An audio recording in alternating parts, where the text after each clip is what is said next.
Chapter 321. This healing spray is sold for 8 silver coins in the mall. Many gifted people recognized it and exchanged glances with each other. This man is very powerful. Otherwise, he couldn't afford the healing spray for 8 silver coins. The blood on the child's body quickly stopped scabbing, but he remained unconscious and showed no sign of waking up. The woman had recovered a little by now. She was covered in blood and was much worse than her man. Seeing the child like this, she rushed over and wanted to hug the child, but she didn't dare to reach out. Looking around, she pleaded, "Who has a healing item? Please save my child. I am willing to give you an item, a space button, 1 cubic meter in size. As long as you save my child, this item is yours." Zhao Yun's eyes were red, and he looked at everyone pleadingly. He couldn't bear the pain of losing his son in middle age. When these words came out, everyone took a breath of cold air, and their expressions when looking at the woman were immediately different. I didn't expect this woman to be so powerful that she could actually take out the legendary space button. Everyone looked at each other, and they all wanted it very much, but they didn't have any healing items. What item in the mall is the most expensive? The first one is healing items, the second is defense and attack items, and space can only be ranked 3rd and 4th. After all, what's the use of space items if you're dead? The woman's eyes were red at this time. She knew that there was little hope, but she still had fantasies. What if she had posted the items in the mall as soon as she came back, exchanging healing items, but there was no buyer. After all, what she wanted to exchange was the most expensive healing item in the mall, which was not so easy to get. Now that there was a flood outside, it was obvious that reality would not be safe. Who would not keep the rare healing items for themselves and take them out for exchange? Looking at her daughter with a pale face, she felt like the sky was falling. The 2 old people next to her also looked very ugly at this time. On the one hand, they felt sorry for the space button, and on the other hand, they felt sorry for their granddaughter. In the current situation, if this child is gone, it is unknown whether there will be another one. For a moment, I really didn't know which feeling hurt more. Jihee's ears moved when she heard the 1 cubic meter space button. She was a little moved. The healing mushroom must not be taken out. It was only on the shelf in the shop that borrowed 50 billion from Xiangtian. It would be easy to be exposed if it was taken out. As for doing it herself, she didn't even think about it. So, she reached into her arms, rummaged around, and finally took out a white feather. This is the feather of the mushroom chicken. When she is free, she will input some energy into it. This feather has her healing power. Ahem, big sister, let's be frank. I've taken out my props. If the treatment is not good, I will not return the space button to you. As Jihee spoke, everyone instantly focused their attention on the white feather in her hand. The look in their eyes when they looked at Jihee was as if they had seen some prehistoric monster, more shocking than hearing that a woman could take out a space button. Wow! Such an ordinary ship is really full of hidden talents. First, someone took out the space button, and before everyone was finished being shocked, they saw someone take out a healing prop. The woman's face was full of excitement, and she nodded quickly as if she had grabbed a life-saving straw. Change, change, change, as long as it's a healing item, it's fine. Even if you can't save my child, I won't blame you, don't worry, girl. She knew she was taking advantage. A space button in the mall may not necessarily be exchanged for a healing item. After all, with the system update, some people do get space items, and some are circulating in the market. But healing items are different. This is a consumable item. Who wouldn't keep it for themselves? Xiaoyan also spoke up, very sincerely. Yes, girl, don't worry. Whether you save her or not, we won't blame you. Other people were also a little eager to make a move. This is a healing item. If you sell it in the mall, you can get a lot of supplies. There is no problem of unsaleable goods. It will be sold out in minutes. Didn't you see the store that borrowed another 50 billion from the sky? The healing mushroom can be exchanged for the whole world. Every day someone begged her in the chat channel, but she didn't even reply. She was very cold. At this time, the child's grandmother grabbed Xiaoyun. Son, don't be so impulsive. Didn't you spray the healing spray just now? It's useless. You have to think it through, otherwise it will be a waste of time. Yes, you have to think it through. There are many kinds of healing props. What if the treatment is not good? Mom knows you are sad, but the child definitely doesn't want to see you two like this. Mom, shut up. Xiaoyun shook off his mother's hand fiercely, looking like an angry beast. This is my child, your grandson, and you are asking me to weigh the pros and cons now? Have you forgotten how the child usually calls you grandma? Don't get excited, your mother is doing this for your own good. Shut up, the space button is mine, I have the final say. Her daughter-in-law yelled, took out a space button from her bosom and threw it directly at Ji-hee, exchange for healing props. At this moment, her daughter's life is at stake. She has no time to argue with the old man and the old woman. Wait until the child is rescued to settle the score together. The space button flew in the air, and everyone who heard the conversation just now subconsciously stood up and reached out to grab it. What she was thinking was self-evident. The woman's eyes turned red with anger when she saw this scene. What kind of people are these? If there weren't a lot of luggage between her and Ji-hee, she couldn't step over it all. How could she throw it over? Just when she was anxious and saw that the space button was about to fall into the hands of a man. Ji-hee suddenly reached out and grabbed the space button before the man. Others seemed to have just reacted, and their expressions were a little embarrassed. But the corner of his eye was uncontrollably looking at Ji-hee, or the two props in her hand. Ji-hee didn't say anything. He exerted force on his hand, and the white feather turned into a shadow and shot towards the woman. Before everyone could react, it pierced the luggage next to the woman. Everyone was shocked. What a fast speed. Just now they only saw a white light, nothing else, and the feather flew over. What if it was a sword shot at them? Can they dodge it? Thinking of this, everyone woke up from a dream, as if they were awakened from the greedy state just now. They smiled awkwardly, not daring to look Ji-hee in the eye, and sat down again silently. Chi-li, who was sitting next to him, also breathed a sigh of relief. Fortunately, there was no big trouble. Just now, he was afraid that everyone would fight for these two props. This possibility is not impossible, but very high. He glanced at Ji-hee from the corner of his eye. Chapter 322. This little girl, she is a real person. She usually teases old ladies in the community all day long, and wants to make them eat maggots, which scares the old ladies so much that they run away when they hear her voice. Many people still pity her behind her back. Is she really that strong? It would be great if she could join their team. Just thinking about it, someone in front of me shouted excitedly. The child is awake. The girl who was covered with blood scabs and twitching and unconscious just now suddenly opened her eyes. The blood scabs all over her body have fallen off, and there is not a single scar left. At this moment, she looked at her mother crying in front of her, and subconsciously reached out to hug her. Just now, she felt as if she was thrown into boiling water and cooked, and fell into extreme pain. Her heart was full of resentment and unwillingness. But when she opened her eyes, the feeling seemed to have completely disappeared, and she couldn't remember it at all. Not only did she not feel uncomfortable at all, but she also felt comfortable all over, as if her body, which had been aching since the extreme heat, had completely recovered. Shoo, you are finally okay. I was scared to death. Woo woo woo. The woman held her daughter, who had been lost and found, and couldn't stop crying. Fortunately, God had mercy on her. Her child was still there. Oh, that's great, the child was saved. Next time, you must keep an eye on her, and don't let any accidents happen again. Seeing the child was saved, the pain of losing the child quickly disappeared from the child's grandparents, and they began to feel sorry for the space button instead. This is a big treasure, which could be exchanged for hundreds of millions in the past. Alas, people's hearts are not as good as they used to be. They want to be paid for saving people. The young people nowadays are really worse than the previous generation. Thinking of this, the old lady secretly glared at Ji-hee. She wanted to be paid for saving people. She was selfish. Ji-hee had already checked the space button. It was not empty inside. It was full of supplies without any space. She took a quick look, and it looked like food from the packaging. No wonder she didn't feel bad about taking out the food. The conditions were really good. But she didn't plan to keep it herself. However, the boat was full of luggage, and there was no place to put it. She would find Xiao Yun's wife, and give her the things after getting off the boat. At this time, the old lady also realized the food in the space button. She kept peeking at Ji-hee, looking very anxious, pulling her son to whisper. Xiao Yun shook off the old lady's hand, glared at her, and said nothing.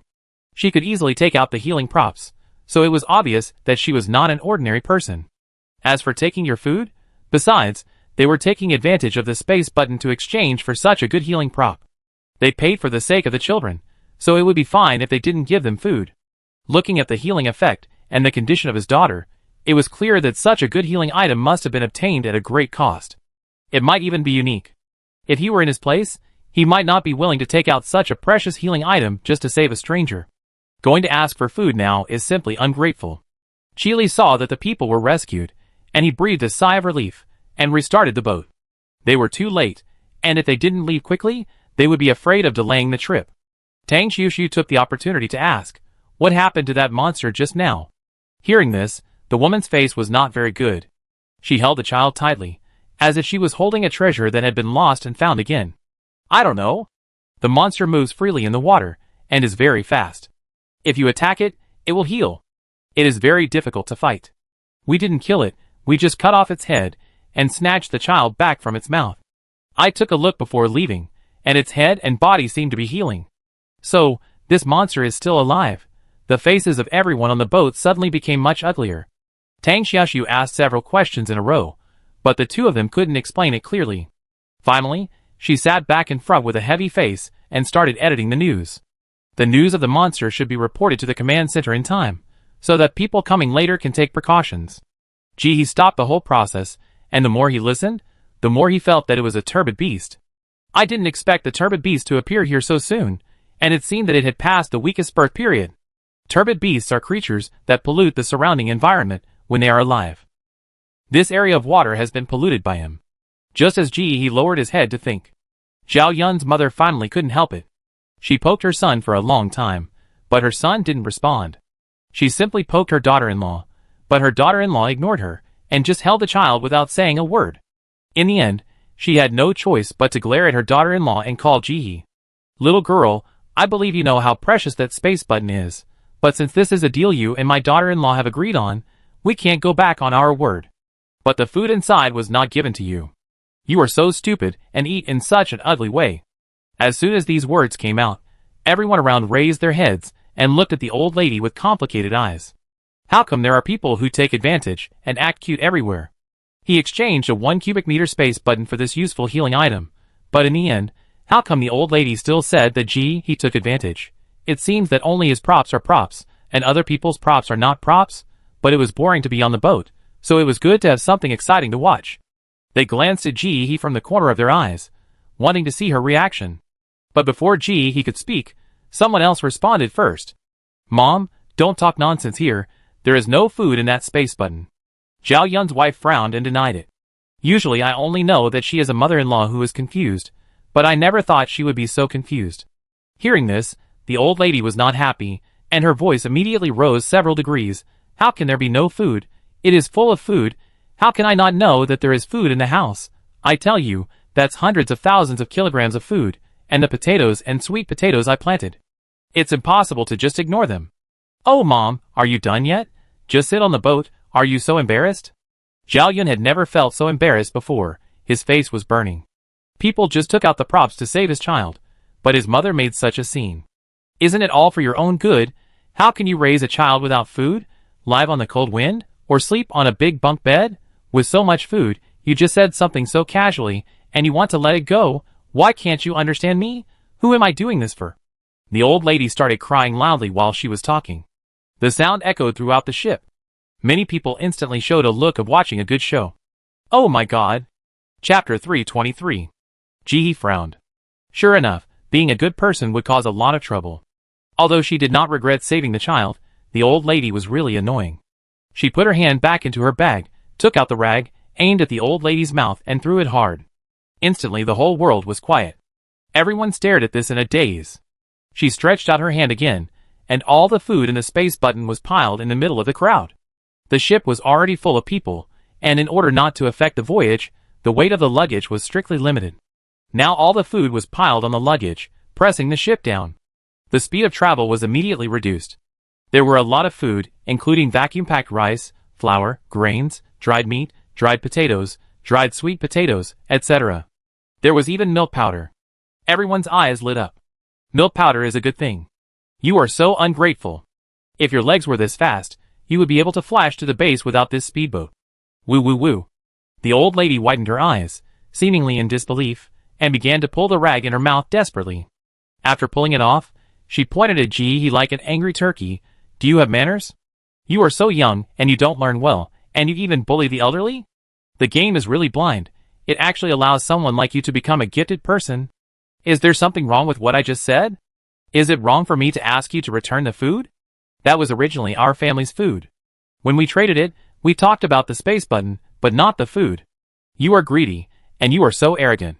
Before she could finish her words, she was blown away by a huge feather and fell directly into the dirty water. Help, help. The old lady struggled desperately in the water. She couldn't swim. Zhao Yun was anxious. His mother was indeed wrong. But she was his mother. He couldn't just watch her die. He had no choice but to jump into the water to save her. His wife sat on the side holding the child the whole time, without even raising her head. Qi Li and Tang Xiaoxiu just thought they were deaf and blind, and didn't say a word the whole time. Qi Li took the opportunity to speed up the boat. This family is really annoying, making such a fuss and adding so much weight to the speedboat. Isn't this messing with him? But he couldn't throw the food into the water, so he had to swallow his anger. Now he felt relieved watching Zhao Yun go swimming. Anyway, they wouldn't die, so they just swam, which would lighten the weight on the boat. He carried the feathers of the helmeted duck like a sword. These were the tail feathers of the helmeted duck, which were as hard as steel and about 2 meters long. If your mouth is dirty, you need to wash it. Everyone glanced at the old lady, who had been rescued by Zhao Yun, and was swimming towards the boat, then looked at He with an innocent face, and finally their eyes fell on the food in front of them. They exchanged a knowing look silently. Don't mess with him. This kind of lonely person with a bad temper is the most difficult to deal with. The boat fell into silence, and only Zhao Yun's father could be heard roaring one after another. Slow down. Slow down. The food can't get wet. It will get worms, and you can't eat it anymore. You. That's you. You old man. Put down the food in your hand. This is my family's. You have lived so long in vain. Why are you still dirty? Turning around, he turned into a screaming chicken again. Where is the milk powder I put in my house just now? Who stole it from me? Be careful, my son will come back and beat you to death. As he said that, he stood up and reached out to pull the food without caring whether he would fall into the water. During the whole process, he did not mention a word about the old lady falling into the water. Finally, more than 10 minutes later, Zhao Yun caught up with the speedboat and sent the old lady, who had drunk a bellyful of water, on board. The old lady was completely obedient at this time, and she did not speak. She just lowered her head and sat, not daring to look at He, and did not say a word during the whole process. This is a ruthless person, completely different from those little girls, who cried after being told a few words by her before. She really took action.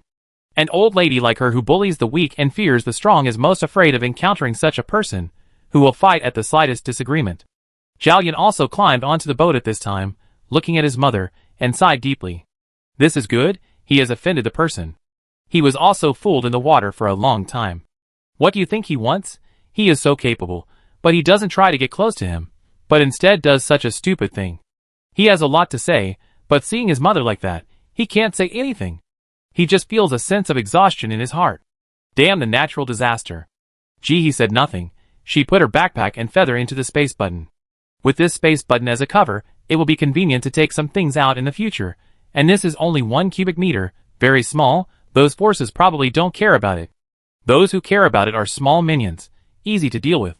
As time passed, they were getting closer and closer to the base. When the second to last road sign was erected, Qi Li's 10th spirit was also somewhat relaxed. A smile appeared on his face. If nothing unexpected happens, we can reach the base in 15 minutes. It was not easy along the way. There was water everywhere, and the houses were flooded. He couldn't find the direction to go forward, and he made several wrong turns along the way. You can imagine how stressed he was. Hearing this, Qi raised his eyebrows. Usually when someone says this, there will be some unexpected things later. The next few minutes went smoothly, and everyone looked relaxed. They were almost there. After sitting on the boat for more than 6 hours, they were so crowded that they couldn't move. Their legs were numb. Many elderly people breathed a sigh of relief. After sitting in the same position for a long time, their legs were numb. At this moment, they suddenly heard the sound of a speedboat coming from behind. And it was getting louder and louder. Qi Li's face was stern, and he turned around suddenly. In the dark night, nothing could be seen clearly. All he could hear was the increasingly loud sound of the speedboat's motor and people's screams. He subconsciously increased the horsepower. But it was too late. The speedboat behind was obviously moving at full speed, and it was not full. There was no one sitting at the back of the boat, and there was no luggage on the boat. In order to escape, they threw all their luggage away.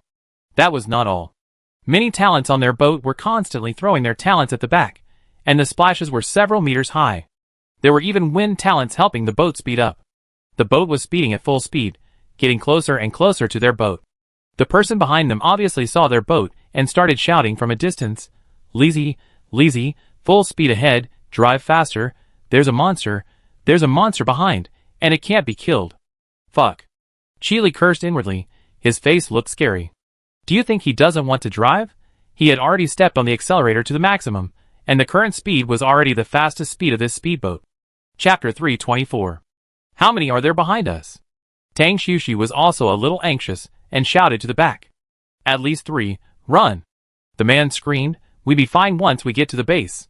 Let's drive to the base quickly. If there were no ordinary people, they, the gifted ones, could still give it a try. Even if they fell into the water, it would only take a short while, so they wouldn't be afraid of drowning.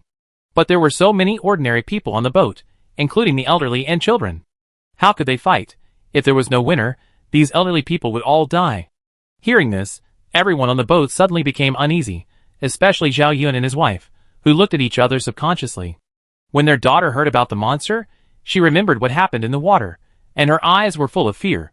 There were actually 3 monsters that were so difficult to deal with, and at least, throw the luggage, throw it quickly. Chile shouted, his face flushed. Hurry up, don't waste time, throw all the luggage down to lighten the boat. If they catch up, I can't protect you. If the boat flips, few people can return to the base alive. As soon as the words came out, many old people couldn't stand it. This luggage is their life support after going to the base. Can you not throw it away? This is all our food. Yes, let the boat behind us stay away from us. Why did they lead the monsters to us? It's all their fault. What will we eat if we throw it away? We can only live in a big bunk bed. Why do we need to set up road signs? Without road signs, these monsters will not find us at all. What should we do now? Yes, that little girl, she has a space button, we can put the luggage into her space. As soon as these words came out, everyone looked at Jihe. Girl, please help Grandma pack the luggage, Grandma begs you. Many elderly people on the boat looked at Jihe pleadingly, as if they saw the last straw to save their lives. Chile frowned, feeling irritated. These people did not realize the seriousness of the matter at all. Jihe's space button was only 1 cubic meter in size, and the luggage of so many people on the boat could not be accommodated at all.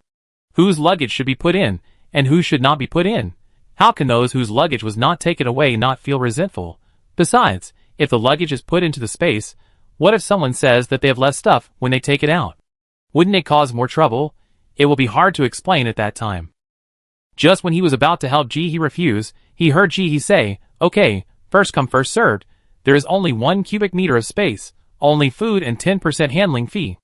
Chile sighed, he is still a child, too young, and easily soft-hearted. At this time, involving food transactions is simply a matter of life and death for these people.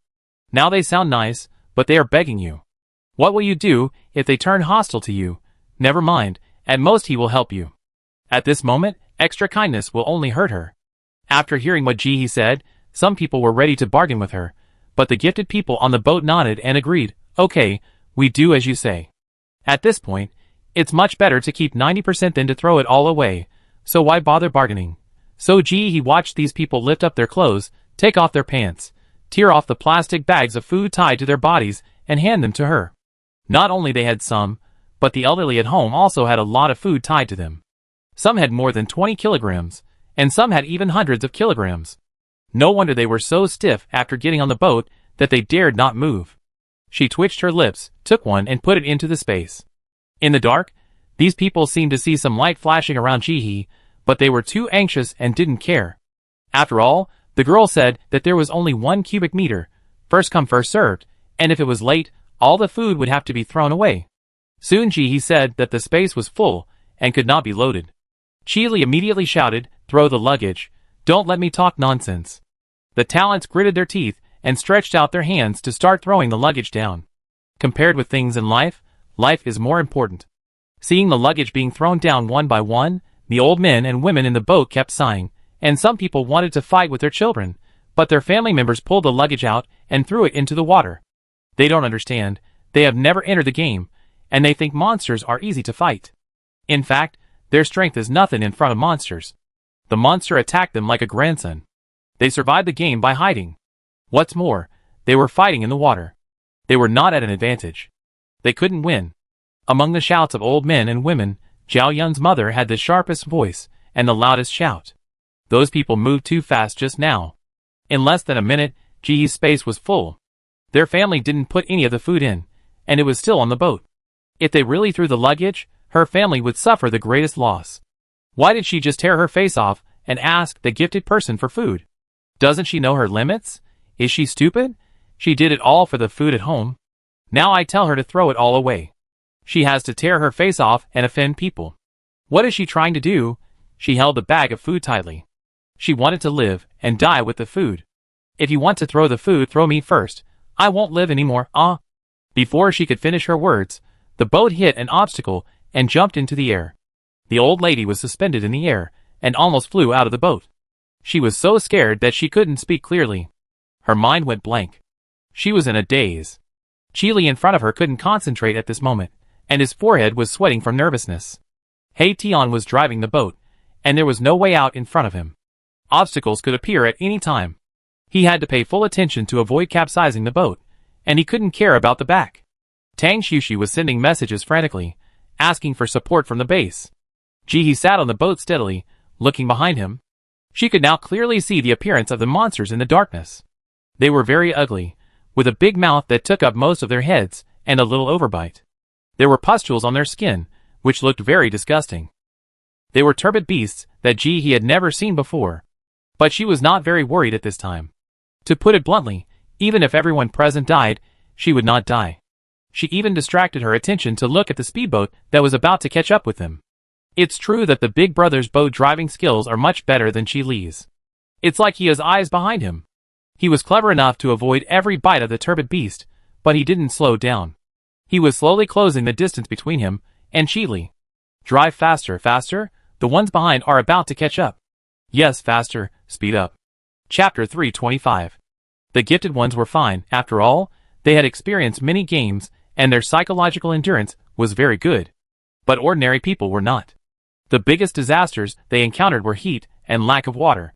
But with the help of their gifted families, these two disasters did not cause any unforgettable consequences for the ordinary people on the ship. At this time, the heartache for food was gone, and he heard the sound coming from the darkness behind him, and he trembled with fear. The child even cried out loud. Do you think I don't want to speed up? This is already the fastest speed? Chile yelled, sweat flowed into his eyes, and he didn't even dare to avoid it. He stared at the front. The strong flashlight showed that there were some obstacles on the road ahead, and he had to avoid them carefully. The appearance of this monster really caught them off guard. At this moment, he even wondered if the game was invading reality. Because the game is merging with reality, the monsters in the game will appear in reality. Helpless and terrified, everyone could only watch the two boats get closer and closer, even running parallel to their boat. The person sitting at the back of Jihe's boat finally couldn't bear it anymore. Zhao Yun dragged his mother forward and crawled forward. At this time, it didn't matter whether it looked good or not. The important thing was to stay alive. Their position was originally in the front, but because their mother fell off, others took their place, and now they were in the last row. I didn't take it seriously at first. Who knew I would encounter a monster? Just as the two fell down, a huge mouth opened up where they were sitting. He bit down fiercely. Unfortunately, he missed. Chi suddenly swung the speedboat. At this time, the talents on the boat couldn't stay calm, they desperately protected their families. The physical enhancement talents had no choice. They didn't have long-range attacks. They could only use their bodies as meat shields to block their families. Spiritual talents can attack from a distance. One of the water talents rolled up the water dragon and rolled the turbid beast into the air and threw it out. Before they could breathe a sigh of relief, they found that the turbid beast swam back again, unharmed. After several rounds, the face of the water talent turned pale. His talent was exhausted. Someone on the boat next to him shouted, "Brother, it's useless. You can't kill it. Drag it.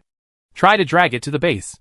After that, they also used their talent, the wind talent. Directly blew the turbid beast into the air. No harm, just to slow down the turbid beast. Watching the turbid beast disappear in front of everyone. Everyone just breathed a sigh of relief. The monsters in the distance appeared again. It was delayed for less than a minute. Chile shouted, "Have you requested support?" The feedback from the other side said that it was received and someone has been sent out.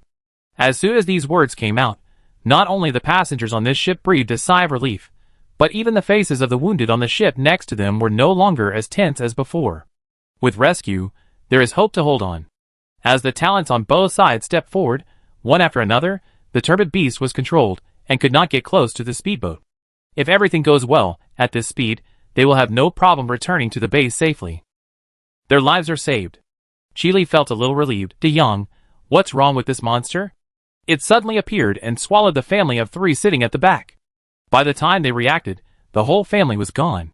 De Jong, who was driving the boat on another boat, yelled, "Some people have tried to fight back and found that this monster has a strong healing ability. The wounds heal quickly and seem to be painless, but fortunately it is not contagious." Not contagious.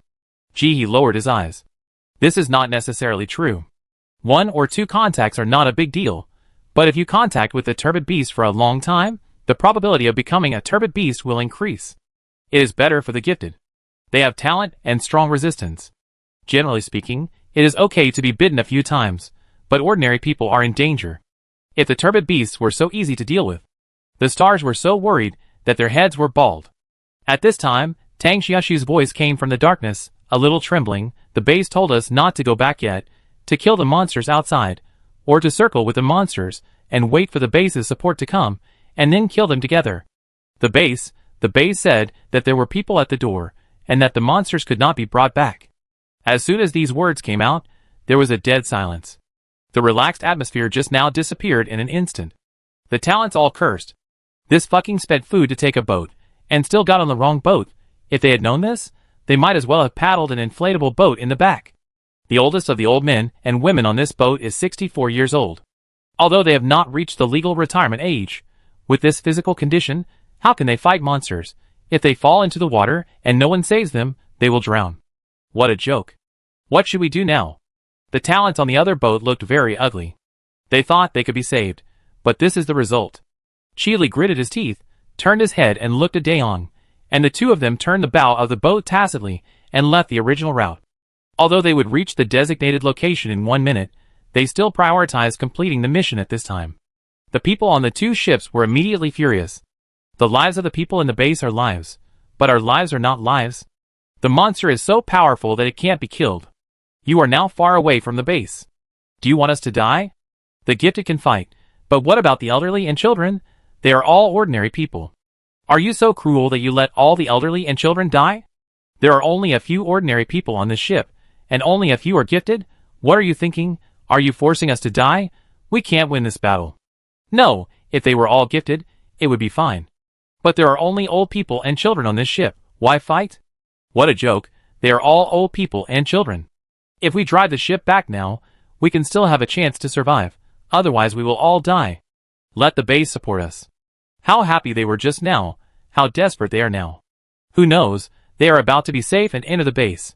But suddenly they are told that they must kill the monster outside before they can go back? What a joke.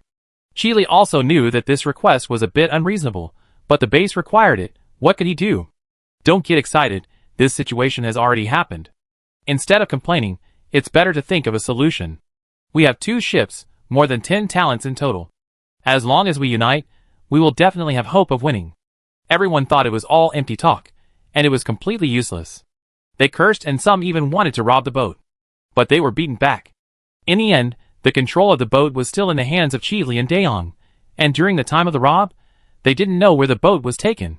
Far away from the base, it was still dark. What could they do? Even if they were given the boat, they didn't know the way. Helplessly, they chose to compromise. Chapter 326. You and I started to formulate tactics. The elderly, children, or other ordinary people must be protected. They have no fighting power, and will only hinder us if they go. I agree. Who will stay to protect them? Of course it's me. I am willing to stay to protect them. Why should you stay? I can also stay to protect them. My son is not very capable. He can't help much at this time. It's useless for him to go. Let him stay to protect us.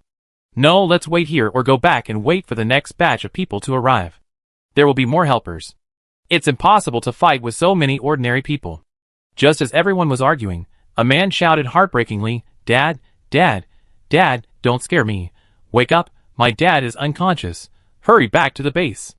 Everyone subconsciously stopped talking and looked down at the source of the voice. A gray-haired old man was lying in the middle of the speedboat, gasping for breath with his eyes closed. His whole body was red and his limbs were still twitching. It looked a little strange. But soon, everyone retracted their gaze and chose to ignore it. Continue the previous discussion. After the natural disaster, they saw too many separations and deaths, and the death of a stranger was not enough to move them. If they didn't solve the 3 monsters behind, then they, and this old man would be the difference between dying early and dying late. Maybe they would die more miserably than this old man. Ji-hee looked at the old man. This was the 50-year-old man she noticed when she got on the boat. At this moment, his performance seemed to be a bit like he was about to turn into a turbid beast. His son and mother were worried and pinching his philtrum, trying desperately to save him, but to no avail. The old man lay on the ground with his eyes closed, twitching more and more frequently, with no sign of recovery. According to the news from the Star Interstellar, outsiders could not intervene in the transformation process of the turbid beast. While controlling the direction, Chi-Li asked, "Does your father have any disease? High blood pressure or something like that?" "No, my father is very healthy, and has never had any disease." The man was sweating profusely. He wanted to ask the people around him to help him, but the people around him were busy discussing the battle plan for a while, and no one paid attention to him. Suddenly, he seemed to remember something and shouted at Ji-hee. "Girl, do you still have that healing item? Can you give it back to me?" As soon as he said this, the others stopped talking and looked at Ji-hee. "Do you think it's mud under your shoes? Just bend down and pick it up?" Ji-hee refused. If she took it out now, this matter would never end. One healing item can be said to be obtained by luck, but if she got 2 of the same, others would suspect that she had 3 or 4 more, and she would never have a peaceful life. The man seemed to have grabbed the last straw, and his face was full of despair. "Girl, are you unwilling to give it to me because I was rude to you just now? I am willing to apologize to you. Please, please save my father's life. I have a prop that can fly 3 meters above the ground. It is also very useful. If you are willing, this prop will be given to you." Ji-hee shook his head and bit his tongue. "I really don't have it. I don't have it." Rejected again, the man looked desperate. Other people around him couldn't tell how they felt. They still hoped that Ji-hee would take out the second healing item, but now they found out that it was the last one, and they felt worse than Ji-hee. It was heartache. The man lowered his head and remained silent, while the old lady next to him kept wiping away tears. "Life. It's all life. This damn world, early death, and late death are all death." For a moment, the atmosphere on the ship was very divided. The man was very sad, accompanied by the crying of the old lady. On the other side, the people on the 2 ships kept talking about the battle strategy. Because of the huge noise of the engine, they had to shout to hear each other. Ji-hee stared at the old man in the middle of the boat, in a daze, without saying a word. Finally, the tactical discussion was almost over. Others began to assign tasks. Even Ji-hee and the man were not left behind. The man's father was still lying on the ground, and Zhao Yun turned around and greeted the man. "What is your talent?" The man didn't say anything. Zhao Yun frowned, but considering the old man lying on the ground, his attitude was still softened. "Brother, I know you feel bad, and we feel bad too, but you have to know that if these monsters are not solved, our ending will be no different from your father's. I hope you can stand up bravely. You still have a grandmother to protect. Let's kill the monster as soon as possible and return to the base as soon as possible. Maybe your father can still be saved." The man seemed to have heard it. He raised his head with red eyes. "I am an earth element talent." As soon as these words came out, there was another awkward moment. Good man, how powerful were earth element talents during the extreme heat period? How terrible are they in this flooded environment now? It's all water. What can you do with your earth element? Everyone didn't know what to say for a while. Turning to look at Ji-hee, "What's your talent?" "Close combat, in a while." She prepared the tail feathers of the helmeted duck as her talent. No one expected Ji-hee to listen to them completely. After all, this girl has been a disobedient person since she came on board. As long as she can fight the monsters, it's fine. "Tang Xiaoshi pulled Ji-hee, you fight with me later, I protect you." Ji-hee, okay.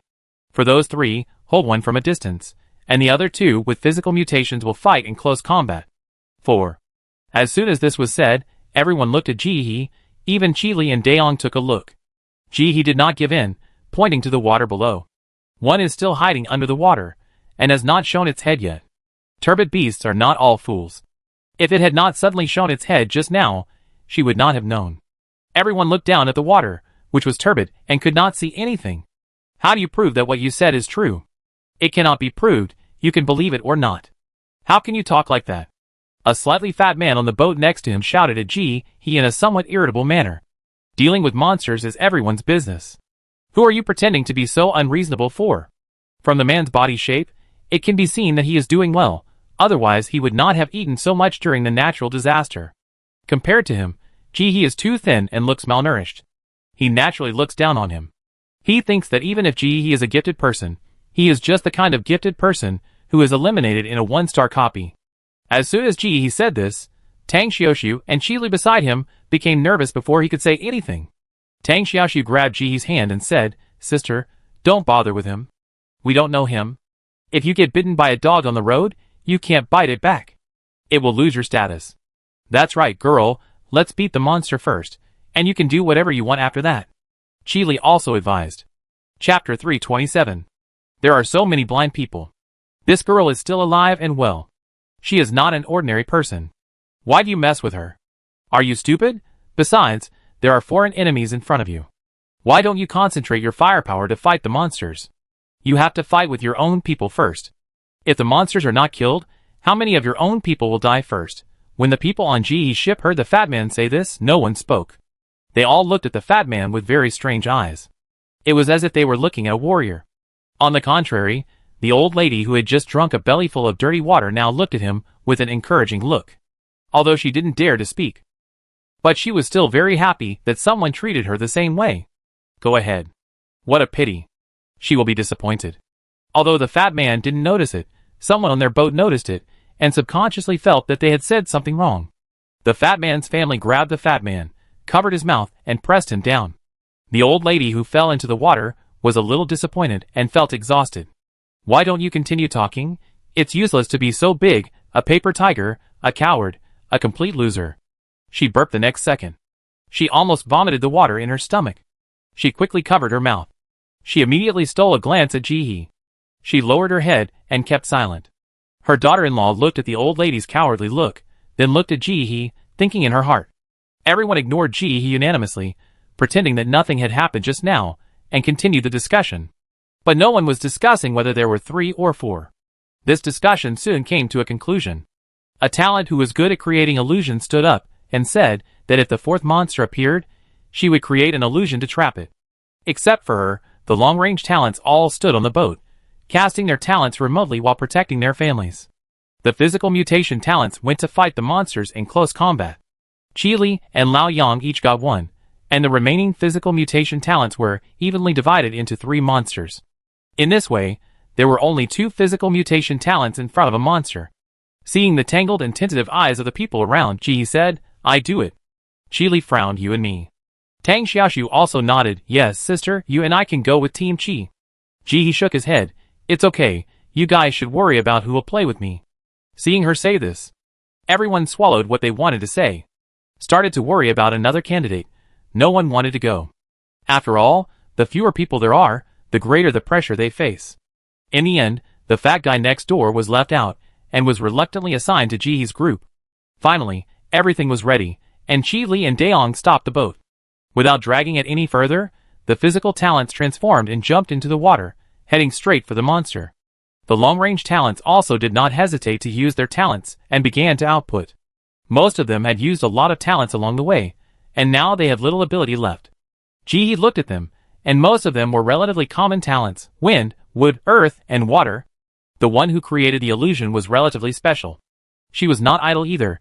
She exerted force on her feet, and the whole person rushed out like an arrow from a bow. He pulled out a long helmeted duck feather in the air, and chopped it down fiercely at the monster. The feathers of the helmeted duck are indeed hard enough to be used as weapons, sharper than swords. This time, half of the head of the turbid beast was chopped off, leaving only a few strands. She screamed in pain and wanted to retreat, but how could he let her? He swung a feather directly and fought with the monster on the water. Tang Xiaoxi was stunned. Just now she said she would protect this girl. I didn't expect her to be so strong. The fat man was also frightened by Ji's move. He was completely stunned and wanted to go back a few minutes ago to wake up the rude self. He could even split the monster in half. How could he be this man's opponent? He was as quiet as a chicken, silently resisting the damage, not daring to make a sound. Qili didn't notice this side at all. He led other talented people to fight in a dangerous situation. He seemed to need more help than this side. He swung the feathers here, just like cutting sushi. Each cut was extremely smooth. But she didn't hit the head. Except for the first one, she held back. She fought back and forth with the turbid beast. Her heart was extremely calm, and she knew clearly that her attack was ineffective. She didn't hit the place where the energy stone of the turbid beast was. The turbid beast could last for a long time. She knew that as long as she picked out the energy stone, he would die. But how could she do that? No. She couldn't explain why she knew about the energy stone. And if a person's ability is too strong, far beyond that of others, there will definitely be many things that will jump out and touch her. This is what she learned from borrowing another 50 billion from Xiang Tian. Unless she stays away from the crowd, there will always be disputes. Then she must grasp the right balance, making people feel that she is capable and not easy to provoke, but not thinking of her first when encountering difficulties. The two turbid beasts next to her barely tied under the siege of 3 people. She alone fought against 2 gifted people, and the balance was acceptable. During the fight, she would give way to let the gifted people standing on the boat behind her throw the attack to the turbid beast in front of her. Create a feeling of good cooperation. At the same time, she would quickly dodge backwards when the turbid beast attacked her. She was very busy for a while. She thought she was very low-key, but her performance had shocked everyone. The ability she showed was completely opposite to the impression she gave people. Such a thin person was actually a close combat type.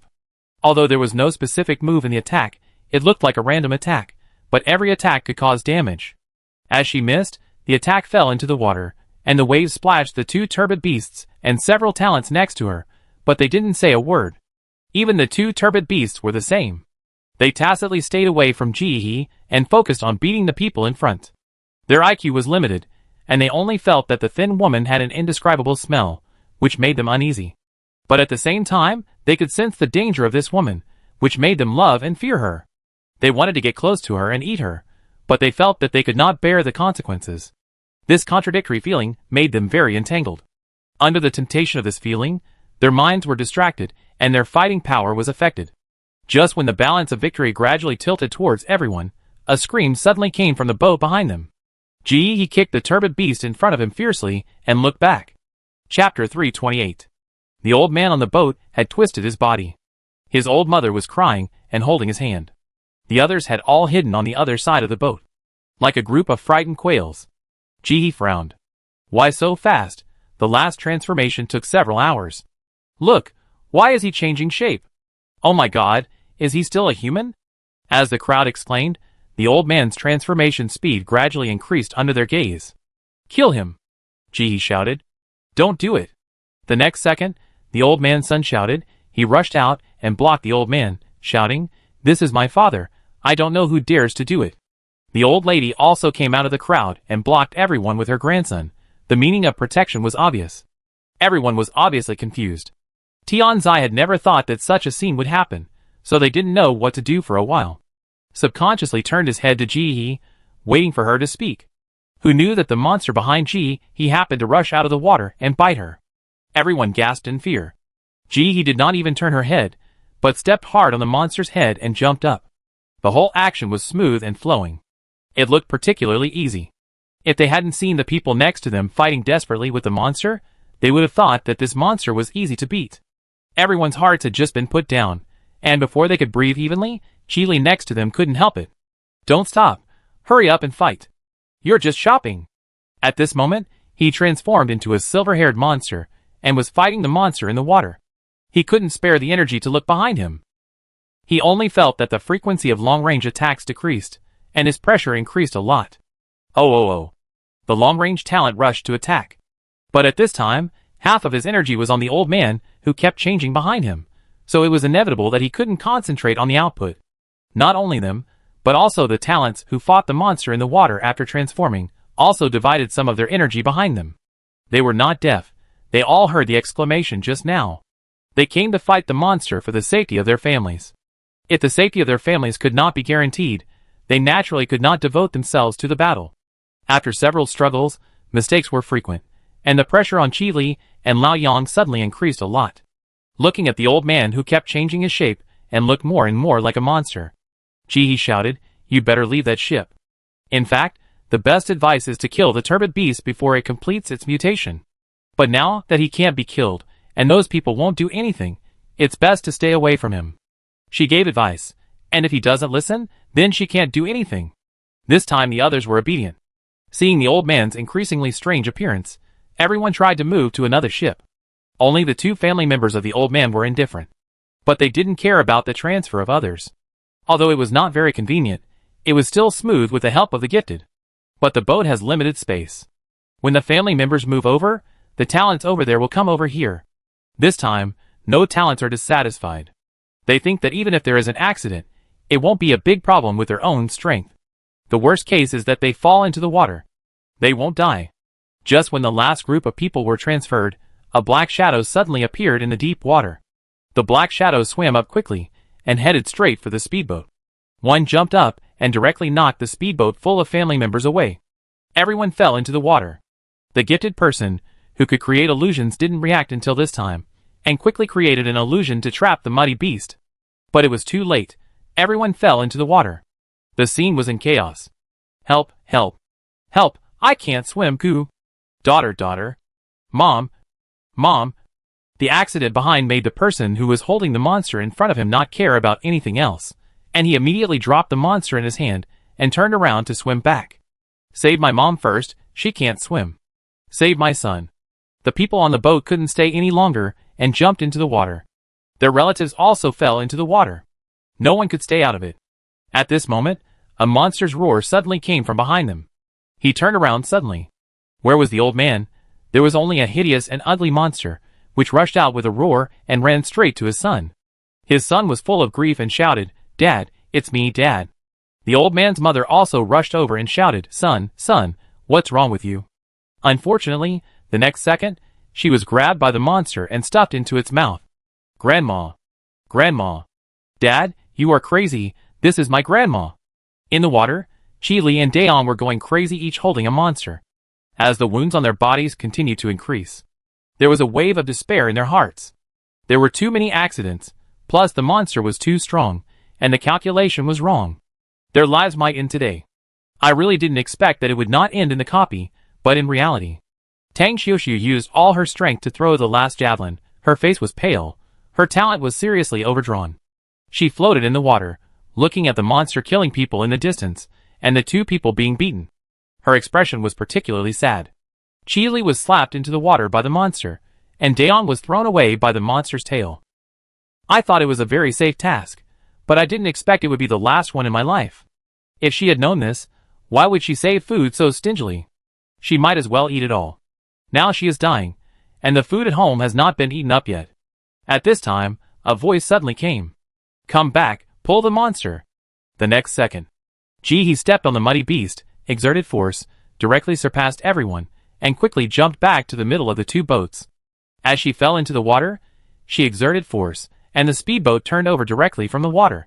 The next second, the old man, old woman and children in the water were thrown back to the boat by Ji-hee one by one on top of another. Thrown in a mess. In less than 1 minute, everyone was rescued. But this time no one protested. Everyone knows that without Ji-hee's help, this battle would have been a disaster. After all, 2 of the children had just sunk into the water.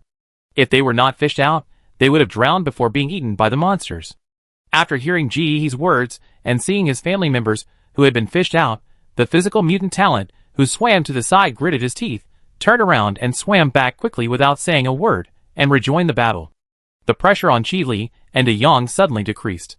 The two of them couldn't help but breathe a sigh of relief. This life was saved. Hurry up and fight, don't hold back. There are 5 monsters on the scene now. If you can't stop the monsters, it's a matter of early or late death. Chapter 329. With Ji-hee's shout, everyone became more ruthless. The physical mutation talent risked getting hurt in order to tear off a piece of flesh. The long-range talent held the other 2 monsters tightly. The props that were reluctant to use before were also taken out and used. Ji-hee saw it, and when the time was right, he directly cut off the tail of the monster in front of him with a feather. This time, he just happened to cut the energy stone in the monster's body. The energy stone was not destroyed, but flew into the air with half of the tail. Ji-hee grabbed it. The half of the monster's body that left the energy stone finally stopped moving. The half of the tail wrapped around the energy stone was still struggling. Ji-hee picked up the energy stone and threw the tail into the water. Stones. They have gallstones in their bodies. If you take out the gallstones, they will become useless. Ji-hee shouted. Then, holding the feather, he joined Chi-Li's team and chopped the monster on the head with an axe. Chi-Li's pressure was instantly reduced.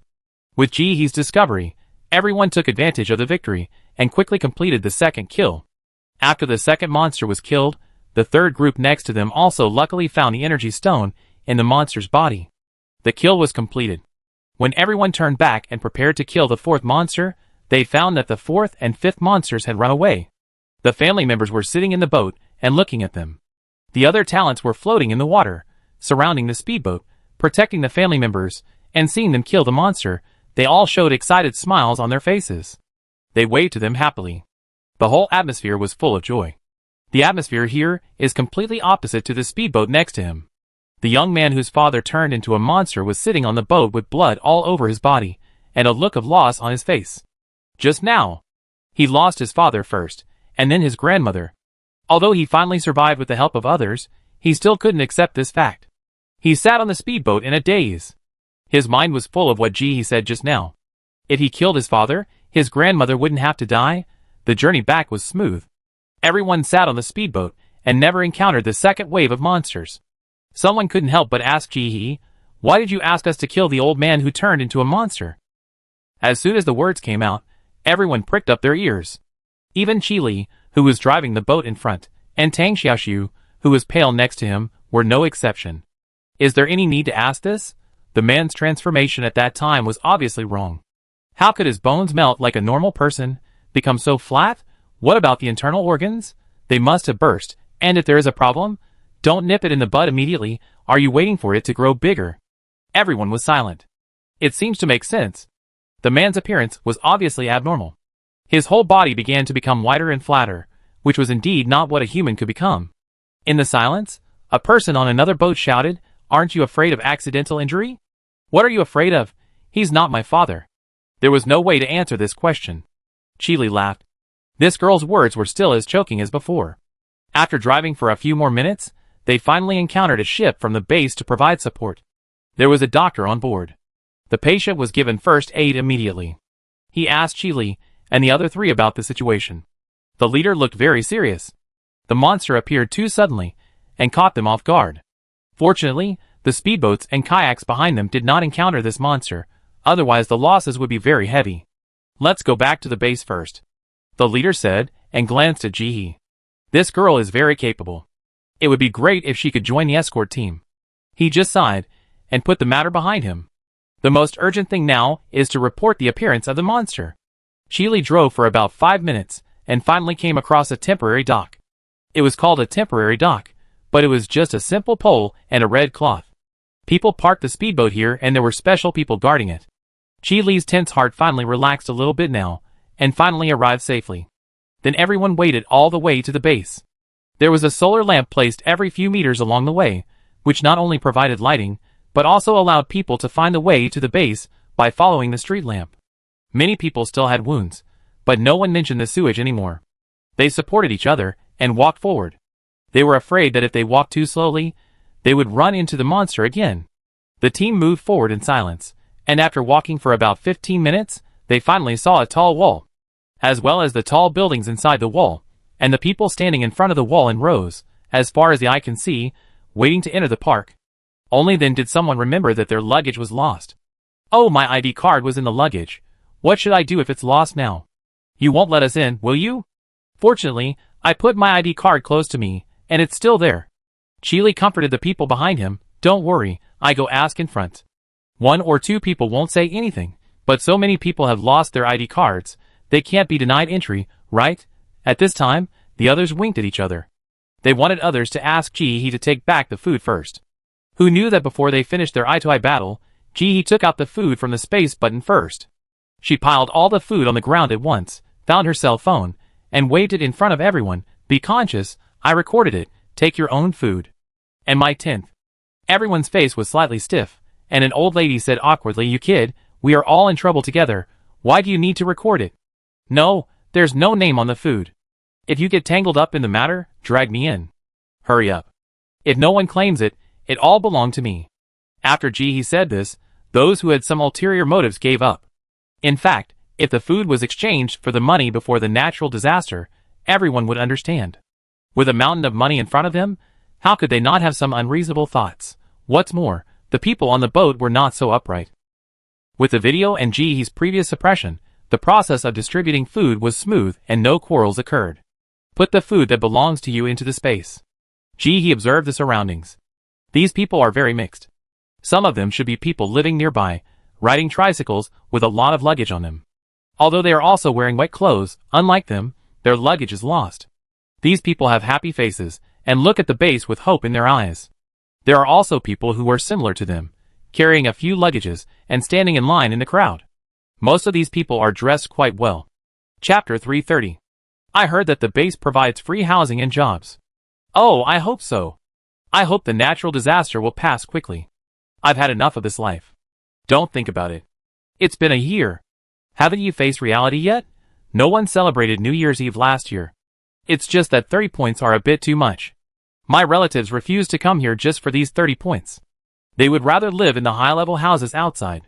After looking around, Jihee began to look for the legendary teleportation array. This is the thing that lured all the talented people to come here. After searching for a while, she still couldn't find it. After a little thought, she looked up suddenly. She saw the huge black vortex with silver light above her head. The corners of her mouth twitched. This system is still as sick as ever. Who can go up to the teleportation hole so high in the sky? This thought only flashed through her mind, and Jihee didn't think about it anymore. Since she found the teleportation hole, she must have a way to teleport away when the time comes. If it doesn't work, she still has the clouds of the floating island. No matter who is left behind, she will not be left behind. What are you afraid of? After a while, Chili came back. It's okay, you can scan your face later, go in first, and remember to apply for a new certificate at that time. It only costs 10 points. In addition, please keep it confidential. Please don't spread what happened just now, so as not to cause panic. It's not going well enough now. If there are more difficulties, I'm afraid some psychologically fragile people will come out to retaliate against society again. Everyone looked at each other and nodded. They still have to survive in the base, and it's not good for them to go against the base. To put it bluntly, if there were no bean cakes and water from the base, they would not be alive now. Although the gifted can earn money, it is impossible for so many people in the family to rely entirely on the little food earned by the gifted. Otherwise, they would be crushed to death. Everyone sat on the ground, gathered together, and began to chat quietly. It was already 2 o'clock in the morning. If everything went well, they could almost get in after queuing for 2 hours. There was nothing to do now, and many people came over to thank Jihee. At least they were in trouble together. There was no conflict of interest at this time, so naturally it was good for you, me, and him. Girl, thank you. If you hadn't pulled my old lady out of the water, I would have drowned. Yes, girl, thank you for saving me and my granddaughter. Grandma has lost her luggage, and has nothing good to give you. Here is a gold bracelet. Don't despise it. It's worthless these days. Sister, you are so powerful. Let's team up to pass the dungeon together.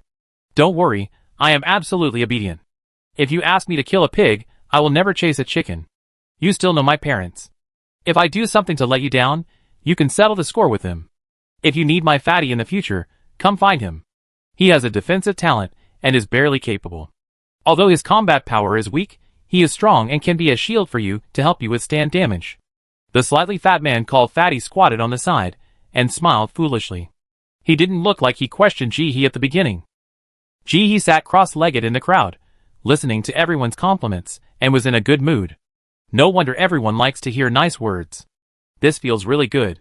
The base has 4 doors, opening in the 4 directions of southeast, northwest and northeast. They were now at the south gate. In addition to Jihee and his group, there were many residents from nearby cities, who came here spontaneously after hearing the news from the base. There were talented people, and ordinary people. They were all in a good mood at the moment, gathering in groups of 3 or 4 and chatting.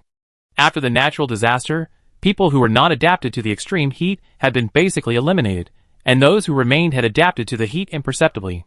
Although they would feel very hot and uncomfortable, as long as they had water and food, their lives would not be a big problem. The continuous heavy rain has given many people a chance to live. Their faces are full of fantasy about the future, thinking that life will never get worse, right? If you ask me, life will never get worse. I saw wild vegetables growing before I came here, and I picked a handful. I saw them too, and I picked them all, but I don't know if they are edible. We have all the wild vegetables, and other vegetables are not far away. At this time, someone in the crowd suddenly screamed, "Hurry up, save my son." Everyone rushed over. A year of natural disasters had not wiped out everyone's desire to watch the excitement. Ji also went over to watch the excitement. Seeing that Ji was short, Peng walked in front of her and helped her push away the crowded people in front of her, leaving a path for Ji. They came to the front row smoothly and watched from a close distance. Ji saw the boy who had fainted in the crowd at a glance. He was about 16 or 17 years old. He was unconscious at this time and was twitching all over. He looks a bit like the unconscious man on the boat. Son, don't scare mom, someone come, help me. Big Fat whispered to Ji-hee's sister, do you think this boy is wrong? Ji-hee nodded and shook her head. Big Fat was about to ask more, but heard Ji-hee say, I don't know either. Although the boy was twitching, his skin was not wrinkled and his bones were not deformed. He was still in human form. She didn't know if he could awaken successfully. He has not yet awakened and failed to become a turbid beast. It is not good to kill him now, right? Everyone was whispering around, but no doctor came. The child's mother was getting more and more desperate. At this time, a doctor finally ran over and squeezed into the crowd, shouting, Make way, everyone, make way, let me see what's going on. The doctor was sweating all over, panting violently, with big drops of sweat flowing down his forehead, looking very embarrassed. As a technical worker, they were moved to the base as soon as the flood broke out. As soon as he learned that someone outside the city was sick, he hurried over here on his bicycle. Everyone made way for the doctor to come in. After the natural disaster, thanks to the efforts of the upper class, people's lives were relatively stable. Although life was hard, there was endless garbage to pick up and bean cakes that were hard enough to hit people, but there was order and medical care. Even if there was no medicine, there were doctors to help treat the disease. As soon as the doctor touched the boy, he hissed because of the burn, but he endured the pain, pulled open the boy's vest, and continued to examine him. In the end, he was sweating profusely, but he still couldn't find the cause. Do you have any water? Give the child some water first. The doctor raised his hand, which had large blisters on it. The boy in front of him had red skin, looking like a boiled shrimp. Doctor, how is my son? The woman quickly took out some water from her luggage and hurriedly fed it to the boy. When she touched the child's face, she gasped because of the burn. It was so hot, could her son still be okay? Chapter 331. Tears instantly fell from the corners of her eyes, but she still carefully held the child's face and poured water into his mouth. Her hands were burned red, but she didn't let go. It's hard to say. I haven't encountered this disease of your son before, but now his breathing is quite smooth. You should feed water frequently and observe. I ask someone if we can put you in first. Our hospital has an air-conditioned room, which is for patients with heat stroke. Your son should be able to cool down a little if he stays in there. The doctor wiped the sweat from his forehead with the back of his hand, stood up and walked out. Thanks to the solar panels collected by the base, the hospital now has an air-conditioned room. With this room, the infection rate of patients' wounds can be slightly reduced. Although it cannot fundamentally solve the problem of lack of medical care and medicine, it can also reduce the growth of bacteria in some wounds. Ji watched for a while. The boy was always hot and twitching, but he did not show any signs of mutation. After a while, a medical team came and took the little boy away on a stretcher. As soon as the child left, his mother hurried to follow. The crowd of onlookers dispersed instantly. Someone in the team was holding a spot for her, and when he saw her coming back, he waved. What happened? The sturdy man called Xiaopeng was impatient, and without Ji talking, he started to share. A 16 or 17-year-old boy was also twitching. The doctor came, but couldn't tell what was wrong, but I think it's similar to the one in our team. Xiaopeng winked and said something meaningful, but everyone around him understood what was going on. Everyone showed an expression of enjoying something but not daring to say it, winking and making faces. Xiaopeng was surrounded by the old lady and began to explain what happened in a low voice. Finally, he expressed his own opinion. I think it's unusual. The boy might have awakened and become a gifted person. How did you see that? I guessed. I think he looks a bit like a fire-gifted person. Ordinary people would be burned to ashes at such a high temperature. This statement caused another exclamation. Xiaopeng was complacent and continued to squat in the crowd and talk nonsense. Chatting, isn't it just talking about whatever you want to say? Now it's not just them who are discussing, others are also starting to discuss. After waiting in line for more than an hour, after the examination, Ji was let in. Chili was going to accompany her to find a house, but because the wound was too deep and bleeding too much, he was carried away. When it was time to say goodbye, many people were reluctant to let Ji go and wanted to take her as a neighbor, But he didn't say yes or no. I want to live in District A or District B, and we will meet naturally if we are destined to. Entering the basement, that you would definitely run into your neighbors, which was unavoidable, so he chose to let nature take its course. Her decision was approved by everyone. I asked my acquaintances, and found that Area A and Area B do have better environments, and Area A is much better than Area B, but Area A is too expensive. I also asked and heard that there are security guards, and life is about the same as before the disaster. Then let's go too. You can go if you want. I heard that the threshold is very high, and those who can go are people with special abilities, except for those who have made special contributions. After bidding farewell to the reluctant crowd, he walked in the base with his bag on his back. This is the outermost part of the base, which is basically high-rise buildings. The distance between buildings is very close. The exterior is gray, and can be seen that it was completed in a hurry. The outer wall is simply cement surface. Some of these buildings are like pigeon houses that he has seen on TV. Looking from the bottom up, it is very crowded, and it seems that you will bump into the people next door when you open the window. There are dirt roads between buildings, and not even bricks are paved. After the continuous rain, the ground was very muddy. Jihee's shoes were covered with mud after just a few steps. Suddenly, she saw some green in the middle of the land. She walked over quickly, and squatted down to take a look. It was a small pile of unfamiliar weeds. It has a strong vitality. It has grown up just a few days after the rain. Jihee didn't recognize this kind of weed either. She took out the plant pollution detection tool sent by Dewan and tested it. Ding, natural food, pollution level 38%, edible, but not recommended for large-scale consumption. It turns out that M-Planet is also polluted. Jihee looked at these plants, a small clump, growing as high as her calves. In the distance, there was an old lady with a child, staring at this place closely. Jihee stood up, and did not touch the weeds. She had food, so this was not a big deal. The old lady saw her stand up and was surprised. "Girl, do you want this wild vegetable, or do you want me to pick it?" The old lady had a plastic bag in one hand, and held the child in the other. The child looked skinny. The eyes looked particularly big. Her eyes were full of desire when she looked at the wild vegetables. Jihee shook her head. "You pick them?" The old lady immediately ran over with her child, and picked up the wild vegetables on the ground. She happily put them into the plastic bag. Jihee turned and left. She saw many such people along the way, carrying worn-out plastic bags on their arms, strolling back and forth in the base, looking for plants. After all, this was a bite to eat, and it was precious vegetables. If there hadn't been this heavy rain, it would have been impossible. Instead of going directly to the housing rental center, she wandered around the base. There are 4 places with the most people in the base: a place to find jobs, a place to sell bean cakes, a hospital, and a housing rental center. She took a quick look at the places to find jobs, and there are many jobs posted at this time. There are jobs inside the base, and outside the base. There are construction sites in the base, recruiting workers. Because they are still building bases and expanding the base, they need a lot of construction workers, which requires certain physical fitness. There are also people responsible for cleaning public toilets, cleaning the base, making bean cakes, poultry farms, vegetable plantations, guards, etc.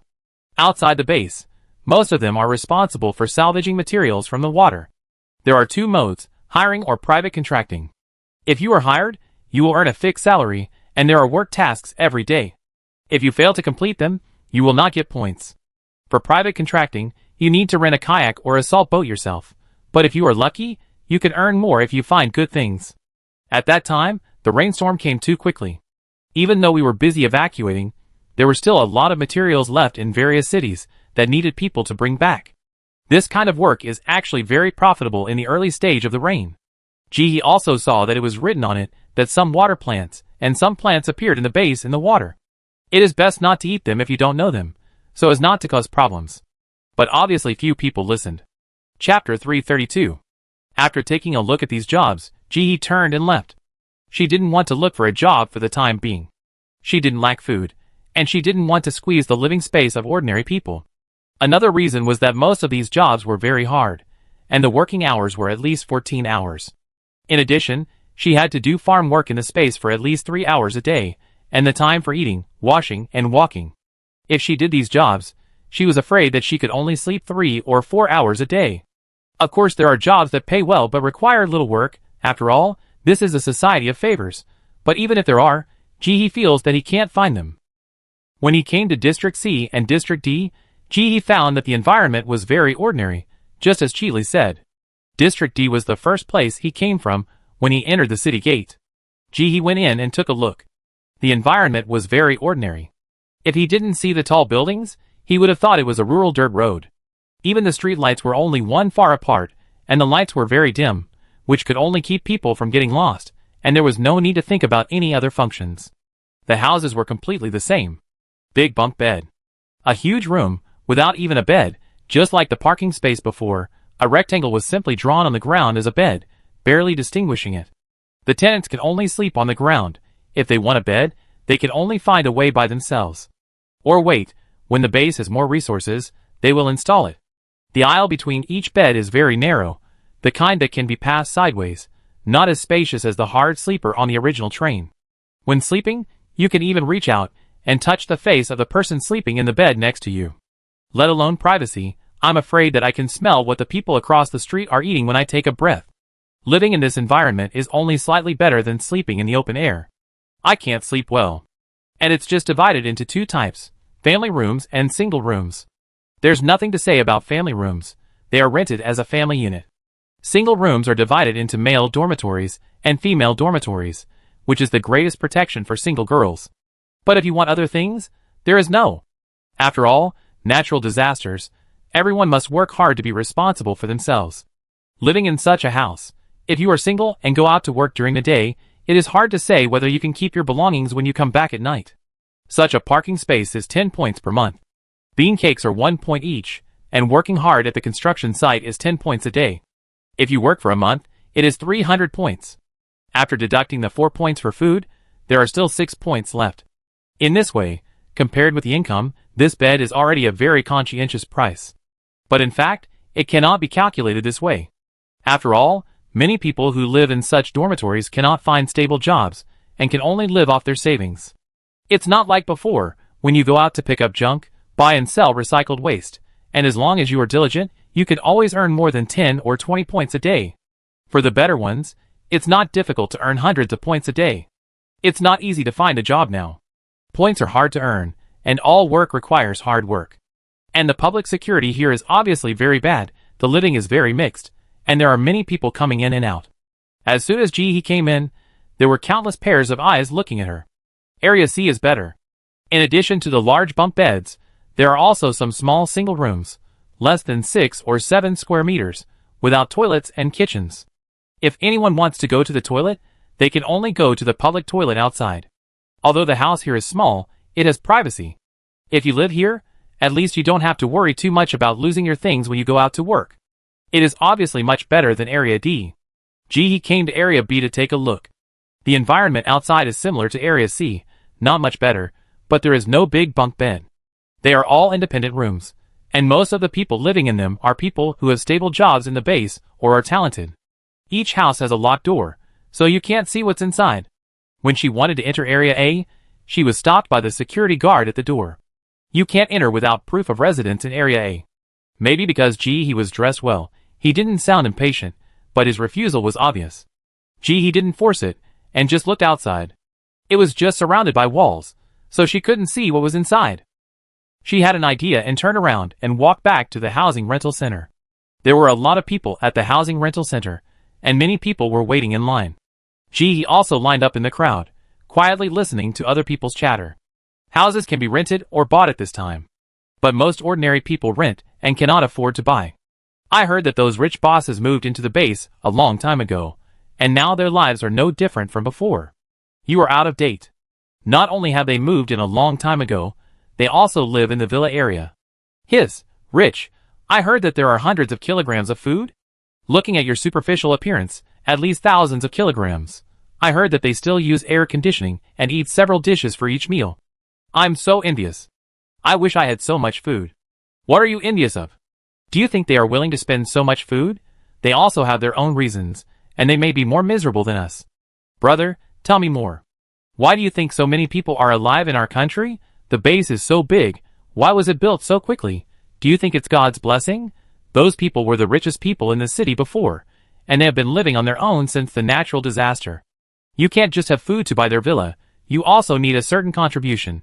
just like buying the orange horse before. If you don't have contribution, they won't sell you food even if they have it. Otherwise, there won't be enough for so many people to live in. Everyone can get a bed. If you live in a villa, won't others protest? He listened to the crowd's discussion and kept silent. Finally, it was her turn. In front of the simple table, the staff looked tired, but still smiled. "Hello, which house do you want to rent?" She had been working for 12 hours, and was exhausted. But she couldn't relax, because if she was reported more than 3 times, she would lose her job. This job was considered a good job in the base. She only had to sit and help people with business. The other work was physical work, which she couldn't do.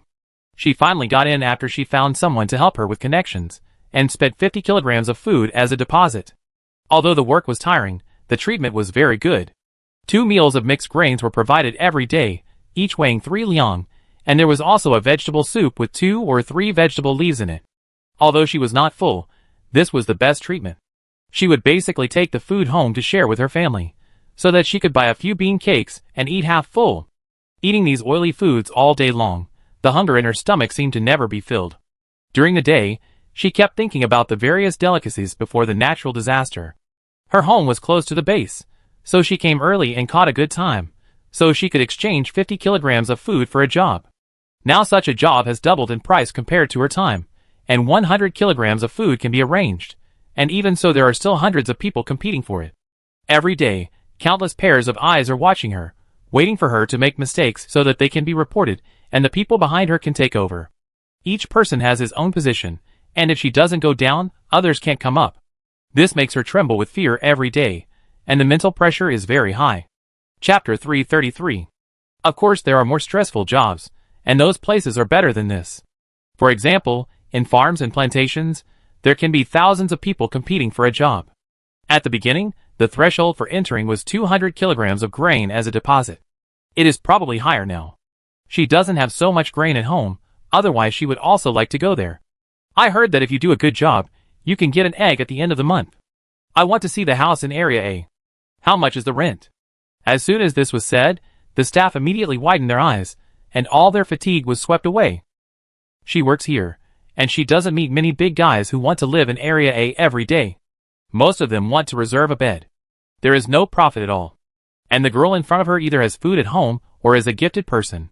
The latter is more likely. Her face immediately became softer, and her voice became gentle. You need a certain contribution to live in Area A. It's not enough to just have points. I wonder how much contribution you have. He was silent when he heard the word contribution again. Her contribution is 0. The woman understood He's expression immediately. She was a little disappointed, but she still explained conscientiously, there are no requirements in this regard in Area B. As for the house, it depends on what you want. We have it now. The largest area is 80 square meters, and the smallest area is 15 square meters. But you can't rent it if you want. There are many people in the base, and the living area is limited. A family of at least 5 people can rent an 80 square meter house. Unless you have other people living with you, your situation does not meet the requirements. There is a 15 square meter apartment here, suitable for single person living. Would you like to consider it? Thinking of the environment in Area B, he asked, how can I get contribution points? You can donate food, building materials, etc. to the base. If you are a gifted person, you can also donate props or silver coins. After that, the staff added, credit points cannot be exchanged for contribution points, it must be in kind. In general, it is better to be practical, and not to do those empty words. I don't want it. The woman saw He's interest and patiently explained, these are not in vain. There are security guards in Area A who are responsible for patrolling 3 times a day, and the public security is guaranteed.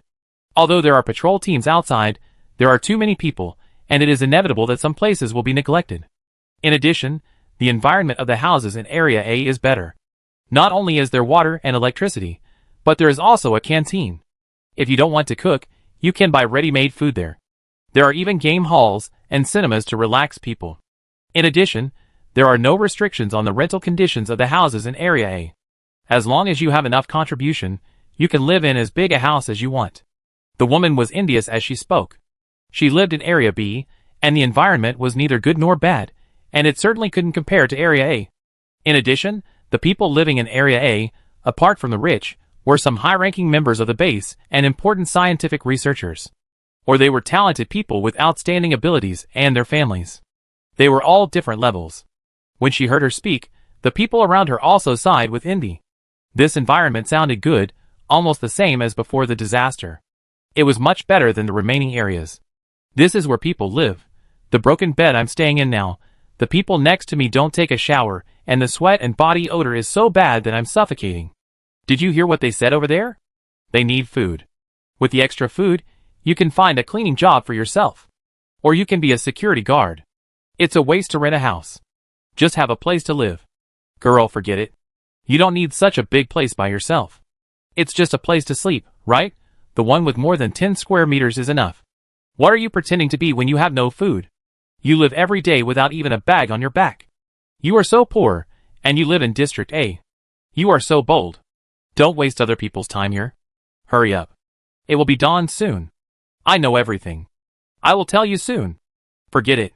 Book me a bed in District D. No matter what the people behind him say, he has made up his mind. How much contribution is required to live in District A? 50. The woman's eyes lit up. If this order is successful, she will get a lot of commission. Maybe she can buy a handful of vegetables to eat after get off work. The explanation was very careful. In Area A, the price of each house is different, and the price varies according to the size. For example, for a house of about 50 square meters, 50 contribution points plus 400 points are required every month. 2 kilograms of food is counted as 1 contribution point. Bean cakes are not allowed, but rice, corn, potatoes, etc. are all fine. There is no limit on the number of people living in a house.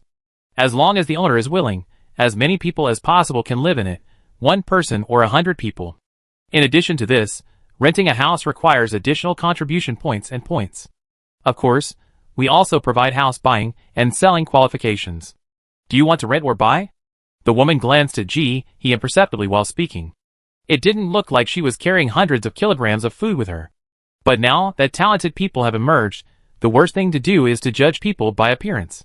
She kept a straight face and sincerely hoped that this girl was really a potential customer. Please, please. He quickly calculated in his mind. I was shocked. Wow, you really dared to ask for it. 50 contribution points, that means, if you want to live in Area A, you have to pay 100 kilograms of food every month. This is just the qualification to enter Zone A. The qualification alone is so expensive, so it is easy to imagine that the house is not much cheaper even if it is rented. Without several hundred kilograms of food, it is definitely not possible to come down. Really good, really ruthless. Compared with the cheap prices outside, the price of Zone A is simply arrogant. No wonder they are not allowed to visit. As soon as the staff said this, the crowd behind them exclaimed, they really didn't expect it to be so expensive. Most of them, after a year of extreme heat, still have 30 to 50 kilograms of food on hand, which is a middle-class family. Many people don't have any food on hand, and at most have some credit points from selling junk. These people don't even have the qualifications to live in Area A. Where are the props? The woman's eyes lit up, and the light that burst out was dazzling. It's no exaggeration to say that he really saw the light. She shouted to the side, Xiao Lu, come and help me for a while. Beauty, come with me. Super big customers must be treated with caution. Facing the envious eyes of the people around him, he followed the woman and walked into the inner room. After he left, the people outside immediately started discussing. Chapter 334. You can't judge a person by appearance. He looks insignificant, but he is so powerful. He must be a gifted person, and he is very powerful. I am tired of saying you envy me. I also want to live in District A. How much food do you have? You go to District A? Didn't you hear what the staff member said just now? Without real things, you can't even get in with just credit points. I wonder if the girl just now needs a grandson. I am willing to be her grandson. Following the happy staff, he came to a room that was a bit damp and stuffy, but looked clean. The staff tried to pour her some water, but he refused. I don't want to drink the water. I want to settle the house deal as soon as possible. Okay, wait a minute. I go find the appraiser. The staff left the door ajar and ran forward. Brotherly, it's time to do something big. It's time to do something big. The man called Brotherly was staring at the store that Xiang Tian had borrowed another 50 billion yuan from. Why did the owner's preferences change recently? Why doesn't he want metal anymore? He even collected a lot of gold locks and bracelets. Oil coal weapons. He doesn't have any of these things. What should he do? Just when he was feeling upset, he suddenly heard someone calling him, without even raising his head. What's the matter? A talented person is here, and she wants to exchange props for contribution points. She wants to live in Area A. The staff gasped. Huh? You should have said it earlier. The man called Brotherly raised his head suddenly, stood up immediately, and ran out. I didn't expect that a big customer would come. The higher-ups have told us that we must be very careful when recycling items, and we must satisfy the customers. Strive for a second transaction. After all, ordinary talents are reluctant to sell their items, and they have to keep the few items for themselves. These talents can only live in Area B, even him. None of the talents, who can exchange items for contribution points, are ordinary people. They are all super strong. We must make friends. Li Quan ran downstairs, steadied his breathing, and pulled his clothes, then pushed open the door and walked in with a smile on his face. I saw a slightly thin girl wearing a black sportswear sitting on the sofa. When she heard the door being pushed open, she looked up. It was an expressionless and slightly indifferent face, but the next second, the girl smiled, and her eyes turned into crescents, looking particularly cute. Li Quan did not dare to neglect. Hello, I'm sorry to have kept you waiting. You can just call me Li Quan. After a brief introduction, Li Quan went straight to the point. I heard that we want to exchange props for contribution points. Yes. He took out a palm-sized glass bottle, which was left over from eating canned peaches. It contained pink bright hemp thorns. After getting it, she kept it in the space water to purify the environment, and never took it out to sell in the store. There was no other reason, it was just that she had too many things to sell, and this one was not her turn. She didn't have to worry about being exposed when she took this out to exchange for contribution points, and it was neither an attack nor a healing type, so it wouldn't cause shock. It also purifies water quality, which is very useful at a time when the water source is seriously polluted, and it should be able to get a good price. This can purify water. You can take a look. Li Quan took the peach jar with both hands, with a serious face, and took a look at it in the mall first. There are only 4 words. Purify water quality. Although the mall can also test, but the mall will only tell the most basic things. If 4 words can solve it, they will never say 5 words, and sometimes they are too lazy to even perfunctorily tell the name. Li Quan took the pink thing out of the mall, unscrewed the bottle cap, and carefully reached out. His talent can be tested, which is considered auxiliary. He saw his movements and said, "Wait, don't this has electricity." Before he could finish his words, Li Quan had already reached out and touched it. The next second, he was twitching like he had been electrocuted. Ah! The staff member next to him exclaimed a little, as if he wanted to rush over, but didn't dare, and lowered his head to look for something. Don't be afraid, it's okay, it will be fine soon. He comforted him quickly. As soon as he finished speaking, Li Quan pulled his hand back the next second, still with a lingering fear on his face. He wiped the sweat off his forehead and smiled at I was careless, it's okay, it's okay. It's okay, the electric shock is just a momentary feeling, just get through it. It's just a little uncomfortable. He carefully screwed the lid of the peach can, held it in his hand, and looked at with a smile. Your prop is very useful, how about this? I will give you 100 contribution points. What do you think? After that, he added, although this prop is precious, it is an auxiliary type. It can purify water sources, but the purification amount is limited. It can only purify 2 tons a day. In addition to this contribution point, I am willing to give you 600 credit points. 600 doesn't sound like much, but it's equivalent to a construction worker's income for 2 months without food or drink. He nodded to show that he understood, and took out 2 palm-sized peach cans, which contained 2 pink bright hemp thorns, 600 contribution points, 3,800 credit points. Okay, let's trade. Li Quan's eyes were fixed on the bright hemp thorns. Looking at Li Quan's expression, she laughed. The water outside is not clean. Although there is no shortage of water for the time being, the quality is not as good as before. There's everything in that water. Do I need to tell you in detail? Where were the bodies thrown after burning? Where did the feces in the public toilets go? I saw human bodies soaked in the water before. You can't drink this water directly. You must go through a lot of procedures, but I don't need anything for this thing. You can just throw it in. He didn't say anything about the turbid beast polluting the water. The bodies have been taken away by Li and others. There's no need to study the concept of pollution. You can see it with your eyes. Li Quan held the glass bottle, and couldn't let go. What the girl said was so right. Rain and no water shortage are two different things. Although there is a lot of water outside, not only can this water not be collected and drunk directly, but it also pollutes the original water source. The upper management has been hiding it for fear of causing panic. Privately, they have tried all kinds of ways. Finally, he nodded with difficulty. Then let's not exchange it. You give me another 1,000 points, and I will use this to exchange you for a 1-year residence right in a large flat with a usable area of 98 square meters in Area A. What do you think? You can choose any location. You don't need to pay rent and contribution points for this year. When the house expires next year, we will ask for your opinion first. If you don't rent it, we will rent it out. Of course, if someone wants to buy your house, we will also ask for your opinion first. If you don't buy it, we will sell it. What do you think?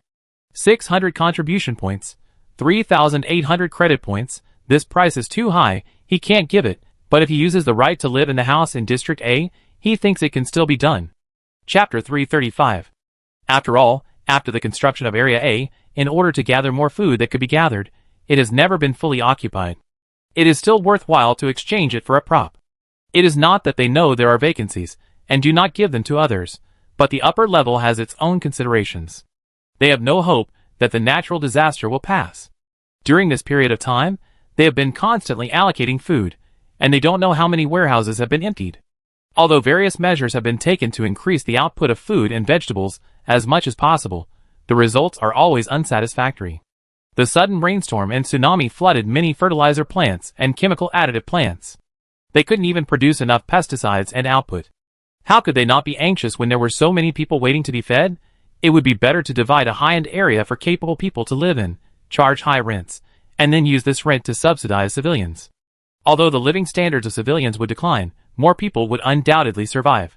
After all, the living area is just a little smaller. If you can't stretch your legs when sleeping, you won't die. But if you don't eat or drink for a week, you will die. Gee, he was curious. How much does it cost to buy a house? 40,000 kilograms of grain. Gee, Even she wanted to say, you are so bold. The staff who were waiting with bated breath next to them didn't breathe a sigh of relief until Gee nodded, and their hearts finally settled down. The whole person was very enthusiastic. Then I will take you to choose a house. By the way, I turn on the water and electricity for you. Gee nodded, said goodbye to the enthusiastic Li Quan, and followed the staff to a very crowded office.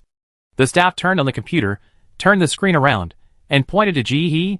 These houses are all 98 square meters, with private bathrooms. Gee finally chose a top-floor house in the center of Area A, close to the commercial street, on the top floor. It is the most expensive house in Area A except for the villa area. And there is no need to worry about people walking back and forth in front of her house on the top floor. The staff praised her for her good vision. Gee also took a look at the map of the entire base, which was the simplest planning map. It looked like a circle inside a circle. The center was the smallest and had the most protection. Conversely, the closer to the outer circle, the larger the area and the more people that could live there. I heard that it was still expanding outward. After choosing a house, the staff gave her the key, and the right to use the house for the next year was transferred to her name. Can I help you turn on the water and electricity? Gee nodded, and the staff member did some operations, and finally nodded with a smile. I have deposited 100 points into your water and electricity accounts. You still have 6 points in your name. Remember to recharge your points in time, otherwise the water and electricity will be cut off. Gee, The staff member didn't think Gee was poor at all, but just felt that the boss was really different from them. Such a powerful boss didn't have many points on his card. As expected, the bosses are very low-key. This girl is not much older than her child. Now she can rent such a good house, and has so many credit points in her name. The rent of their family for 1 month is not enough to pay the water and electricity bills. Life is really uneven. She politely watched Gee leave the door of the housing rental center, and she turned around and ran to Li Quan. Her little green vegetables, she is here. Gee walked and thought. She had to find a way to earn some credit points. She caught insects for a year, and lived a year of hard life. The points she saved were all spent today. She went straight to Area A. When she was stopped at the door this time, she took out her ID. Ding, Area A residents, allowed in. Area A is indeed very different from the outside. The ground is very flat, and even the street lights are much brighter than outside. Although the surrounding houses are denser than before the disaster, they are much better than areas B, C, and D. Moreover, the tallest building is only more than 10 floors, which is short compared to those outside that are more than 30 floors. The pedestrians on the street are much better dressed than those outside. Many people wear raincoats and rain boots. There were a few old ladies carrying bags and digging wild vegetables everywhere, which looked somewhat similar to the outside. He quickly found the house she rented, and the commercial street was at the foot of the house. After a quick look, she turned and went upstairs. There was no elevator on the 19th floor, so she had to climb by herself. Fortunately, she was in good physical condition now, and with the help of Prolin, she didn't feel tired or hot when climbing the 19th floor. When she went upstairs, she met her neighbor, a woman who looked to be in her 50s, wearing ordinary clothes with 2 patches. The two sides greeted each other, and he said nothing and continued to go upstairs. There are 2 families on each floor of this building. The family opposite the 19th floor is also empty, and not rented out. Taking out the key, he opened the door and entered. The house looked quite big. There was a living room facing the front door. There were 2 bedrooms inside, a bathroom, and a kitchen next to it. It was just a rough-finished house. Except for a socket, there was nothing in the house, not even a faucet or a toilet. Standing in the empty room, he was silent. She seriously suspected that the base didn't want to give even a single socket. It seems that unless you want to use the public toilet outside, you have to build a toilet. It seems that if you want to live comfortably in this house, you have to clean it up. But that's all tomorrow's business. He took out the broom and rag, cleaned up simply, and put the bed and dining table back out.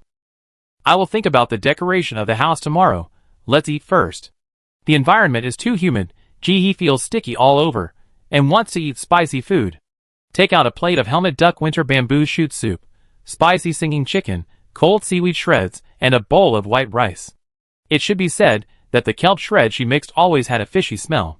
But why are the kelp shreds made by other chefs not fishy at all? In the next few days, he would go out of the base every day and come back more than 3 hours later. The purpose was simple, just to prevent someone from coming to her house in the future and wondering where her decoration materials came from. With the entry and exit records at the city gate, plus the space button that was too obvious, it would not arouse too much suspicion. There is a dock around the base that can go out to the sea, and there is also a land. The scope of activities is still very wide. She also found an opportunity to sell some of the dirty metals she had hoarded before, and exchange them for 300 points. After being busy for a while, he finally cleaned up the room. Installed 2 stronger anti-theft doors, tiled the bathroom, installed a toilet, faucet, and shower. Also covered the bedroom where she lived with wallpaper and flooring, so that she could move out the big bed, dining table, and stools to be done. The other rooms, including the living room and another bedroom, all had cement floors, and were not cleaned at all. These days, he was decorating while thinking about the purpose of the house. Chapter 336. Everyone knows that gifted people can buy seeds from the mall, so it is not too outrageous for her to grow some vegetables at home and sell them to support herself. She can sell them to subsidize some points and shut others up. Humans are social animals. Living among people means that they will be noticed by others. She lives alone. If she does not have a legitimate income, others will inevitably think too much. Green vegetables are good. Although it will make others jealous, as long as they want to grow this thing. For the residents of Area A, seeds are not too difficult. As long as the degree is controlled, the problem will not be too big. He took out the iron racks and planting boxes she had collected before, and filled another bedroom, living room, and kitchen with them. She felt that it was too troublesome to clean up the kitchen again. If she wanted to cook, she could go to the space to do it, or ask the chef to help, so she took out an electric frying pan as a decoration. She also thought about what to plant in these rooms. She planned to plant sweet potatoes and potatoes in the bedroom. These have high yields and are food, so she won't have to worry about selling them when the time comes.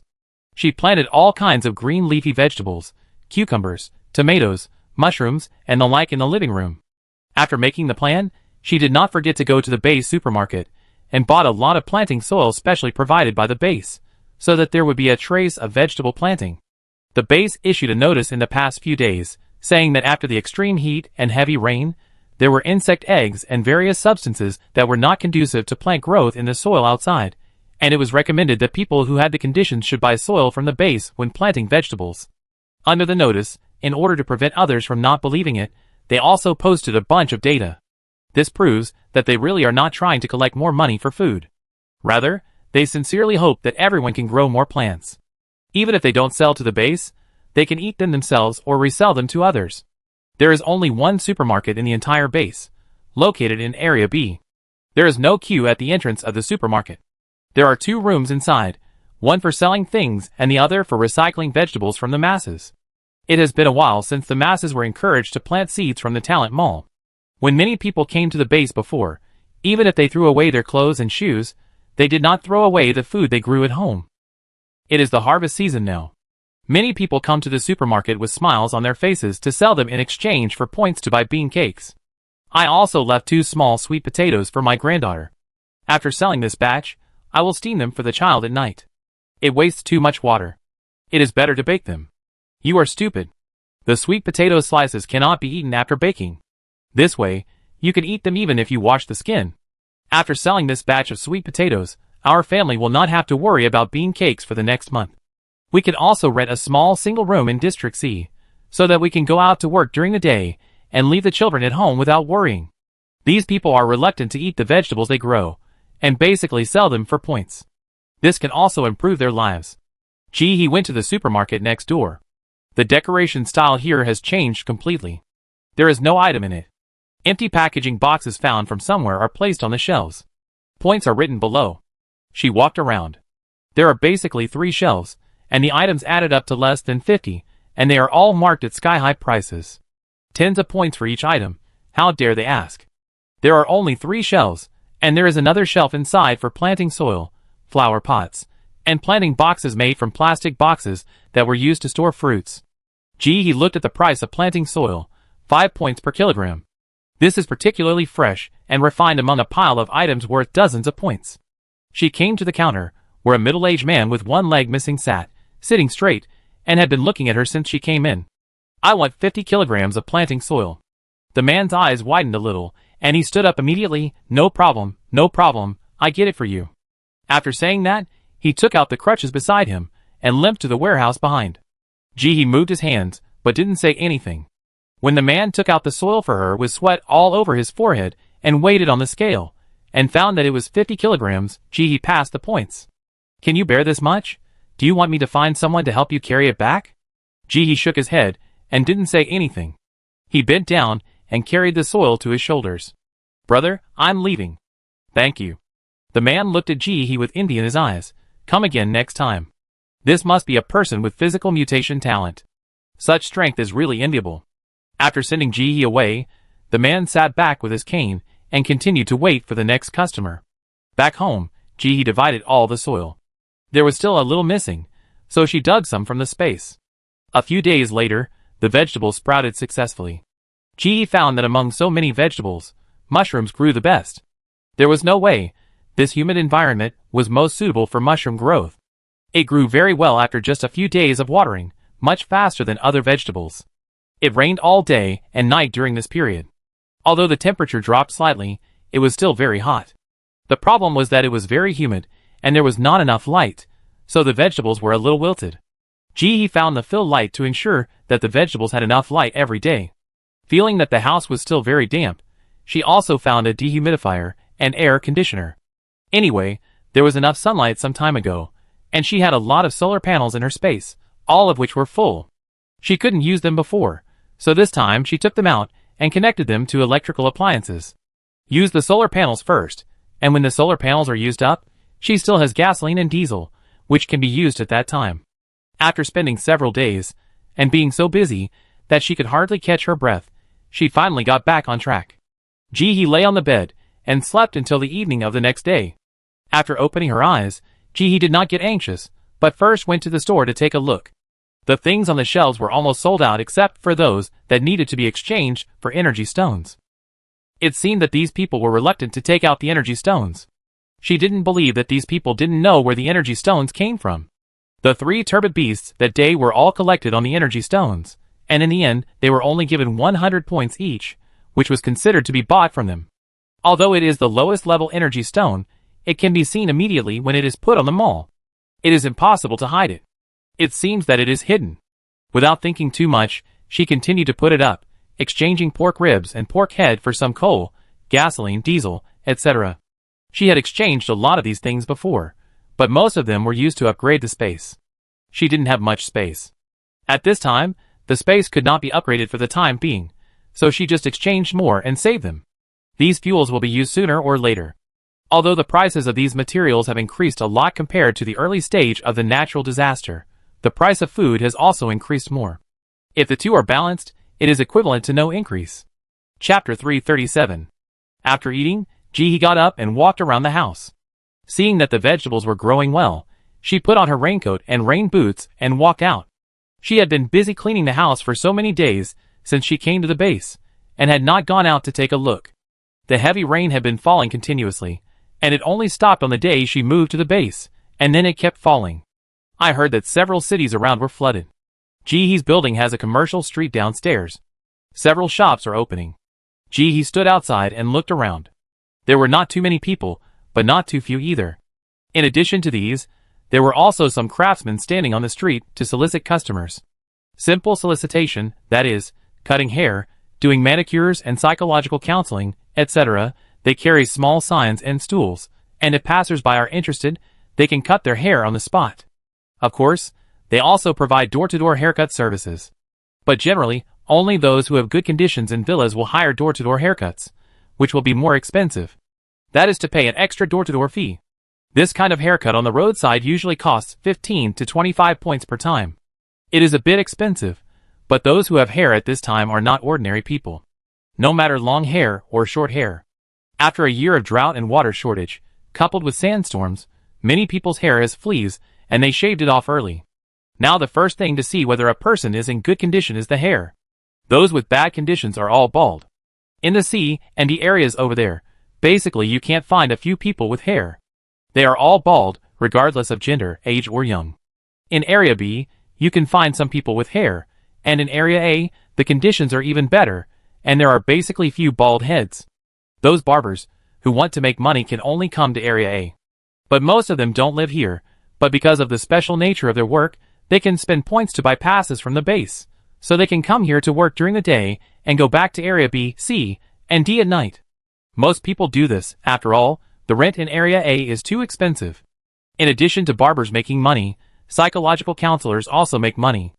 After the natural disaster, people were under great psychological pressure, and few were mentally healthy. Every year, a group of people committed suicide because they were depressed. They would feel much better after talking to a psychologist. In addition to these, there were actually several shops that surprised her, all opened by auxiliary talents. There were pharmacist shops, weapon forging shops, clothing weaving shops, negative status removal shops, and so on. Jihee even saw a gifted friendship center. She pushed the door open and walked in. There were a lot of people inside, some sitting or standing, some gathered in groups of 3 or 2 to talk in a low voice, and some sat in front of the bar, looking at a display screen hanging on the wall. The overall atmosphere was quite relaxed. Girl, first time here? Jihee turned around and saw a young man wearing glasses. He was standing at the bar, pouring drinks. The green bottle of Sprite was so obvious. Although an ordinary bottle of Sprite before the disaster was only a few dollars, a year after the disaster, the price of this Sprite was comparable to Lafite. It was a symbol of status. The man handed a small cup of Sprite to the person in front of him, and he waved to Jihee. Would you like something to drink? Jihee glanced at the small blackboard behind him. Boiled water, 10 points per cup. Sprite, 40 points per cup. Coke, 40 points per cup. Beer, 40 points per cup. There are only 4 kinds in total. Let's not talk about other things. Just the boiled water in the first row, 10 points per cup? Who is the sucker who comes here to drink boiled water? She shook her head and didn't drink it now. There were still many drinks in the space, and she hadn't finished them yet. The man saw Jihee shaking his head, and his smile did not change. My name is Shirya. I am the owner of this store. Our customers are mainly talented people. If you are under a lot of pressure, you can come to the store to sit and chat. It's okay if you don't order drinks. We welcome you. This display will also pose some tasks, all posted by those rich people, specifically looking for us talented people to do. You can take a look. If you want to take it, you can take it. They are all screened by me, and the subsequent rewards will definitely be in place. I will charge 1/3 as a handling fee. Jihee nodded, showing his understanding. Isn't this similar to posting jobs outside? It's just 1/3 of the handling fee. This price is high enough. In front of the electronic screen, the tasks are constantly being refreshed. Several of them were staring intently. There were all kinds of strange things. The more difficult ones included going to the city center to find some equipment and salvaging it from the water. There were also tasks to go to the next city to find someone and bring them to the base safely, etc. The simpler ones were to find your lost pet dog and exchange it for goods, exchange supplies for food, or exchange food for other supplies.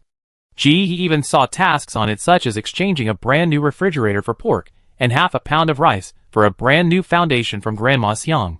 She didn't say anything about the refrigerator exchanging pork. It was normal. Who wouldn't want to eat meat at this time? But the rice exchanging Chanel foundation? Are you serious?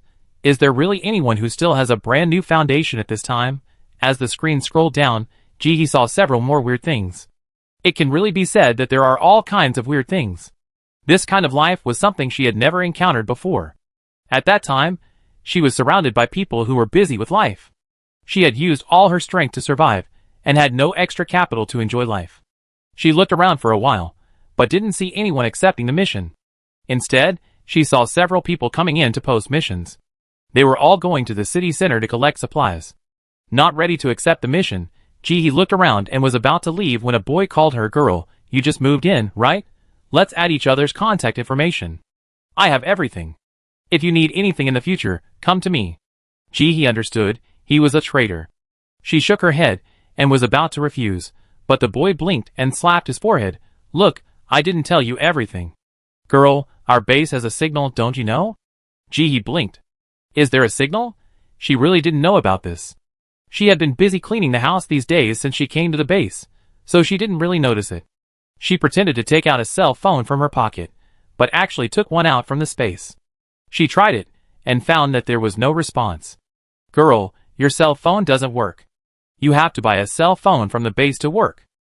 The man took a look at Jihee's old cell phone and understood everything. "Go to Area B. There are cell phones for sale at the recycling center there. One cell phone costs 800 points. So expensive?" Jihee was shocked. In fact, she didn't have enough points to buy a cell phone. "That's right. It's really expensive." The man who said this also felt sympathetic. If it wasn't for work needs, he would not be willing to buy one no matter what. Chapter 338. Although it's expensive, it's really useful. It's said to be developed by someone with mechanical talent. The signal is very good, and you can play games. As he was talking, a woman next to him interrupted. "Although it's a bit expensive, it's really convenient. The radiation range includes our entire base, and 2 kilometers outside. I heard that it was set up in Area B specifically for the convenience of others to buy. Otherwise, they might not be able to come to Area A. If you ask me, there's no need to set up a counter there. Those people can't afford it. 800 points are enough to buy a lot of bean cakes. Have you heard that there are fish in the water? There aren't too many, but some people have caught some and exchanged them for a lot of points at the Research Institute. Is this true? Is it true? Damn, what are we waiting for? Just take a random mission and go out to catch fish. Let's go!" As the news of the fish came out, the people who were sitting leisurely in the room just now stood up and walked out together. These people are basically gifted. Even if they don't lack food, who can complain about having too many points? Points are a necessity to ensure life. With points, their lives can't be the same as before the disaster, but they are not much different. Jihee followed him out. Originally, she didn't plan to leave the base today, but she didn't expect that the mobile phone was so expensive. For the sake of the mobile phone, she decided to go out of the base to have a look. It's just that she hasn't decided what to take out to exchange points. After the group left the house, some rode bicycles, and some went straight into the rain. Raincoats and the like are not needed at all. You will get wet if you wear it, so it is better not to wear it at all. Anyway, the gifted have good physical fitness, and will not catch a cold easily in the rain. Jihee looked at their backs, shrugged, and ran after them. In Area A, bicycles have become the most fashionable means of transportation. Most cars are of poor quality after being exposed to the sun for a year. Even if they have a car to drive, ordinary people can't afford to add gasoline now. What's more, renting a car itself requires a lot of points and deposits. Bicycles are better. If you encounter a mud pit, you can get off and carry the bicycle forward. Jiha Space has quite a few cars, all of which were replaced during the rain. Mammoth, Brabus, Bentley, etc. The more low-key ones are Mercedes-Benz and Land Rover. They are all modified off-road vehicles. There is not a single low-key one. She could never imagine the luxury of those rich people. Selling so many modified cars to her is like selling a 10 yuan short-sleeved shirt at the morning market. Once she got excited, she thought any one of them was good, and she changed more than 20 at one time, thinking that maybe I could use it when I go out in the future. She has a lot of bicycles, tricycles, motorcycles, human-powered and electric ones. Compared with food, these things are not expensive. After leaving Area A, people's relaxed demeanor changed instantly.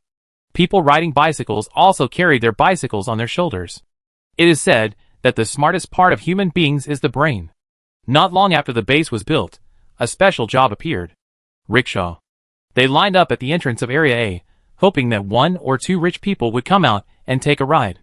Most of the rickshaw drivers are between 40 and 50 years old, both men and women. They modified the tricycles they used to pull luggage to the base, kept the tires, and used the things they picked up to decorate the tricycle bucket into a seat, and inserted 2 long sticks in front, and the rickshaw was ready. These rickshaw drivers were wearing wet clothes, squatting on the roadside, staring at the people coming out of Area A, and when they saw someone wearing better clothes, they pulled their rickshaws over to ask questions. As for those who are bald or in rags, they usually don't ask. "Girl, do you want to go? It's very cheap, only 2 points. Look at me, I'm strong. You can sit in this rickshaw, and it won't rain on you. It's also 2 points. 2 points is the starting price, and 4 points is the upper limit. As long as they are in the base, except for Area A, they can't enter, no matter where they go." Many people got on the rickshaw, and those who didn't pick up passengers continued to wait in the rain. He refused the rickshaw and walked quietly in the rain. She saw people queuing at the counter to buy bean cakes in the rain. When they got the bean cakes, they quickly wrapped them in plastic bags and put them in their arms. She also saw a few bald men arguing on the roadside. They cursed each other, but they never fought. Life is not easy, and people are particularly irritable due to the high pressure. So a profession was born, the scammer. It is similar to the previous scammers, who smack people with cars. Now these people smack people with people. They bump into people when they walk. If the person loses his temper, they will continue to provoke until they are beaten. At this time, if the victim does not want to be caught by the patrol team, he must pay points to settle the matter. In order to prevent people from being desperate and starving to death, a certain transition period is also given to everyone. The base also provides a credit point credit service, which allows 300 points to be credited. If you pay it back within a month, you don't have to pay more points. Of course, if you don't pay back the points owed to the base will not support idle people in vain, and will take that person away to work. When the debt is paid off, the person will be sent back. This job is not the kind of job that is recruited, but the kind of job that is very hard and no one wants to do. I heard that those who come back after doing it will be skinned.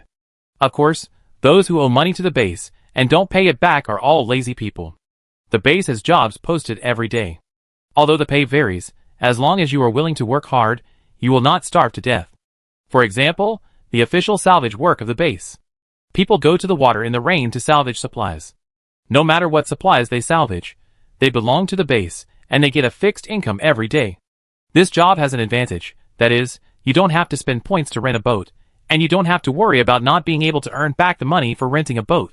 But at the same time, the salary is fixed, so you can only say that you will not starve to death, and it is definitely impossible to have a good meal. You can judge for yourself. Anyway, the base has thought very clearly that food is for people to eat, and it is better to let people work than to give it for free.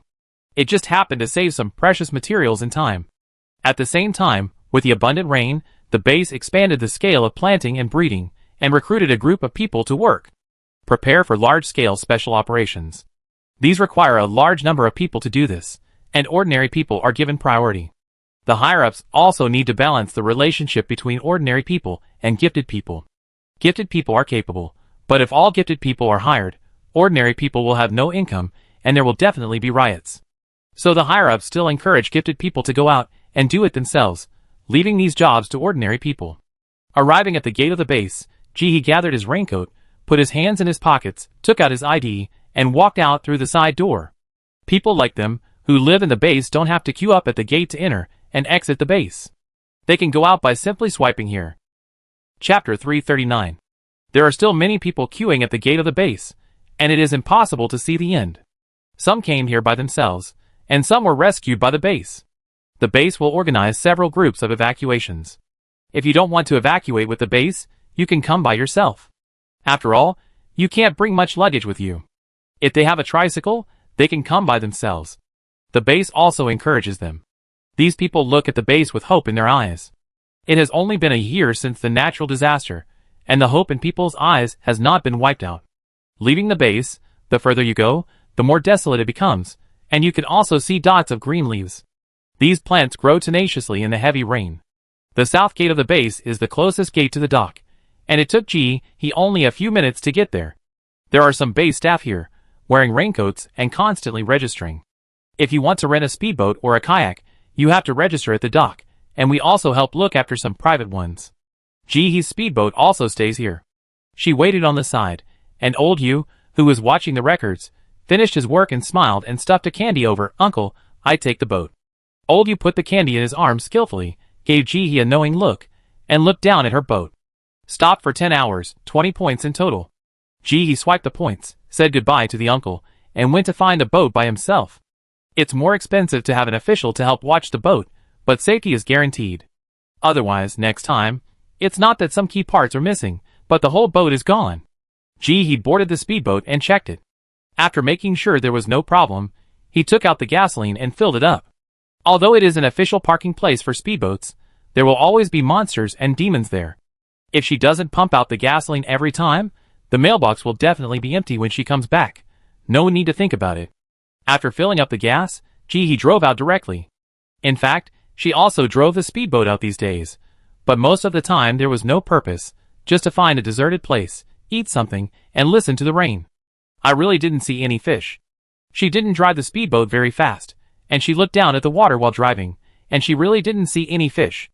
After driving for about 20 minutes, she spotted the fish. There weren't many, and they were very black. Jihee cast the net quickly. It was instantly collected into space. When she took it out, the fish was still a little confused, and the next second it struggled desperately in her hand. Jihee grabbed it tightly and observed it carefully. It looked a bit like a carp, but not exactly the same. Its mouth was a bit thick and a bit big, and it had a pair of big teeth inside. Its scales were hard and a bit sharp, scratching her hands. It weighs about 1 kilogram. He took out the interstellar detector and checked it. Ding, natural food, edible, pollution level 37%, not recommended for large-scale consumption. Since it can be eaten, I won't let it go. He silently took out the big bag and threw the fish in. He can bring it back to the base to exchange for points. As he fished, Jihee found that there were not only fish in the water, but also many insects, all kinds of big and small, swimming freely in it. Looking at those strange-looking insects, she was silent. It was raining heavily, and the bugs couldn't fly in the rain, so they just went diving. This vitality is really tenacious. As they got farther and farther away from the base, Jihee found that in addition to fish and bugs, there was also a large area of water plants in the water, densely packed and endless. It looked like a sheet spread on the water surface, and even though it was constantly hit by the rain, it didn't fall apart. The base didn't clearly say it would be collected. She picked up a small piece and tested it. Drops, natural food and edible, pollution level 62%. Throwing the green plant in her hand back into the water, she turned around. The water plants here are inedible. The fish here are probably not of good quality, so don't fish here. Although she doesn't eat them, the base will take them, so don't waste them. After fishing for a few more hours, Jihee looked at the fish in the bucket in his hand and fell silent. There are fish, but not many. If you really want to catch a mobile phone by fishing, I don't think you can hold too high a hope.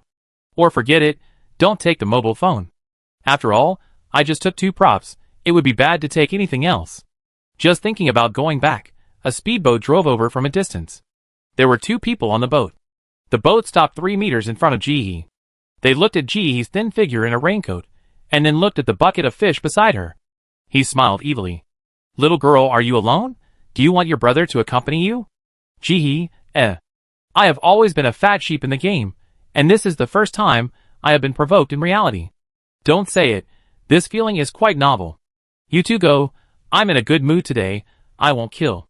After saying this, the 2 men burst into laughter. This is the funniest joke we have heard in the past year. Datsuin, look, she said she doesn't kill. Oh, I'm so scared. This fish can still move. Help, it's slippery. The man clamped his throat and said it in a strange voice, and he continued to laugh. The man next to him glanced at Jihee, his eyes full of disdain.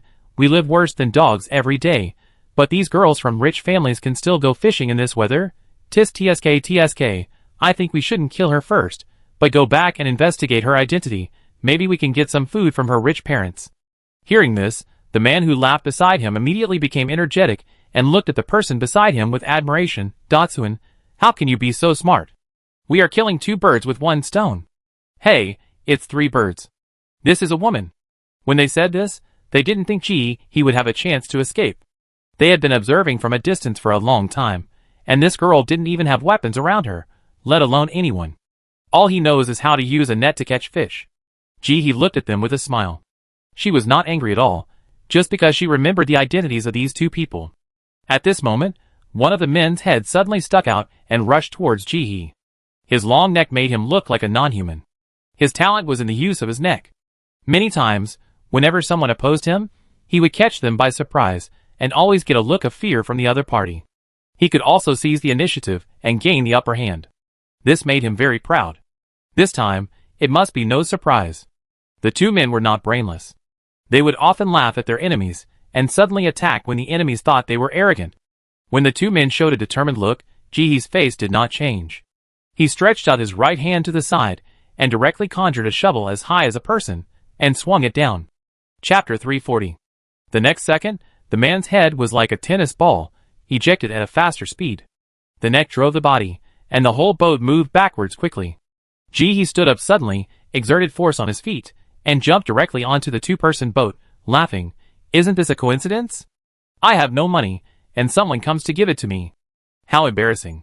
The 2 people on the opposite side, it doesn't feel good.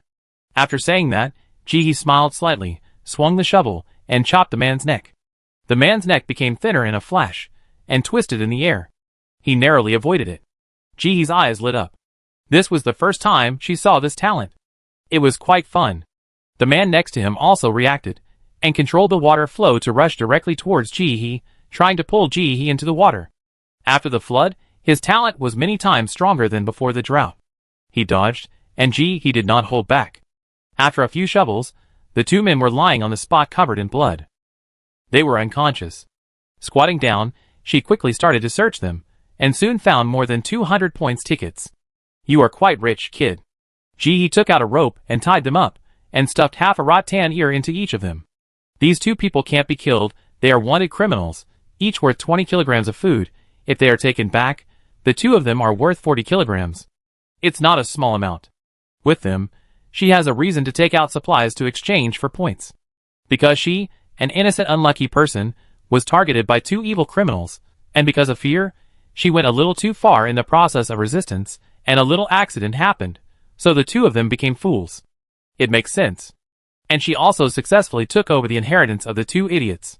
Is there anything wrong with that? No. So she can go back and buy a mobile phone. With tongue air here, these 2 people have become demented, and there is no need to worry about them betraying her.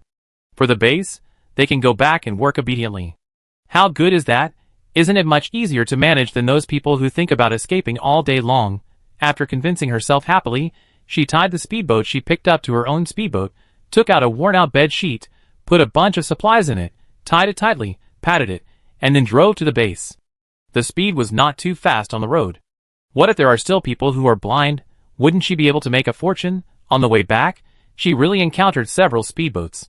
Some tried to approach, while others avoided them from a distance. He did not hide from those who tried to approach, but turned the boat around and headed straight for that boat. Let her see what kind of monsters and demons want to show off their power here. Under normal circumstances, seeing Ji's behavior, the people on the boat would be so scared that they would immediately turn the boat around and leave. The speed was so fast. An unusual situation that aside, she hasn't encountered it yet. After scaring off several ships in succession, Ji returned to the dock very smoothly. Old Yu saw Ji coming back, walked over quickly, helped her pull up the speedboat, and took a look at the 2 people on the other boat. Who is this? These 2 are bad guys, on the bounty list. I just happened to meet them, and I'm going to take them to the base to collect rice. Old Yu looked at Ji with envy. He thought this girl had no strength, because she came back empty-handed the last few times she went out. I didn't expect that this would be a great success. Where did you find her? He also wanted to meet her. Although he was old now, this girl was fine. He thought he could give it a try. It's all fate. He couldn't tell the truth, so he started to make up stories. Old Yu listened to them, as if they were real, and nodded repeatedly. I don't know if he believed it or not. He also recognized these two people. They were the ones who offered a reward of 20 kilograms of food. They did a lot of bad things and hid away without being caught. Unexpectedly, they fell into the hands of this girl. He looked at the pile of supplies on Jihee's boat with envy, and reached out to help pull the two people up. Girl, don't forget each other when you become rich. Uncle, look at what you said. If it weren't for buying a mobile phone, I wouldn't be able to risk it. I'm seriously injured, and I have to take good care of myself when I go back. I'm afraid I won't be able to get out for 10 days or half a month. Old Yu looked at Jihee's pale face and nodded silently. It didn't seem easy. He was injured. Forget it. Life is more important. He hasn't lived enough at his age, so he'd better not join in the fun. Thinking of this, he was no longer jealous of Jihee's capture of two criminals. What are you going to do with this boat? Old Yu found that the two were a little strange, but he didn't think much about it. He pointed to the boat behind Jihee and asked, Sell it to the base. I only need one boat. This was what Jihee had thought of on the way back. It was useless for her to have so many boats. It would be better to sell them to the base to earn some points. Old Yu became enthusiastic again. That's great. Uncle will find someone to help you check this boat. They all have targets. If they help the base collect one more boat, they can get some commissions. Although it's not much, it's enough to buy a few bean cakes. A little bit adds up to a lot, which is not bad. After a while, a young man came, soaked by the rain. He didn't say anything when he came. His hands turned into machines, and he started to check. He was carrying a large bag of bed sheets. He was curious and squatted down to chat with him. Brother, are you a mechanical talent? Yes. Then why are you here to check the ship? The young man looked at Jihee with resentment. Do you also think I can be like in the movies? Without waiting for Jihee to answer, he continued, I think so too. In fact, we mechanical talents are not very capable. We can only check the engine and so on. I think it sounds good, but in fact, we are more like universal repairmen. What if you pass the game? Alas. The man let out a huge sigh. What game to pass the game? There was a game that asked us to race against a monster, but I couldn't win with my physique and was eliminated directly. The monster stepped on me several times when passing by me. Fortunately, it didn't use too much force, otherwise I would have seen that I was too weak. Jihee, Oops, it seems to have touched someone's sore spot. Come, have a piece of candy. Life is like candy, sweet and sweet. As he said, he handed over a piece of candy. This kind of candy was the cheapest one in the past, but now it has become a universal key to open up interpersonal relationships. As long as you take it out, you will be successful in everything. Sure enough, the young man swept away the melancholy just now, glanced at Jihee, and happily reached out to take the candy. Actually, it's pretty good. I'm not strong in combat power, and playing games is not suitable for me. Now I have a system, at least I can make a living, and I have a dormitory to live in, which is not bad. Jihee nodded, which is better than most of the base. The two chatted for a while, and the young man raised his foot and stepped on it. This boat is fine, 80% new. I leave first. If your boat breaks down in the future, you can ask me to repair it. I'm a professional. After saying that, he turned around and left quickly. Chapter 341. Jihee was very satisfied when she saw the boat rated as 80% new. The purchase price is different for a boat that is 70% new or 80% new. Finally, the boat was priced at 1,000 points. If she was willing to sell it, it could be transferred to her card immediately. In addition to the more than 200 points she just got, she could still pay for the water and electricity bills after buying the phone. Jihee thought for a while, turned to look at the old man who was always very attentive next to her. Uncle, you see, I just fought with the gangsters and got internal injuries. I can't go out to salvage supplies for a while in the future, but now is the best time to salvage supplies. Every day of delay will increase the loss. Seeing so many people wanting to salvage supplies, but without a boat, I felt like a branding iron wasting my heart. How about this? In order to prevent precious resources from being wasted, I feel wronged and rent both boats to the base. The base will just give me some rent every month.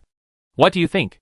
The old man looked at Jihee, put his hands behind his back, and glanced at Jihee. Little girl, you have a lot of ideas. Tell me, how much do you want to rent? 800? Old Yu turned around and left. Huh? Do you think your boat is so valuable? It's made of grain, not oil? Uncle, this is your fault. How can you be so angry when serving the people? Why are you leaving? Let's talk it over. What's the problem? The uncle rolled his eyes. He was really impressed by this little girl. 300 a month. Are you willing to rent it? It depends on how well you maintain the boat. Otherwise, it would definitely not be this price. Do you want to rent it? Yes, uncle. Why am I unhappy about this? I'm so happy.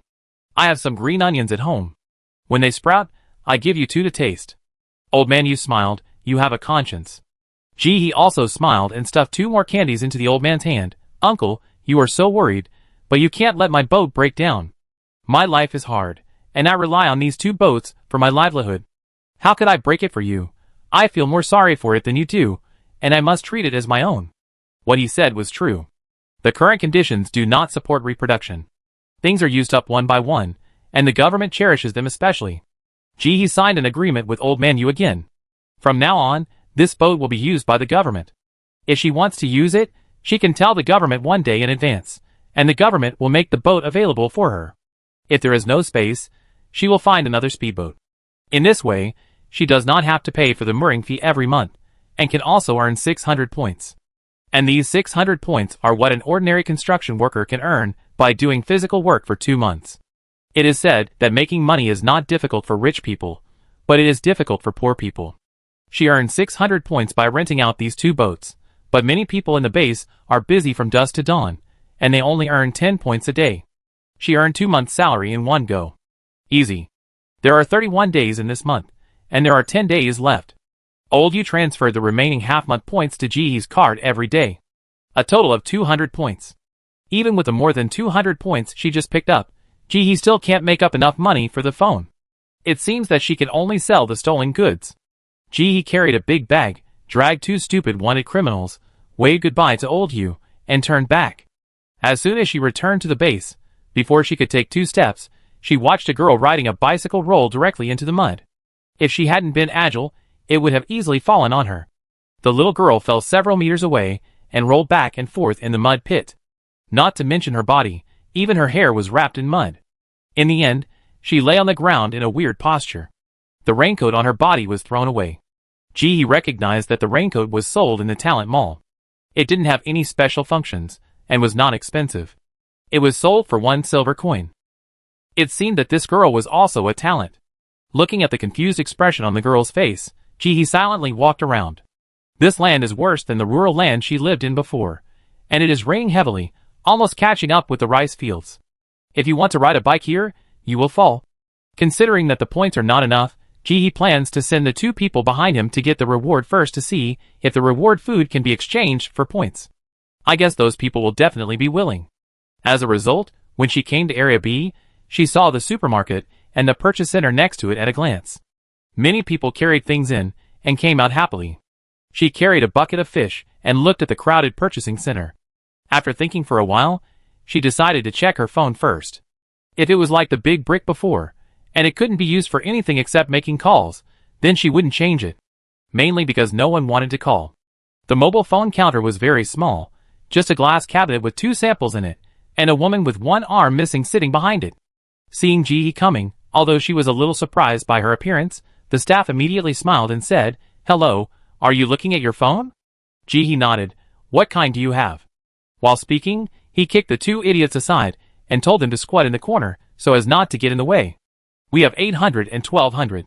The 800 is the one in my left hand, and the 1200 is the one in my right hand. They have similar functions, but the 1200 has a bigger screen." The woman was very enthusiastic and took out both phones for Jihee to take a closer look. Jihee was looking at them and tried them out.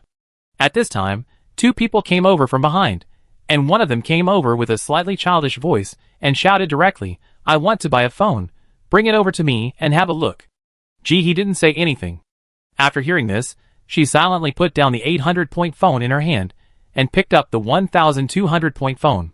There was no other reason, just that she had just looked at the 800-point phone and hadn't had time to look at the 1,200-point phone. She just wanted to take a look first. The receptionist smiled at Jihee and picked up the 800-point phone to show the other 2 people, "Take a look first. We only have 2 models. This one is 800, and that one is 1,200. The functions are similar. This one is more suitable." The newcomer picked up the phone and took a look at it, then threw it back on the counter, and pointed at the 1,200 yuan phone in Ji's hand. "Hey, let me see the phone in your hand." As soon as he finished speaking, the woman behind him pulled him and said, "Why are you looking at the 1,200 yuan phone? 800 points are enough. As long as the phone works, don't buy the 1,200 yuan phone." Ji turned his head and looked over there, and recognized one of them as the one he had just seen in the morning. Chapter 342. She was one of the women pulling the rickshaw, and she was followed by a boy who looked about 16 or 17 years old, just at the time of rebellious adolescence. The woman looked very old, with prominent cheekbones and freckles on her face, looking miserable. Her son was about 180 centimeters tall, more than a head taller than her.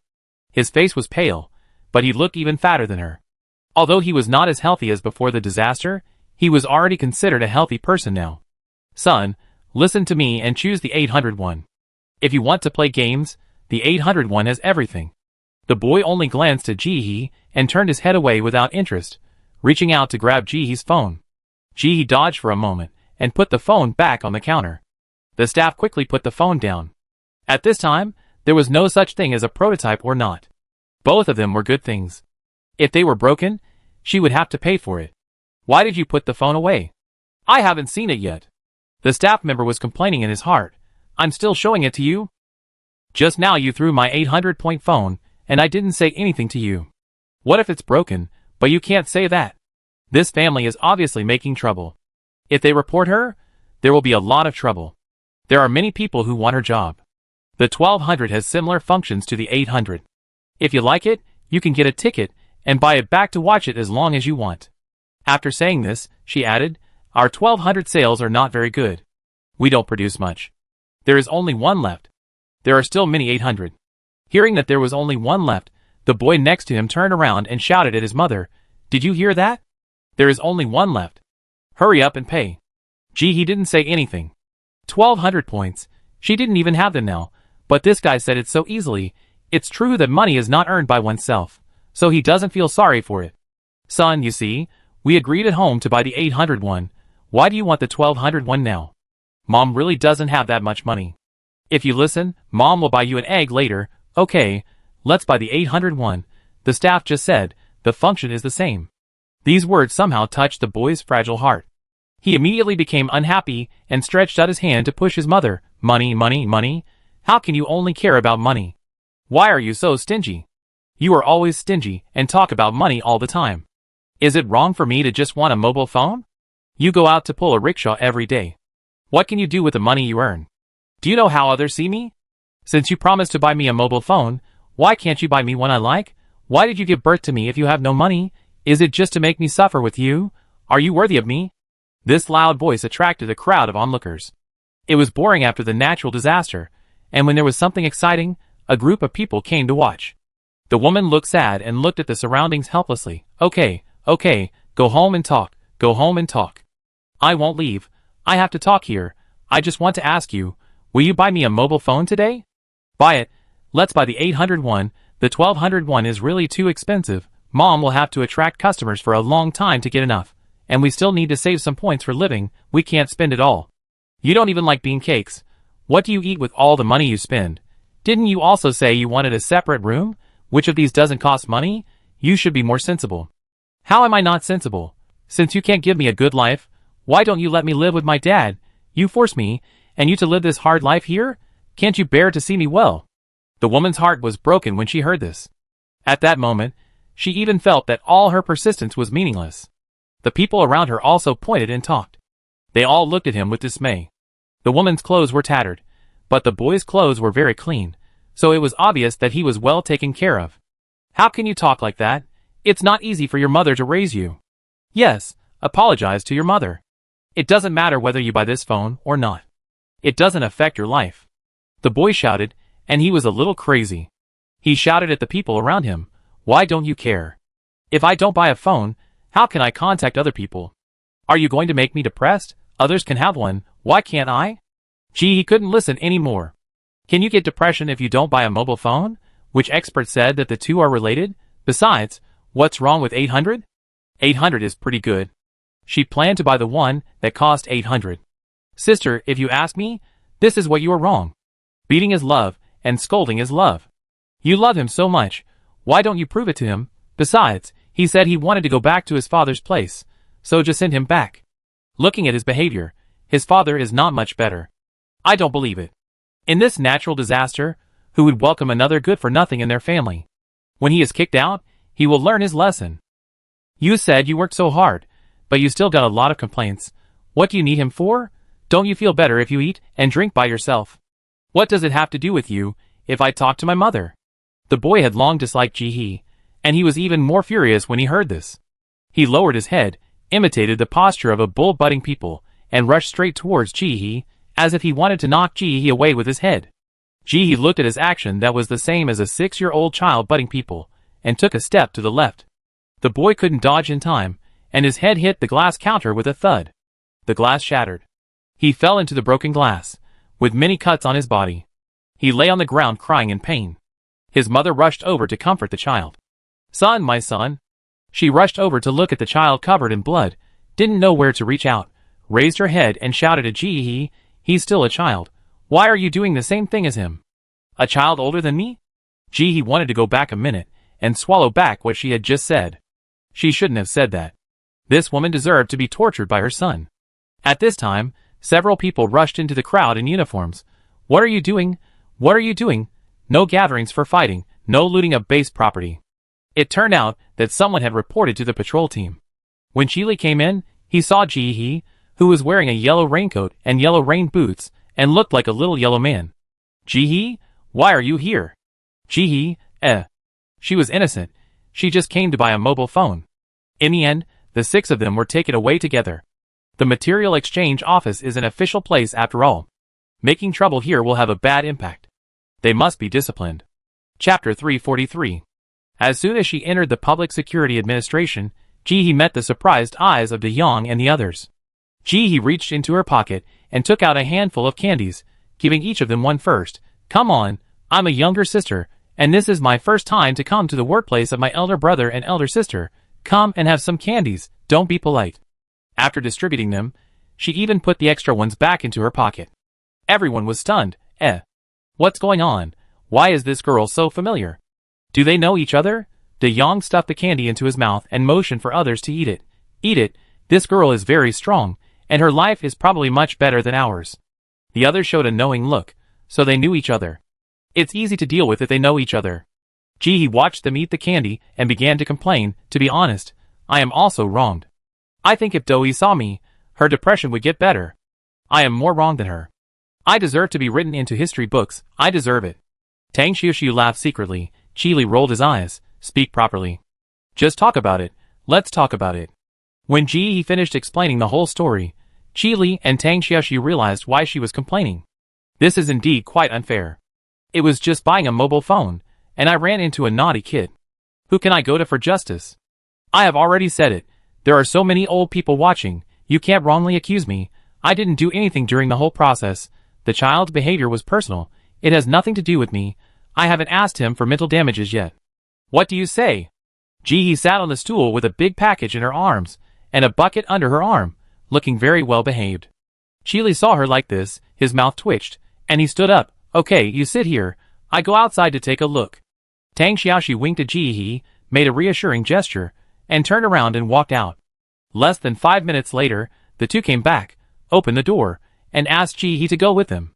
The person selling the mobile phone is our colleague.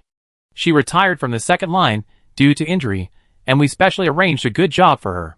Tell us everything. We know you are innocent, and you can leave. Ji-hee nodded. How are those two? It's not easy for the woman either. She has a child, and usually goes out to pull a rickshaw. I deducted 200 points as a token of my appreciation and let her pay for the glass repair before letting her go. What about the man? Well, the child is just grown up. He is actually only 15 years old. Let him go back to recuperate. After he recovers, he will be sent to a construction site to work for half a month. I hope he can learn his lesson. Chile sighed a little when he said this. A large number of humans have died now. Why are there still people who don't use their minds in the right place all day long? In his opinion, it was unnecessary for the two of them to buy a mobile phone with their current conditions. Those were for the gifted. It was a channel for the base to recycle points. The target customers were not the poor. Ji-hee did not reply, skipping the topic. Then I'm leaving. I still have to buy a mobile phone. Chili laughed along. He was already in the police station, but he was still thinking about buying a mobile phone. Swipe your card. We can't buy it here. He touched his nose, and he was a little embarrassed for a rare time with his thick skin. I only have more than 400. I'm still short. I want to sell these things behind me before buying more. Chili was rarely speechless by Jihe. He was about to say something. Jihe suddenly pointed at two people squatting on the ground with mud on their faces. These are two wanted criminals, worth 40 kilograms of food. When are you going to give them to me? Or you can give me points. Chili looked down at the two people squatting on the side picking their feet, and fell silent. When did wanted criminals become so honest? While Chili was checking, Tang Xiaoxiu chatted with Jihe. What's in your pocket? She knew that Jihe had a space ring. Why didn't he put it in? And why did he carry such a big bag? Hey, spoils of war, I'm going to sell them in a stall. Do you want to buy them? The base has set aside a street in Area B for people to set up stalls on the street, and there are people to manage it. Just pay some points each time. I heard that the public security is pretty good. Jihe has been busy renovating the house these days, and has not visited it once.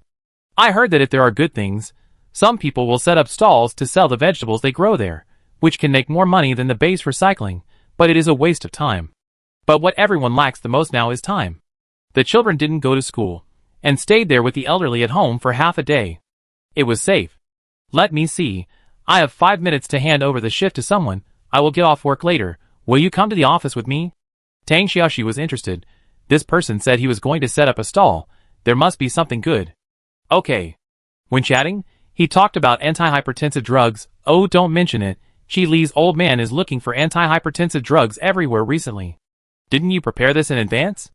Hypertension is inseparable from antihypertensive drugs. I've prepared it. It's raining heavily. We were in such a hurry to evacuate that I don't know if I forgot to bring the medicine or lost it. I've had a fever these days, and my blood pressure has gone up. Tang Xiaoxi was a little worried as he spoke. I've found a lot of middlemen recently, and I'm waiting for the results. It's really hard to find the medicine now.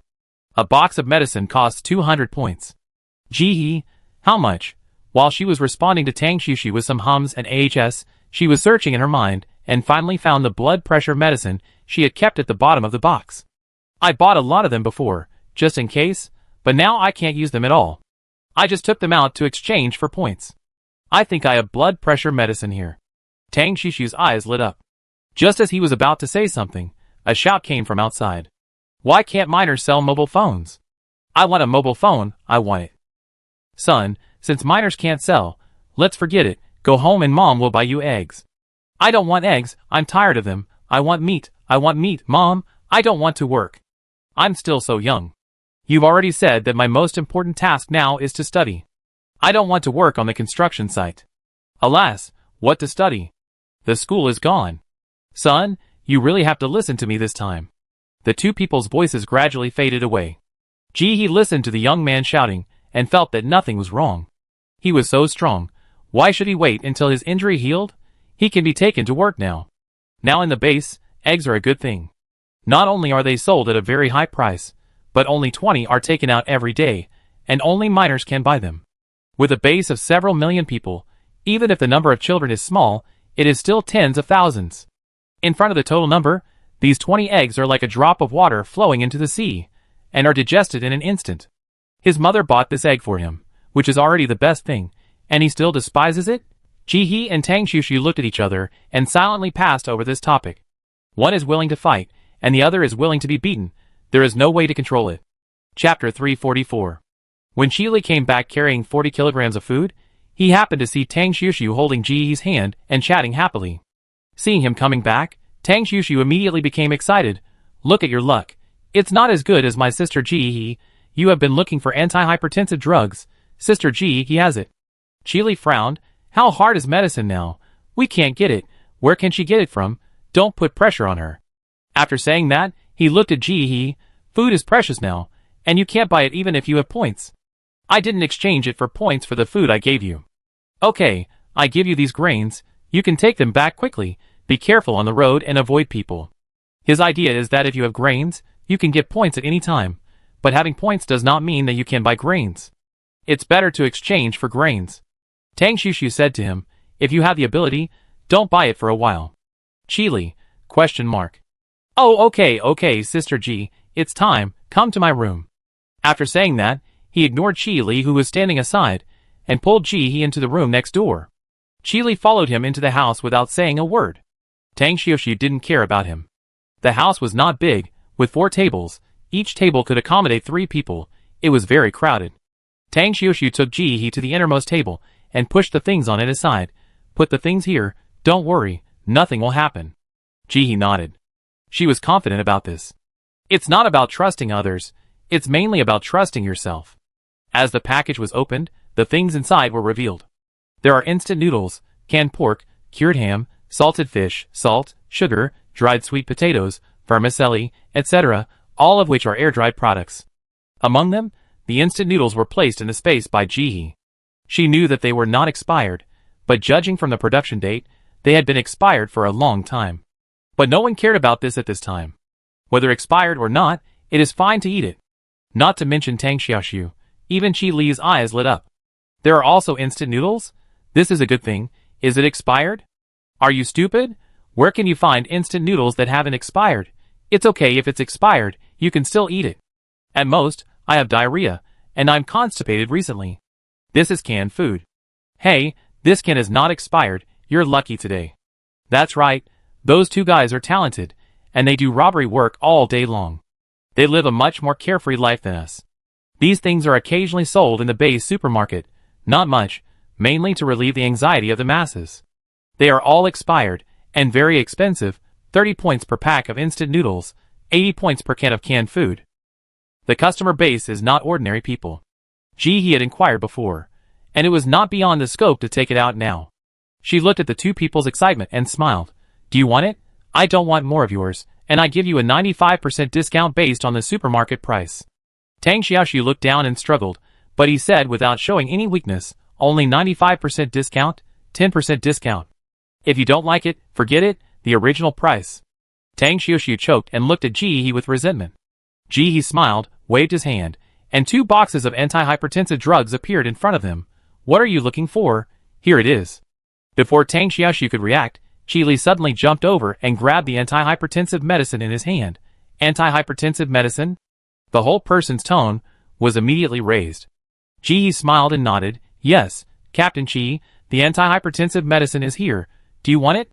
Qi Li nodded like a chicken pecking at rice. Yes. There is no reason not to want it. How many do you have? I take them all. You think you are a bug in the water outside? You can have as many as you want. Just these 2 boxes. Ji He still has a lot of space, but it's hard to explain if he took too much at one time, so these 2 boxes will do. I want them all. Qi Li found the tools, and immediately transferred the points to Ji He's card. At this moment, the door of the room was pushed open, and 2 people walked in. They saw the medicine in Qi Li's hand at a glance and screamed, Antihypertensive medicine? Did you get antihypertensive medicine? As soon as he finished speaking, he saw the food on the table at a glance. Wow, where did all these delicious foods come from? My sister, take a look and see if there is anything you like. Spend your points to buy it, the same price as the supermarket. The 2 looked at each other and walked over. Ji He smiled, 95% off. Everything in the supermarket is 95% off. Do you see anything you like? The 2 smiled like flowers in an instant. At this time, supplies were extremely scarce, and there were people rushing to buy even if they were not discounted. 95% off, a big discount. Before the 2 finished shopping, several more people heard the news and came over. In the end, this large group of people swept away most of Ji He's bag of things. Even the fish in the water were bought. Only an empty bucket was left. They are all gifted people, have jobs, and live a good life. They are willing to spend their points. Finally, with the points from selling medicine, this trip easily earned more than 1,600 points. Food is the most expensive material after the natural disaster. Saying goodbye to Qi Li, Ji He packed up the remaining unsold items, put them on her back, and turned back to the mobile phone counter in the supermarket. Fortunately, the staff member had not yet left work, so she spent 800 points and bought a mobile phone.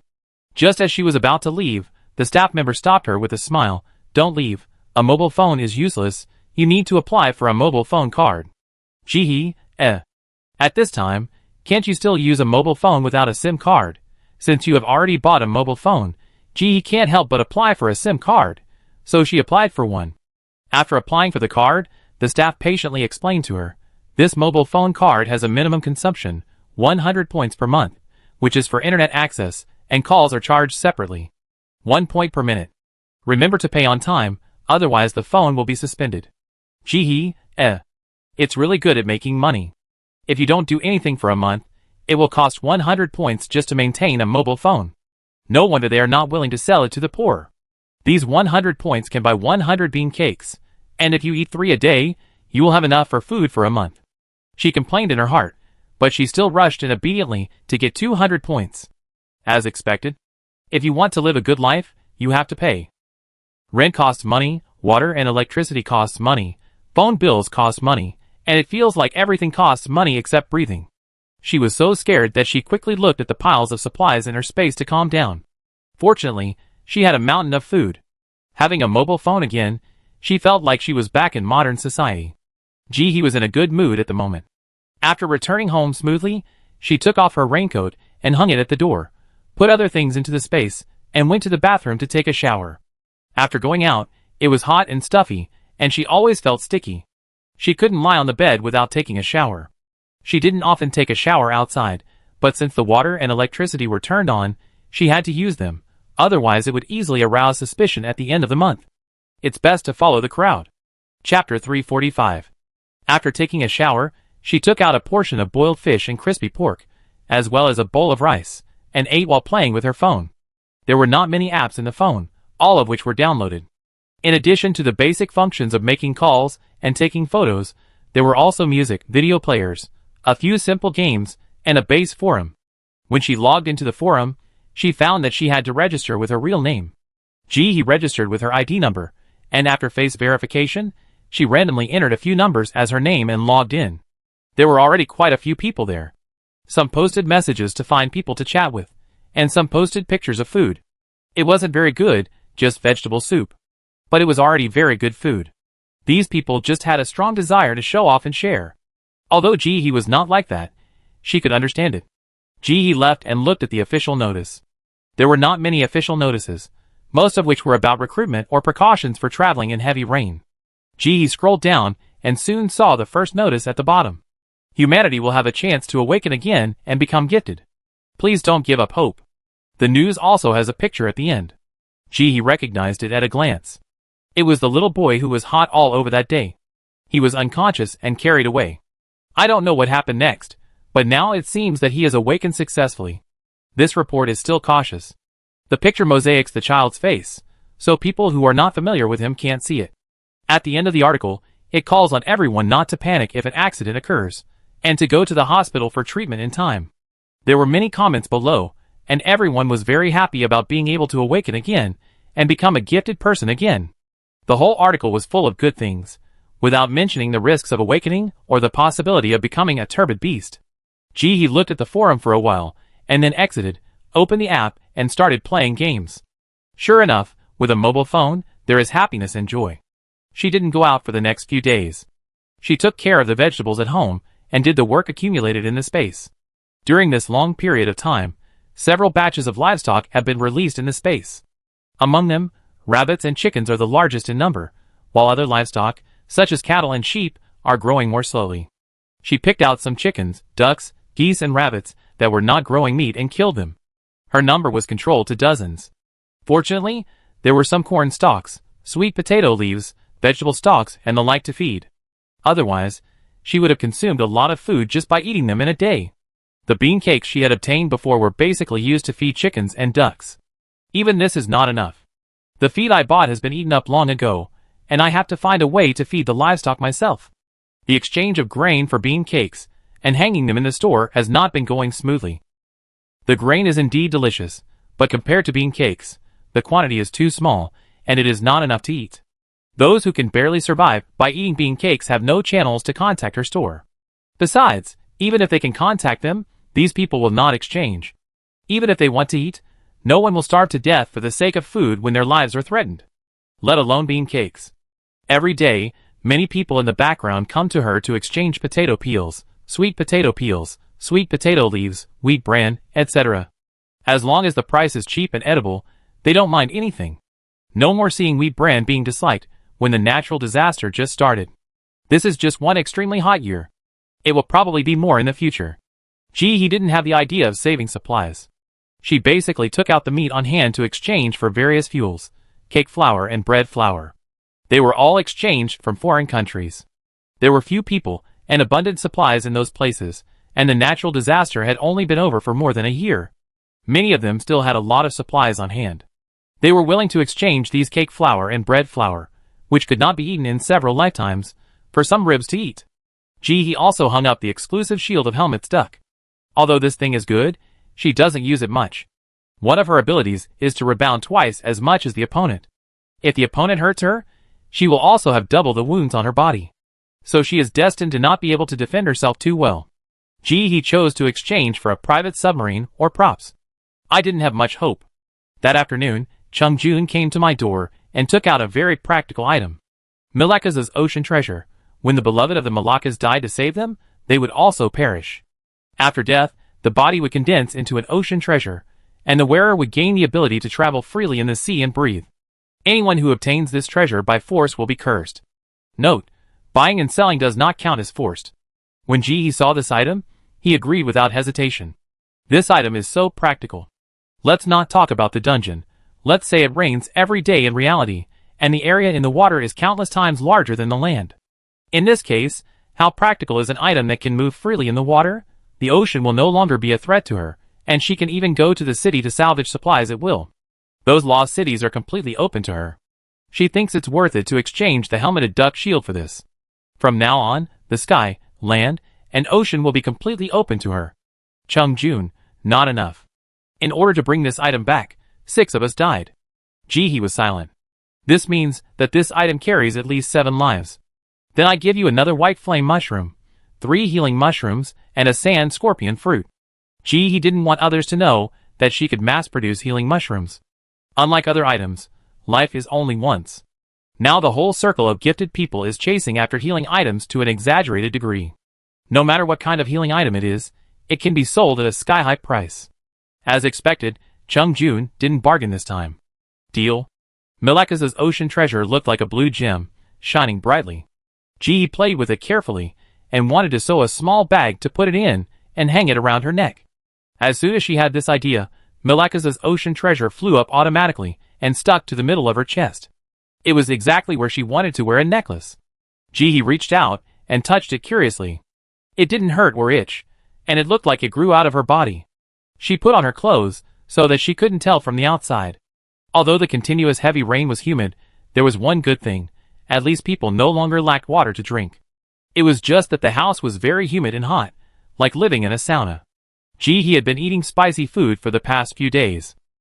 Even so, she still felt dampness in her body. That day, she was staying at home eating spicy crayfish and garlic crayfish, and suddenly a notification sound popped up on her phone. It was a message from the base officials. Chapter 346. Hello, residents. According to the Research and Testing Department, there are unknown substances in the rainwater, and the water quality is poor. Simply boiling it will not have much effect. Long-term drinking will cause irreversible damage to the body. From today, special water purification tablets will be sold at all windows of the base. They are available in all districts. Please queue up in an orderly manner and purchase them with your ID. It seems that the base should have discovered that the water is polluted. He had previously tested it with a food testing instrument, and the pollution level of rainwater can reach about 30.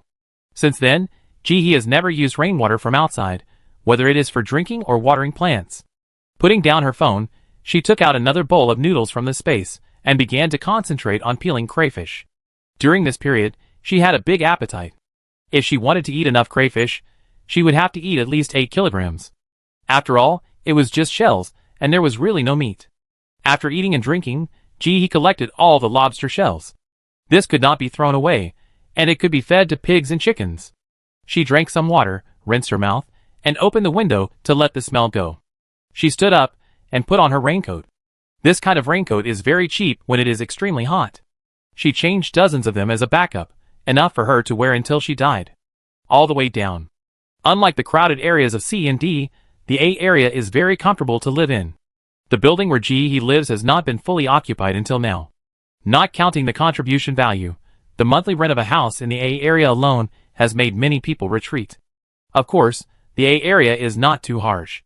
As long as the house can be rented and can accommodate people, they do not limit the number of people living there. There were more than 10 people living in the house, on the 15th floor below Jihee. She had just walked halfway when the door was opened, and the quiet corridor was instantly occupied by noise. Hey, close the door. Don't let mosquitoes in. Where are my shoes? Where are my shoes? Hurry up and go downstairs. This place is small.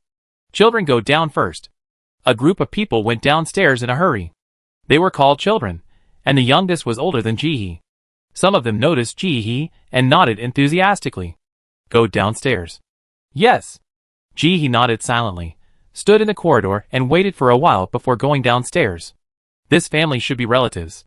She didn't know the specific relationship, but she met them once when she went downstairs. Are you going to buy water purification tablets too? An aunt stopped and came to chat with Jihee. My son found a place to fish. There are a lot of fish there. It's not safe for you to go alone. Do you want to go with us? We don't ask much from you. Just give 60 points for the boat fare. The aunt's eyes were shrewd. Such a young girl living in such a big house must be well off. Jihee shook his head. Aunt, I won't go. You girl, you are being too polite, aren't you? We live next door to each other. How can I lie to you? If it weren't for taking care of you, we would have gone by ourselves. The aunt was about to come over as she spoke. Jihee frowned, pushed the aunt, put his hands at his sides, as if he was holding someone in the air, and said dissatisfiedly, Aunt, I stepped on my breasts. The aunt was confused. What is this? There is no one around you. Why is there no one? There are more than a dozen of us in the family. Jihee had a look on his face that said don't make trouble, and he introduced them to the aunt one by one in a good temper. This is my dad, this is my mom, this is my grandpa. This is my great-grandmother. After that, as the aunt's face became increasingly pale, he smiled and said, Don't be afraid, Aunt, my grandma doesn't blame you. She said she is in good health. It's okay to step on her. She won't come to visit you in the middle of the night. The aunt suddenly felt like peeing. Her calves felt a little soft and her teeth seemed to be chattering. She looked at Jihee, who was smiling happily, and suddenly felt a cold wind blowing in the corridor. It made her forehead sweat instantly. That's not right. It's so hot, and it's raining outside. How can there be a cold wind? My grandma said that she hasn't met such a warm person for a long time. She doesn't have anyone to chat with usually, and she's so lonely. She asked you to come to my house when you have time. As soon as she finished speaking, the aunt suddenly felt someone blowing behind her ears, and seemed to say something. At this moment, nothing could be heard. She retreated repeatedly, and then ran downstairs. Auntie, don't walk so fast. Let's chat for a while. My grandma said that she hasn't met such a destined person for a long time. Hearing Jihee's voice, the aunt ran faster. Jihee smiled, and then walked downstairs slowly. After going downstairs, Jihee walked out with the crowd. There is no sales point for water purification tablets in Area A.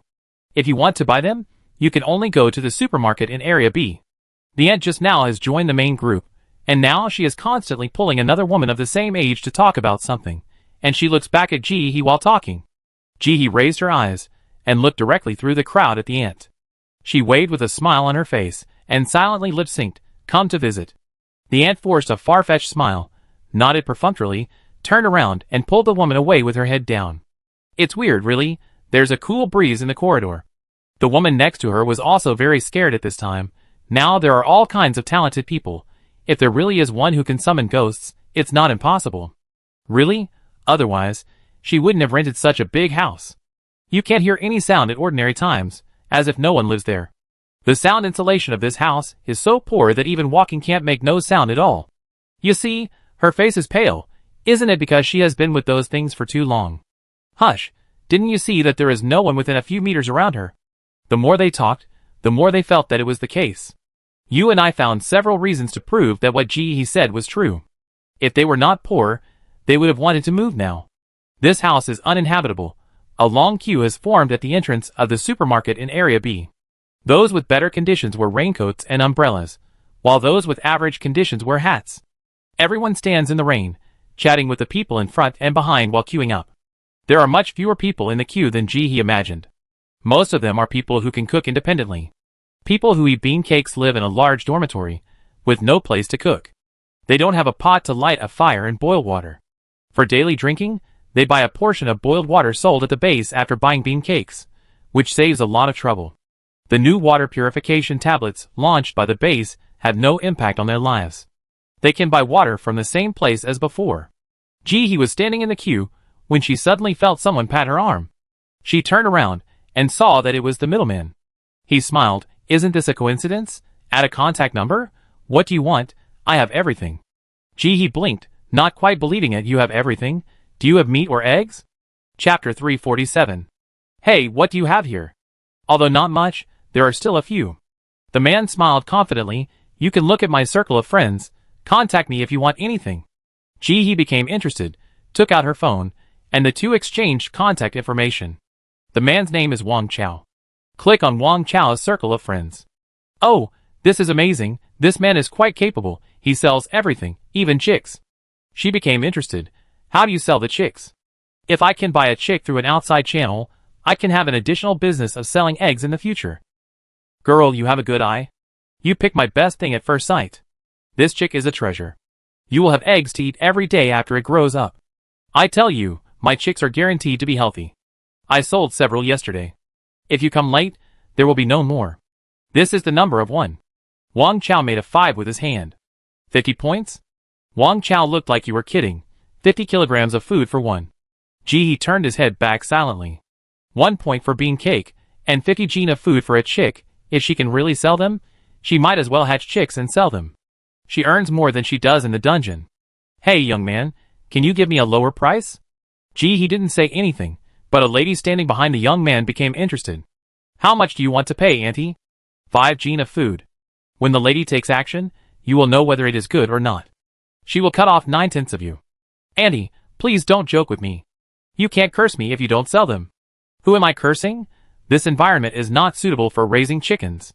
If you don't sell your chicks quickly after they hatch, they will die, and you won't be able to sell them for even half a caddy of grain. I'm helping you. No, absolutely not. 45 caddies of grain. The two argued for a while, and refused to give in.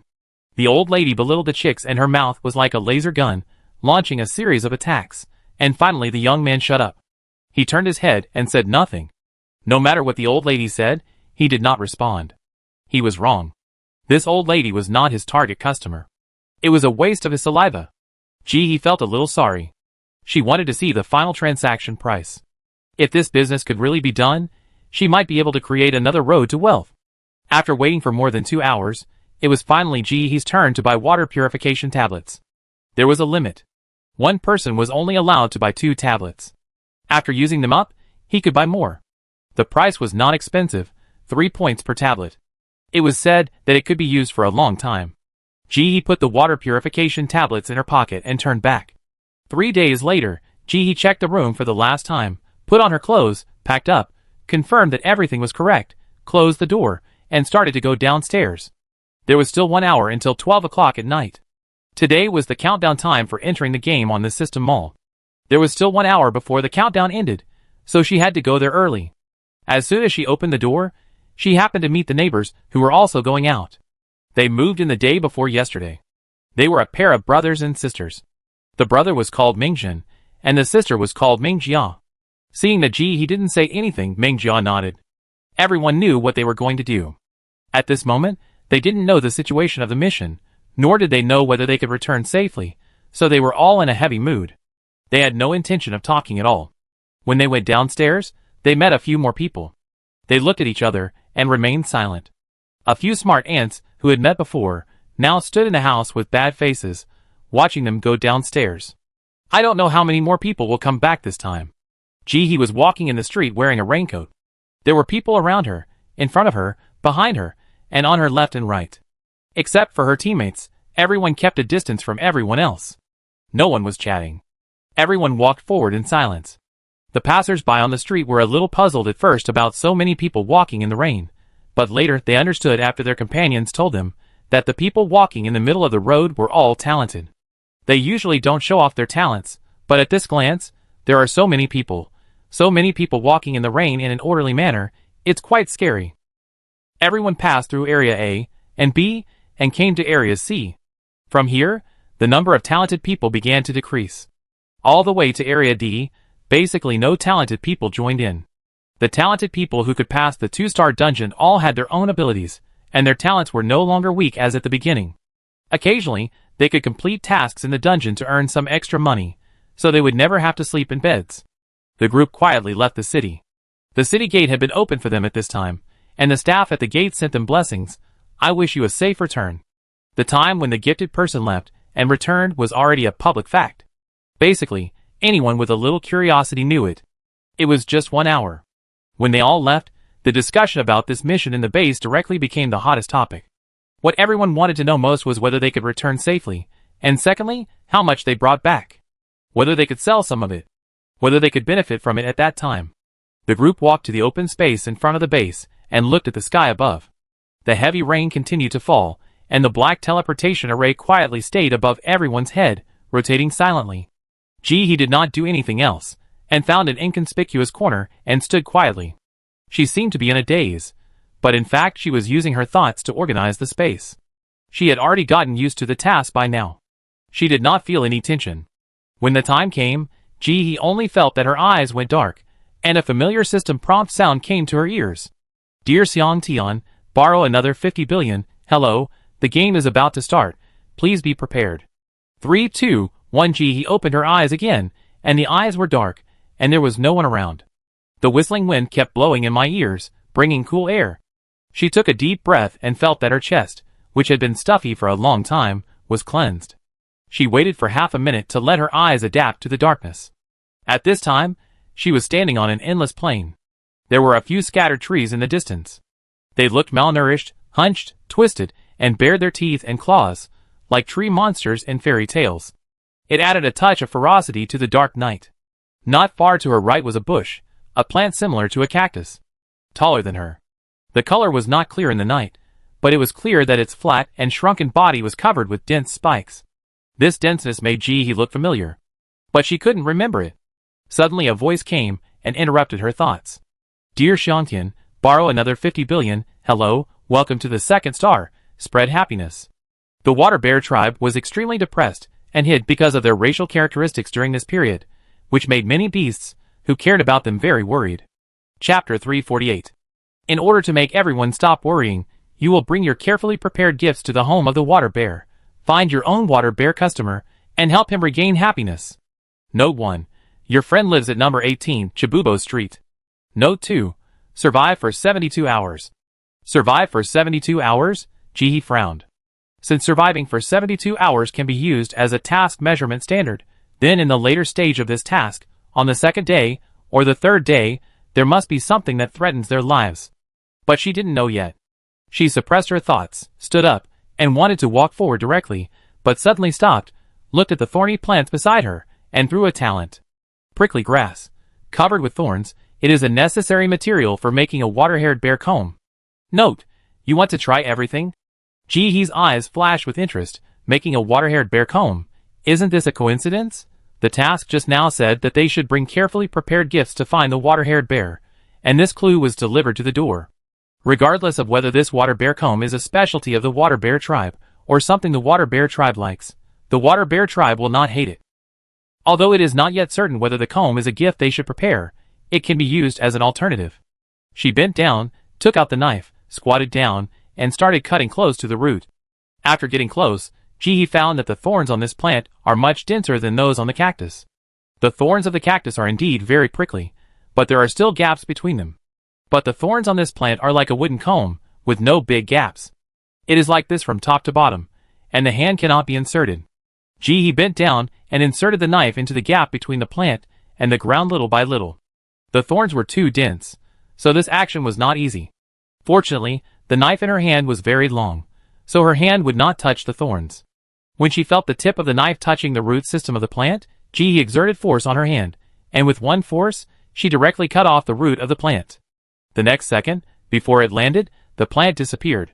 She had already collected it into the space. He didn't stand up, but squatted and began to collect the second plant. She didn't know how big the water bear was, and how big a comb she needed, but based on the interstellar creatures she had been in contact with for so long, the water bear couldn't be small. In order to avoid insufficient raw materials for making combs, she had to prepare more. A thorny grass was about 1 meter long and less than 2 meters high. He cut more than 10 plants in a row before stopping. It's almost ready to use after preparing these. She still has a mission to complete, so she can't waste too much time here. The location given for the mission is number 18, Chibubo Street, with the location marked and the street name written on it. It definitely can't be this plane. There is nothing here, and it doesn't look like the mission location at all. But, looking around, there is nothing in this large plane, no road signs, no indicator lights. Where can I find the city? But I can't just wait there. After hesitating for a moment, Jihi randomly picked a direction and started walking. Walking on a dark grassland, feeling the hot wind blowing from afar, the surroundings were terribly quiet, as if she was the only one in the world. Before, there was still some light in the mushroom area, but this time, she was thrown into such a blind environment, which was terrible. Although she felt helpless, she had to go. In this way, Jihi walked in the dark environment for more than an hour, and she didn't touch anything except the prickly grass along the way. The tree that seemed close before was actually far away. She had walked for so long but hadn't come across it. After walking for more than half an hour, when Jihi was wondering if she had taken the wrong road and should have turned back, she vaguely heard some screams. Here they come. She cheered up and ran quickly towards the source of the sound. The sound of the wind whistled past her ears. From a distance, she saw a huge red fluorescent belt floating in the air. In front of the fluorescent collar, there were two men running away quickly. Jihi quickly lay down and looked up carefully. It turned out that the huge fluorescent band was worn around the neck by a dog-like creature. This allowed people to clearly see this huge creature in the dark night. It was dark, and even if she could see, she couldn't clearly see what kind of creature it was. She could only see the outline. Just judging from the creature's open mouth of reflective sharp teeth and the barbs on its long tongue, this creature was not easy to mess with. The huge body did not make it look clumsy, but increased its deterrent power. With a bite, it could pounce and create a huge deep pit on the ground. Although the two men in front of them didn't want to shout, they couldn't help but shout when they were slapped by the big dog's claws. It hurts. They had already transformed, but their talents seemed particularly powerless in front of this animal. The talents hit the animal, and they couldn't even break through its defense, but if it really bit it, this man would probably not survive. At this moment, one of the men fell to the ground because of a mistake, and the big dog immediately pounced on him and bit him. The next second, as the man let out a piercing scream, his entire arm was bitten off, and blood spurted out in the night. The fallen arm was spit out by the creature. The man didn't care about crying out in pain, and quickly stood up and continued to run. But his teammates had already run far away. The pain affected his speed, and before he ran far, the big dog caught up again. Seeing the big dog's bloody mouth about to bite, at this moment, his teammate ran back again, and didn't know what he sprinkled into the dog's mouth. Taking advantage of the gap between the big dog's continuous sneezing, he pulled his teammates to run for their lives in the surprised eyes of his teammates. Soon the big dog reacted, roared angrily, and chased after them again. The two people and the dog disappeared in front of her. Jihi did not move. After waiting for a few minutes, several black shadows suddenly stood up in the distance, and they were also hiding. These people were still frightened and chose to leave in the opposite direction of the big dog. Ran away quickly. She continued to wait quietly. After a few minutes, two more people got up from the ground and ran away. She took out the floating island cloud and sat on it, and flew directly into the sky. Keep going up. She didn't signal the green elf to stop going up until the monster running on the ground became the size of a mouse. She looked for a direction to fly forward. If there weren't monsters on the ground, she wouldn't want to fly so high. It was dark around her, and she couldn't see the road on the ground clearly because she was flying so high. She didn't know whether she could see farther because she was standing high, or she found a place with dense crowds. He didn't fly far this time before she saw another monster with a fluorescent green collar chasing 4 humans. Chapter 349. This time, these humans obviously have much stronger fighting and escaping abilities than the man just now. During the several escapes, they were very agile and were not caught by the monster. But this was not a solution. If they did not think of a way to get rid of the monster, it would be a matter of time before they were caught. Against the backdrop of the monster's huge size, humans were like helpless rabbits, and their resistance seemed particularly powerless. I don't know what happened, but one of the black shadows suddenly turned and rushed to the left. The others followed him, and turned left. There was nothing in front of him, not even a bush of thorns. In the next moment, as the man ran, several black shadows suddenly appeared on the plain. These people were panicked like mice whose caves were discovered. They jumped up on the ground and scattered in an instant. As the man kept turning around, one after another, People lying on the ground were stepped on by him and jumped out. They also began to flee. There were at least 20 people, and the scene was in chaos for a while. Being too far away, he couldn't hear what they were saying, but he felt that it was probably very dirty. In the dark night, people were like helpless mice, running away frantically, not even knowing where they were running to. They just tried to separate themselves from others. In this situation, unless they had great confidence in each other, running together would only lead to annihilation. If they ran away separately, with others as scapegoats, they didn't need to run fast, they just had to bet that they were not the unlucky ones. With the help of others to distract the big dog, the man and his teammates finally succeeded in blending into the crowd and escaping the battlefield. And the big dog ran away behind another unlucky guy as the man wished. Next, Ji saw several scenes like this in midair. In order to survive, people use dirty means.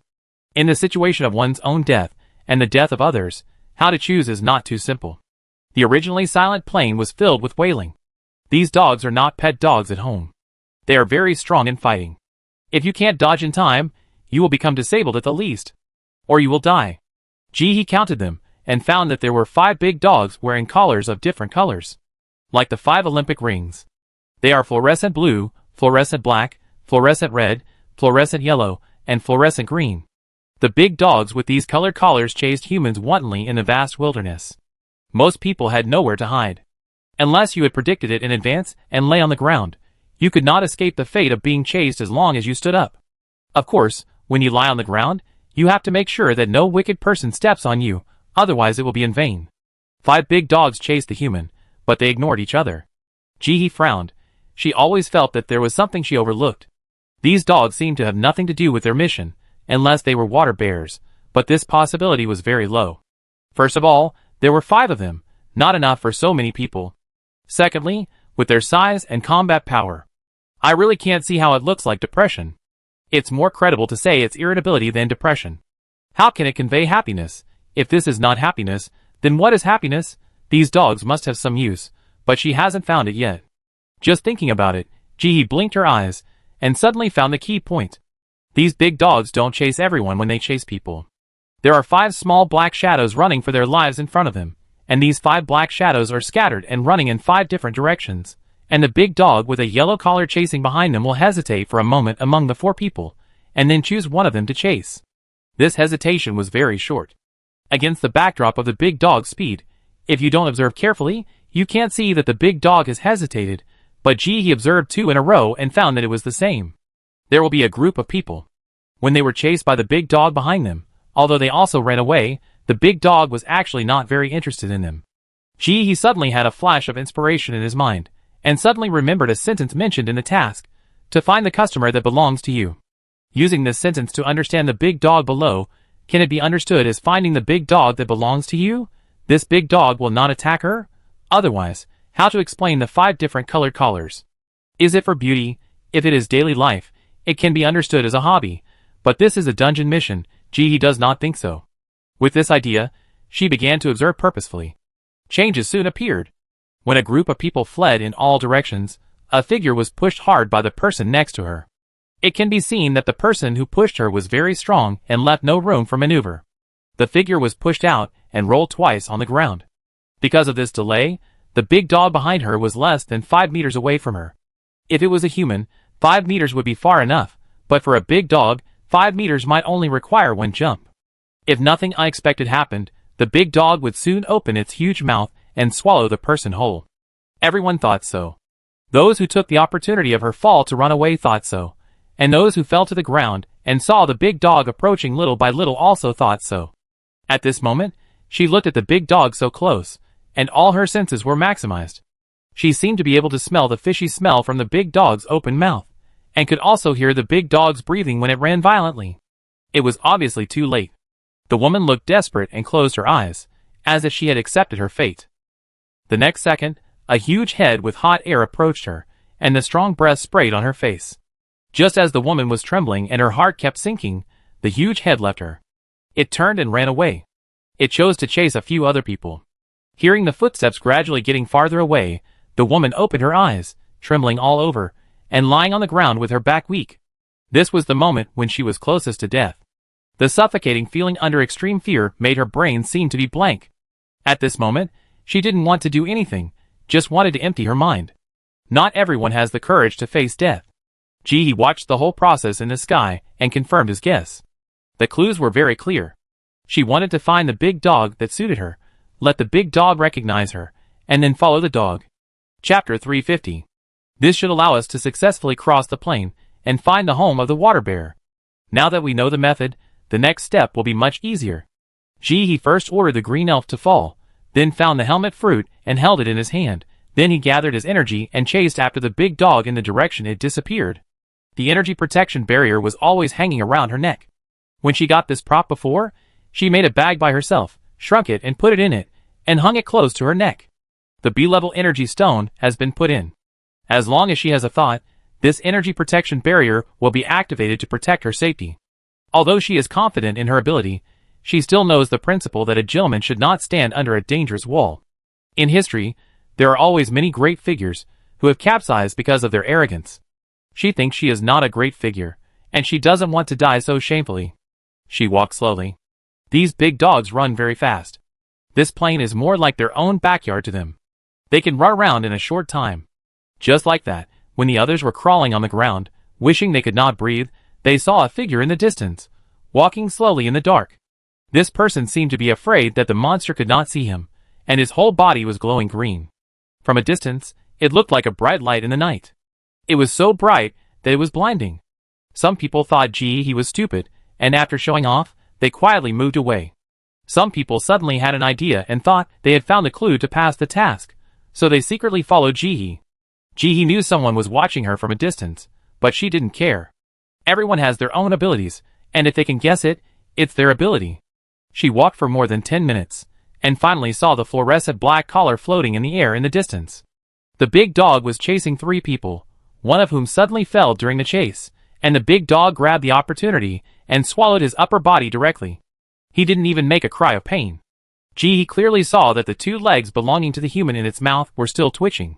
It was like a bullfrog that was skinned alive. Even without the skin, its hind legs were still moving when it was served on the table. Unlike the indifference when seeing the bullfrog legs. Such a tragic death of a fellow dog made many people feel terrified. Like falling into an ice cave. For a while, many people had the idea of retreating. They thought he was looking for death. The 2 people in the distance had no time to observe the tragic situation behind them. The death of a companion only delayed the big dog for less than 2 seconds. In the blink of an eye, the big dog caught up again. The legs that were still shaking as the final proof of the existence of the human were thrown behind it, and it had no intention of eating at all. It seemed that its pursuit was not for eating at all. But at this time, the 2 people in front of it no longer had the extra thoughts to analyze. They seemed to see the god of death waving at them. One of the men was a little behind. He was full of despair, and even held his breath. Because he was too strong, the muscles on his face were twitching uncontrollably. His expression was distorted to the limit. In this desperate running, he quickly surpassed the person in front. If there is a competition now, it is no exaggeration to say that this person with such desperate spirit will definitely win the gold medal. Just when his teammates were desperate, they suddenly saw a green light in the distance. At this moment, there was no horror of the green light at night. They just thought it was the green light of the safe passage. It was simply a through train to happiness. It was the most important green light in life. What is not to harm others, not to hurt innocent people. Few people can think so openly when their lives are at stake. The 2 of them didn't even hesitate, and quickly ran straight to Ji with the big dog behind them. The people around Ji saw this scene, and took a breath of cold air. Who can understand this terrifying feeling? In the dark night, a huge monster several stories high in the distance was approaching like a train with a violent panting sound. They could even smell the blood of their own kind at the tip of their noses. Seeing the evil star approaching him little by little, the courage to stay away is not something that ordinary people can have. Many people chose to stay away and crawl away quickly. He learned to crawl back quickly without a teacher, and the speed was very fast. It doesn't matter whether it's ugly or not, as long as it's fast.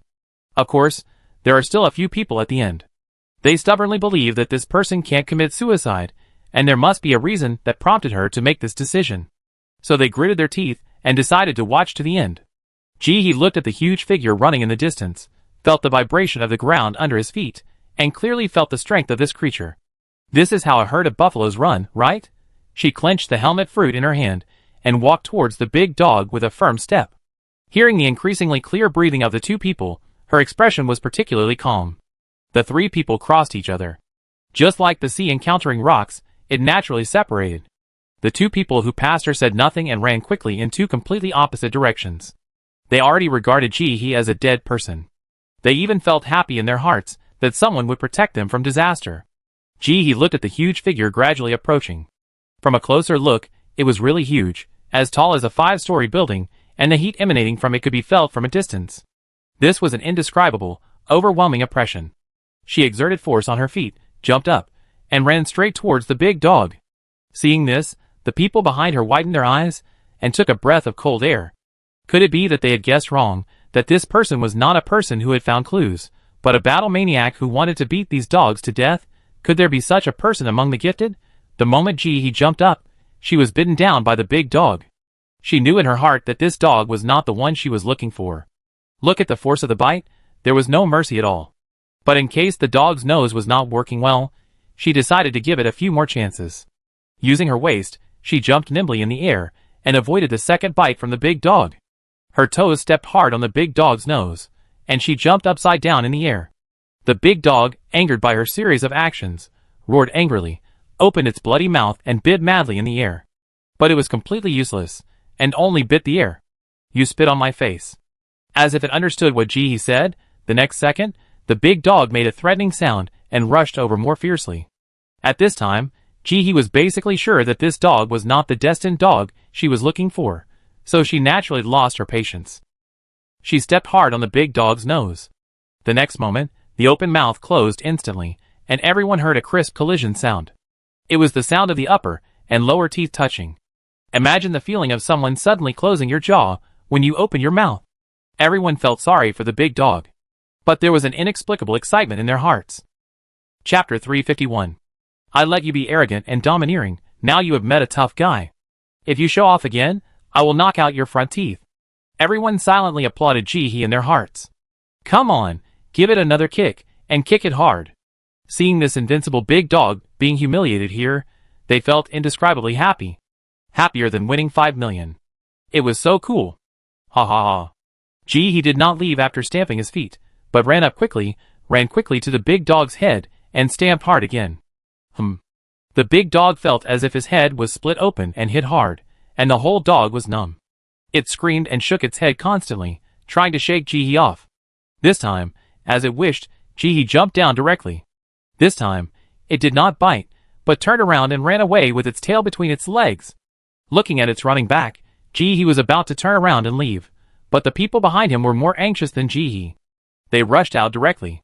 There were even a few people who stood in front of Ji-hee, not letting her go, and loudly accused, "Why did you let it go? You should kill it. Do you know how many people will die because of your selfish behavior? You, the executioner, you are capable. Why don't you do it? Are you a fool? We don't know each other. Who are you to talk to me?" After Ji-hee finished speaking, he raised his foot and prepared to leave. The mission situation was unclear. Ji-hee suspected that there were at least a minimum number of people who passed, so he didn't want to kill anyone at this time. The person next to her immediately reached out to pull her, but Ji-hee dodged in time. Selfish. It is because of selfish people like you that humans encounter natural disasters. This dog is obviously a man-eating monster. Why did you let it go? You have the ability to take on the responsibility.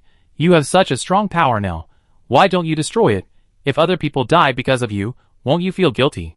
Ji-hee has become a little impatient.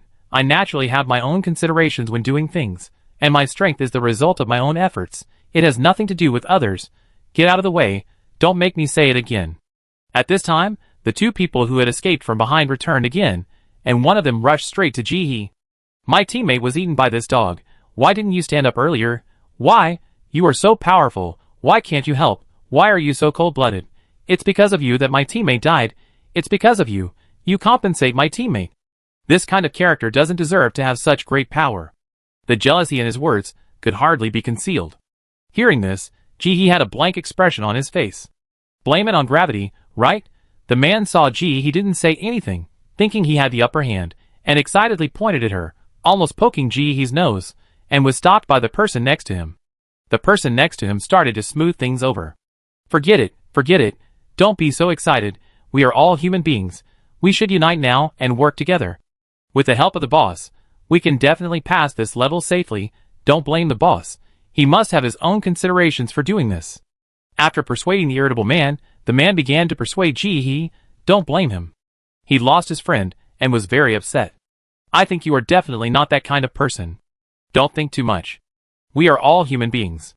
At this time, we should unite more. Don't bother with him. Hearing such gossip, Ji-hee was speechless, very speechless. At this moment, she understood why the protagonist didn't open his mouth to explain. Because you can't talk to an idiot. They are not on the same channel at all. There is a wall between the two. Debating with an idiot makes her look even more stupid. She made a mistake just now, and wanted to reason with the idiot, but now it backfired on her. She changed. She pushed hard with her feet, and her whole body turned into a shadow. Before everyone could react, she flashed into the crowd, stretched her legs as wide as possible, and spun around. She kicked them hard on the mouth, and kicked away all the ones who had made the loudest noises just now. She even didn't let go of the few people who were standing by and didn't say anything just now. One kick per person, all of them flew away. Still not satisfied, after jumping up, one of them quickly kicked several times, all in the mouth. Kicked out all their teeth. It's useless to keep this mouth. It will bring trouble. I help you solve it. Kicked several people aside, Ji-hee stepped on them, and said hard, come on, say what you just said again, I didn't hear it clearly. Several people stammered, their mouths full of blood, but they didn't dare to say a word. They have tried this kind of moral kidnapping many times, and most of the time it will succeed, and even if it fails, they will not be beaten. They had thought of several possible outcomes, the worst of which was to go their separate ways, but looking at the current situation, it seemed that there was no way to end it peacefully. One of them had a flash of light in his eyes, and seemed to reach out to take something out. Ji-hee noticed and kicked him hard in the stomach. The next second, he rolled several meters away, and a rag doll fell where he was. Ji-hee picked up the entire prop with his toes. He held it in his hand. Seeing this scene, the remaining people trembled. Did I let you go? Another group of people who had stood up and wanted to leave quietly stood still when they heard this, not daring to move. One of the girls stammered, we didn't provoke you. Why did you implicate us? If you have a temper, take it out on them. Don't you like to watch the fun? Stand there and watch. The girl wanted to say something, but was pulled back by the person next to her. The person shook his head at her. He motioned her to shut up. The girl pursed her lips and stopped talking, but she felt a little uneasy. Did what she said just now cause trouble for everyone? Ji-hee lowered his head and looked at the people below him. He gathered his strength and kicked one of them again. What are you looking at? Hurry up and take it out. Take out. Take out what? Hee. Didn't your mother tell you that if you can cause trouble outside, you must have the ability to settle it outside? You think I said it for nothing. I have depression because of your verbal attacks. Hurry up. Each of you take out 3 props and settle it. Ji-hee's voice was cold. Looking at the few people who had not moved yet, stretched out his foot and stepped on the ground next to him, and a big pit appeared instantly. The space was instantly quiet, and even the panting sound disappeared. Chapter 352. Or do you want me to search it myself? Ji-hee narrowed his eyes. Don't make me say it again. Yes. Yes, yes. As soon as the voice fell, several people immediately began to take out the props tremblingly. Ji-hee crossed his hands in front of his chest and watched them move. Hurry up. You are wasting my time. Yes, yes. Several people moved quickly. After finding the props, everyone handed them over respectfully with both hands.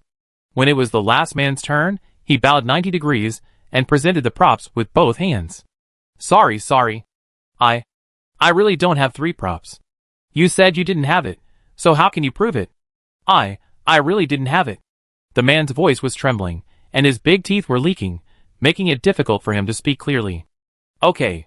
Ji-hee nodded, stretched out his foot, and kicked the man down. Do you have it now? I really don't have it. Please let me go. I really don't have it. Woo-woo. I really know I was wrong. Please let me go this time. I will kowtow to you. Ji-hee nodded. Kowtow now. Don't face me. If I have a grandson like you who doesn't know anything, it would be better to die out early.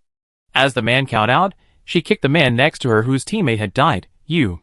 Go and search me. If you find any props, they're all yours. Me? Are you serious? Go ahead and search. Ji-hee had no objection, and motioned him to do it. The man's eyes lit up, and he strode forward, pulled open the man's clothes, pressed him under him and began to search. What are you doing? Don't touch me. Did you hear me? I told you to let go. Why let go? The boss told me to search. Didn't you hear me? How dare you hide the props? I tell you, the boss is watching, your props are mine. Shameless, my props are earned through my own hard work. Why should I give them to you? The man didn't care how the others struggled. He searched frantically, and actually found the props, snatched them away, and smiled happily with his big mouth leaking air. Give it to me. Give it back to me. Those are the props I worked so hard to get. I will fight you. The 90-degree bowing man also went crazy. He rushed forward and turned his hands into crab claws to attack. Let me tell you, this is the boss's order. You still dare to resist?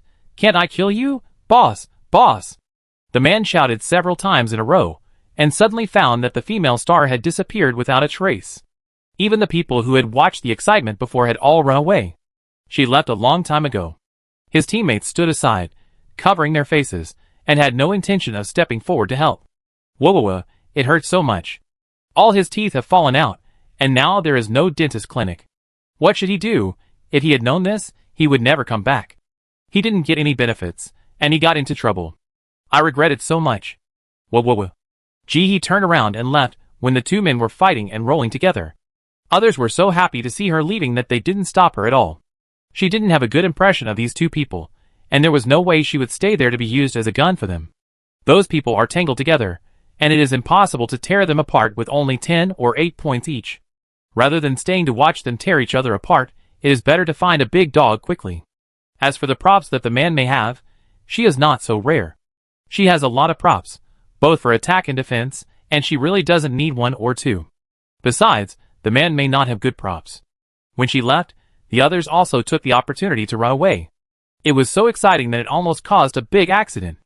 Walking in the dark, he took out the props that the few people had given her just now. Although he didn't have much hope at the beginning, looking at these props, he was still a little speechless. Just now, 5 people brought he a total of 15 props. Among the 15 props, only 2 were useful. It's hard for them to find so many useless props. A button, as long as you water it you can sing. A green leaf, eating it can help digestion and make you hungry faster. It's a perfect match for this natural disaster of hunger. A red ball, put in water, can dye the water red, similar to a dye. Sounds okay, right? But it can only dye water, nothing else. It's not as good as the hair dye. He looked at them one by one, and only the doll prop she picked up from the ground was somewhat useful. It was a control prop. The others had no healing, attack, or defense props, and their effects were inexplicable, and they were not on the right track anyway. She put these props away, and put them in the pile of toys of Sister Rabbit. She had too many of these props with inexplicable effects, and she couldn't find a use for them for the time being. It would be a pity to throw them away, so she put them all together. Anyway, it doesn't take up any space. Walking forward slowly, after a while, I saw the second dog, this time with a fluorescent green collar around its neck. There was no one in front of it, and it was running all over the plain. From a distance, I saw he holding a glowing green ball and running straight towards her. This time, he simply stood still and waited quietly. The big dog pounced on her and opened its bloody mouth as soon as it could, wishing to swallow he whole. Looking at this posture, he felt that this one was not the one either. She jumped up quickly and landed directly on the nose of the big dog, stamping her foot down hard. The big dog made a sound of him and shook its head wildly in pain. He jumped down and saw the big dog groaning in pain, then turned and walked away. Seeing her leave, the big dog also turned and ran away quickly, without any of the ferocity just now. Then she met the third fluorescent yellow one. This one was not either. Just when he thought she would have to wait until there were 5 dogs before she met her own dog. She met the fluorescent red collar. The big dog was particularly fierce. It chased the 5 people, roaring as it chased, and the whole plain was filled with its voice. The people in front of it were terrified and fled madly. He stood in the distance, glowing green, looking as dazzling as the last star in the night sky. The people didn't even think twice, and ran towards he. One of the girls even screamed and shouted, "Help! Help! Save me! I don't want to die!" The people around her heard this voice. Not only did they not slow down, but they ran faster and faster. They all started to scatter at the same time. The woman was left behind.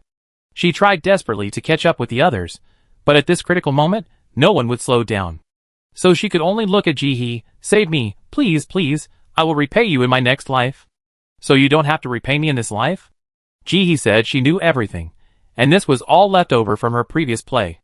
It's already this time, the dog's breath is on your back, and you be in his stomach in the next second. Why are you still keeping the props? Are you going to take it to the coffin? Chapter 353. He just said it casually, but he never thought that it seemed to touch the girl's heart.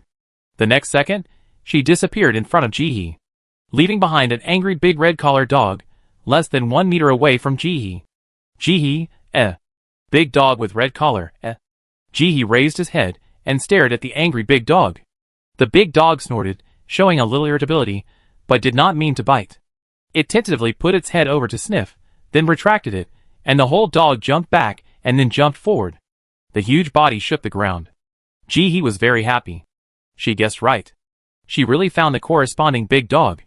The red collar jumped back and forth and finished the mysterious ceremony, then ignored Jihi and turned around to continue running. There was no intention to receive Jihi. Seeing him run away, Jihi also ran, following closely behind the black dog. At this time, she was very sure of her guess. If there is no accident, this dog should be a role like a watchdog. They are outsiders. As guards, they must attack the invaders. They were also assigned to the reception list of different collar dogs. As long as they found the collar dog that received them, they could enter the home of the water bear smoothly.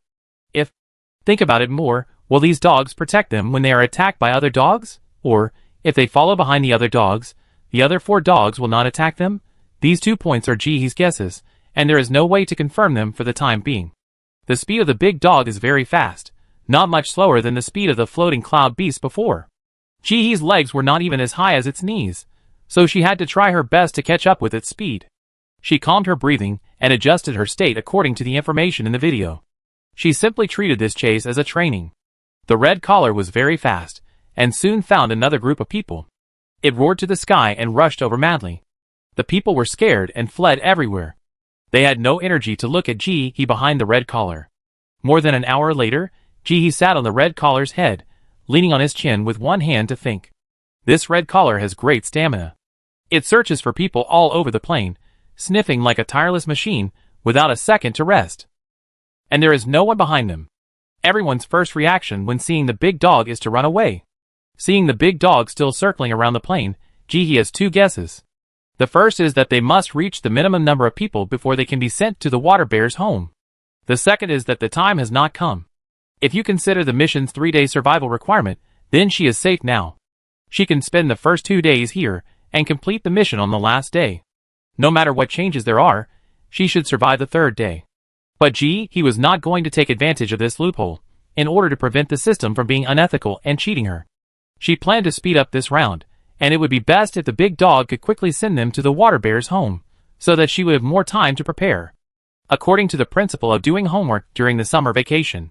Complete the first task first, and then the second task can be done with ease.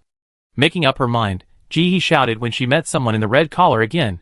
In front, 1 prop per person, by a clue that the big dog will not attack you. Giving for free is not her style. It will make others have unrealistic fantasies, and have too high expectations of her.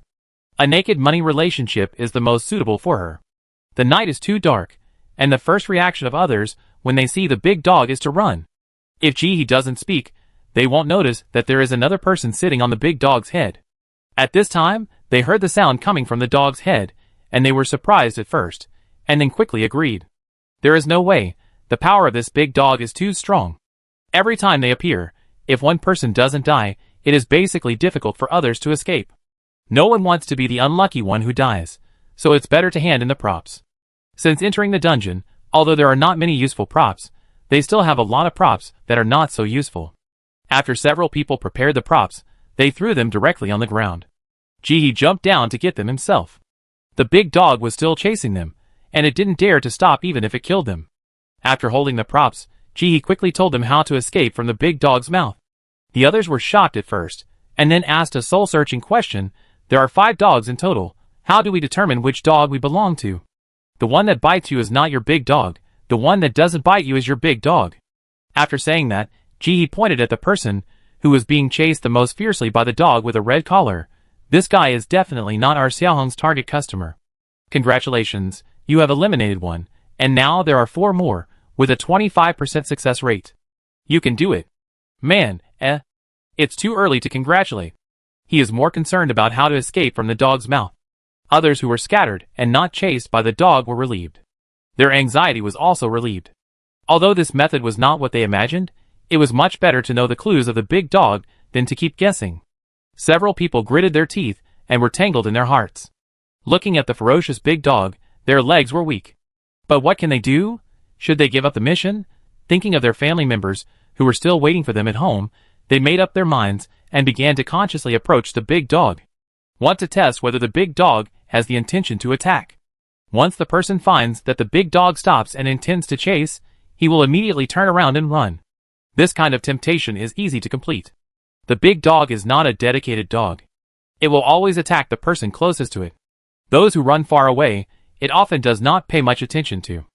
As long as more people try this, the danger of the big dog will be dispersed, and people will become safer. When it is surrounded by its customers, it will not be so irritable. After that, every time she met a group of people, he would sell information in exchange for props. If the price was not high, she would sell one prop. Any props would do, she was not picky. In the end, she exchanged a large bag of strange props, and the news of how the big dog survived smoothly was almost spread. There are probably not many people who still don't know about the whole copy. Every time the red collar under her runs, a large group of people will follow behind her, just like a mother hen with her chicks. This group of people desperately follow the red collar, fearing that they will be left behind. The red collar has become their only support. They ran for a few more hours, and he finished eating, but they were still running. Chapter 354. During this period, I didn't run into any other dogs. Sometimes I could clearly hear the roars coming from not far away, but the red collar didn't mean to get close. The dogs didn't bother each other and chased their own people silently. He was tired of sitting, so he just laid down to rest, crossed his legs, and blew the wind, looking very comfortable. The people behind the big red collar were so tired that they couldn't speak. Some even took off their clothes and tied them around their waists. They ran wildly in the night with their upper bodies naked, sweating profusely. Oh my God, this dog never rests for a second. It is running every moment, either catching people or on the way to catch people, and it hardly even stands. They are slow and dare not fall behind, so they can only keep sprinting at all times. Now their legs are so weak that they don't even feel like their own. There has never been a moment that makes them so afraid of walking the dog. Such an energetic dog, let alone before, I am afraid I will never meet it again in the future. Even when running marathons before, those athletes did not sprint all the time. But they are. They can keep sprinting for hours. Thank you to the big dog for stimulating their potential that they didn't even know they had. The big dog ran silently for a while, and he could clearly feel that the number of idle people outside was decreasing. Before, every 1 or 2 minutes of running, he would meet a group of people, but now he has run for 5 minutes in a row and hasn't met any. Either they are hiding very deep, or they are following other big dogs. Finally, the big red dog seemed to give up. It stood there, looked around, turned around, chose a direction, and ran at full speed. If the previous run was like a stroll, the speed now was twice as fast as before, and it was like waking up from a nap and suddenly finding that the sheep in the sheepfold were missing, and rushing out to catch the sheep. The people behind it couldn't even make a wailing sound at this moment, and followed behind with pale faces, running faster than before, burning their lives. Everyone could feel that it should be the most critical moment. If they didn't catch up and were left behind at this time, then all their previous efforts would be wasted, and their previous sins would be in vain. Everyone gritted their teeth, feeling like their teeth were about to break, and ran forward desperately. At a certain moment, they couldn't even hear the sound in their ears, and felt that the whole world was moving away from them. Their legs were numb and they ran, staring at the circle of fluorescent red in front of them. He sat up and looked at the long line of people behind them. Now they no longer had the momentum they had at the beginning. Many people began to fall behind, and the number of people in the lead became very small. But it didn't matter. The team was stretched out, and as long as the people in the front could see it, the people behind would not get lost. As they kept running, the figures of 4 other dogs appeared on the plain beside them. Red Collar roared excitedly after seeing the 4 dogs. The next second, the other 4 dogs responded one after another. Sure enough, they knew each other. As soon as this thought came to he felt that the big dog under him accelerated again. Not only it, but also the 4 big dogs next to it also accelerated. They rushed forward like a race, not caring about the lives of the people behind them. In the plain, some people had been hiding and not showing up. After seeing the big dog running away, they finally stood up and walked slowly in the direction the big dog left. These people are really stupid. The mission time is to survive for 3 days. Not the faster the better, there is no need to rush over so quickly. Like them, they follow slowly behind. As long as they find the right direction, they will find the home of the water bear sooner or later. Being fat first is not fat, but being fat later will collapse the Kong. Let these fools run first. These big dogs have night vision, and they can clearly identify the direction even in the dark night. They are always moving in the same direction. After running for more than an hour, Ji clearly saw a white light in the dark night in the distance. Inexplicably, she felt that this should be the real mission location of this phase. As the light gradually grew, the scenery in front gradually became clear. That was the bottom of the cliff. 5 big dogs stopped at the edge of the cliff, and the collars on their necks suddenly flew up, one end connected to the edge of the cliff. The other end fluttered in the wind. It seemed that they were going to hold the collars and go down. As soon as Ji had this thought, he realized that he was overthinking. The collar didn't get longer at all. It was as long on the dog's neck as it was on the edge of the cliff. This was obviously not enough for the entire length of the cliff. If it didn't get longer, they would still have to jump down if they wanted to reach the bottom of the cliff. It's just that the distance they jumped down would be shorter. Just a little. When the 5 dogs reached the edge of the cliff, they began to lie down and rest quietly, no longer caring about the people behind them. There was no intention to attack. After running for such a long time, the others finally saw hope, and the energy in their hearts suddenly disappeared. At this moment, they felt that they were a little out of breath, as if they were about to collapse, and their legs were so weak that they couldn't even stand up. They could only lie on the ground in various strange postures, gasping for breath with their mouths open like dehydrated fish. Even the few people running in the first row felt weak in their calves and numbness. Being strong doesn't mean you won't get tired. Ji jumped off the dog head, walked to the edge of the cliff, and looked down. Below was a pure silver town. The outer circle was a row of neatly arranged circular houses, and the inner circle was 3 large factories. Simple and clear decoration style. She quickly memorized the layout of the entire city, then took out a prop, put it under her feet, and climbed down along the red collar. The people running in the first row saw Ji coming down, and wanted to force themselves to come over to get close to him, and ask if there were any clues related to the mission. Who knew that before they could get close, Ji would quickly climb down. They showed a look of regret on their faces, but soon they took it back, and lay back on the ground. Forget it, if it's missed, it's missed. It doesn't matter, with their strength, they can also pass the task smoothly. They have this confidence in themselves. The props under Ji's feet were obtained from those people just now. While lying on the big dog, she checked all the props she had collected, put a few useful ones aside, and put the funny ones in the box. Maka's Spring Bounce 3.0. Place it under your feet, and no matter how high you fall from, your whole body will bounce up to 1 meter high. With the tumbler function, you will never worry about your child getting hurt. Note: children's toys, absolutely safe. What does this prove? There is no absolute garbage, only treasures used in the right place. I'm afraid that the person who gave this prop to her will react and see the situation on the edge of the cliff, and his heart will be broken. Chapter 355. The length of the red collar was limited, and Ji reached the end after climbing down for a while.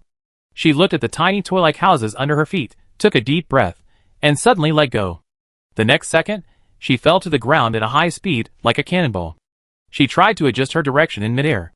If possible, she didn't want to fall on those houses. She wanted to fall on the road next to her. As she kept adjusting her direction, she headed straight for the center of the city as she wished. She was too far away on the cliff, so she couldn't see the landmarks on the ground. She didn't know where the street was.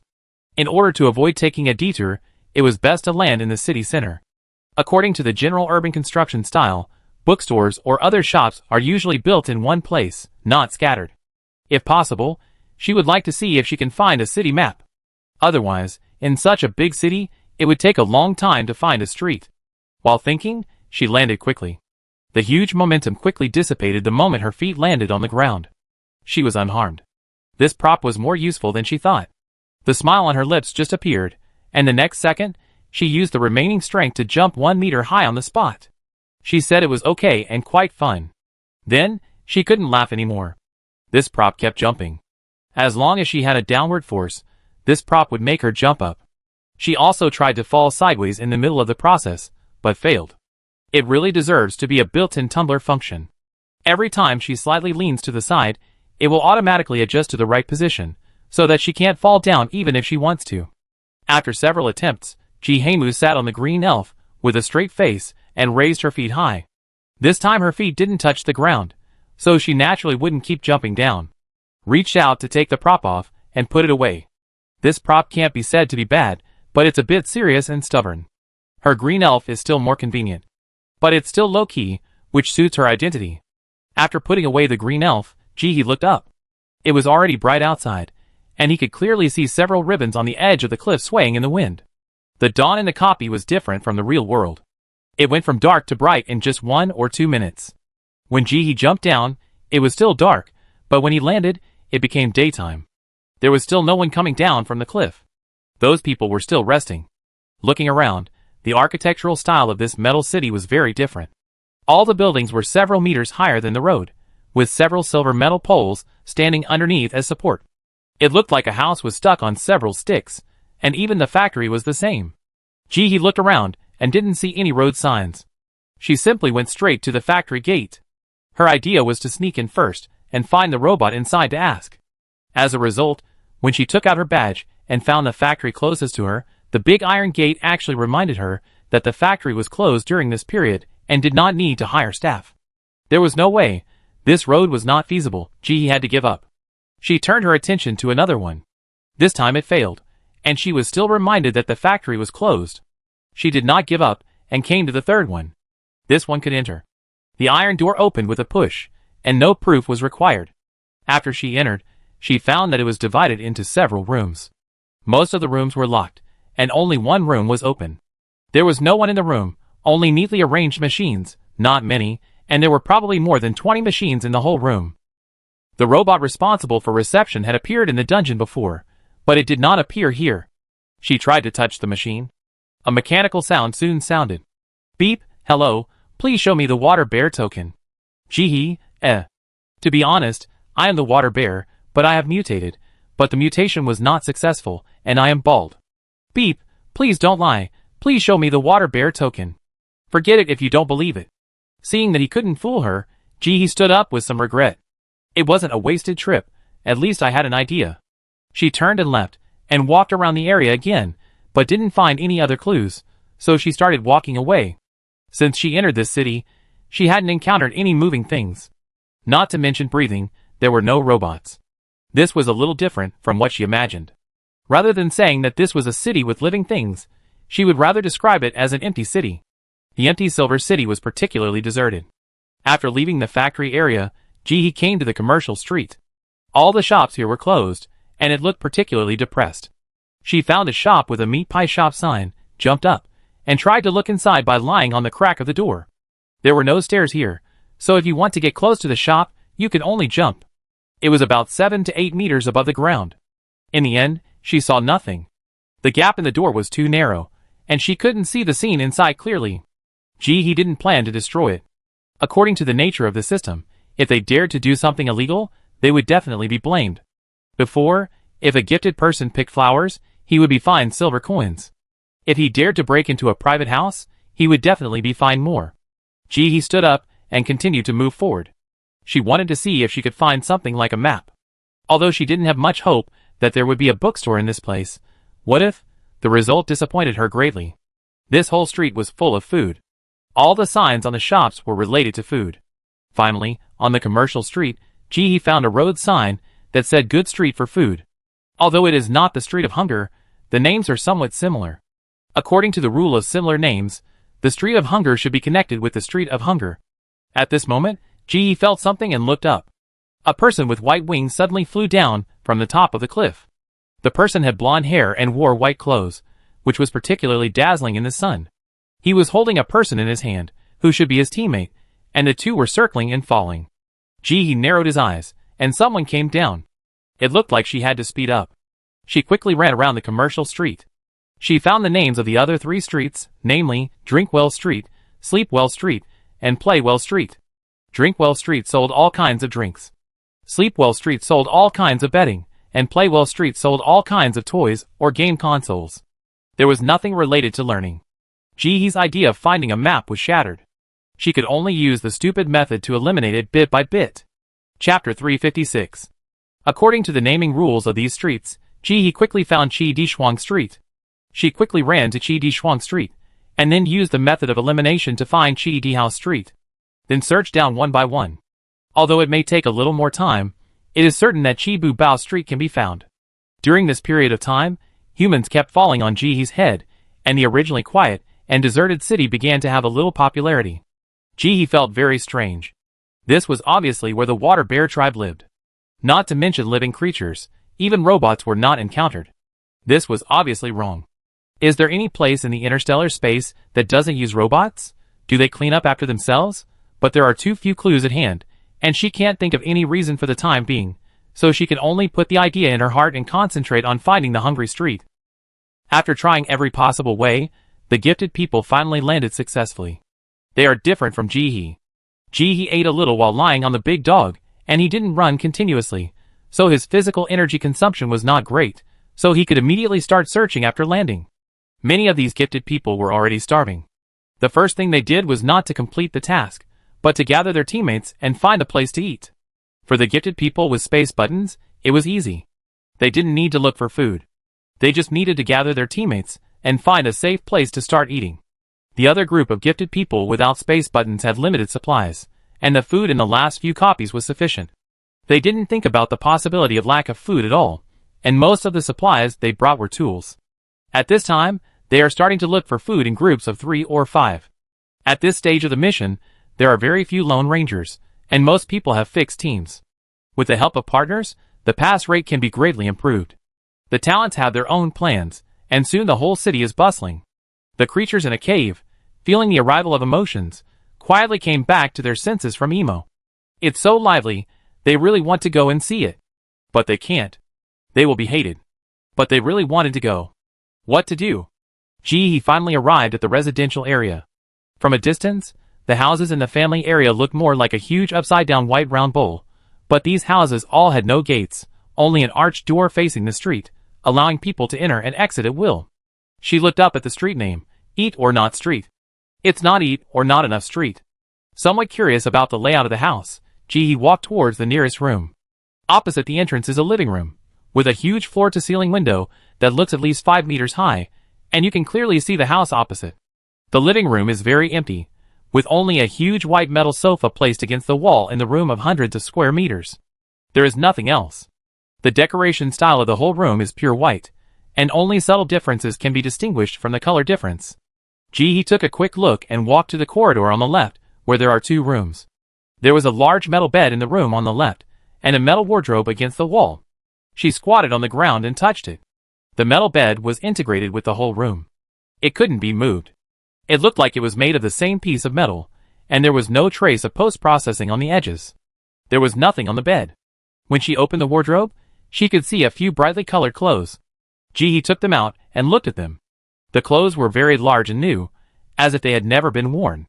She guessed that the owner was at least 4 meters tall. Even if it is more than 5 meters, it should be able to fit. Standing on the edge of the cliff, looking down from above, Ji He noticed that the city was surrounded by cliffs on all sides. Unless these water bears can climb up the cliffs, they can only hide in this city. Adding so many houses built here, Ji He guessed that the total number of water bears may be large, even more than the floating cloud beasts. Now the question is, where are so many and so big water bears hiding? Putting her doubts to the bottom of her heart, Ji He left the bedroom and went to the next room. There was a pure metal table in the middle of the room. Knowing that this room was not the one she was looking for, Ji He did not rummage around, just took a quick look and turned to walk out. There was another corridor opposite, and she walked in and found a kitchen and a bathroom. She opened the kitchen cabinet and looked inside, and it was empty, without any food. She could see a few kitchen utensils. Strangely, one end of the kitchen utensils here was connected to the metal countertop of the kitchen by a metal chain. Just like the sample phones displayed in mobile phone stores, you can pick them up and use them at will, but the end is always connected to the table. Why does your home have such a strange decoration style? Everything she saw, plus the strange decoration and architectural styles of these houses, Ji He had a vague guess in her mind. But there is no way to confirm it now. It's just in front of her, and now there is a piece of news that is not too friendly to her. Since all the houses have no doors, doesn't it mean that everyone can come in at will? What if she went too late, and someone broke into number 18th Street, destroying the clues? Wouldn't she fail to complete the mission? Thinking of this possibility, Ji ran quickly to the corner of the street. On the other side, the talents who were looking for food gradually became anxious. A kind of irritability spread in their hearts. At this time, they suspected that they had come to an empty city. How could there be no food and water at all? The landing place chosen by the talents was not unique. Many talents chose residential areas as their landing places. After landing, they found that all the houses had no doors, and they could enter and exit freely. They were excited. God knows, it was so good to be able to take anything. It felt like they were in heaven. Even when they found out that there was no food in the house at first, they didn't think much about it. Maybe the food was eaten up. Even if there is no food, it's good to have clothes. The price of clothes in my hometown has increased, so it's good to take some clothes with me. What are the conditions at home? They didn't mind picking up some second-hand clothes, not to mention that the clothes here were quite new. They couldn't bear it at all. Without bags or storage tools, they packed the clothes into packages and carried them on their backs, taking as much as they could. They were still very happy. It felt good to pick up clothes for free. They could still laugh when they entered the first few stores. But gradually, they found something was wrong. Chapter 357. This is a completely metal city. All the houses and buildings are made of metal. It is even worse than the plane where they first landed.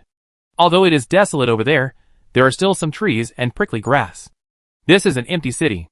There is no living creature in it, nor any food or water.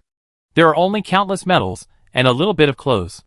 At first, they could still suppress themselves and comfort themselves that they just didn't find it, but slowly a kind of anxiety spread in the hearts of the gifted. The feeling of hunger began to grow. Everyone was no longer interested in the clothes and fabrics that were within easy reach, and frantically searched room after room. How could there be no food at all? How could it be? He saw many gifted people carrying large packages, and quickly coming out of one room and entering another. Every time they came out, the packages behind them would be bigger. She knew that they had taken away all the supplies in the room. Imagine if the gifted person corresponding to this room was found later. There would probably be no clues left. It would be much more difficult to complete the task in that way. Thinking of this, her expression froze, and she ran forward quickly. This street is not it. This street is not it either. This street is it. He glanced around and saw that she was now at number 5, Hungry Street. Then number 18, Hungry Street must be not far away.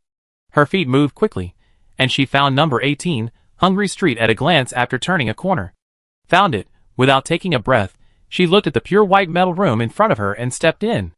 There was nothing to see in the living room. It looked like a model room, all made from the same mold. Just as she was about to go in, she suddenly remembered something, turned around, took out a large stone and put it at the door to block it. This way, even if someone came in, she would have time to react. After getting ready, she went straight to the bedroom. She opened the closet, and with just one glance, her heart was at ease. Fortunately, this room was not visited by other talents. At least the clothes in the closet were still there. Turning around, he chose to climb onto the bed first and kneel down to touch it. Since it was the target customer's home, she had to check it thoroughly inside and out. After touching it to the end, he was very sure that it was a metal bed, and there was nothing hidden. It was not a mechanical bed. She stood up and opened the metal wardrobe. There were several clothes of different colors in the wardrobe: white, pink, red, and yellow. She took them out and looked at them, but she didn't see anything special. She went in, stood in the wardrobe, jumped, and touched it from top to bottom. She always remembered that when the system issued the task, it said that they should bring carefully prepared gifts, find their own customers, help them regain happiness. The meaning here is very clear. The gift should be sent to the customer's heart, make him or her happy, and be careful not to send it to the wrong person. It is very important to understand the customer's preferences. He did not miss any clues, and touched the entire wardrobe up and down with his hands, and finally found a red scale inside the wardrobe. She picked up the scale and looked at it, and her guess became more certain. She carefully put the scale away. She got up and went to the study. All the houses in this city should have the same decoration style. At least the two he saw were the same. The bed, the placement of the table, and the color of the house were exactly the same. He came to the table, jumped on the table, and touched the metal table. It was as clean as a new one, without even a trace of dust. After touching the table, she opened the drawer. The things in the first two drawers were very mixed, and she picked them up one by one and looked at them. When she took one of them, her talent responded. Team card, a testimony of precious friendship. After use, up to 3 people can team up to enter the same round of the game. Up to 3 rounds of games can be entered at the same time, and the 4th round will be automatically scrapped. Note: a lonely person still needs this thing? Gee, who are you calling a lonely person? She would rather have nothing than something bad. Do you really think she can't find it even if she wants to? I'm afraid I can take a picture of the Eiffel Tower from my doorstep. Every day is different, and I queue up until I die. This talent doesn't know anything. Ignoring him, Gee happily accepted the team card. Although the team card is not too precious now, she was still very happy to find it. Continue to flip down, and there is nothing useful after that. Until I turned to the last drawer. Gee found the key clue. A silver white metal photo. Carefully pick up the metal photo. There is a long-haired bear on it, but the color is not clear. And in the lower right corner of the photo, there are 2 words, Ruby. Found it. This is her long-haired bear friend Ruby. Gee smiled. Carefully put the photo into the space. She got up and searched the study carefully again. This time, she didn't find more clues. She got up and left, and went to the living room. After a careful search, she found nothing. The same was true in the kitchen. But she saw a red hair in the bathroom floor drain. Seeing this, she had a vague idea in her mind. Arriving at the living room, she sat on the floor, took out a piece of paper, and began to write down the known clues. In order to prevent accidents, Gee used interstellar text at this time. In this way, even if there is an accident, others will not be able to see it. After writing down the clues she had mastered one by one, she put away the pen, sat on the sofa, and looked carefully. All the furniture in the house is connected together, which means that even if this room is lifted, the furniture will not move. The iron chain connecting the kitchen utensils in the kitchen is proof of this. Otherwise, why would it connect all the kitchen utensils with chains? Then this room must have moved or something similar to moving. Considering the name of the water bearer, it is more likely that the room was flooded.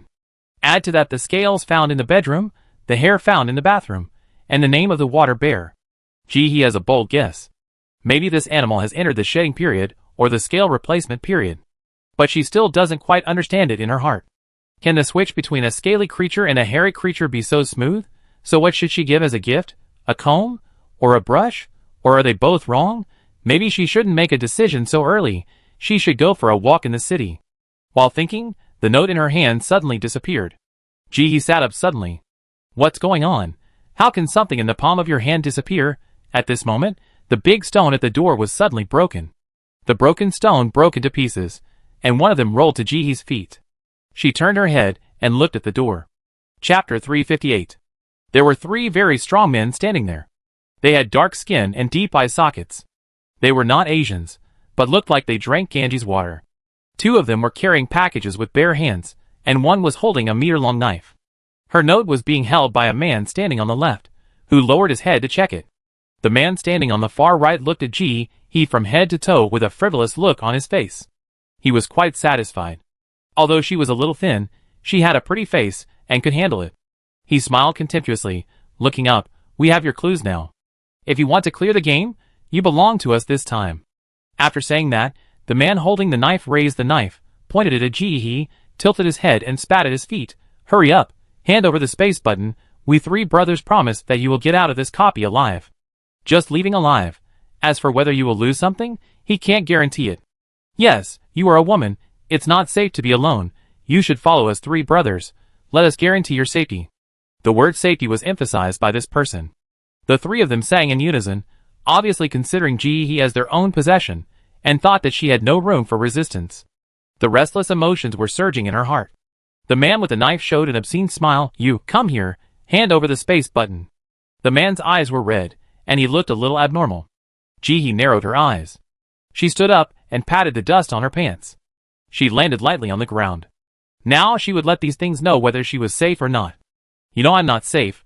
Why don't you come closer? If it was normal, they might be more vigilant after hearing this. But at this time, they not only felt hungry, but also felt an indescribable anxiety and eagerness in their hearts. The complex emotions made them just want to vent without caring about anything. This made it impossible for them to calm down and think. Besides, they didn't think it was a trap from the bottom of their hearts. If there were more people, they could still be cautious.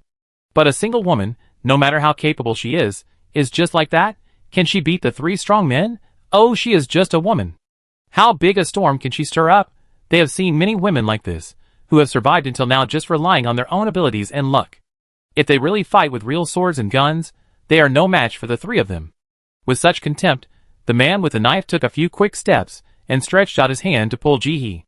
Under the gaze of the three men, Ji-hee did not even dodge, but stood where he was and took the opportunity to pull the man's arm. When the man was delighted with her timely understanding, he suddenly felt a huge force. The next second, the man staggered because of her pulling, and his forearm was shattered and fractured, and he didn't even cry out in pain. He was thrown at the other two men like a sandbag. He was thrown directly into the air. He hit the wall. Looking at the three people lying on the ground in a mess, Ji-hee waved his hand, took out a Gatling gun, and smiled slightly. Now I can be completely safe. The three people on the opposite side, The next moment, bullets gushed out. The three of them dodged in a panic. One of them even pulled his teammate over to block in front of him, using his teammate as a human shield. The teammate he pulled over was full of disbelief, with blood spurting from his mouth, as if he couldn't believe that his teammate could do such a thing. But there was no more time for them to hesitate. The power of the Gatling gun was too strong, and it quickly shot the man into a sieve and shot at the other two. They quickly dodged in the room. After all, he was a gifted person, and his movement speed was very fast. As he rolled and crawled on the ground, the Gatling gun didn't hit his vitals. Ji-hee pushed hard on her feet and rushed to the door. She took out a huge stone and blocked the door. She was worried about one stone, so she put two more stones. As soon as she put them down, Ji-hee heard the sound of wind behind her. She squatted and turned around, nimbly avoiding the man's sneak attack. Then, in the man's unbelievable eyes, Ji-hee swung the Gatling gun and hit the man's head hard. Blood splattered. The man's head turned 180 degrees in a way that was not in line with the human physiological structure, and his face turned directly to the back, and he died instantly. I give you the clue. Please, please let me go. Ji-hee turned around, and the man who stole her note and showed off to her was no longer as arrogant as he was a minute ago. His face was humble and full of pleading. He held the paper in both hands, covered in blood, kneeling on the ground, moving over little by little. Please, please don't kill me. I'm willing to give everything I have. Please, please, go to hell. When he was within 1 meter of Ji-hee, he suddenly jumped up and rushed directly towards Ji-hee with red eyes. Go to hell. Ji-hee didn't move. The man thought he was very fast, but she could see his movements clearly. In her eyes, he was so slow. Raising her left foot, Ji-hee kicked him away. The man bounced against the wall and fell down and rolled to Ji-hee's feet. He turned his back to Ji-hee. He looked like he was dead. She stood on the ground and looked at the man's back. From childhood to adulthood, the teacher told her many times that she must check carefully after finishing the questions. She is a good child. So this time, she also had to check carefully. She pushed hard on her feet and rushed directly to the man. Sure enough, he was still breathing. The man had broken bones all over his body, spitting blood, and lying on the ground unable to move. He never thought that he would die at the hands of the woman he despised the most. His red eyes stared at Ji-hee, looking at her calm expression, knowing that he would die today. He, with noble blood and a superior person, how could he die at the hands of a woman with lowly blood? Hatred flashed in his eyes. With his last breath, he took the note and stuffed it into his mouth, chewing it frantically. He rolled his eyes because of the choking, but he kept swallowing blood. A smug smile flashed in his eyes, staring at Ji-hee, and said incoherently, now, you will never complete the mission. I'm waiting for you to die in this mission. Ji-hee looked at him as if he was a fool. Stupid, I wrote it. He was so stupid that he couldn't even steal. As soon as she finished speaking, the man under her feet had red eyes, and he raised his head desperately, struggling to say something, but the next second, he was pissed to death. Ji-hee shot him in the head expressionlessly. Then he turned around and looked outside the house. Does it look good? Chapter 359. The two people who were lying outside the window and looking into the house froze instantly. Their breathing became rapid. Oops, they were discovered by the female evil star. They found that someone was fighting here, and wanted to come over to take advantage of the situation, but they didn't expect this woman to be so cruel. She killed 3 people, but was not injured. Now they are in a dilemma. Ji-hee smiled, I will count to 3. If you don't leave, you can stay with them. 1. As soon as they counted to 1, one of the breathing sounds couldn't be held back, turned around and ran, and then the other breathing sound disappeared. Left. Ji-hee lowered his head and began to search. The first man made Ji-hee speechless. The item on him turned out to be the sand scorpion fruit. He must have been pulled out by his teammates as a scapegoat and died too quickly, so he didn't have time to use it. She put the fruit away. Continued to search. No useful items were found on the next two people, but there was one that was quite interesting. It was a crisp green triangle object. Crispy and pointed, delicious vegetarian food, favorite of vegetarian creatures. After taking it, you can improve the animal's favorability. Note: the first question you ask after taking it will definitely be the truth. He blinked and took the prop away. I haven't figured out where to use it yet, so keep it. In addition to the ones on his body, the big knife held by the man is also a prop. The knife of the knife man. The knife man is a natural cook. When he has a second and better knife, he will throw the first knife into the water and let the knife fly freely. Note: the knife man threw it when he was 5 years old. Do I need to say more about the quality of this knife? Garbage. I don't think it's useful, so just leave it alone. He put away all the props, stood up and walked out. She was going to find Ruby. Several fights had broken out among the gifted people, and red blood was sprayed on the metal ground, which looked like a murder scene. Everyone with a space button would be targeted. The gifted people were very hungry and couldn't find food, so they gradually shifted their attention to those with space buttons. In a short period of time, more than 10 people had died. This was not the end. These people were like crazy locusts, chasing endlessly. Give me the food. You must have food, give it to me quickly. He encountered several such chases while walking on the road. She was a little surprised at first. In the previous copies, at most, there were exclusion, framing, and dirty tricks. This kind of massacre was not too common. But after seeing several cases, she got used to it. At first, these people could still be somewhat rational. But now they were bloodthirsty. Some people in the previous copy had space buttons, but it was far from making others so crazy. And at most, these people have not been hungry for 24 hours. Even if it is a bit difficult, they will not lose their minds, right? He suddenly realized that since she entered this city, she also had an inexplicable anxiety, which she couldn't explain, but was very irritable. Just like just now, after killing 3 people, she even wanted to kill another 2. This is not her style. What's going on? Were these people really driven to this extent by hunger? She had reservations. Suppressing the thought in her mind, he changed her route and ran back to the commercial street. No other clues were found along the way. When passing by the commercial street, she happened to encounter a group of people banging doors frantically. The desperate energy looked particularly abnormal, like a manic attack. He was not interested in banging the door, and was about to go around it when she suddenly heard a loud noise. The door was knocked open. The next second, the system prompt sounded in everyone's ears. Beep! The system detected that someone violated the basic laws of the interstellar, burglarized and robbed. The circumstances were extremely serious, and the relevant law enforcement departments have been notified to arrest them. Please improve your personal quality, all gamers, and don't break the law. This sound was like a basin of cold water poured over your head. It completely awakened the people who were still crazy. The people who broke through the door panicked for a moment.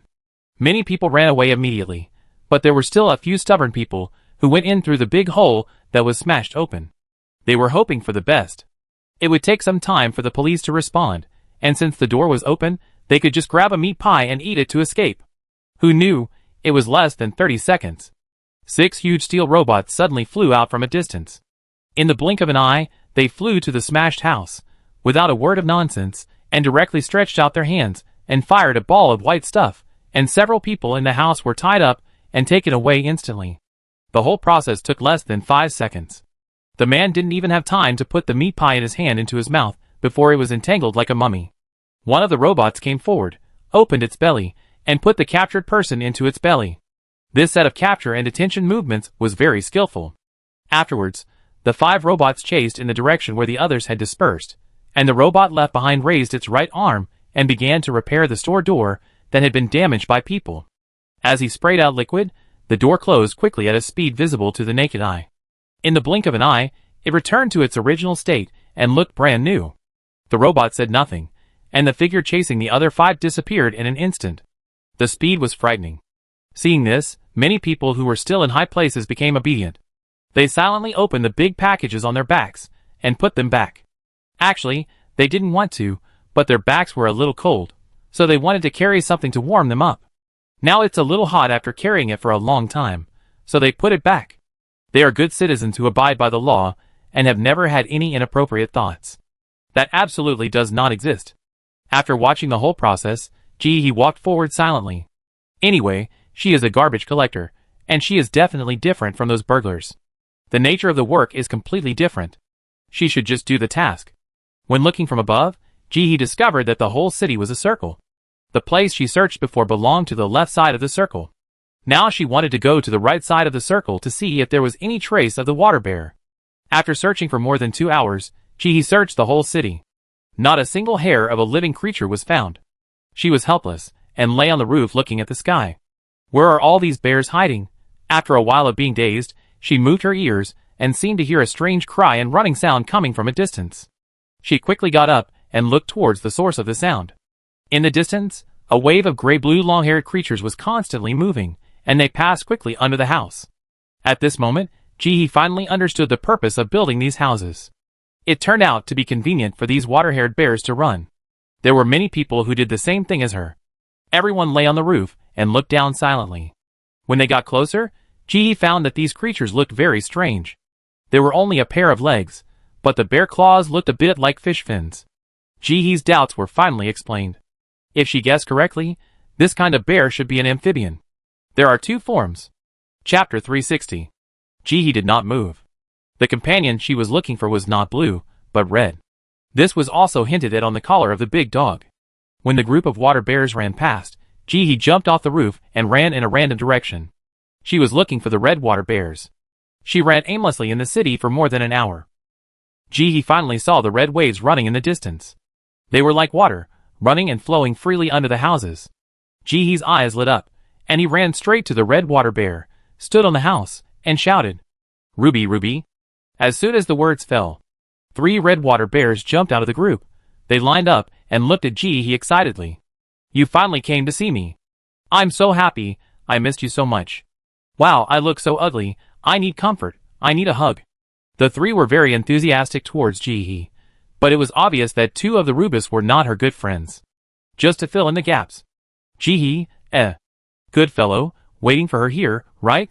These bears look very similar, probably just like how animals look at people. At first glance, they look similar, all red. It's just the difference in the depth of red. This is of no use, there is no color in that metal photo, it can't be seen at all. Okay, you are all good, here, I give you a piece of candy, I hope you are happy every day." The 3 bears happily accepted it. Against the backdrop of the huge bear paw, the small piece of candy was pitifully small. Jihee took the opportunity of shaking hands to throw a talent.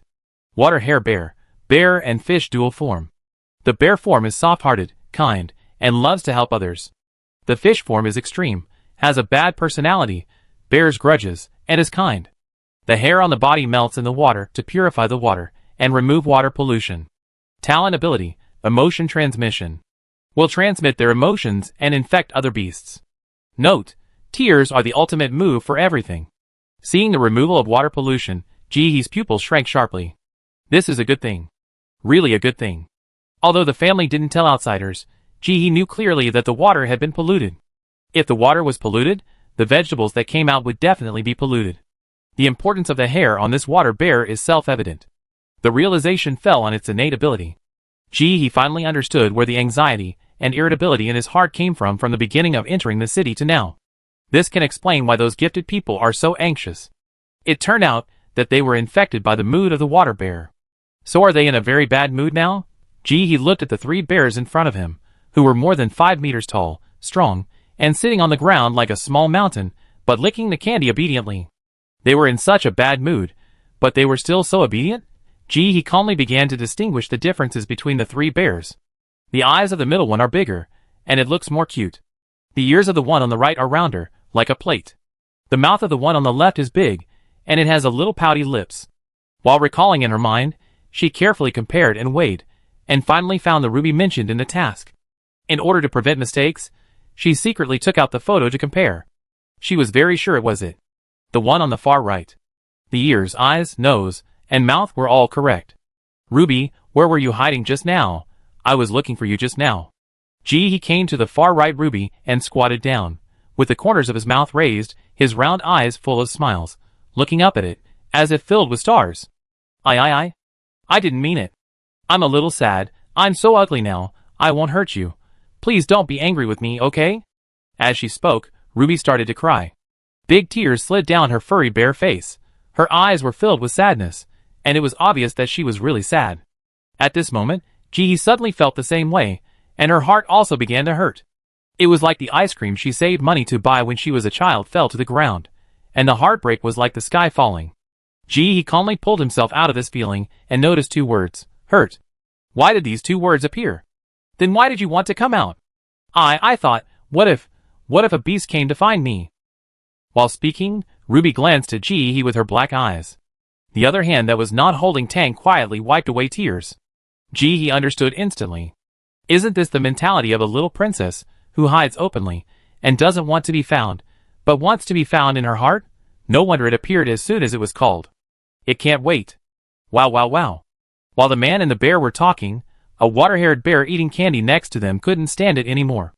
It opened its mouth, lay directly on the ground, and cried to the sky, I don't want it, I don't want it, I am also Ruby.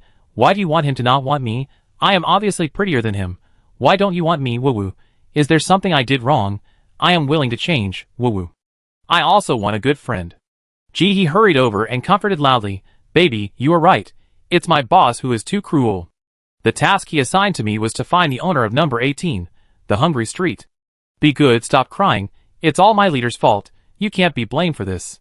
Ji-hee didn't hesitate for even a second, and quickly put the blame on the system. Let you make trouble. It's only right that you get scolded by the bear behind your back. When Ji-hee was talking, another water-haired bear also cried. She was crying silently, which made people feel particularly distressed. She was wiping her tears while crying, which made people feel more distressed than the one crying loudly. Ji-hee hurriedly went to coax them again, coaxing them back and forth between the two bears, and finally coaxed them both and sent them away. She turned her head and looked at the big red bear sitting obediently on the side. While Ji-hee was coaxing the other two bears, it finished eating the candy and sat on the side without saying a word. It was really obedient. She walked over and was about to touch it, only to find that red scales had grown at the roots of its hair. These scales squeezed the red hair, and the two competed for territory. Ji-hee could guess that it must be very uncomfortable just by imagining it. Ruby kept scratching it with her hands, but it was obviously of no use. Ji-hee reached out and took out a comb from the space, trying to comb their hair, but found that it was not suitable at all. Instead, the comb was broken. The hair looked soft, but it was actually very hard. Ruby kept moving around, trying to relieve the itchy and painful feeling coming from her bones. Ji-hee thought about it, and decided to play it straight. How can I make you feel more comfortable? She had not forgotten that there was still a gift to give. She was a little doubtful now whether the comb was useful. Chapter 361. Ruby felt very uncomfortable. Her claws were dull and not sharp, and she couldn't scratch the scales on her body. It would be great if you could help me shave my hair. It's the shedding season now, and the old hair won't fall off, and the new scales won't grow. Woohoo, I feel so uncomfortable. As she spoke, she started crying again. Ji-hee nodded. Isn't shaving difficult? She took out the scissors in the space and wanted to cut Ruby's hair, but she found that the scissors couldn't cut it at all. The hair felt soft to the touch, but it was actually very flexible. After trying a few times, Ji-hee chose to give up. She stood up and asked Ruby to go with her. As a result, Ruby cried even louder, I don't want to go out. I'm so ugly, I don't deserve to be outside. Woohoo, they will definitely laugh at me. They will all laugh at my ugliness. Ji-hee, It's too late to cry. Just now, she was running outside like a flood. Who didn't see her? It's too late to cry now. But considering her fragile heart and mission, Ji-hee coaxed her kindly for a while, and Ruby agreed to go to the factory with her. She guessed that scissors could be made there. Seeing that Ruby was in a bad mood, Ji-hee stuffed a few more candies into her. Eat it, you can't play after eating it. With her mouth blocked, Ruby followed Ji-hee silently. One person and one bear walked on the road one after the other. Ji-hee ran, and the bear walked. Many people along the way saw this scene. Some people were thoughtful, and some people directly blocked Ji-hee. They were all ignored by Ji-hee. But there were also some that Ji-hee couldn't get rid of. The most arrogant one with white wings actually flew into the sky to chase her, and kept circling over her head. He seemed to be trying to stop her. Ji-hee frowned, not wanting to pay attention, but this man was endless, and could not be shaken off. Not only that, he flew in front of her to stop her. She had no choice but to stop. Let's see what this man wanted to do. Look up. The man had blonde hair, pure white skin, and was wearing a flashy golden outfit. At first glance, the golden color reflected light and was a bit dazzling. He stopped in midair, flapping the pair of wings behind him, and did not land. He folded his arms and flew a few meters away from Ji-hee. He folded his arms and looked down at Ji-hee with his lower eyelids. After a while, he finally said something indifferent in Ji-hee's increasingly impatient eyes. "You can't leave now." After saying this, he kept silent, looked up and looked into the distance, as if talking to Ji-hee was too painful, and posed alone in the sky. Lang Feisty felt that he had been humble enough, and this woman should be grateful. Since Lena died in the copy, he has taken her place, and become the leader of the organization. He has now officially entered the top 30 of the country's talented people. With his status, he was willing to say a few words to this Asian woman, which was already a condescending move. He certainly wouldn't say more. I hope she doesn't know what's good for her. Ji-hee, shock. This guy is pretending. She is willing to call him the king of bullshit. She rolled her eyes, turned around and prepared to bypass the Birdman and continue to move forward. As a result, as soon as she took a detour, the Birdman circled around Ji-hee again. "Don't go any further, or don't blame me for being rude." Lang Feisty frowned, very impatient. He didn't think a woman who was so thin, and didn't even have teammates could have much ability, and he felt that he had given her enough respect. If this woman was stubborn, he didn't mind being tough. Ji-hee rolled his eyes. This person was really sick. She was walking normally, but he had to stop her, and said some inexplicable words. Did the mental hospital go bankrupt and let him go? He ran here to show off. She said nothing, and suddenly waved her hand, and threw a huge stone at the Birdman. The stone in her hand was like a meteorite, approaching the Birdman in the blink of an eye. Lang Feisty subconsciously wanted to dodge, but it was too late. He only had time to avoid the key parts, but his wings were really hit. In an instant, he felt that half of his wings had lost consciousness. The next second, the pain came, and his body could no longer maintain balance in the air. The wings flapped weakly a few times, but it was no use at all, and the whole person fell vertically from the air. It hit the ground, and fell hard. Ji-hee took a look, walked around and continued walking. At this time, several shouts came from behind. Lang Feisty, are you okay? Lang Feisty, what's wrong with you? Turning his head, he saw a woman and two men running straight towards him in the distance. Ji-hee only took a look and didn't take it seriously, and was about to continue walking forward. Suddenly, the whole person was frozen, unable to move, only the eyes could move. Her heart sank. What kind of talent is this? The next second, she was thrown out and hit the metal wall. Ruby, who had not reacted just now, suddenly made a sharp explosion. The sound spread far away. The people behind him groaned and covered their ears tightly, but blood still flowed out of their ears. Ji-hee took the opportunity to get rid of the restraints, stood up, wiped the blood from his mouth, jumped to Ruby, and patted it comfortingly. "I'm fine, wait for me aside, I be fine soon." Ruby's eyes were full of tears. She looked at the blood on Ji-hee's mouth and felt a little anxious, but she still listened and walked to the side and sat down obediently. Ji-hee raised his head and looked at the three people behind him expressionlessly. The woman was hugged by one of the men, showing a protective posture, but Ji-hee felt inexplicably that it was this woman who did it. Pulling out the shovel, she said nothing, exerted force on her feet, and shot out like an arrow from a string. She was angry. The woman lay in the man's arms, spitting out blood in large mouthfuls. As soon as she controlled the woman to fall to the wall, she felt as if her internal organs were hit hard. She was about to spit out a mouthful of blood when she heard a sound of piercing the eardrum, and then she felt weak all over. Before she could spit out the blood in her mouth, she heard the terrified voice of her teammates. "Get out of the way." The man holding her subconsciously rolled on the ground and dodged in a panic. The next second, a big hole was smashed into the metal ground under his feet. If they didn't dodge in time, none of them could withstand it. Before he could breathe a sigh of relief, the next second, he and the woman in his arms were blown away and hit the metal wall next to him. He felt as if he was hit by a truck, and his arm was numb from the pain. His ribs also hurt. At least two were broken.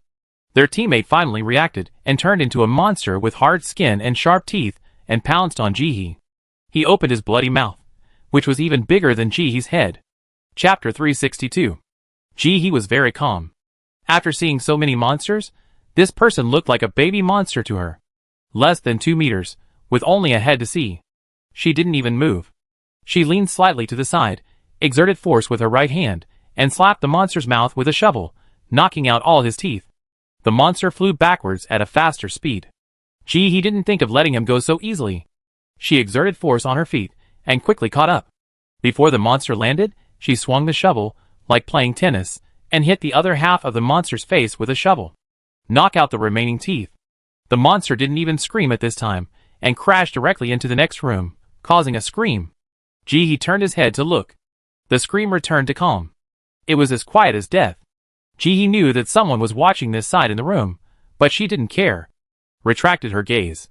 She swung the shovel and was about to give the two people a quick death, when a shout suddenly came from behind. "Wait, don't kill her, we just want to ask for clues to the mission." Longfeezy also came back to his senses now. He bit his lower lip tightly, feeling a little annoyed. When did he not know about such a strong man? Damn, he was familiar with all the talents in the world. Why didn't he remember this one? The strong has self-esteem, and the current situation is probably not going to end well. He didn't feel the pain on one side of his wing, but he didn't dare to show it. The talents now follow more like the law of the jungle. The strong have the right to speak on everything. His attitude completely changed now. He was extremely humble and polite. "Dear lady, hello, it's all a misunderstanding. Please forgive our ignorance. We are willing to give everything and beg for your forgiveness. Please believe that we really have no ill will towards you. We just want to ask for clues about this mission." When he spoke, his throat seemed to itch. After finishing this sentence with difficulty, the next second, he finally couldn't help but coughed up a large mouthful of blood. His ribs were broken. He fell down. The stone that the woman threw at him seemed to have at least 100 pounds of strength. He was not dead, which meant he was strong. After spitting out the blood, he felt much better. At this moment, there was no arrogance on his face at all. "Madam, it's all our fault. We are willing to offer our precious props. Please forgive us for our unreasonableness." Longfeezy. Ella's words were full of disbelief. She couldn't believe it. How could the most powerful Longfeezy bow to an unknown woman? "Shut up." Langfis turned around and scolded Ella, his eyes full of anger. "Stupid, can't you see clearly now? If they can't produce props that satisfy the woman in front of them, they are afraid that their lives will be in danger. This mission has been going on for about 2 days to complete. How can they avoid the pursuit of this woman in these 2 days? In front of life, those props are not a pity. As long as there are people, there will be props sooner or later. It's their fault that they didn't see the strength of this woman clearly at the beginning, otherwise they wouldn't have fallen to this point now." Ella was stopped, still somewhat reluctant, but she lowered her head and stopped talking. Longfeezy turned to look at Jihe, trying to act like a gentleman, and lowered his head to look for props. He found the space button. A hint of reluctance flashed in his eyes. In this game, the importance of the space button is self-evident, but now he has to give it away. It can only be said that he is too arrogant. It is his lack of ability. He hardened his heart, raised his head, walked over with a smile on his face, and prepared to personally present the gift. Ella bit her lip, lowered her head, and said nothing. The reluctance in her eyes was about to overflow. Not enough. Jihe glanced at the space button, but didn't take it. His eyes shifted to Ella's neck. "I also want the necklace, and one of her arms." As soon as these words came out, the three of them froze. How did this person know that the necklace under Ella's neck was a prop? Ella had long lost her previous arrogance. Fear flashed across her face. She tightly covered the necklace, and her whole body was full of resistance. But now, the most important thing to her is no longer the necklace, but her arm. "I don't want it. I don't want to break an arm. I don't want it, Longfeezy. Please, please, I just did it for you. You break it yourself, or I will do it." Longfeezy said expressionlessly, "Don't make me angry." Jihe looked at them like this, and a smile suddenly appeared in his slightly indifferent eyes, and he swung the shovel in his right hand and turned it in a circle. "Hurry up." She still had to do the task. "Ella, hurry up and give me the necklace." Langfis looked at the shovel that was spinning in the air, and thought of his teammate, who had been blown away, and had not yet crawled out of the store. His eyes twitched. They couldn't beat her. Now they just wanted to save their lives. Ella's face was full of resistance. She looked up at the man holding her, shook her head, and tried to retreat. The man sighed and advised, "Ella, you don't dare to do it, I do it." John was the strongest among them after the transformation, but he couldn't stand this woman. Even if all three of them went up, they might not win. Besides, Longfeezy would not risk his life for her. He was the boss, not someone Ella could command. Ella could only blame herself for being too impulsive. There was no deep hatred, she just wanted to ask for clues related to the mission. It was not worth losing her life for this. Ella was full of resistance and tears. She couldn't imagine how she would stand after losing an arm. When she thought of the consequences, she trembled with fear. The man bowed his head and whispered to Persuade. The two were deadlocked. He narrowed his eyes. You want to go back intact after provoking her? Will that be worthy of her pretense? She pushed hard on her feet and rushed over in an instant. In Ella's horrified eyes, she swung the shovel. The whole arm was chopped off and rolled to the ground. He had no expression on his face. He stretched out his hand and yanked off the necklace around Ella's neck. The next second, the two were shoveled into the room where John was just now. This time, the two people probably won't be able to get up in the short term. In the store, John just got up with difficulty. When he looked up, he saw a black shadow flying over and subconsciously dodged. The shadow hit the wall, creating a big hole in it. John could see who it was. He shouted and rushed over. Ella, Jerry? What's going on? Why is there so much blood? Ella, where's your arm? Where's your arm? Ella had already fainted from the pain. Outside the house, He looked at the stiff-faced Langfis and smiled.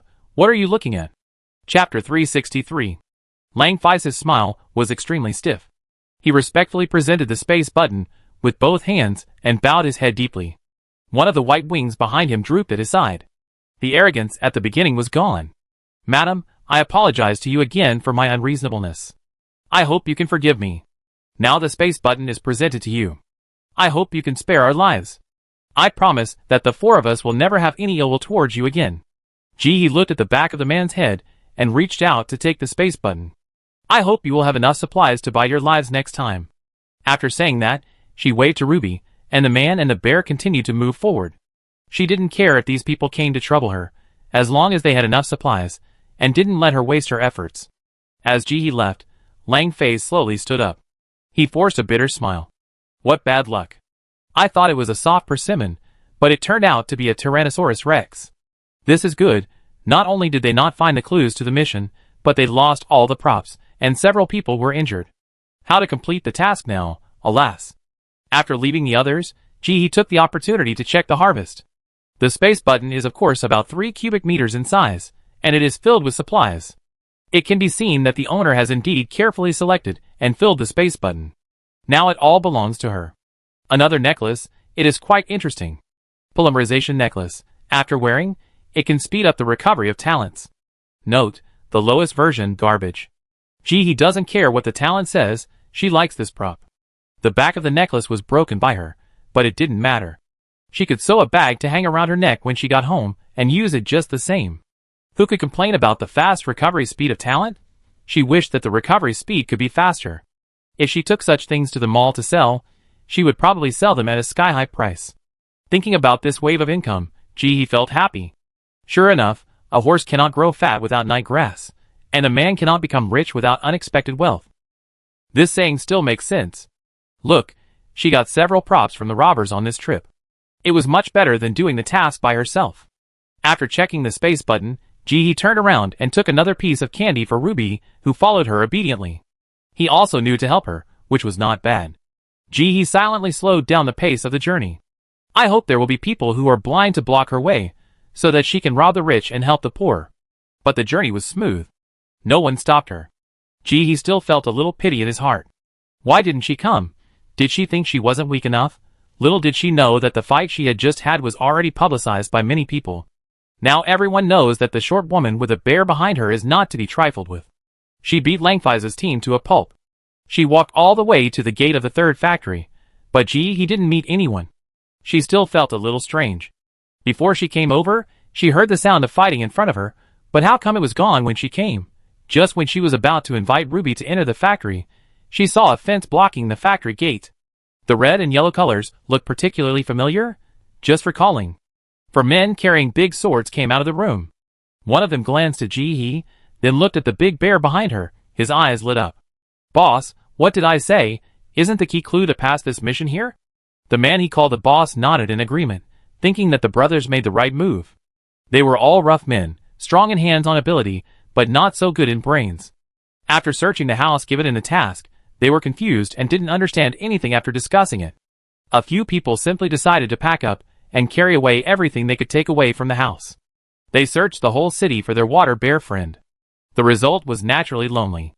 A few people couldn't help but get anxious, and the game had not made any progress, so they were all panicking.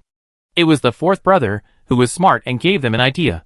When we checked the clues before, we found an open factory. Think about it, other factories are closed. Why is this one open? It must be useful. We don't understand, and don't know what to do, but there must be smart people who can figure it out. A few of us can occupy the factory first, and when others come to do the task, we can threaten them and ask them to lead us through the level. As soon as this was said, it was unanimously agreed by the other people. Old 4, you are really good. Good boy, I didn't make a mistake about you. You really deserve to be the IQ representative of our team. What are you waiting for? What if it is occupied by others later? Let's go quickly. The 4 people came to the factory without stopping, and simply occupied the place as the king. While others were looking for clues everywhere, the 4 people squatted at the gate and looked around. They were looking forward to a big guy finding clues to the mission. At first they were full of confidence, but within half an hour, they began to doubt themselves. Since entering this copy, they always felt anxious, and this anxiety reached its peak when they occupied the factory for more than 2 hours, but no one came. I told you that you can't do it. Your brain is not much better than mine. If you stay here, I'm afraid that others will pass the level while we are still squatting here. I think so too. Let's go quickly. We still have time before we waste too much time. The second brother chewed bean cakes, and his words were a little unclear. If you ask me, we are wasting our time. It's better to pack more clothes and take them back. We can complete the task by copying homework. They have a 2 cubic meter space button. They brought their own food into the dungeon this time. Although it's not a good thing, at least it won't starve to death. When do you think we can eat all you can eat rice? The third brother has already eaten the 6th bean cake. He sighed while eating. This broken thing is really unpalatable, bitter, and the feces after eating it are all black. But he has to eat it. He doesn't want to recall the feeling of stomach pain from hunger. He opened his mouth wide, bit off most of the cake, and chewed it desperately. His face was full of pain. I have a dream. I want to eat all you can eat rice. I don't know if it can be realized before I die. Why don't we buy some food this time, so we can have a full stomach? What is a dream? Dreams are things that cannot be realized. Think about it. The eldest brother chewed the 8th pancake and complained bitterly. Among the brothers, except for the second brother, who had a smaller appetite, the others had stomachs like bottomless pits. They could eat 10 bean cakes in one meal. This was barely enough to eat 70% full. Chapter 364. If we really eat rice to our heart's content, we might eat hundreds of kilograms of it in one meal. We eat him to death. We've agreed that after this meal, if no one comes to this broken factory, we leave. We can't stay here no matter what. This place is not good. It's a hindrance to us. Where are we going? There are a lot of new clothes over there. Let's pack them up and take them back. Clothes are hard to come by outside right now. We can earn some bean cake money by selling some clothes. The second one calculated carefully. If you want to leave, you go. I won't go.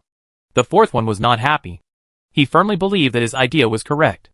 This place must be the most critical place to complete the task. You. During the quarrel, the eldest one suddenly raised his hand. Several people were silent for a moment. The factory was quiet. This time, the others also heard the footsteps coming from outside the door, one small and one heavy. They came straight here. The 4 people's eyes lit up. Someone really came. Hastily stuffing the bean cakes in their hands into their mouths, several people didn't care whether they choked or not, and pounded their chests frantically to swallow. Their faces flushed from holding back. Hearing the footsteps getting closer and closer to the barrier at the door, several people hurriedly wiped the corners of their mouths with the back of their hands, and walked out one after another. Just as they put on their young and dangerous expressions, they saw a short-haired boy wearing a mask and a jacket standing at the door. No, it was a girl, just a little neutral, and there was a huge long-haired red bear following behind her. Several people exchanged glances. The essence of their survival until now is that they never provoke people they cannot afford to provoke, and never judge people by appearance. Seeing the little girl alone, the leader spoke cautiously. Girl, we brothers won't make it difficult for you. We blocked this board today for no other reason than to know the clues to pass this level. As long as you tell us, we can remove this fence immediately. Gee, he felt that she was also affected. Maybe she wouldn't care before. But when she heard this, she felt an inexplicable irritation in her heart. Why should I tell you? This is the clue she found. She can say it if she wants to, and not if she doesn't want to. How dare these people stop her? Do they want to die? She closed her eyes, suppressed her irritability, and opened them again, holding out the Gatling gun in her hand, and looked at the 4 people in front of her calmly with her masked eyes. Get out. Don't let me say it again. The boss pupil shrank suddenly after seeing the Gatling gun in Jihee's hand, and he pursed his lips, feeling his throat a little hoarse. At this moment, looking at this little girl who was just up to her chest, he suddenly felt a little scared. This fear was not brought by Gatling. Rather, he recognized the thin, short-haired girl in front of him.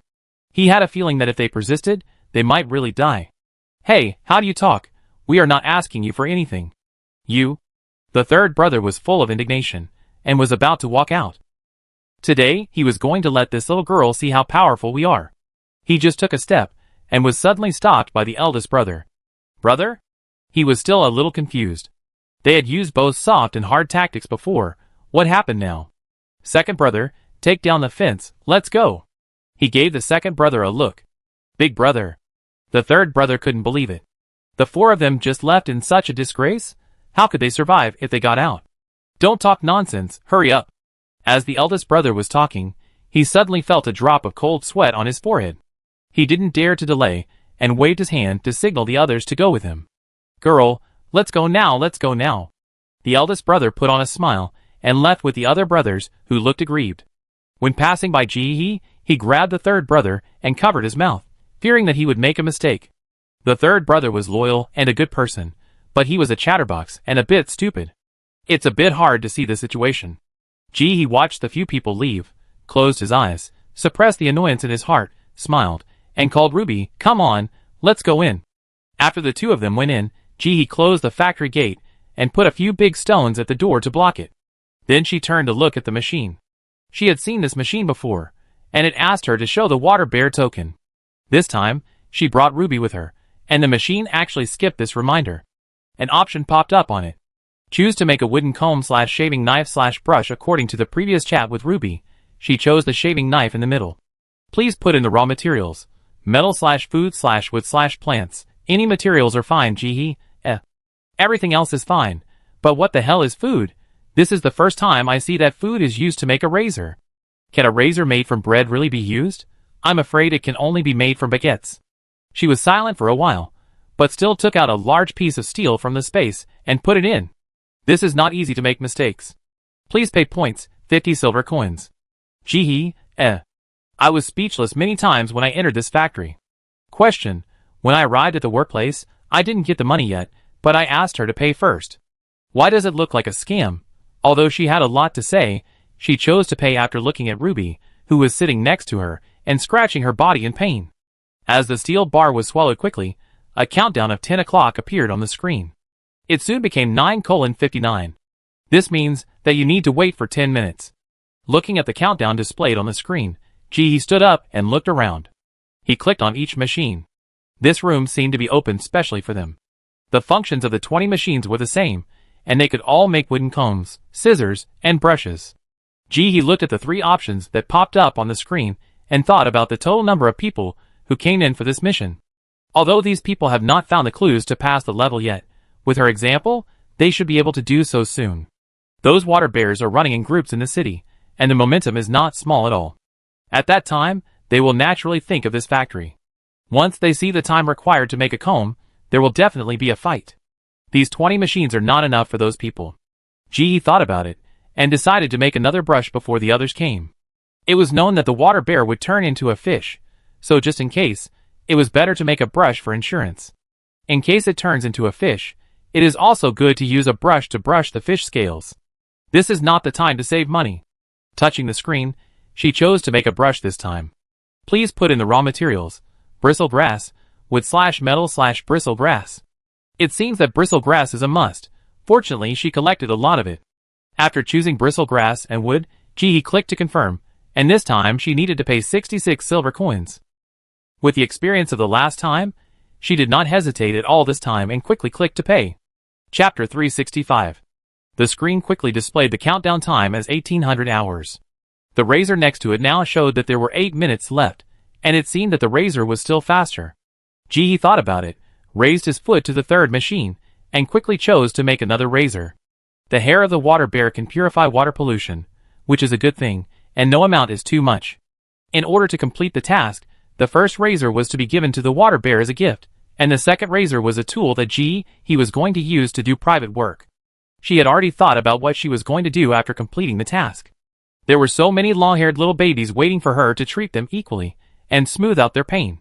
She was ready to stay awake for 3 days and fight for every second. After paying the silver coins, Ji-hee sat aside, looked at the screen, silently took out a portion of black coffee powder and mixed it with water, and drank it with her head tilted back. The bitter taste instantly filled her entire mouth, making her brain instantly clear, and the whole person seemed to be rejuvenated. Exciting. Outside the house, the 4 people did not leave directly. After walking a distance, the eldest brother winked at the second brother. The second brother showed a loose smile, and then the 4 of them ran back stealthily and squatted outside the factory gate. If they were not allowed to enter, they would squat outside the factory to watch, and you couldn't control them, right? The second brother's talent is perspective. Relying on this talent, they went further and further on the road of copying homework, and the more they went, the smoother they went. Every time they entered the dungeon, several people were not in a hurry to pass the level, but went to grab supplies first. After the first person cleared the level, they copied it.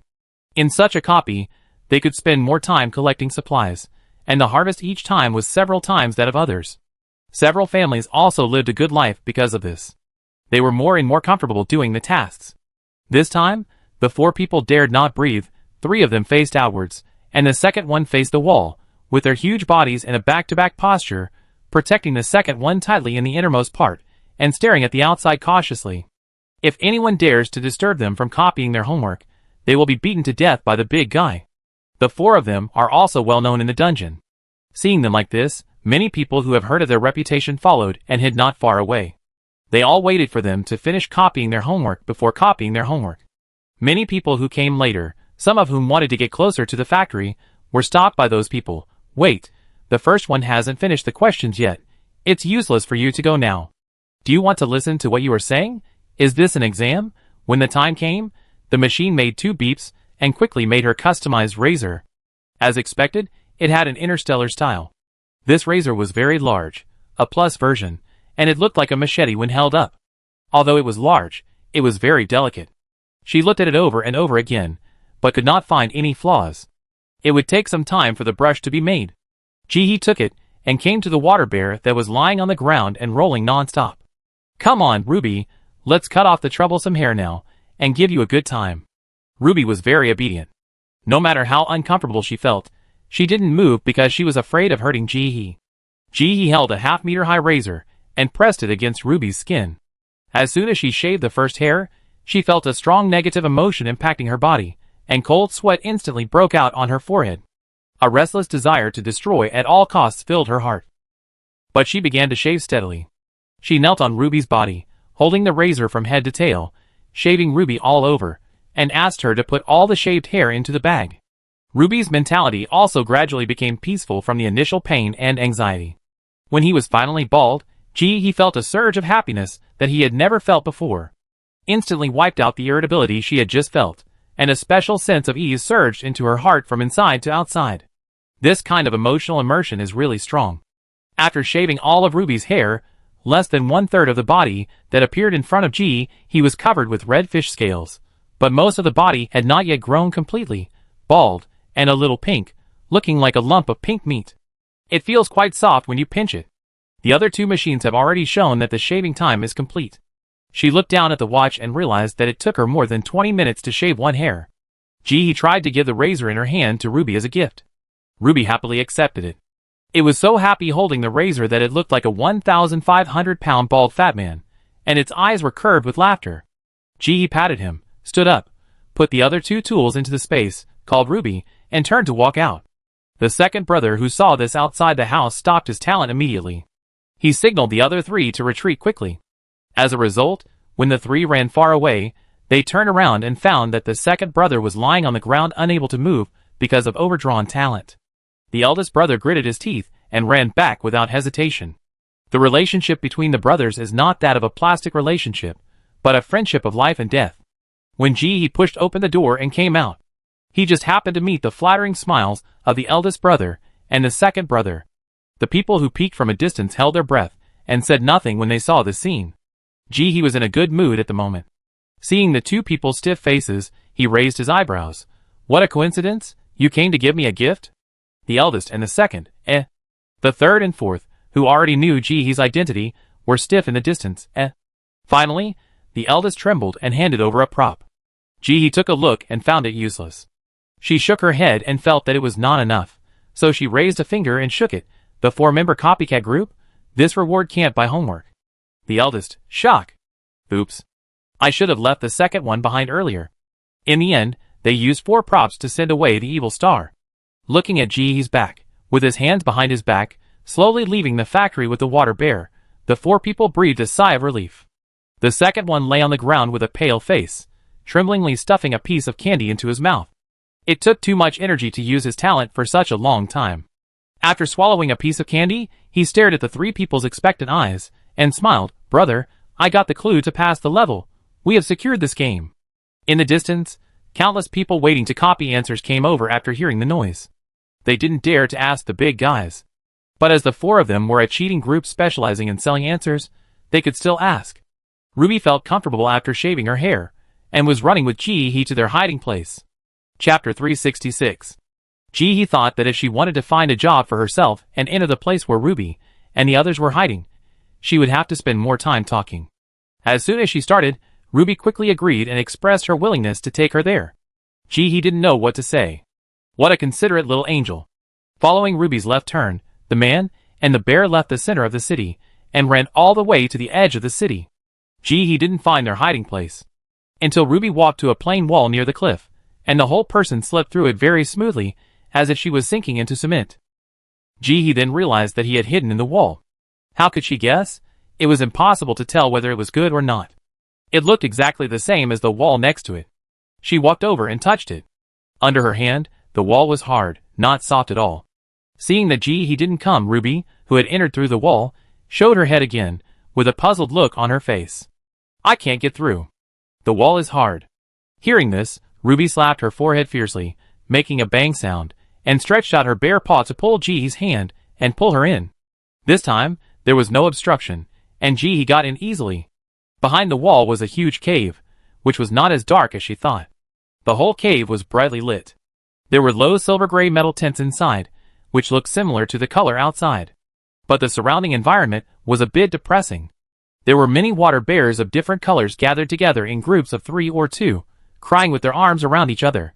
The sad crying spread throughout the cave. Ji-hee, who came in, was greatly shocked for a while. An indescribable anxiety and boredom surged into his heart. It was as if a huge stone was pressing on her chest, and she couldn't help but gasp. There was a desire to destroy something from the bottom of her heart, which made her want to destroy something to vent her anger. It seemed that the metal house still had a certain isolation effect. This side was close to the water bear, and the feeling of being driven by emotions was many times stronger. She closed her eyes and took out another bag of coffee powder. This time, she didn't even brew it, but poured it directly into her mouth. The strong bitter taste made her mind clear instantly. Feeling that it was not enough, Ji-hee's hands glowed white, and she gave her entire brain a comprehensive treatment. Her own talent, no need to feel sorry for it. After the treatment, she felt that her whole body and mind were unblocked, and the idea of wanting to destroy madly was suppressed to the lowest level. She exhaled. Finally, she could breathe. She was so choked that it hurt to breathe, as if a knife was cutting her one by one. Ruby seemed to be unaffected after coming in. She took Ji-hee around, and came to a silver-gray tent. This is where I'm staying these days. It's very clean. You take a rest first. I go call my friend. Ji-hee nodded, and watched Ruby leave twisting and turning. She still held the scraper she gave her in her hand. It was obvious that she really liked it. She didn't go into the house, but lowered her head, and took out the tools she was going to use later, as well as a blackboard. She was in a good mood at the moment, but in order to prevent herself from getting out of control and saying something she shouldn't say, which would offend the customer, she decided to speak as little as possible. Write down the price. Shaving service, 3 barrels of desiccant/disinfectant tablets per time. Welcome tips from bosses. Love. Desiccant and disinfectant tablets are the specialties of the water bear tribe. Ji-hee asked about it on the way here. Ruby is a naive person. She will answer anything you ask. The 2 factories here mainly produce this, which is considered a specialty of their tribe. The sales volume is good every year. In addition to this, there is also a melting agent for sale. But the melting agent is expensive. If Ji-hee wants the hair they cut, the melting agent cannot be exchanged for her. Ruby apologized to Ji-hee for this. It seems that the water bear knows the use of the hair of its own tribe. After putting up the sign, he did not forget to spread a clean plastic sheet on the ground. Let the water bear lie on it directly, so that the cut hair does not need to be swept. It can be taken away directly, saving a lot of time. After everything is ready, she moved out a stool, sat on it, and waited quietly, and ate something by the way. Ruby and her tribe have to shed their fur every year, and they suffer every time they become amphibians and lose their fur and grow scales. At first, some beasts tried to come during their shed season and try to take away some of their fur. But later they found that they didn't take away much fur, and the whole beast was infected with mania by their racial talent and was diagnosed as mentally ill. They were taken away and locked up in the Interstellar Mental Hospital. That's not all. Because of too many negative emotions in his heart, he was found to have a significant increase in the pollution level in his body. If he doesn't control it as soon as possible, the risk of turning into a turbid beast will increase significantly. This is really terrible. It's almost scary to the beasts. Becoming a turbid beast is a terminal illness that cannot be cured in the interstellar. Who dares to challenge this terminal illness that will definitely kill them? Besides, the hair of the water bear can only purify the pollution in the water, but not the body. Who is willing to give up their life for money? At first, some stubborn and self-righteous beasts thought it was no big deal, and it was just a rumor. These people came to the Metal City, where the water bears lived in a group. As a result, without exception, they were all carried out after the 5th day. The most serious one is still locked up in an interstellar mental hospital. He has been locked up for 100 years. He does nothing all day long but cries. Cries when eating, cries when drinking water, and even cries in his dreams. He even has a tendency to self-harm. With this living example and a special incident, the name of the Water Bear clan was completely known and spread throughout the interstellar. When talking about them, everyone's face was full of panic. No one was willing to get close to them. So they could only live in such a lonely city and were not allowed to go out. There were several huge dogs at the door to watch over them. They saw Ji and the others coming. They were excited. Although they knew they shouldn't go out, they couldn't help wanting to see the people outside. That's why they went out twice a day. Otherwise, they would hide in the tent and cry when they changed their fur, and they would never go out. It was normal for them to jump out when Ji called them. They were just a little lonely and wanted to make friends with the beasts outside.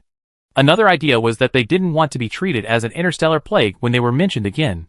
Everyone was afraid of them. Less than 2 minutes later, several long-haired bears of different colors followed Ruby. Chapter 367. Among them were the 2 red ones that Ji saw last time. The one with rounder eyes ran over quickly and pounced on Ji, but she dodged it nimbly. That won't do, Ruby. The size difference between us is too big. Okay then. Ruby number 2 was a little reluctant, but the next second her voice became cheerful again. She lay directly on the plastic sheet, her back facing up, in a big letter shape. I heard you're coming to help us shear our fur? I'm so happy. Ji smiled, as if she didn't feel the surging emotions coming at her wave after wave. With a calm and gentle face, she smiled and said nothing. She picked up the razor, squatted down, and shaved steadily. A lot of hair fell off, and Ruby number 2 breathed a sigh of relief. The whole bear relaxed more and more. Ji's hands were steady and powerful, and he quickly shaved off the thick long hair on her body with one razor after another. She thought masochistically. If she could better control this anxiety, would she be much stronger? After all, inner strength is also part of strength, isn't it? Ruby number 2 felt so comfortable that her whole body was trembling. This feels so comfortable. You must be a beast without any distractions. Otherwise, you would not be able to help us shave our hair so easily. If only the beasts outside had as much self-control as you, then many beasts would come to shave our hair every year. It's a pity that beasts with such strong self-control as you are too rare. Those who are capable don't care about this little money, and those who are willing don't have the ability. We can only hide in the cave year after year. Really? Shaving is much faster than shaping. The knife in Ji's hand is very sharp. She has already started to shave the hair on her limbs. Of course, our hair is the condensation of our talents outside the body. Every beast that shaves our hair has to bear a lot of negative emotional impact. Otherwise we would rather stand firm and not let our own kind help shave. But our tribe also has an advantage. If the emotions are discharged, there will be no turbid beasts. Although it is a bit lonely, we can still live. When will your fur be completely gone? Ji felt the last moment of the emotion and felt relieved. While sweeping the loose fur off Ruby 2 with a cleaning brush, she waved to Ruby 2 to stand up. This was just like a casual chat. Ruby 2 stood up lightly, feeling that the whole beast was sublimated. Tomorrow. While she was talking, she took out 3 buckets of desiccant and placed them on the ground. Watching he quickly picked up the 4 corners of the plastic sheet and put away the fur. Another bucket of desiccant was added. Suddenly he asked, I see you have a part-time job. Do you want to work in my dad's factory tomorrow? No. Before he could speak, a stern voice suddenly came. She is not us. Tomorrow the flood will surround the whole city. She will be drowned. We can't harm her. We must send her out. Following the voice, it was a gray-blue water bear. His body was exceptionally strong, much stronger than other bears, and looked very majestic. He looked at trying to make his voice calm, but his long-term coldness made his words sound more like a reprimand. You must leave here before tonight. Fell to the ground and looked at him woodenly. The next second, her eyes were filled with tears, and the tears fell like pearls with a broken string. Thanks to the negative emotions, she didn't even need to brew, and the tears came as soon as she said it. I know you must look down on me because I am an amphibian, so you say that, but it doesn't matter, I won't die because of your words. Although I might starve to death if I lose this job, don't worry, I won't blame you. I can only blame my bad luck. The voice was sad and sobbing, which made anyone who heard it cry. Even when he was crying, he did not forget to pronounce the key words. Amphibians, die, starve to death, bad luck. Clearly to ensure that the surrounding animals could hear it clearly.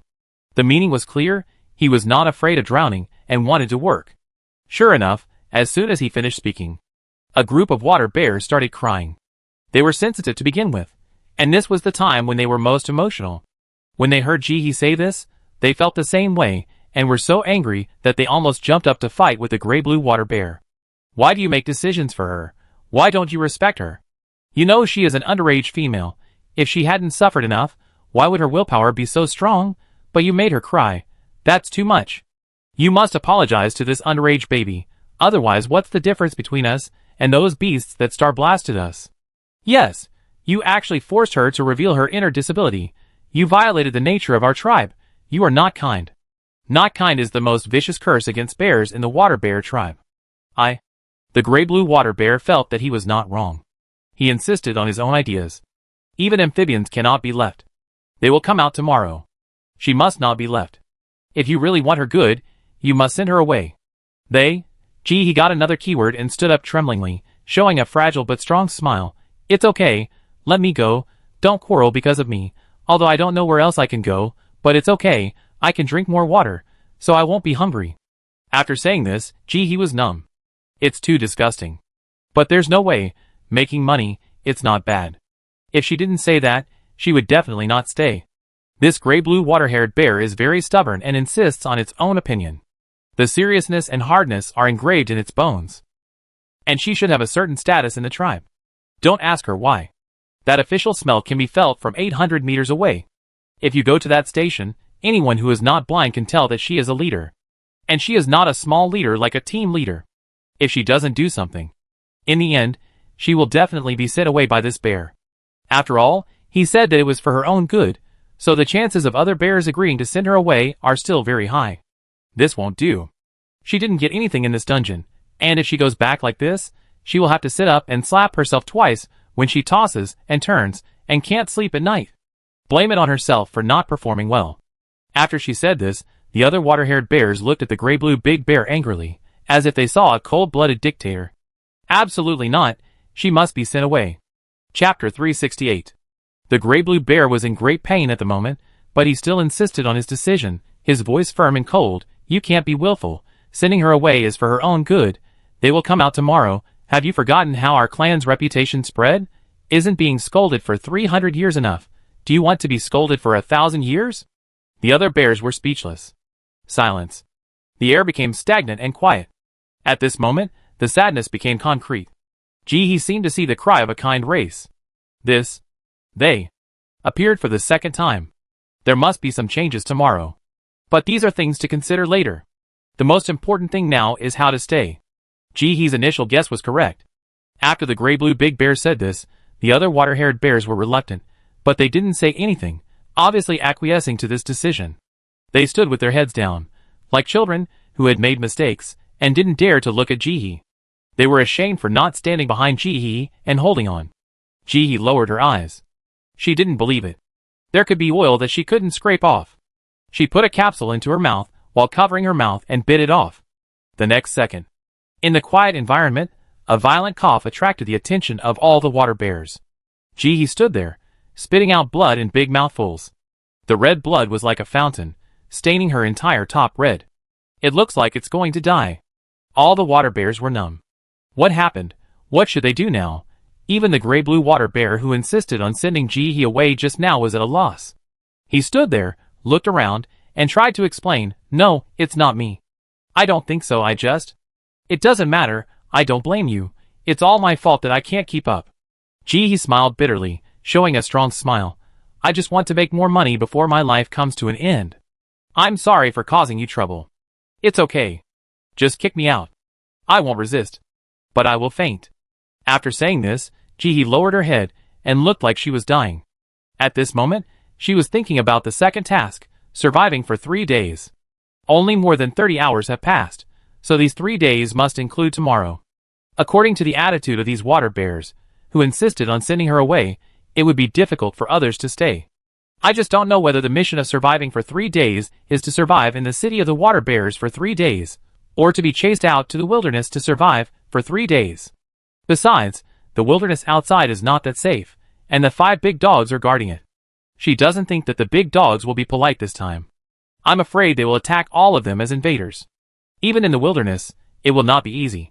Dad, what's wrong with her? She has always wanted to find a job. Let her go to work in our factory tomorrow. Ruby number 2 rushed over, stood in front of Ji-hee, and argued, "Besides, didn't you always teach me to help other beasts? Why are you so cruel when it comes to you? You disappoint me so much."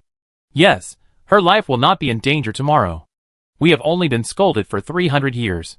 At most, we can be scolded for another 300 years. Even if we are scolded for 1,000 years, what can we do? We are not going out, and we can't hear the voices scolding us. Yes, we are willing to be scolded, as long as it can make her happy. She must have suffered a lot in her life, otherwise her willpower wouldn't be so strong. Why are we so selfish to chase her away? Many of the water bear tribe members, who were standing on the edge watching the excitement, also came over, and they all stood in front of Ji-hee, expressing their willingness to keep her. The gray-blue water bear's eyes moved, and finally his lips trembled. His eyes passed through the tribe members, and seemed to see Ji-hee, leaving a sentence, "If you want to stay, then stay, I hope you won't regret it." After that, he turned around and left quickly. Seeing the chief was gone, the other water bears cheered immediately. They seemed to have won a victory. They surrounded Ji-hee and chattered non-stop. Some water bears found food for Ji-hee and asked her to eat something because she was too thin. Ji-hee smiled and wiped the red blood from the corner of his mouth. "You are all so kind. In order to thank you for taking me in and giving me a job, I am willing to cut your hair for free." "How can this be? You have worked so hard to shear our fur. How can you not pay us?" "That's absolutely not possible. Listen to me. The reward you are asking for is too low. Double it. I tell you, although our tribe lives in this mountain valley, we live well. The products we sell are selling very well. Yes, you can ask for it boldly. We will never be made poor by you." After these water bears finished speaking, they lined up spontaneously. Each of them prepared twice the supplies that Ji-hee originally wanted and put them aside. Ji-hee's cold heart rarely showed a trace of apology. If someone confronted her and took advantage of her, she could fight back immediately, but now she met a group of bears who really cared about her, and she felt a little embarrassed. She took out the honey from the space. "Thank you for keeping me and introducing me to a job. I will treat everyone to sweet water." "Wow, that's great. I don't know how to thank you. I'm going to give you my snacks too." The 4 people nicknamed the copycat group are Wang Lao-da, Li Lao-er, Sun Lao-san, and Zhao Lao-si. After Li Lao-er had a good rest, the 4 cobblers discussed Ji-hee's behavior in the factory. They felt that they had mastered the skills to pass the level quickly. The first step was to find the bear, the second step was to make a razor, the third step was to shave the hair, and the fourth step was to lie down and wait for the level to be passed. Perfect. Very simple. At this moment, they all felt that the answer was too simple, and not worth the time they spent struggling. So they discussed and decided to sell the skills to pass the level according to the previous few tasks, and make a fortune. Some people have already come to the door, but there are not enough people. This copying homework is also a one-time deal. Once the answers are sold, they will not be kept secret. They want to make more money. Gritting their teeth, they simply called on most of the people who entered the dungeon. Boss Wong stood on the roof, looking at the hundreds of people in front of him, and felt a sense of pride in his chest. I really didn't expect that he, Boss Wong, would have this day to be able to give a speech in front of so many people. When he goes back and tells this, his father will be so happy that the ancestral graves of their Wong family will be filled with smoke. This time, he must take this opportunity to make the name of their copying homework group of 4 known. Fire it, shine it. Chapter 369. He cleared his throat, looked around, stretched out his hands, and pressed them down, signaling everyone to be quiet. I am a rough man, so I won't waste words. I called everyone here for only one purpose, that is, our copycat group of 4 has already grasped the clues to pass the level. Now as long as everyone gives us a prop, we are willing to tell everyone the method to pass the level. There was an uproar after he finished speaking. Some people were very interested, some watched coldly, and some questioned. You said you have the clues to pass the level, how do you prove it? Yes, what if you sell fake clues? If the final answer is wrong, can the props be returned? Can you make it cheaper? Isn't it too expensive? I think it's true. I've heard of the name of the 4-person copying group. They are very good at copying homework, and can copy the correct answer every time. Boss One looked calm, and he had confidence in what he said. After the second brother finished reading, the others reviewed it again, and were very sure that as long as they followed what the woman did, they would get the complete clues to pass the level, and there would be no mistakes. Facing the accusations from everyone, he was very calm. We have to stay in this dungeon for 3 days.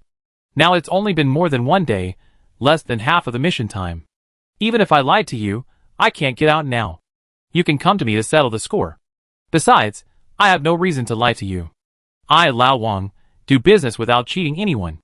I make small profits, but quick turnover. Once I tell you the answer to pass the level, you will understand everything. You don't even have to wait until tomorrow. You can verify whether what I said is true or false in a while. I guess everyone present has no clue about this level of the game, right? It's not a good idea to drag it on like this. We only need one item, no matter what type, good or bad, and we will tell you the clue to pass the level immediately. There is no other deal as suitable as this. After he finished speaking, everyone talked about it. Old Wang was calm and confident. He was very sure that these people would come to buy his clues. Even if some of them guessed that it was related to the bear. So what? Who knows what the woman did when the factory was closed, only they know. For this, they paid for not too bad props to settle the matter. Besides, his price was not too high, just one prop, anyone can pay for it. After completing the task, there may not be many useful props, but there must be useless ones, right? That damn lucky spin. It's just a scam machine. It only gives out useful props when they play for the first time, to keep them hanging. The props drawn afterwards are not very good. It can only be divided into garbage, garbage among garbage, and garbage is worse than these 3. Although the exchange of grain is less, some can even be exchanged for a pound of rice. But a pound of rice is also grain. Spending grain to exchange for those garbage props. What else is it but fraud? Many people have already given up and no longer play the cheating machine. But people still have the idea of unwillingness. Relying on the gambler's mentality, they always think that they will draw treasures next time. So they waste silver coins and draw garbage one after another. Plus the weird props obtained in the mission. Most of the talented people who can get to this level are not too poor. Sure enough, within a minute, several people walked out of the crowd, and each handed over a prop. You'd better not cheat us, otherwise you can't afford the consequences. Don't worry. Boss Wang patted his chest and promised, brother, if you use it well, come to us next time you meet. Okay. This was like an opening, and then many people came forward and handed over a prop each. Of course, not all of them. Some entered the game in teams. They discussed and jointly funded the purchase of answers, so that a few props could be left. Boss One laughed. He felt light all over, as if he was walking on clouds. So this is what it feels like to count money until your hands cramp. In one word, cool. When all the people who wanted to buy answers had bought them, it felt like no one would come up to buy answers if they waited any longer. Boss Wang stood in front of everyone with high spirits, and said loudly, the method to pass the task is actually very simple. We all have an address in the task. Find the owner of the house where the address is located, and call out their names the next time those water bears run through the city. Take them to the open factory, then make a razor, shave their hair, and give the razor to them, and the mission is completed. A huge uproar. It's so simple, why didn't I think of it? I was wondering why there was a bear following that woman. I think this is true. I thought about it, and the logic is smooth. Damn, when I went to my address, the house had been ransacked by others. I don't know who the owner is. What should I do now? No, I just saw several bears of different colors, so what color should we choose? Suddenly someone in the crowd shouted, the color of the dog's necklace. That's right. Do you remember that the dog's necklace has 5 colors, and the bears also have 5 colors? We should choose the bear of the same color as us. Yes, that must be the case. Then how do you explain surviving for 3 days? Oh, that's easy. There is no water or food in this city. They must want us to kill each other and compete for food. As long as we all hold on and don't get fooled, we will not die if we starve for 3 days. Yes, we have water talents here and can sell water to everyone. As long as we have water to drink, we will not die even if we don't eat for 3 days. Don't be fooled by the game. We just need to be peaceful and get through it. This game is very easy. Since entering this metal city, many fights have broken out. Many people have died because of this. But now they see the hope of passing the level, and their irritable mood has been somewhat calmed down. Forget it, isn't it just 3 days of starvation? It's better than losing your life. Thinking of this, they became happy again. This game is just a bit foggy, but it's actually quite simple. At this time, some smart people have already run away. Since they know the clues to the mission, there is no need to waste time here. They have to clear the level before others.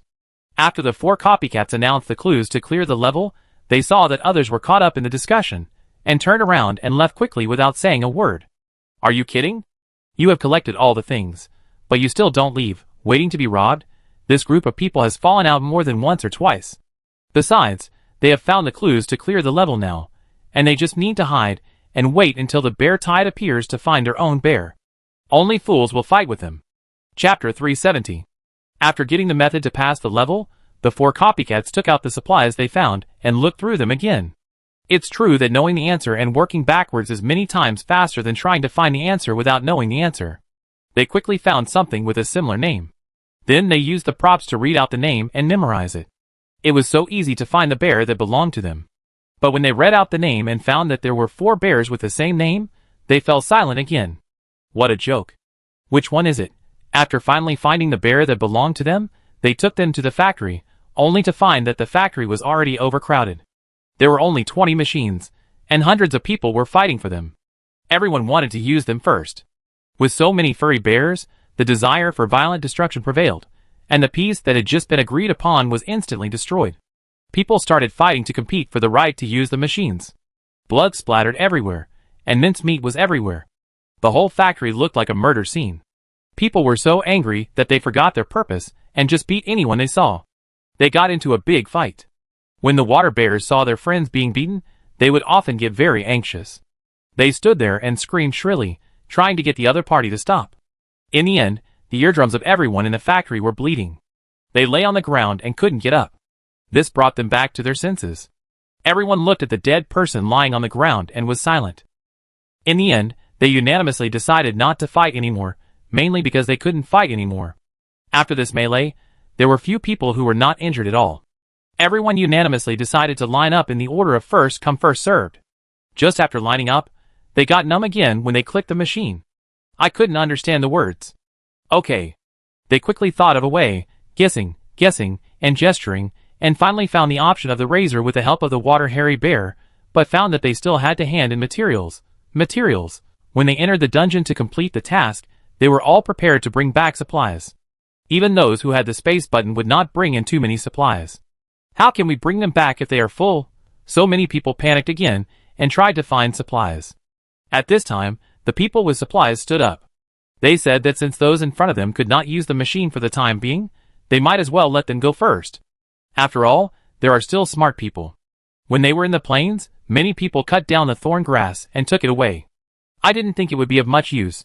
Just give it a try. Or bring it back to dry and burn it. I didn't expect it to be used at this time. In order to prevent those who couldn't complete the task from jumping off the wall and destroying themselves, those who had materials also said that they would be willing to sell them the excess materials when they ran out of them. A temporary peace was reached. After handing in the materials, they thought they could get a razor, but an interface popped up to prompt them to pay. The machine was afraid that they couldn't understand the payment, so it was written in their own language. Now it's settled, everyone knows that they have to pay to make a razor. So now the problem comes again. How to pay? What if there are number 50 silver coins in the account? The crowd fell into chaos again.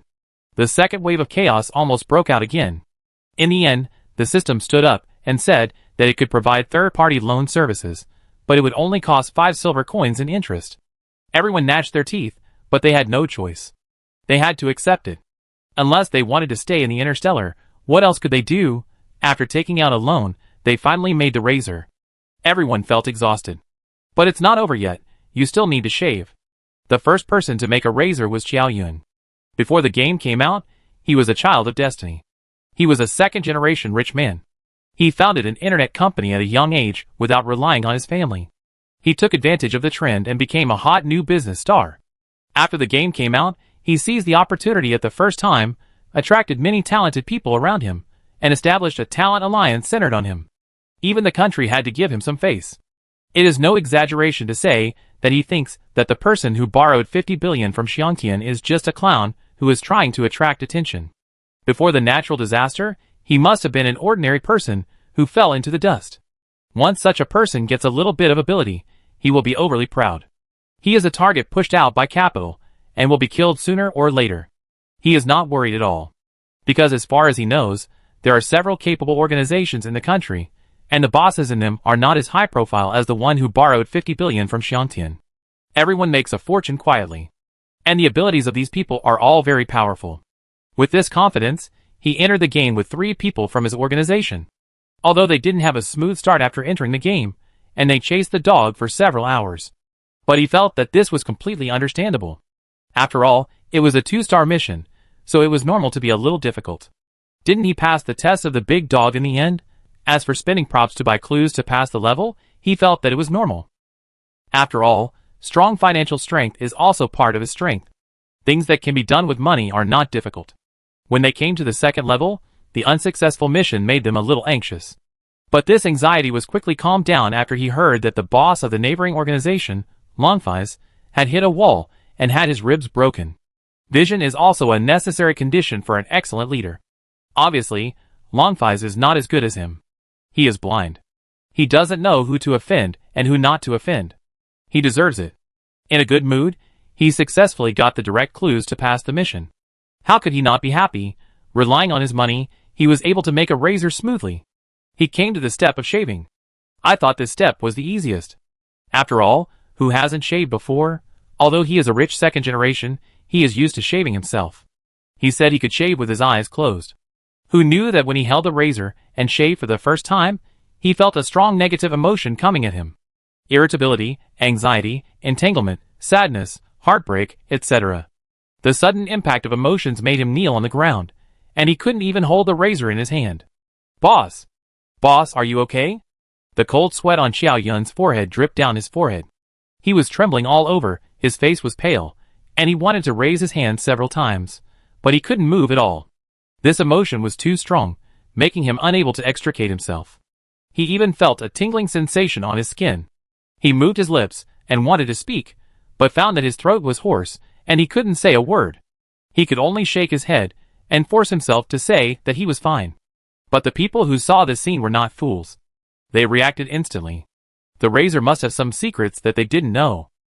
Chapter 371. Finally, after a long time, he adjusted his mood and held the razor.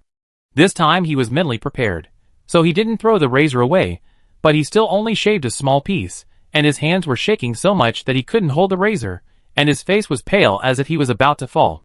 He raised his head, looked at his teammates and subordinates around him, and forced a far-fetched smile to save his face. You will understand everything in a while. He lowered his head and tried to calm his emotions, so that his voice would not tremble. The first person who shaved the hair was a ruthless person. He said this without any sarcasm, but out of admiration from the bottom of his heart. After he got the clues to pass the level, he did not believe them completely, and he also asked many people about the situation of the first person who passed the level. At that time, the figure wearing a black jacket and walking through the entire metal city had no intention of hiding anything, and many people saw it. Anyone who is not blind knows that she is the first person to pass the level. He also knows how long she has been in this factory. The answer to pass the level, plus the clues, made him sure that the 4 copycats were telling the truth. But he really didn't expect that person's mental quality was so strong that he could shave all the hair in such a short time in the face of such overwhelming negative energy.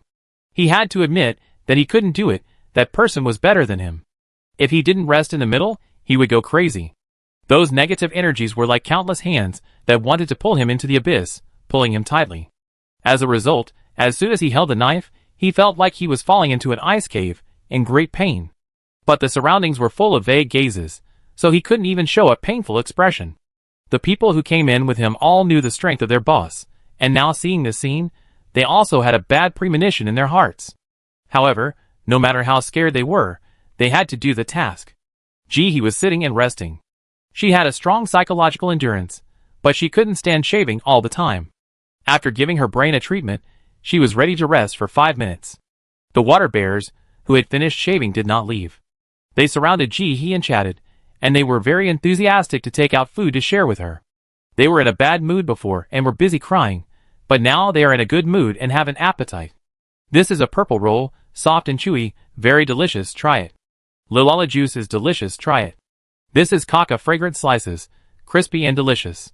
He thanked everyone and waved her hand to refuse. How can I be so embarrassed? You can keep it for yourself, I'm not too hungry.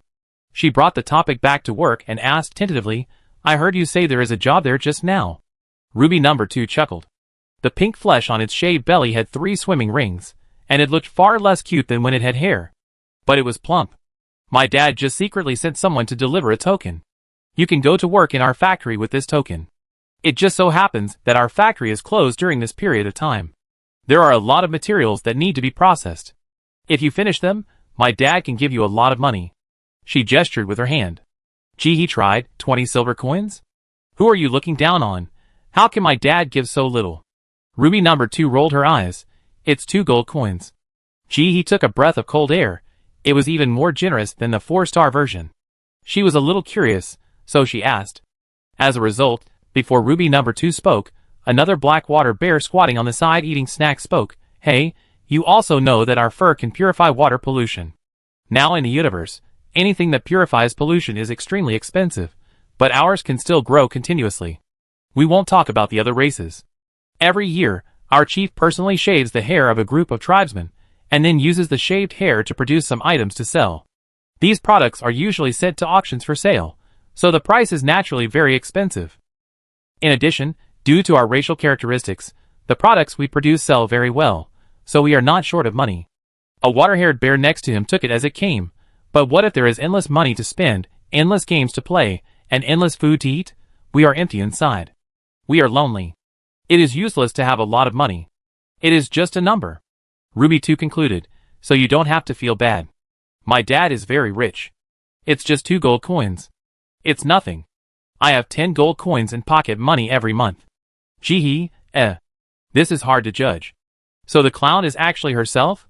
There is endless money to spend, endless games to play, endless food to eat, and no need to work. What is the pain of such a life? What is loneliness?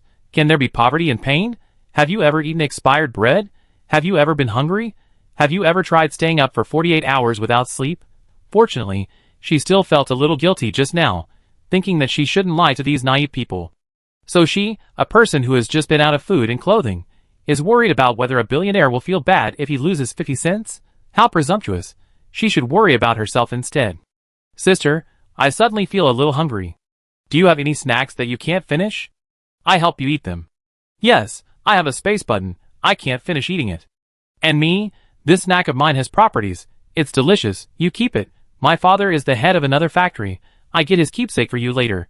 There's a lot of work there. Good sisters for life. He was touched.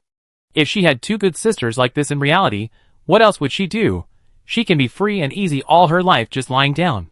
She also wants to suffer the pain of endless food, endless games, and endless money. It was the evening of the Metal City, and the sky was gradually getting dark. The talents finally overcame many difficulties, and completed the task.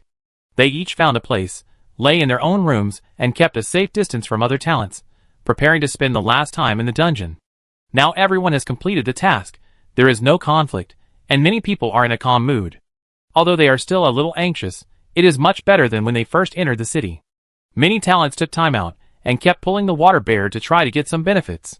When everyone thought that this peaceful atmosphere would last until the end of the dungeon, Suddenly, an inexplicable sound came from their ears. They haven't reacted yet. The next second, the water bear, who was naive and innocent just now, suddenly turned his face. Chapter 372. They stood up with tears in their eyes, roared at the gifted, chased and drove them away. The gifted were puzzled, but still subconsciously dodged and fled. After all, the size of the water bear looked very strong, and if they really fought, they might not be able to win. For a while, the entire metal city was full of fleeing humans. He fled, he chased, he couldn't fly away. Some bad-tempered gifted people, after being chased for a long time, became impatient and tried to fight back. It turns out that these water bears have a very strong defense. Although they have no hair, the meat on their bodies has a lot of fat. If you are unlucky and hit the scales, you will find that their scales are very thick and the attack can't penetrate them at all. On the contrary, if they are hit by a bear paw, they will be beaten so hard that they can't get up. Fortunately, these water bears are not here to kill people, otherwise few people can survive. And those who fall down will be carried by the water bears and thrown to the cliff wall, so that they can leave the city quickly. There were also gifted people who were good at dodging and successfully shook off the water bears chasing them. However, before they could dodge, countless water bears appeared from nowhere in the Steel City, some with long hair and some without hair. These water bears drove the gifted people together, drove them to the edge of the cliff, and then drove them out of the city. Many gifted people cursed loudly. The curses were as ugly as they could be. In their opinion, these water bears turned their backs on people and were ungrateful. They had just had their hair cut, and everything was fine, so why did they suddenly chase them away? This is so unpredictable. There is only one day left for the mission. If they leave now, what will happen to their mission? Who knows how the system evaluates the mission standards? What if they leave the city and fail? These water bears were originally for the good of these humans. This city will soon become a huge water ball, and these people will only drown. They chased people away because they didn't want them to die. But who knew that these people would actually curse them like this? Although they don't speak the same language, the water bear is very good at sensing emotions, and can sense the malice of others. I just feel extremely uncomfortable. One by one, tears flowed down their cheeks, and the joy of making new friends disappeared. The whole person fell into pain. Despite this, they still didn't want their new friends to die. Insisted on driving their friends away. It doesn't matter if they are hated, as long as their friends are alive. These talents did everything they could to stay. After finding that insults didn't work, many people tried kneeling and other methods. None of them succeeded. In the end, they found that if they didn't want to be chased out, they had to run away. So the whole city staged a cat-and-mouse game, where a bear chases a gifted person. All the water bears were running frantically, trying to save their friends. And those who were chased to the edge of the cliff were also watched by the water bears below as they climbed up. If they stopped, they would be attacked. So these humans could only hang on the cliff while cursing. They absolutely couldn't leave. There were only 24 hours left, and they could get through it with a gritted teeth. No matter what, the mission cannot fail. In the cave, there are still 24 hours to complete the mission. He has drunk 12 cups of coffee, and has not slept for 48 hours. Even if she works non-stop, there are still many water bears that have not been sheared. In the more than 10 hours in the cave, he saw with his own eyes that these water bears were completing the transformation from bears to fish. At first, only the bear claws turned into fish fins, then the legs turned into fish tails, and later even the body was almost transformed into fish. At the last stage when they were about to lose consciousness, all the water bears unanimously chose to drive Jihi out. Their attitude was very tough, and there was no room for negotiation. Jihi also knew what to do. He knew that he couldn't force it, so he obediently packed up and left the cave. He found a room and waited quietly for the last time to come.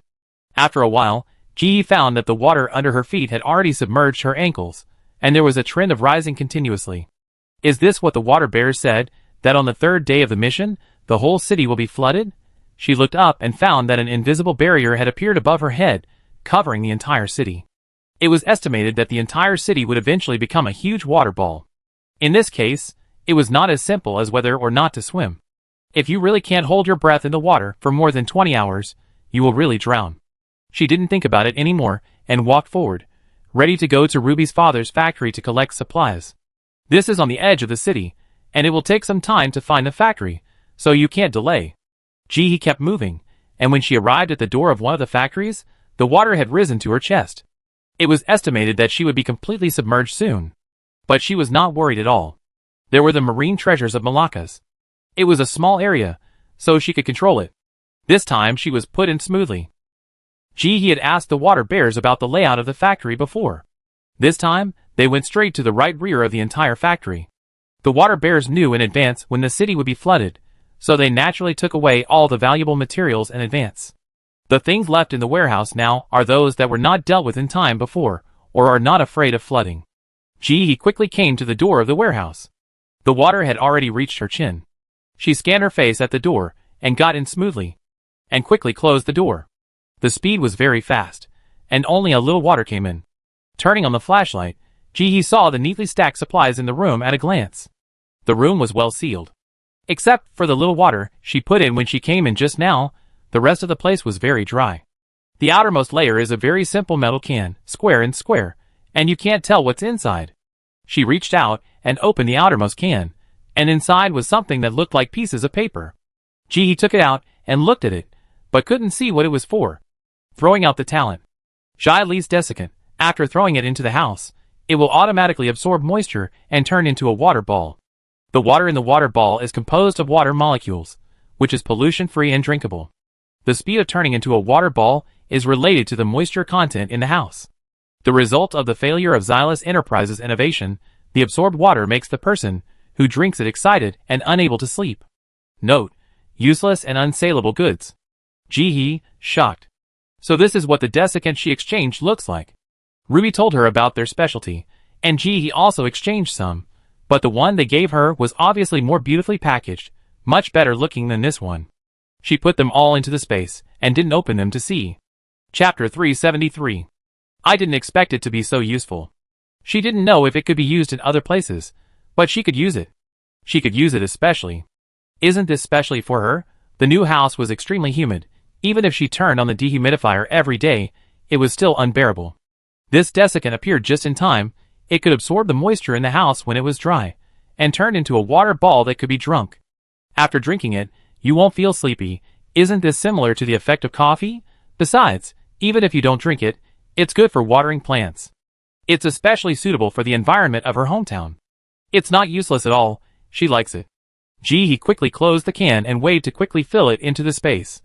This warehouse is about the same size as the warehouse she collected before, but it's more full. He collected for more than 2 hours before collecting all the desiccants. When she looked up, she saw a can of green metal. When she opened it, it was still Xylese desiccant, but the function had changed. Xylese desiccant, after being thrown into the house, it will automatically absorb moisture and turn into a water ball. The water in the water ball is composed of water molecules, and is pollution-free and drinkable. The speed of turning into a water ball is related to the moisture content in the house. The result of Xylese's corporate innovation failure, the absorbed water makes the person who drinks it particularly sleepy. Note: a useless and unsaleable product. Isn't this just a sleeping pill? He frowned. She felt that this couldn't be sold too well. This reminded her of the sleeping pill she got from 2MO. Since she got it, she has never found the time to sell it, and now it is still idle in the space. Although the natural disaster has weakened many people's spirits, they can't sleep well at night, and have insomnia and dreams. But why spend money to buy sleeping pills? Spend materials just to sleep? She thinks these people may not be willing to do so. If it was before the natural disaster, it might be okay. Now it's hard. Despite thinking about it, he still closed the jar and reached out to start filling it into the space. Now that you are here, take it away first. If you can't sell it, you can still sell it for rent. Although it's cheaper, it can still be considered a prop, right? Jihee's hands kept filling, and she became more and more energetic. When she was too sleepy, she treated herself and felt that she could fight for another 500 years. When she finally filled half of the warehouse, the green jar in front of her turned red. She opened it and took a look. Inside was a thumb-sized piece, dark green, with a red dot in the middle, and it was hard to tell what it was used for. Mandinka disinfectant tablets. Dissolve in water and spray around to kill a large number of bacteria and insect eggs. It can also be used to filter water sources. Vomit grass smell. Note: use it if you are not afraid of being suffocated. Vomiting grass. It is called vomiting grass, so it is obvious that the smell must not be too pleasant. But if Jihee is asked to throw it away, she will definitely be reluctant to do so. The damp and hot weather will lead to the breeding of a large number of bacteria. Although there has been no outbreak of bacteria-related problems in her hometown, she knows that there is a big shortage of disinfectant water. There was no other way. People on the base forum complained all day that there was no medicine in the hospital. She had no choice but to know about it. Let alone disinfectant, now even masks and band-aids, which were not taken seriously before, are good things. Although this thing is not a real medicine, it is also a good thing to kill bacteria. No matter what it smells like, she is reluctant to throw it away. Besides, even the disinfectant in her hometown doesn't smell good. How can there be a disinfectant with perfume smell?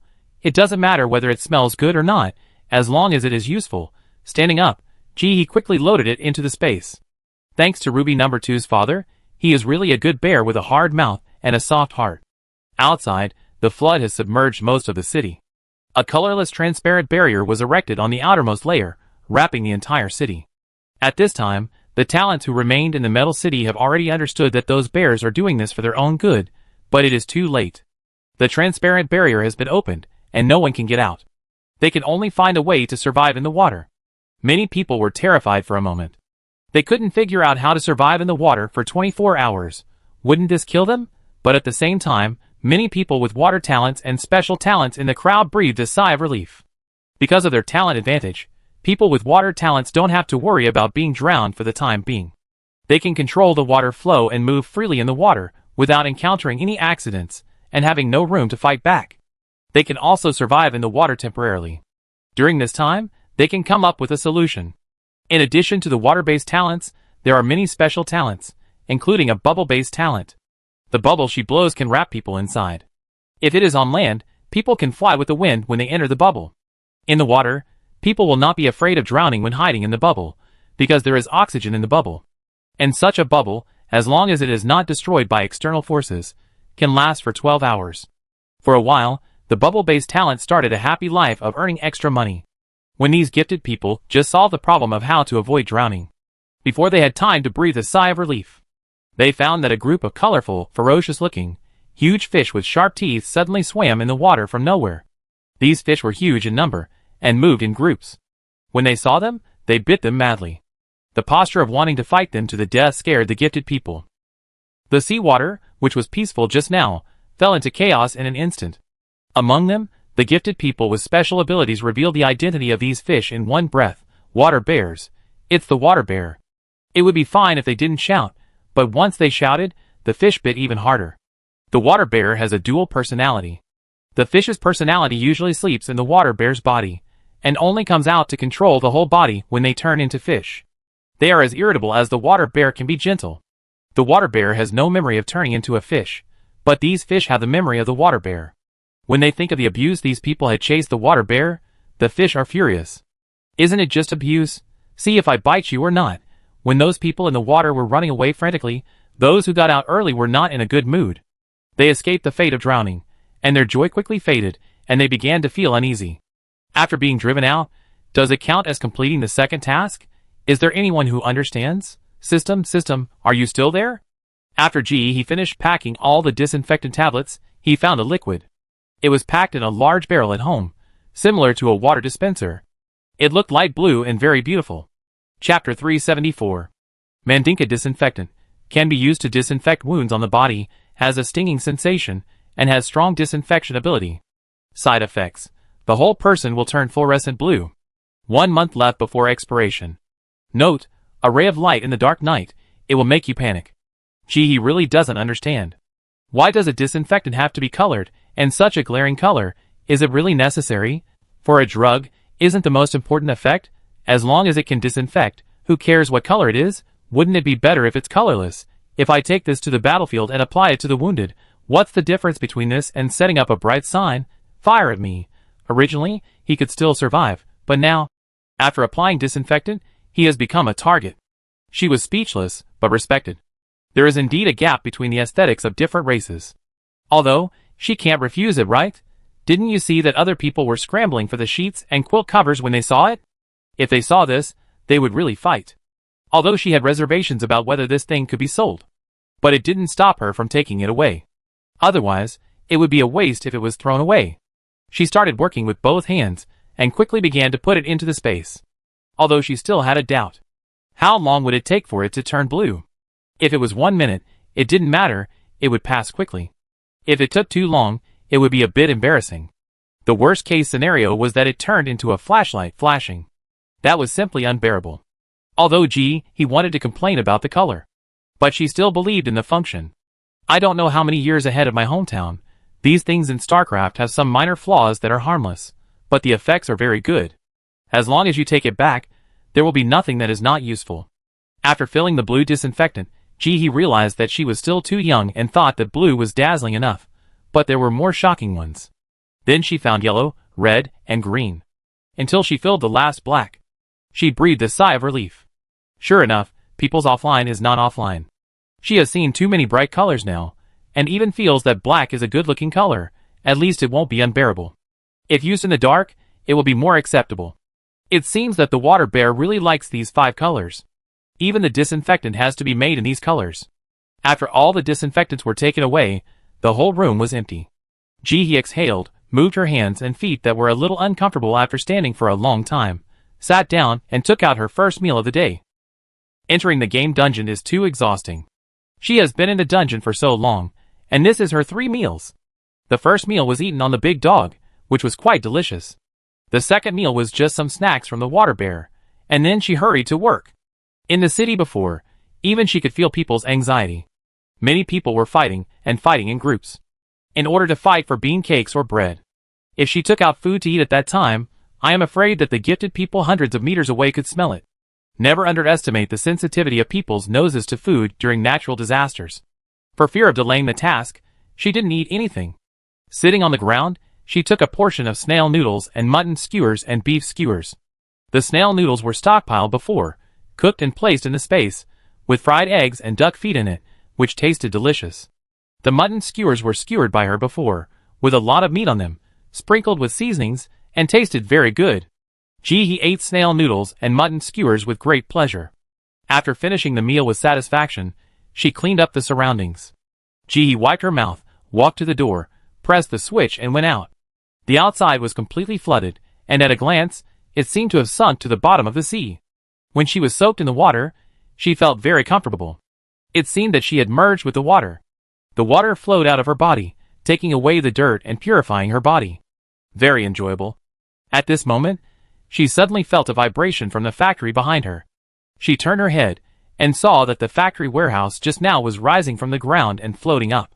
Feeling the swaying of the water, he exerted her strength with her legs and swam to the side. Floating in the water. Now not only the factory, but all the houses floated up, quickly combining into a huge silver metal fish. And he was right in front of the fish's mouth, as if she would be sucked in the next second. She looked up and stared at the giant metal fish in front of her. Suddenly, she felt something approaching from behind. She turned around suddenly, and saw several big fish with huge mouths and sharp teeth. One of them was a gray-blue fish, swimming extremely fast, far faster than the other fish, and heading straight for her. Feeling the speed of the big fish moving quickly, he looked at the mouth full of steel teeth, motionless. He waved his hand, and took out the big brush he had made before. The next second, the gray-blue fish opened its bloody mouth, and swallowed Jihi and the brush in her hand into its stomach. When the huge mouth closed, Jihi fell into darkness. She lay flat in the fish's mouth, a little confused. Did her talent judge wrong? Soon, she felt the surrounding water flow being gradually drained away, and finally a large piece of waterless space appeared in the big fish's mouth, which was full of oxygen. Not only is there no odor, it is also very dry and ventilated. The temperature is moderate. Except for the darkness, everything is good. At this moment, Jihi's doubts were completely solved. The water-haired bears have a good personality, typical naive. The naive here is not in quotation marks, it is really naive. Many years ago, a beast came to their tribe and wanted to get their fur. The water-haired bears readily agreed and accepted the beast, but it is said that after they turned into fish, they chased and bit the person fiercely. The video was recorded and posted on Starnet. Since then, their tribe has become notorious. The 3 words water bear have become insults. The water bear tribe felt very sad when they saw this, but they only cried in private and never thought about anything else. Because they also saw the video, it was indeed a group of tribesmen who turned into fish and chased and bit. And they had no memory of turning into fish, so they couldn't figure out why they chased and bit that person. There was no way to explain it, and no way to refute it. In the end, They could only shrink in their own city, longing for the understanding and tolerance of the outside world, but also afraid of their malice. He seemed to vaguely understand the ultimate meaning of this mission. It was to give the water bear tribe a truth. After they turned into fish, they chased people and bit them, maybe just because they were afraid that their friends would drown, and wanted to swallow their friends into their mouths to protect them. Maybe it was because the giant fish after they turned into fish was too ugly, or there might be other reasons, which made people who didn't know the reason think that they were going to attack, but their starting point was to protect that person. Otherwise, it would be impossible to explain why the beast not only did not die, but also stood up to become a witness in the end, and beat them to death directly from the perspective of justice. Chapter 375. In the end, the man received an apology from the water bear tribe, and a huge amount of compensation. Thinking of this, he reached out, and touched the flesh of the giant fish's mouth. "Uncle, I am really an amphibian, and will not be drowned. Let me out, and I will brush your scales for you." No response. He touched it again, and said it again, and then he felt the big fish's mouth open. The water flowed in little by little along the gap of the mouth, gradually submerged her ankles. The gray-blue big fish was afraid that too much water would rush in at once and knock He down, so it let the water in little by little. At this moment, He really felt the silent kindness. She smiled, and when she walked to the big fish's mouth, she saw the big tooth reflecting the metallic light. She didn't know what she was thinking, but she reached out and touched it. Sure enough, the tooth looked fierce, but it was actually soft. It had no attack power at all, and she could even roll the tooth into a circle to play with. But the next second after she let go, the fish's tooth would return to its original state, still looking so sharp. It looked a bit like it was made of rubber. He realized that with this fighting power, if it doesn't grow more fierce, it will really become extinct. Swimming out of the fish's open mouth, she saw at a glance that it was standing outside a gate. At this moment, she understood immediately. It turned out that this big fish wanted to send her to work. What kind of a godly leader is this? Pay her salary and take care of the road. If they really opened a company, she would definitely work for them for 10,000 years. Turning around, he smiled and patted the big fish's cheek. "Uncle, come on. Let me brush the fish scales on your body for you." The blue fish didn't say anything, nor did it dodge. As if it didn't understand, it blew a bubble at He seemed to see the serious expression of the gray-blue big bear through his awkward appearance. She smiled, reached out to take out the brush, and helped the big fish to brush it from top to bottom. In the middle, some gray dirt was brushed out. Other water-haired bears were already in great pain to bear their own emotions. In order to make money for the race, this water-haired bear not only had to bear the torture of his own emotions, but also had to bear an extra one. This happened every year. Most importantly, even though it was so painful, he never thought of hurting others, whether in bear form or fish form. Although he could never become such a person, she was willing to make friends with such people. Who doesn't like a good person? Even if he brushed the fish scales carefully, there would be a time when she would finish brushing.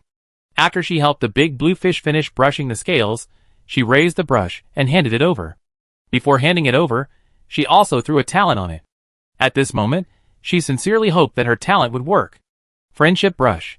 A brush full of true friendship, the user will feel happy. It helps suppress negative emotions. "Uncle, thank you for sending me here. This brush is for you. I hope you will be happy every day in the future." The big fish stared at the brush, and there was no extra movement on the fierce fish face, but he could feel a sense of reluctance. This bear, after turning into a fish, is much cuter than a bear. Even emotions can't be hidden.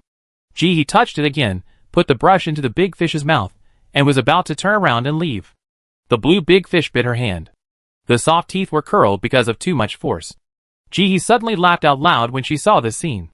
This fish is so ugly and cute. The next second, a crystal tear rolled down from the fish's eyes, and the tear rolled into the water, turning into a white pearl, which was carried by the water and floated in front of He. She gently held the ping-pong ball-sized pearl. "Is it for me?" The big fish nodded, and pushed he towards the room with his fin. The meaning was obvious. He patted his thick lips, and said goodbye with a smile. Turned around, opened the door, and quickly flashed into the warehouse. The big fish looked at her silently outside, waited for a long time, and then turned around and left. I don't want to separate from my friends. But friends also have their own paths to go. Good friends should be remembered in your heart, not always sticking together. In the warehouse, he wiped the water off his face vigorously, and then looked down at the pearls in his hand. Water Mau Mau's preference. After swallowing, it will greatly increase the favorability of aquatic creatures towards you. Please choose a quiet environment where you will not be disturbed. Note, from now on, you are the Mary Sue in the water. Jihi smiled. It's really a good thing. I wanted to give her a brush, but she took advantage of me in the end. Favorability is the most difficult to explain and unreasonable. Some people like you, and they think your farts are fragrant. Some people hate you, and when you give them gifts on a snowy day, they don't care whether you are cold or not, but instead complain that the gift is too cheap. This is the difference between liking and not liking. You can work hard on other things. But liking, I really can't do it. At this moment, Jihi didn't know what she was thinking. She was silent for a moment, silently took out a piece of chocolate, peeled it open, and stuffed it into her mouth. The mellow sweetness filled her lips and teeth. She smiled with her eyes curved. It doesn't matter, no one likes her, she just likes herself. She will be the best person in the world to treat herself. Keep the pearls properly, and wait until the dungeon is out before eating. Now time is limited, of course. We still have to collect as many supplies as possible. The room was pitch black. The water had spread to Jihi's waist, and she took out a waterproof flashlight and turned it on to shine. The goods were piled up very full, and it felt bigger than the previous warehouse. It was full of supplies. She picked up something like a paint bucket in front of her, shook it, and heard the sound of water clearly in her ears. Throw a talent over. Dissolving agent. Can purify garbage in the water. After being put into the water in proportion, it can dissolve all the garbage in the water into harmless forms, and purify the water quality. Failed products during the testing period will emit white smoke and a foul smell after use, which will last for 24 hours. Note, it won't kill you. Jihi, bold, arrogant, look down on her, she's not bragging. After the double baptism of fart bugs and cloud bugs, she feels that she is invincible. It may not work in other places, but it can smell bad. Normally, it won't smell her. Even though she thought so, Jihi didn't plan to use it. She would go back and test it to see if she could sell it. This thing emits white smoke, and it's hard for her to go out and be a lay feng. Who knows how long this white smoke will last? Then a few curious people will come and block her. It's really yellow mud falling off the crotch. It's shit if not shit. It's not easy to be a lay feng. But it's true that the water bear family is quite innovative, and this research spirit is very worthy of encouragement. Very good. Chapter 376. The talents in the water are going crazy. Humans are not good at fighting in the water, and even the talents cannot hold their breath for 24 hours. If they don't solve the problem quickly, they will face the dilemma of drowning. This is not the worst. The worst thing is that the ferocious big fish that the water bears turned in to chase them, and bit them in groups. At first they hid in the room without making any noise, and they could hide for a while. But I don't know what happened to these houses. They suddenly left the ground. They were hiding well, but suddenly they were lifted off the ground by the house and thrown out. It was really dizzying. When they came to their senses, the houses had combined into a huge metal fish, with golden eyes, swimming in the water, with the strange fishes to chase them. Now, there was no place to hide. They also had to avoid the attack of the water bears and the metal fish. They wanted to curse. The attacking ability of the gifted people could only be exerted half because they were in the water. The previously arrogant fire-type mutant was silenced. His performance was not as useful as that of a person with physical mutation talent. Some talents stimulated their blood when their lives were threatened, and suddenly they were able to breathe underwater. They didn't know the principle, they only knew that at a certain moment, they could sense that they were suddenly accepted by the entire water area. Even if they opened their mouths to breathe, they didn't have to worry about choking. This feeling was very strange, but also a little scary. It seemed that something had changed without them noticing. The crowd fled in all directions while avoiding the big fish. Soon someone saw the copycat group of 4. They were so angry. You are selling the answers, so you are selling them like this, right? They chased the copycat group of 4 while avoiding the giant fish's attack. Give me back my props. You are cheating me. You are a big liar. Selling fake answers? I will beat you to death. The copycat group of 4 was not a pushover either. They would never return the props in their pockets to these people no matter what they said. Bullshit, just tell me whether you have completed the first task. The second task requires you to live for 3 days. What's wrong? You want to buy a bodyguard for a prop. You don't know how much it costs. Why buy the answer if you can't afford it? The talents were furious at that time. You thief! You are right to steal the answers of the boss. You should return the props to us. We are going to find the boss now. Yes, you are nothing. You are so shameless to copy others' homework. Brothers, come on. The big fish that the water bear transformed into did not attack when they saw the fight. They just stood outside and watched the fun, feeling relieved. They were different from those cowardly bears. Those bears were cowardly, and suffered from cowardice all day long. They would definitely take revenge. Scare these wicked people to death. Humph. Of course, death could not kill these people. They could scare these people half to death, and then swallow them into their stomachs. Just think of it as asking them to pay the storage fee in advance. The water bears were getting happier and happier, showing their bloody mouths and rushing over. The people who had just been fighting dispersed instantly. Damn it. They wanted to let the fish see their internal fighting to delay for a while. Why didn't they fall for it? There were almost 10 hours left. What could they do? Swimming in the dark water with no light at all, and a group of ferocious big fish following behind. People with deep-sea phobia would be scared to death when seeing this scene. People without deep-sea phobia would also flee when seeing these fish. God knows if it gets bitten. Is it like the big dog outside, cut in half when it sees the grandmother? They don't want to die yet.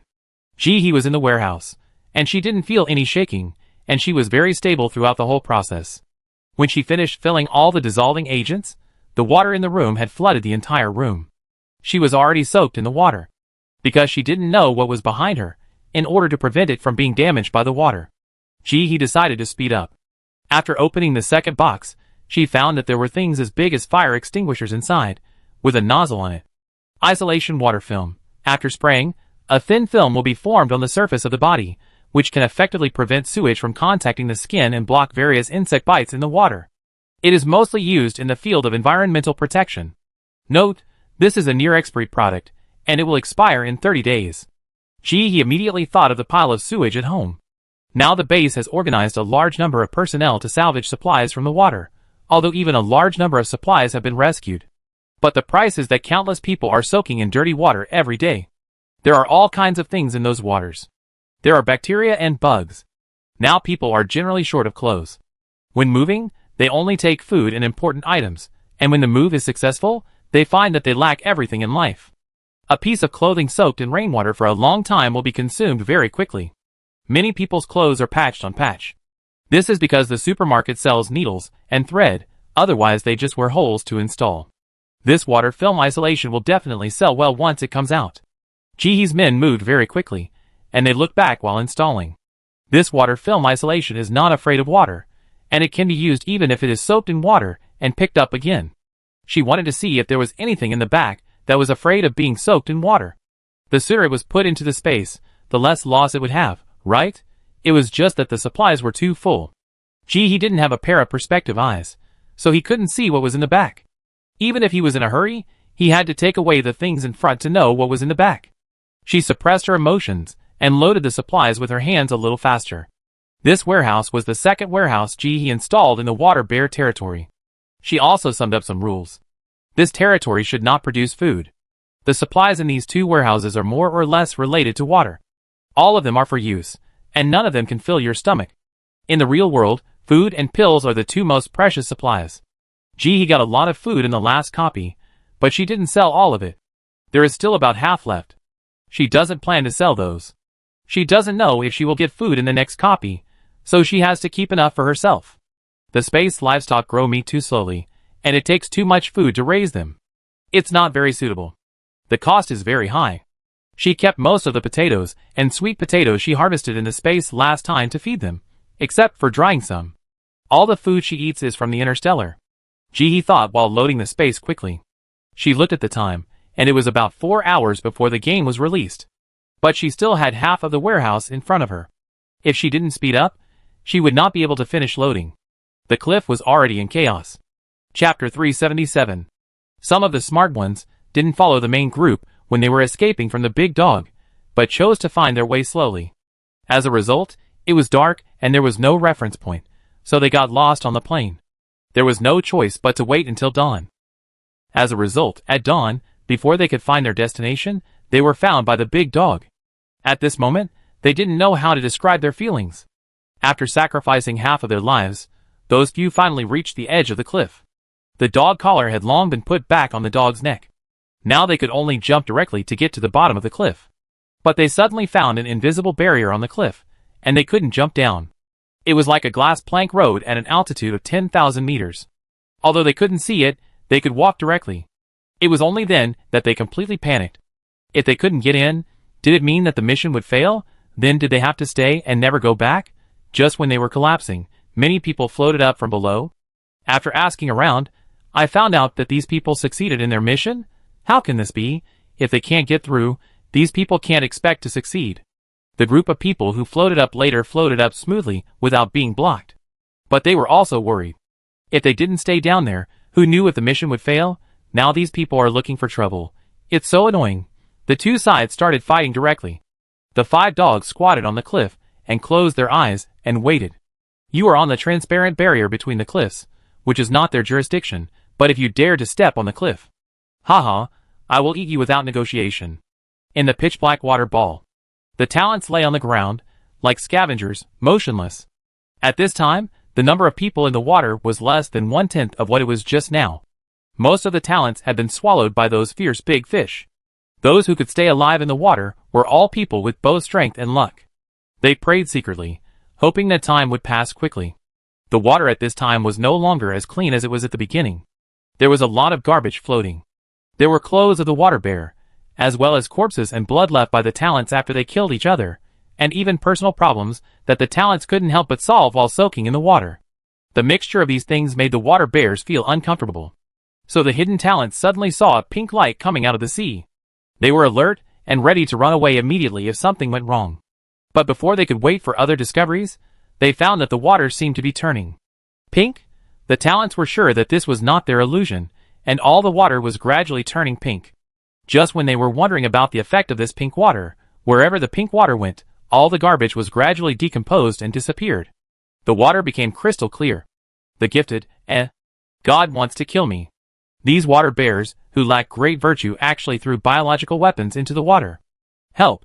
They fled frantically. But no matter how fast they ran, they couldn't escape. When all the water turned bright pink, they had nowhere to escape. All the clothes on their bodies were dissolved by the water, and disappeared without a trace. Only the space button was left. Good news. This pink water did not harm their skin, and they didn't feel any pain or itching. They were still alive. Bad news. The clothes have all melted. What should they do now? The people in the water bear's mouth did not escape. The water bear even drank some water. Make sure these people are disinfected. We can't let these people take all the dirt away. It's better to soak them in disinfectant and dissolving agent for a while. He did not stop for a moment, and finally took away all the isolation water membranes. Now she is holding a transparent 2L glass bottle filled with small white pills. The sealing effect is quite good. A little water got into the top, and the bottom is all dry. He didn't bother to look at it, and hurriedly put it into the space. In a moment of leisure, she threw an identification talent up. Shushu tablets. After taking it, it can relieve the dampness in the body after soaking in water. After soaking in water, it can be applied to the affected area to relieve pain. Note, first you have to get an old cold leg, rheumatism. She really guessed it right. This book is not a book for producing food. But these things are also practical. My hometown is just soaking in water, so these can be used. It's a necessity. I heard many people asking for medicine to treat rheumatism in the chat channel of the Gifted before. It's okay to stay in this humid environment for a few days. After a month, many people's bodies have issued warnings. He pretended to be more energetic. It has been more than a month since the discovery of the turbid beast in my hometown. He guessed that most countries should know what happened. Then when she goes back this time, can she use these supplies to exchange for some energy stones? When he thought about upgrading the space that was stuck by the energy stone, he wished he could grow 8 hands. Time was passing quickly.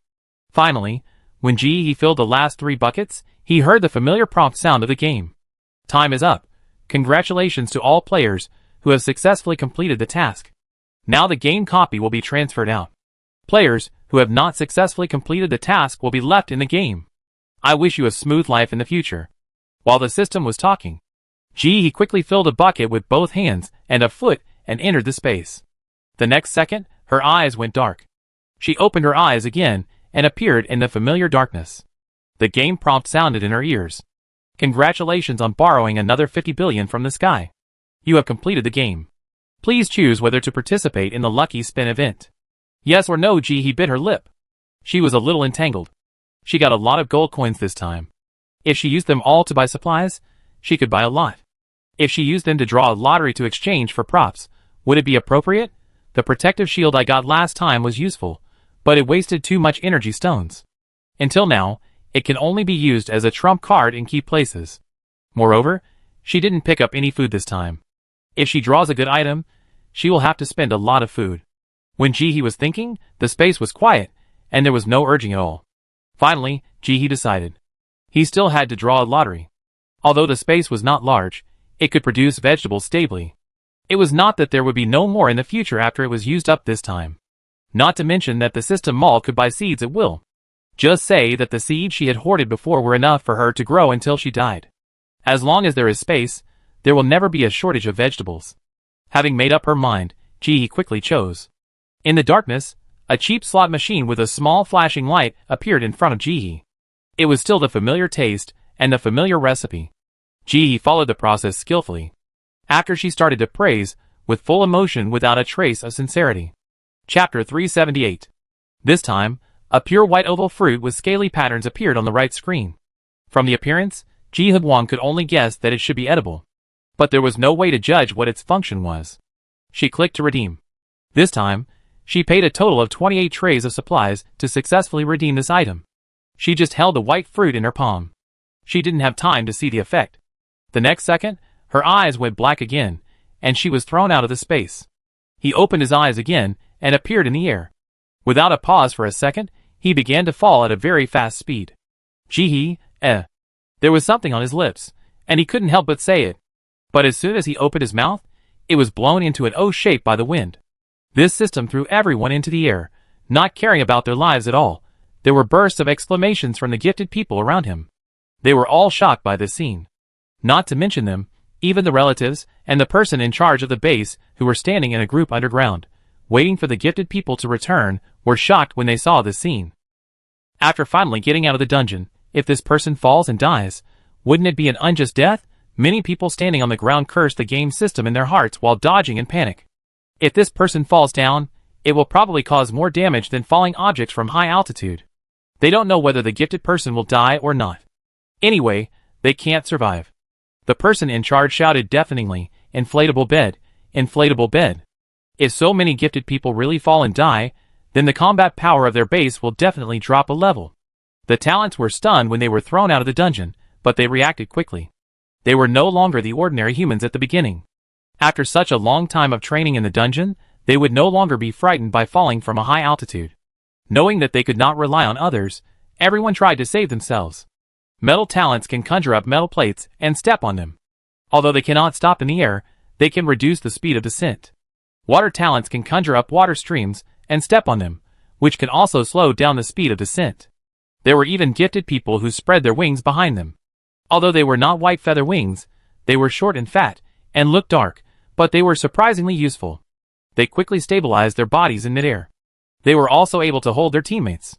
After sensing that her body was falling quickly, Ji-hee was stunned for only a moment before reacting quickly. She quickly put the white fruit in her hand into the space, and installed the spring she had exchanged before under her feet. Only then did she relax her whole body, and let her body fall straight down. Enjoy the freedom of the wind passing through her body at this moment. Among the talents who showed their abilities, and tried to slow down their falling speed, her indulgence was suicidal.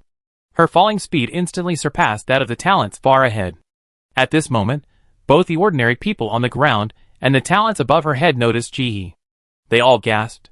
Some people even felt that a scene of suicide by jumping off a building would appear in the next second. Oh my god, does she not want to live? Even if she is a gifted person, she can't stand falling from such a height, right? She will suffer comminuted fractures. I don't dare to watch it anymore. She will be smashed into a meat pie, right? What on earth did she go through in the dungeon that she wanted to commit suicide? It's what she deserves. People with poor psychological endurance should die early to save food. Ah, look, there's a naked man in bright pink. After Qi Li and Tang Xiaoxiu stabilized their falling speed, they heard the discussions and subconsciously glanced down, and found that the girl who was said to be suicidal by others was Ji-hee, whom they knew. His eyes were bulging with fear. Qi Li opened his mouth to shout, but the wind made him unable to speak coherently. Ji-hee, you don't want to commit suicide, He adjusted his posture, rushed down, and tried to grab Ji-hee. He couldn't bear to see such a good girl die like this. Tang Xiaoxu was also shocked. She saw he was about to fall to the ground, and her heart was in a knot. She also shouted, "Don't die, don't be depressed. If you have any difficulties, tell me." She also thought that he had encountered some hardships in the dungeon, and now he was completely desperate and didn't want to live. Others on the ground were also anxious when they saw Ji's rapid descent. The person in charge sent by the base to protect these gifted people was as anxious as an ant on a hot pot. This person was descending too fast. Not to mention the shortage of natural disaster supplies, there was no way to find an inflatable bed. Even if there were sufficient supplies before the natural disaster, it would be impossible to transfer an inflatable bed in the shortest time. It was too late. Just when everyone could not bear to watch and could only watch Ji fall, a man suddenly chased out from the sky. He rushed down with his big head in a Superman-like falling posture and headed straight for Ji. Ji was originally very calm, but suddenly heard a sound above her head. She subconsciously looked up and saw the anxious look of Captain Chi. And the big head rushed down, stretched out his hands to her with an anxious face. She understood instantly. This was because he was afraid and shouted for help. She smiled and was about to speak to let Chi rest assured, but her mouth was blown into an O shape by the wind. There was no other way, so she could only raise her hand and make an okay gesture, indicating that it was okay, and that she would definitely catch him, and would definitely not let him fall to death.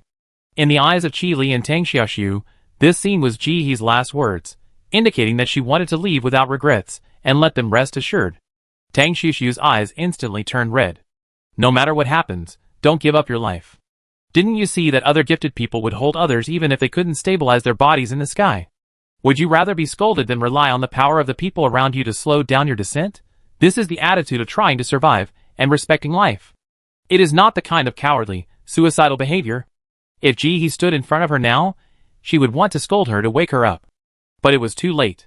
She only had time to watch Ji's whole body without slowing down, looking at her with a smile on his face. She thought that she would never forget Ji's last smile before his death. The next second, Ji fell to the ground. It was completely different from the shocking scene in my imagination. She fell without making any sound, and her whole body seemed to be equipped with springs. At the moment of falling, she jumped up nimbly. She kept jumping around. Her face was full of smiles. Everyone was full of sadness. Chi, Tang Xiaoxu. Oops. I misunderstood. It was a bit embarrassing. After Chi found out that he didn't fall to death, he didn't have time to show a happy expression, and suddenly realized that he should be more worried about him now. Chapter 379. Just now, in order to catch he kept adjusting the direction of his fall in the air. At this moment, he was right above Ji. He looked at the top of Ji's head, and clearly saw the land rapidly enlarging in front of his eyes. And he was falling rapidly in a diving posture. Ji, get out of the way. Ji looked up, and saw Chi Lixing's horrified expression. And the distance between them was only a few meters, and it seemed that he was about to fall on her head. The hearts of the people present had not yet completely settled down, and they saw the figure of the second suicide. They took a deep breath. This person's posture was even more dangerous than that of the girl just now. If the big head rushed down, if it was not careful, the head would be broken into pieces like a cracked watermelon. When they thought of that scene, they couldn't help but show a look of pity on their faces. Their hearts began to beat wildly again. It was as if they were going to see another suicide scene in the next second. The people from the base recognized the identity of the falling person at a glance, and the look of fear on their faces was more obvious than when they saw Ji falling just now. Chi. At this moment, the girl who had already landed suddenly took a step back and stretched out her hands. The next moment, Chi was held firmly in Ji's arms with his face down and his back up. It was a reverse princess hug. She even bounced on the ground holding him. Chi brain had not yet completely recovered from the rapid fall just now.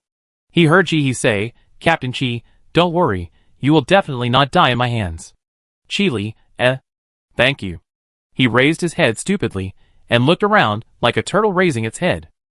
He saw the face of the head of the base, which was tangled up, revealing 3 parts of joy, 3 parts of disbelief, and 4 parts of unbearable to look at. He instantly realized his current posture. He began to struggle to land. Why do you treat him like this? It would be better to let him die like this. Ji frowned and hugged him tightly, but Chi struggled very hard like a cat pressed into a basin of water. It was difficult to hold him without hurting him. She wanted to put Captain Chi down steadily, but she failed to hold him. Chi fell down. He fell to the ground face down. There was a sound of bang, and a piece of mud splashed up, covering his whole body. He got up in a hurry, coughing continuously, and spitting out while coughing. He ate the mud in his mouth.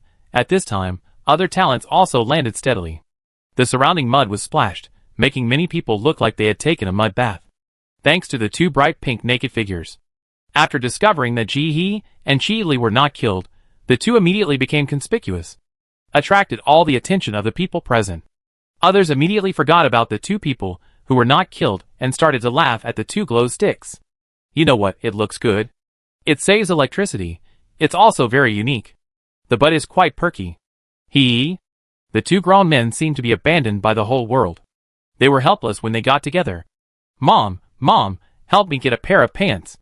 If you don't have pants, just give me a piece of cloth. The talent who had just landed had escaped from the shadow of being killed by the fall. Suddenly, he realized, where is their food? Where did the food they brought back from the dungeon go?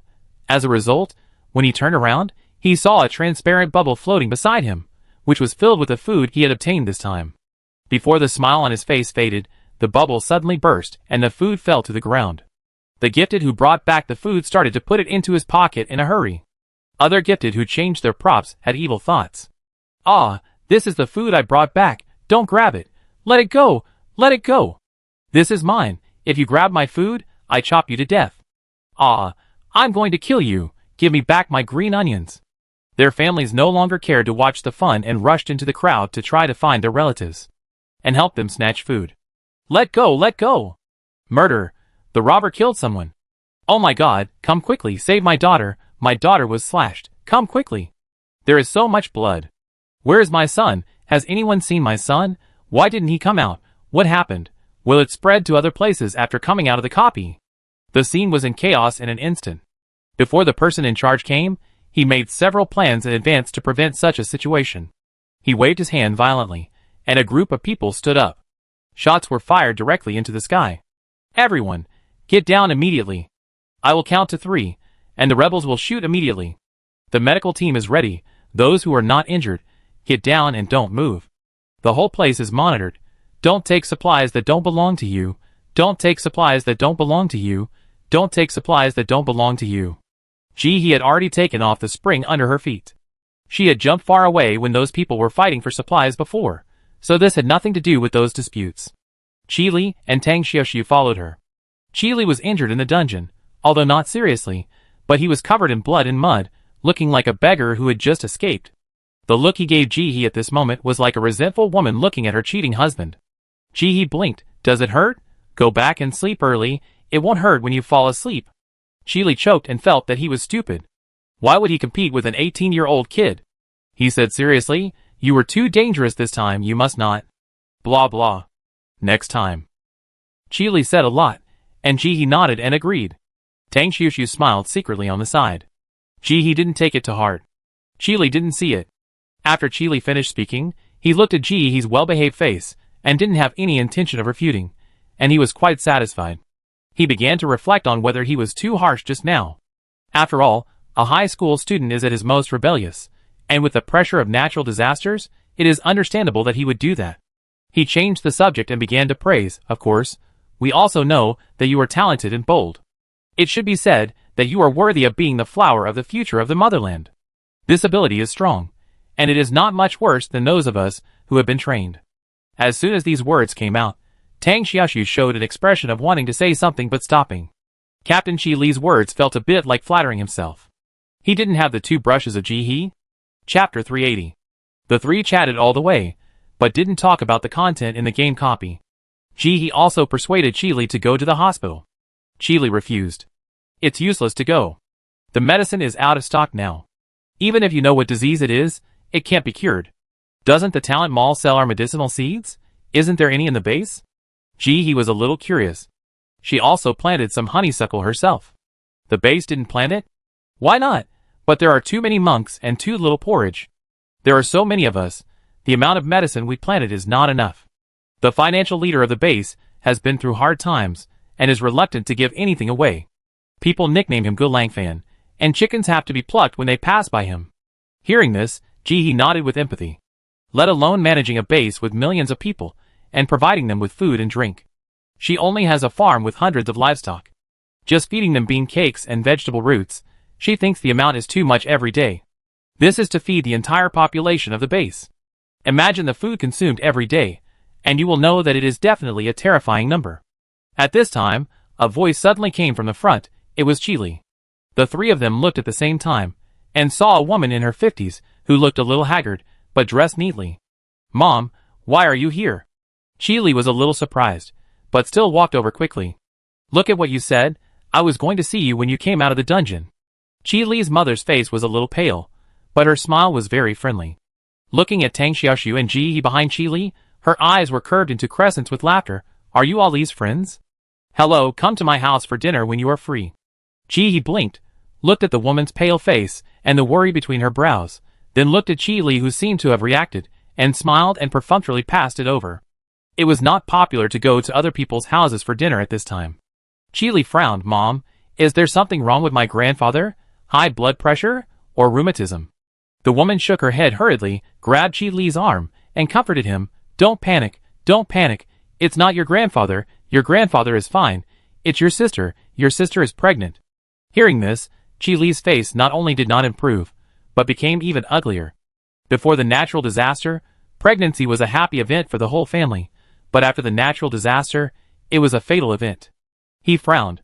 "Why are you still pregnant at this time?" Chile's mother's face was as ugly as a bitter gourd, and she wanted to cry when she talked about this topic. "I said that to her, but she didn't listen, and she's already pregnant, and with the current medical conditions, there is no way to abort. What should I do?" This is true. Now the hospital is short of all medicines, and countless people die every day because of a little illness. It is impossible to provide abortion services, because the disease cannot be cured. In addition, the base is eager to have newborns to continue the race, so even if there are drugs, abortions will not be provided. If someone is unfortunately pregnant at this time, they can only be pregnant. If the family conditions are still manageable, then at least they can support the child after giving birth. If the conditions are not good, then they can only pray for the best. Chile's face has recovered by now. He didn't say anything more, and turned to say goodbye to Ji He and Tang Xiaoxiu. His sister is pregnant, and he has to go and see her out of both emotion and reason. After the three of them parted, Ji He walked home slowly. She had once obtained a shun candy, which was said to be good for pregnant women and could protect the fetus. She had obtained it before, but the quantity was not too much. After she threw it into the space, she never sold it. When she sees Captain Chi next time, she will ask about his sister's condition. If her condition is not good, she can take it out and sell it to her. After all, it is 2 lives. Back home. As soon as she opened the door, Ji He smelled a smell like a bathhouse, damp and stuffy. She wrinkled her nose. This smell was really not good. She closed the door, and did not try to open the window. It was raining outside now, and it was useless to open the window.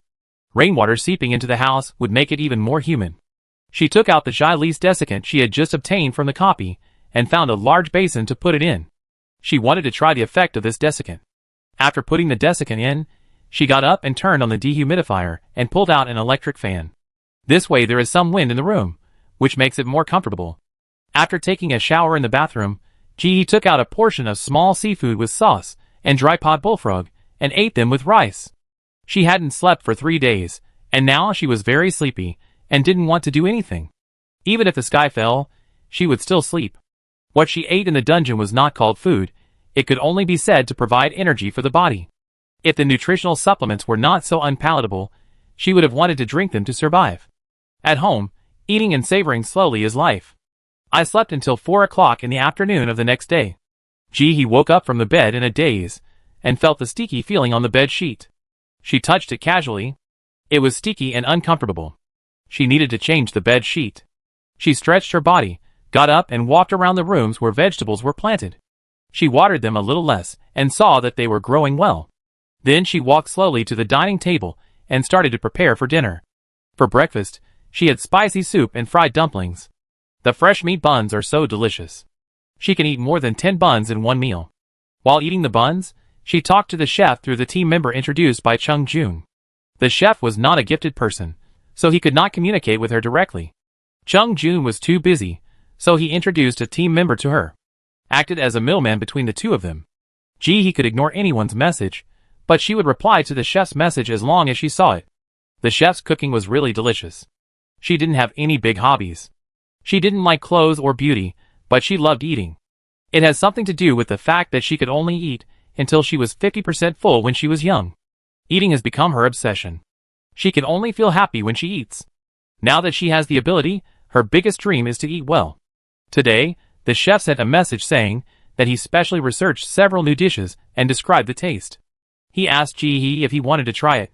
Ji-hee did not hesitate for a second. He agreed quickly. The food made by the chef in the space is enough for her to eat for a long time. But it doesn't matter, she can store more. On the one hand, it was a good thing to let the chef think that her food was consumed quickly. After delivering the ingredients as requested by the chef and getting in touch with the chef, Ji-hee closed the private chat box. Clicked on the game chat channel. On the other side, Chef Shung was humming a little tune while packing the ingredients in a bamboo basket. Having been a chef all his life, he liked this kind of confidant. Chapter 381. Look at Seong Tion.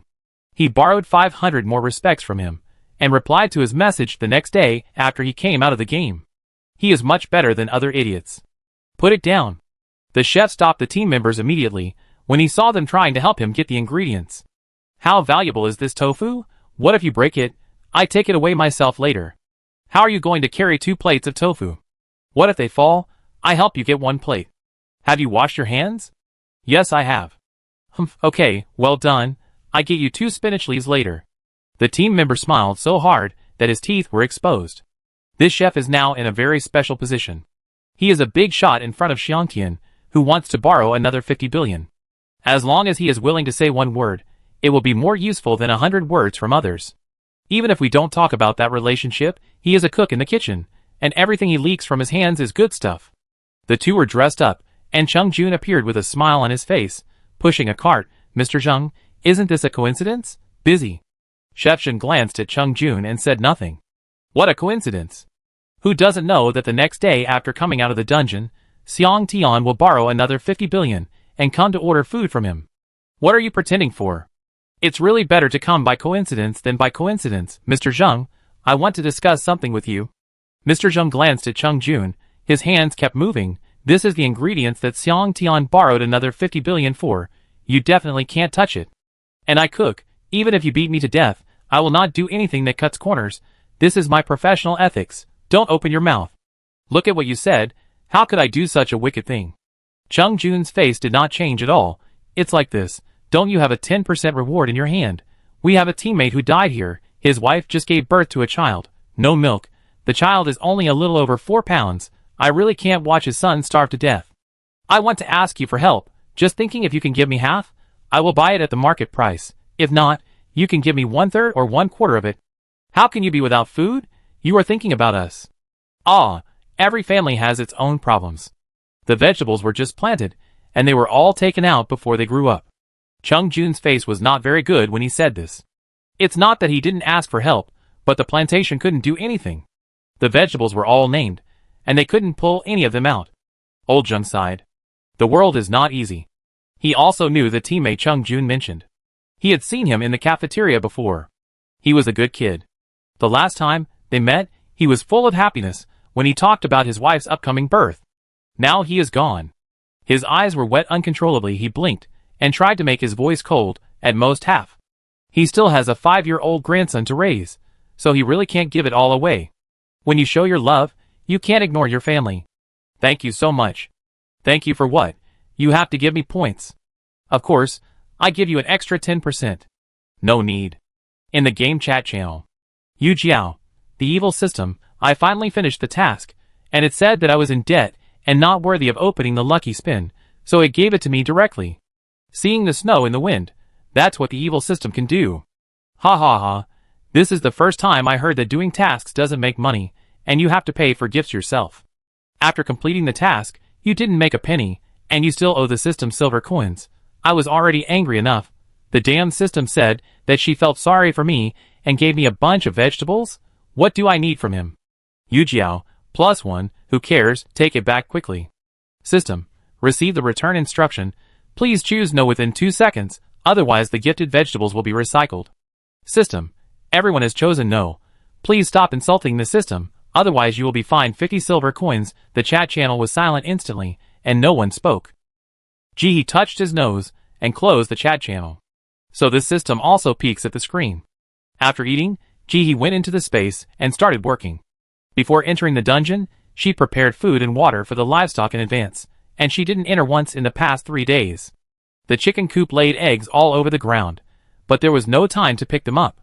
The green vegetables were sold out, and they had to be replanted quickly.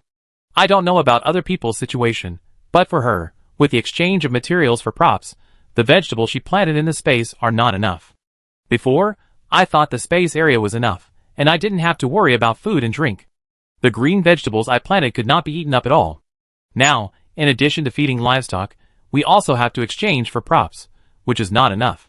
Now I just hope to upgrade quickly so that the land area can be larger. The rabbits in the space are too fertile. More than 10 rabbits are fertile, and the grass is about to be eaten bare.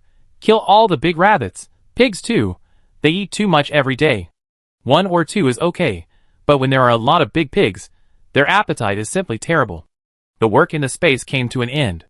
Jihi sat on a stool to rest, and took out the white fruit he had exchanged before.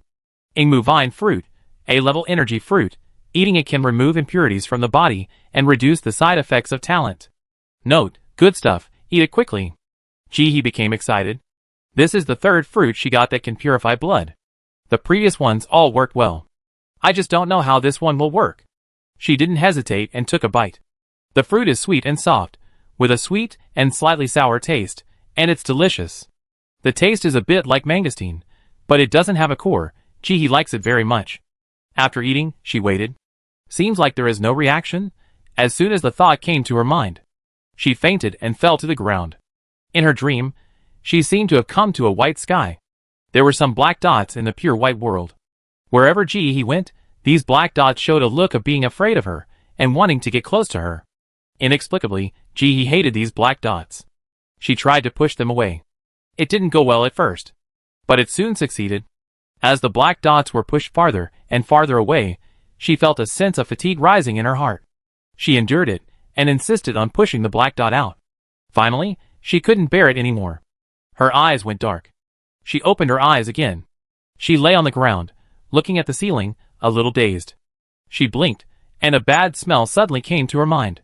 She moved her nose, suddenly realized what she had eaten, sat up instantly, and rushed into the toilet. After taking a shower, Jihi threw the dirty clothes, sheets, and quilt covers into a large plastic bucket. Then put a cleansing fruit in it. Ever since she used the cleansing fruit, she has fallen in love with it. It is much better than a washing machine. The house on the base is very thin and not soundproof. If you use a washing machine, you can probably hear the sound downstairs. The cleansing fruit is different. Not only does it wash clothes very cleanly, but the steps are also very convenient. You just need to soak and take it out. She walked to the mirror and looked at the person in the mirror. Chapter 382. An androgynous face, short hair hanging over the ears, revealing a pair of big round eyes, fair skin without a single pore, and a healthy blush on the cheeks after taking a shower. When she looks at people expressionlessly, people feel very distant. Jihi smiled. The indifference and alienation of the person in the mirror disappeared, and her eyes were curved. No one would mistake her for a boy. The next second, the person in the mirror frowned, and she didn't seem to be very satisfied with her current image. A face that is too pretty is not a good thing in this doomsday. It means trouble. She had deliberately tanned before, but this fruit was like a super whitening pill. Not only did it invalidate all her efforts in the past period, but it also made her skin condition better. During this period, due to the lack of various cosmetics and fatigue, everyone's skin condition was very bad, and hers was a little too eye-catching. It seems that she needs to apply some dark foundation when she goes out in the future. She lowered her head and raised her hands. A thought came to him. Jihi disappeared in an instant, and a small animal the size of a palm, covered with fine white scales, appeared in his place. It turned its head, threw off the clothes on its head, and jumped lightly, directly onto the sink. The next second, before he could look in the mirror, the sink made a crisp sound. Then the whole sink fell down. Jihi jumped nimbly, avoiding the falling sink, and fell to the side. Jihi, is it so heavy? Ignoring the pool she fell into, she pulled out a mirror from the space. In the mirror stood a small animal with a round face, big eyes, short and thick limbs, a pair of small horns on the top of its head, and a reflective gem between its eyebrows. There was a ball of fluffy white hair behind its head, and the ends of its hair were light golden, moving without wind. The limbs were covered with small white and dense scales, reflecting pearlescent colors under the light. Gee, It turned out that it was really underage. The small animal in the mirror tilted its head and blinked its huge eyes, looking very cute. Gee turned around and looked at her miniature figure. Not bad, although she still has some fat. Don't look at her small size, she is calm. Just looking in the mirror, a hen walked into the bathroom door. She was stunned when she saw Gee. Then she spread her wings and swooped over. Gee jumped up and hit her head and flew away. Little hen dared to compete with her. Put it in the pot. 2 hours later, Gee finished a large pot of chicken stewed with mushrooms, laid back on the bed, and ate Shui Mao's favorite first. The pearls melted in the mouth and brought a sweet taste. She closed her eyes and felt it for a while, but there was no change. I guess I'll know after entering the water. Then she used the all-knowing fruit. She had just come out of the dungeon, so she had plenty of time. If she didn't use it now, when would she use it? Soon. She opened her eyes and looked at the ceiling above her head. She felt tired and exhausted. It was still within the tolerable range, and she would not lose her fighting ability. It seemed that after a few fruits, it was still useful. This all-knowing fruit was worth using. She predicted the next disaster after the natural disaster. Extreme cold. She had to prepare in advance and prepare more fuel. Clicking on the store, Gee hung up the team props obtained in the copy, the exciting water desiccant, and the water isolation film. The water isolation film is a near-expiry product, and it will expire in 30 days, and she also wrote it down. The exchange item is coal. Need anthracite. Gee prepared goose down quilts, silk quilts, and electric blankets before, and stocked up about 100 beds. It must be enough. It was extremely hot at that time, and no one wanted anything. She took advantage of the low prices and exchanged a lot of food for it. In addition to bedding, she also bought a lot of down jackets from big brands, which used to cost tens of thousands of yuan each. It must be enough for her to wear. It would be more than 60 degrees below zero, and she couldn't go out all the time. She had already stockpiled a lot of daily necessities in the past year. Now she just needs to stockpile more coal. There are a group of people in every country who always pay attention to the dynamics of the store. As soon as Gee stocked up, he was discovered by a group of people. With more than a year of experience, the quality of the materials in the shop of Xiangtian borrowing 50 billion is definitely beyond reproach. This time is the case. None of the items on the shelves are what they don't need. But when they saw the items they needed, they couldn't help but feel a little disappointed. Why don't they want metal? Coal is raining everywhere now. Where can they get it? Some smart people looked at the exchange items in the shop, and they secretly collected coal. Although they don't know why the boss hoards coal, it's right to follow the boss. It rained for more than a month. The base's plan to salvage supplies was very successful some time ago. I heard that beds have been replaced in Area C and Area D. Although the quality of life has not improved much, at least they don't have to sleep on the cement floor full of mud and water. They have their own small beds. In addition to these, everyone often talks about eating too badly, wearing too badly, and living too boringly. The humid environment makes it particularly difficult to preserve supplies. The base has also thought of a series of countermeasures. First of all, in order to prevent food waste, it was announced that bean cakes would no longer be made after 4 a.m. until they were sold out. This caught many people who were used to buying bean cakes at 5 or 6 a.m. off guard. They protested to the base, but the base just said, "Come early tomorrow if you want to eat." Don't think they don't know that with the planting of plants in the Talent Mall, bean cakes have been wasted during this period. This is not acceptable. If you don't want to eat, then just starve. Before the problem of food was solved, everyone found that there was a new problem with clothes. There were not many good clothes to begin with. Now it is hair. The gray-green hair makes the clothes, which are already worn out and full of patches and holes, look very disgusting, and the smell is even more unpleasant. Many people complained to the upper management of the base, saying that they would rather be naked than wear clothes. As a result, they were caught and taken away by the patrol team not long after they walked on the street. The reason was that they were immoral and morally corrupt. They were forced to do hard labor for a week before being sent back. After returning, they lost a lot of weight and became much less talkative. This move shocked many people who followed suit. Seeing that everyone was honest, the base issued a notice, saying that the green moss on clothes was edible according to experience, so that everyone should not waste it. During the day, you can pick mold while working, and at night, The moss on the family's body can be collected to make a vegetable soup. They also said that it is rich in vitamins and can completely solve the constipation, hemorrhoids, and other problems that everyone is facing now. I hope everyone cherishes food. The result is naturally a lot of scolding. The base pretended to be deaf and dumb. Chapter 383. He has been busy reading the planting experiences shared by others on the base forum these days. After settling down, hard-working people quickly put their lives in order like little bees. In order to increase their income, basically all families with the conditions will grow some vegetables. Some families have more people, and even grow more vegetables than He. They work hard just to have a full meal. He read other people sharing, and found that even the seeds from the talent mall would not produce the same fruits for every plant. Different people grow vegetables differently. Some people are born with the ability to grow vegetables. Their vegetables grow very well. Some people are not, and the vegetables they grow are very average. He is in the upper middle level, and the vegetables grow relatively well. Within a few days of her leisurely days, she found some black maggots in every corner of the house, crawling around in nests. She knew that the environment was humid, and the insects began to multiply. She hurriedly found the insect-repellent incense and lit it. Looking at the embarrassed figures of the insects running away, she waved her hand, and the team of 10 chickens attacked the house. She exhaled. Fortunately, there was still insect-repellent incense. Otherwise, you would have to fight the insects at home. She no longer sells insect-repellent incense. She had sold most of it intermittently to upgrade the space before, and she didn't know when the natural disaster would pass. She wanted to keep the remaining insect-repellent incense for her own use.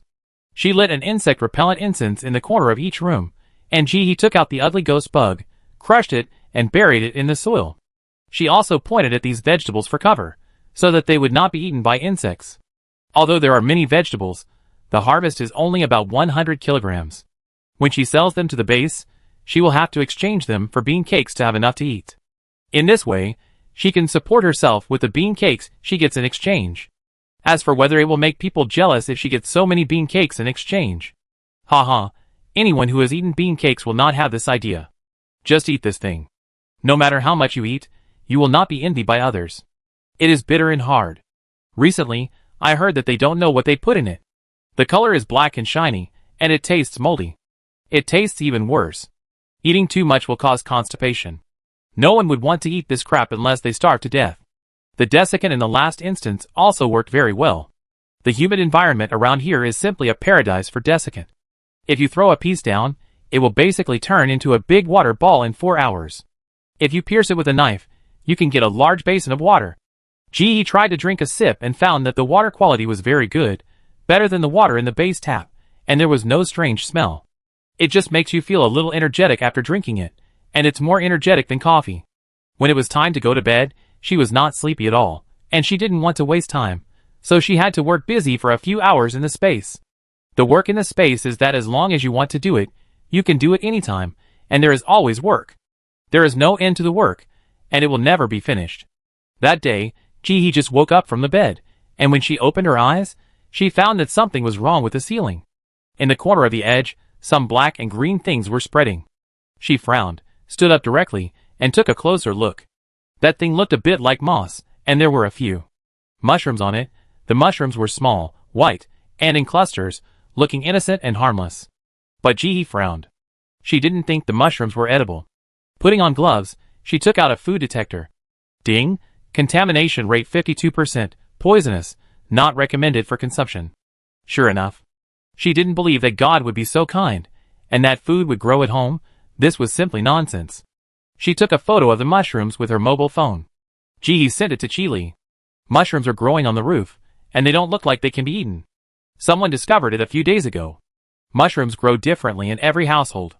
Some people grow edible mushrooms, while others grow poisonous mushrooms and can't be eaten.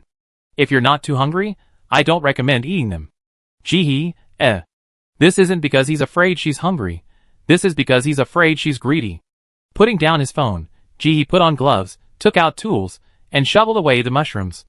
If you can't eat it, you don't deserve to be in her house. After putting all the mushrooms away and throwing them into the bag, he washed his hands, took out his breakfast and started eating. Simple soy milk and fried dough sticks, tea eggs, and a crispy crucian carp. The crucian carp in the space lake is grown up. After a batch of small fish were laid, He fished out all the big fish and asked the chef to help cook them. The fish bones are crispy when they are eaten now. While eating, the phone received a notification issued by the base. 1. A batch of seeds from the talented mall will be put on the shelves in the supermarket in Area B, including vegetables, sweet potatoes, etc. Please queue up in time to buy them. 2. The supermarket also opens a breeding window, where you can exchange vegetables or grains for chicks or ducklings at the base and raise them at home. When I came to the base before, many people would rather throw away their clothes and bring the plants they planted to the base, which happened to be ripe at this time. The recycling effect is not very good, which is very different from what the base imagined. Many people would rather keep the vegetables and dry them themselves than take them to the base to exchange for credit points. After all, grain is now out of market, and points may not necessarily be exchanged for grain, but grain can definitely be exchanged for points. The Chinese people's gene of saving money has kicked in, and they would rather save it than exchange it. The base considered several reasons, and finally believed that the number of seeds distributed was too small, and people did not feel safe and dared not sell it. Then increased the amount of seeds distributed. It happened that the gifted entered the 2-star base, and the number of silver coins brought back each time increased a lot. In addition, the seeds in the mall fell back to the original price, so they could buy more. Then exchange more seeds, and put them into the market in large quantities. It would be best if every family could plant them so that they could not eat all the seeds they planted, so that they would not be afraid of not taking them out for exchange. In addition to these, the base also needs to vigorously develop the breeding industry. After all, humans are omnivores. Long-term consumption of vegetables and water without meat is not good for health. It is definitely not good for the long term. But raising them all in the farm is not good either. One is that the current environment is too hot and humid. Large-scale breeding and disinfection and sterilization are not in place, and livestock are prone to illness. If there is a chicken plague, it will be over. It is better to sell chicks and let everyone raise them at home. When they grow up, even if they are not sold, they can still eat eggs at home to supplement nutrition. At the same time, selling chicken and ducklings can also recycle a batch of vegetables, which can slightly alleviate the situation of the base's deficit, killing 2 birds with 1 stone. This is also a helpless solution. The leaders of the base are almost bald in order to feed the people below. Such a large base has an influx of people every day. Even if we save money, the amount of bean cakes every day is very terrifying. Chapter 384. Director Fan, who is in charge of finance, always has a sullen face. He carries a scale and personally inspects the grassroots and various farms, plantations, and bean cake production workshops. Anyone who dares to waste a little will be dismissed without a second thought. Saving resources has reached the extreme, and the only way is to open a flow. This time when he came out of the dungeon, he organized a poverty alleviation conference and invited the talented people in the upper level of the base, and the rich people living in the villa area. He also made a dazzling appearance that day wearing a patched and green-haired outfit. The base was stinking. At that time, I wished there was a crack in the ground to crawl into. But he didn't care. He was so thick-skinned that he stood on the stage and started selling health products. This is not a scam. They are all taken from the dungeon. Real useful health products. In the end, we got a lot of food. There is really no way out. If we don't think of a solution, there will be no food and we can't make bean cakes. What should we do? Will the people below make trouble? The sense of crisis is hidden in the bones of the Chinese people. It is completely different from those people abroad who live today without thinking about tomorrow.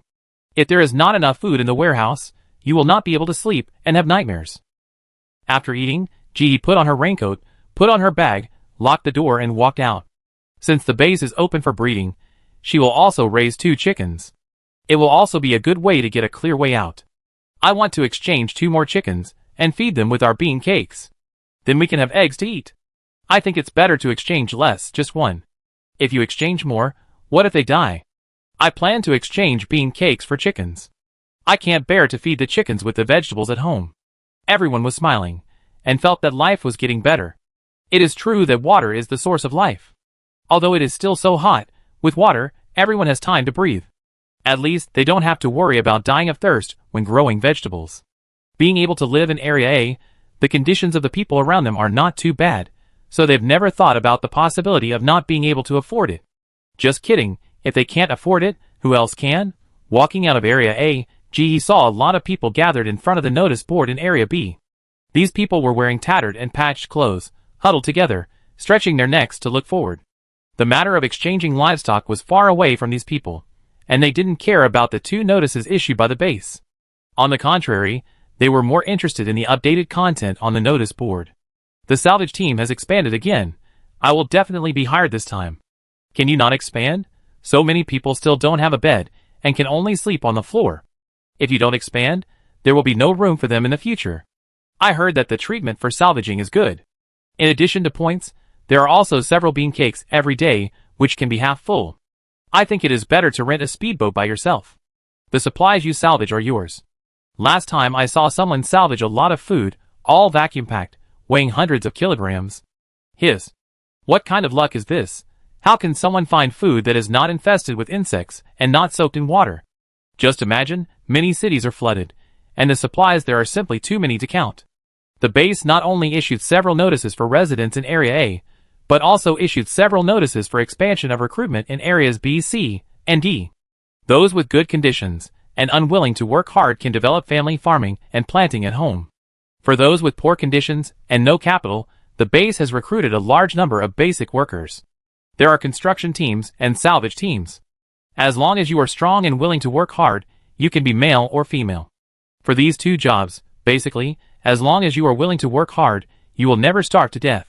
In addition to these, considering people's current anxiety, every 3 days, the base will take 2 hours to play a comedy film before the natural disaster in the square of the bulletin board. It's free and anyone can watch it. Before each show, the bulletin board square is crowded with people. This is also a kind of entertainment, allowing everyone to relax a little. It saves people from being mentally distorted after holding back for too long. In addition to these, everyone is encouraged to have children. All children from 0 to 6 years old are provided by the base, not only without parents spending a penny, but also free household registration. Parents can leave their children at the janitor's office when they work during the day and take them home at night. Let everyone have no worries. This is also the base that has no choice. After the natural disaster, the birth rate has dropped to an outrageous level. There are only dozens of newborns in a base with millions of people. What does this mean? If this continues, even without a natural disaster, humans will become extinct. This is simply a disaster. Forced to this point, the base has no choice but to open up its policies. As long as you are willing to give birth, you will be given food subsidies during pregnancy to ensure that pregnant women will not starve to death even if they do not work. In addition, they also arrange jobs for the husbands of pregnant women to ensure that the family can eat and drink. Once such a policy was issued, there was some progress. Many pregnant women appeared in the base. After all, after thousands of years of education, even though they knew that it was difficult for children and pregnant women to survive natural disasters, the fact of having children had been engraved in their bones, and some people still face the challenge. Moreover, the policy issued by the base was indeed good. If you miss this village, you will never see the store again. He came to the supermarket in Area B, and there were fewer people queuing at the door than she had imagined. But everyone in the queue was excited. Chatting with people around me, it looks like Chinese New Year. There is a loudspeaker in front of me that is playing a loop. Everyone be quiet, don't make noise. Each chicken and duckling is 10 jin of food, rice, corn, sweet potato are all okay. If you exchange for vegetables, it is 40 jin of vegetables for one. Those who don't bring enough food should not queue up. No credit, no bargaining, no credit points are allowed to buy, only pure food transactions are accepted.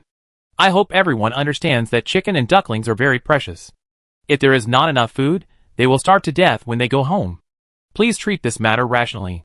You can exchange it with meat. A jin of boneless meat for a chick. We only accept meat from the Tianzija Wubio store. Offal is also acceptable. We don't accept meat caught in the wild. He raised her eyebrows. No wonder there were so few people in line. This price is expensive enough. 10 jin of grain, if cooked into porridge, can keep a person going for more than a month. If it is exchanged for bean cakes, it can last longer, but now it can only be exchanged for a chick. She queued quietly. After almost an hour, it was finally her turn. There was a scale on the ground, but no food or chickens or ducklings were seen. There were official people standing behind the counter, each of them armed with a gun, looking around with piercing eyes. If anyone wanted to rob someone, they would definitely shatter the darkness with thunder. Chapter 385. The staff was busy and sweating. Working in such a humid and hot environment was really a test.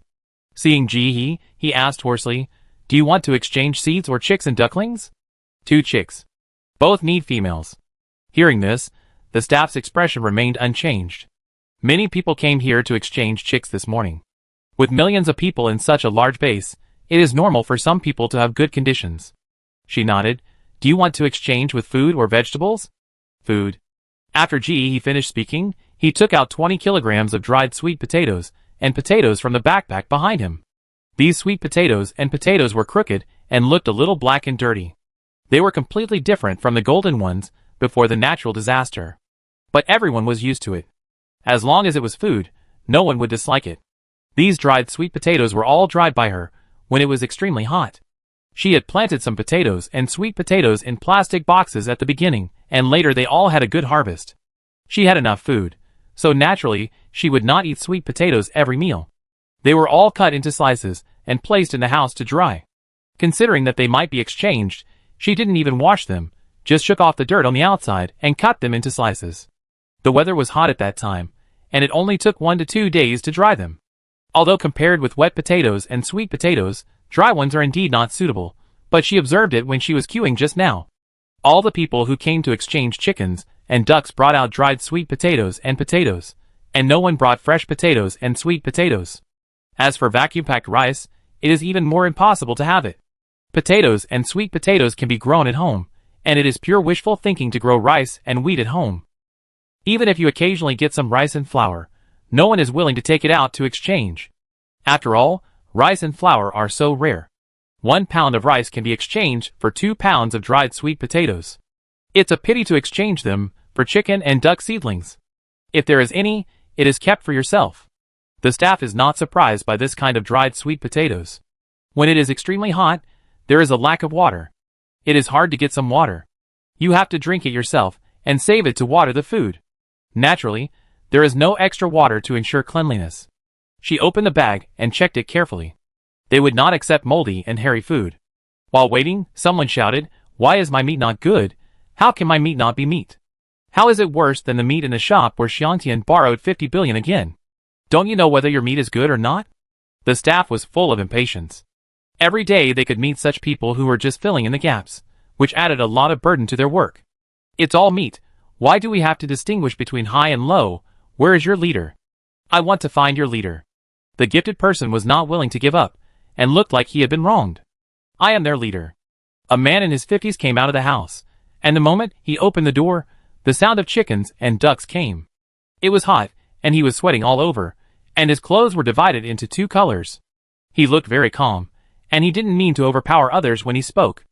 After he came, he checked the meat first, and then said loudly, "We don't accept this kind of meat because it is rat meat." When these words came out, the people around took a breath of cold air, and the support they had just shown in their eyes when they looked at the man disappeared. They didn't expect that the bright red meat was actually rat meat. What's wrong with rat meat? The natural disaster has lasted for so long. It's fine as long as we can survive. Why are you picking it up? The man looked righteous. We eat this meat at home. Why is it not okay? Some time ago, the base issued a notice hoping that everyone would not eat meat of unknown origin, because this meat contains unknown substances. According to the tests of relevant staff, this meat contains too many pollutants, which seriously exceed the standard. Eating a small amount may be fine, but eating a large amount will cause irreversible pollution. The man found a group of photos and showed them to everyone on his phone. If there is no pollution, eating rat meat is nothing. After all, we have eaten rat meat and insect meat before when we were on missions. But this rat meat contains unknown substances. Eating a lot will definitely cause trouble. The rats in the photos are as big as golden retrievers, with red eyes and sharp teeth. Except for their appearance, they don't look like rats before the disaster. Anyone with a discerning eye can see that these rats have definitely mutated. The flood submerged the city, and many rats came out. Recently, there have been many cases of rats attacking humans in the base. Oh my god, there are ulcers on their bodies. Why did they grow so big? They have mutated. The man nodded and put away his phone. The meat we received must be distributed to the people in the end. If we collect these problematic meats and give them to others, it would be irresponsible to life. So I can't take your meat. The man wanted to argue, but no one else would buy it. They all spoke out to stop him. If the rat meat was really recycled, he would have to eat it. Seeing that the deal failed, the man started to slander, "If you don't trade it, I'm not willing to raise it. I tell you, Whoever raises the chicken will die. It's very delicate. If you have time to raise chickens, you might as well go hunting and have endless meat." After saying that, he rushed out of the crowd and left directly. He was reluctant to throw away the rat meat. He had to keep it for eating after hunting it with great difficulty. At this time, the staff in front of he had completed the inspection and weighed the chickens to ensure that the weight was correct. Ignoring the discussions around them, they went into the house one after another with their leader and took 2 chicks for They were very careful throughout the process, as if they were holding a treasure. He also quickly took out the prepared plastic bucket to pack them. The chicks were a little wilted, probably because of the heat, but they kept calling and looked healthy. "Come, add the breeding group at our base, where there are special agricultural experts, who will give classes and teach everyone how to raise chickens. You can also ask them if you have any questions. Anyone who can afford to raise chickens cannot live without a mobile phone. Because there are still many people waiting in line at the back door to exchange." He did not waste time. After adding it, he took a look and put it away.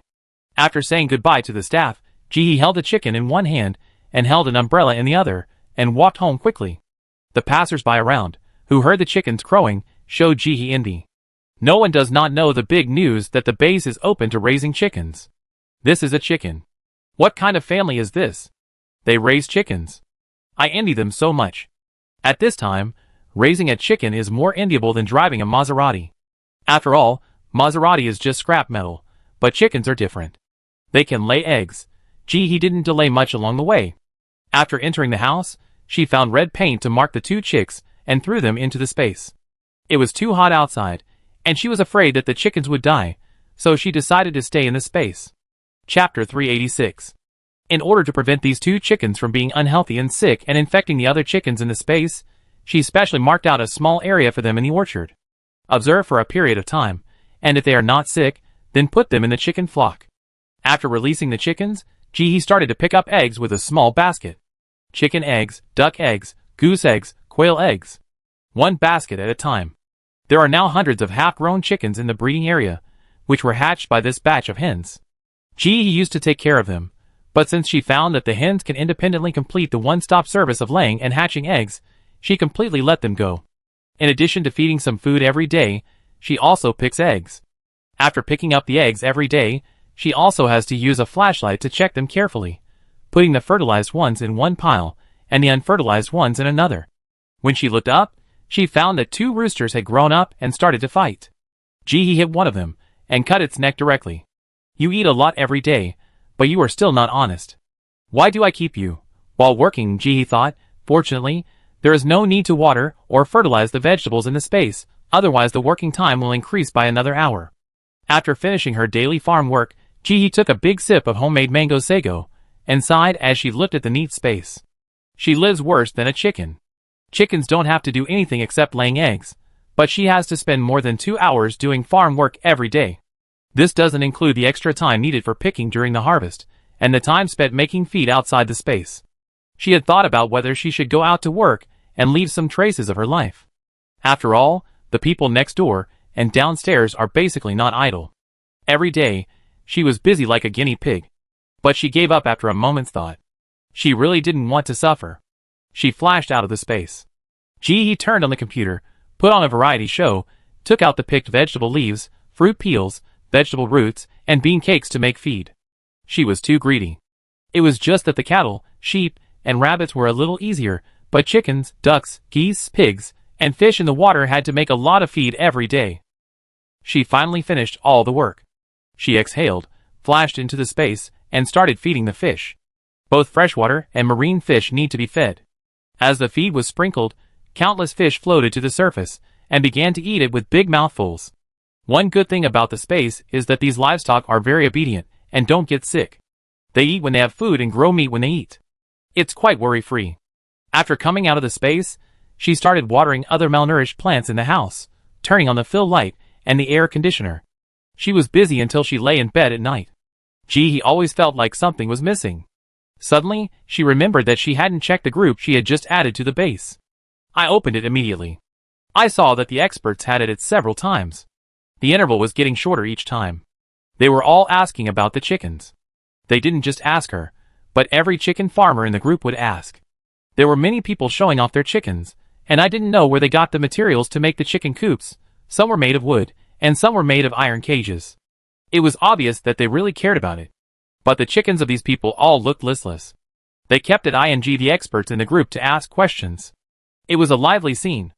He quickly took the chicken out of the space, put it on the bed, took 2 photos, and put it back into the space. The chickens are good. I will take care of them like my ancestors.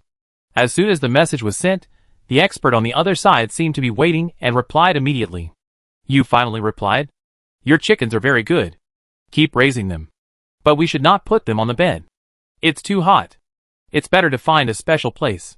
We should also clean up the feces frequently and pay attention to hygiene issues. And we'd better not paint the chickens. If you have the conditions, it is best to turn on the air conditioner for them. If not, you should buy some ice cubes to cool them down a little, otherwise they may not like to eat. At the same time, nutrition must be kept up. There are a lot of aquatic plants in the water outside now.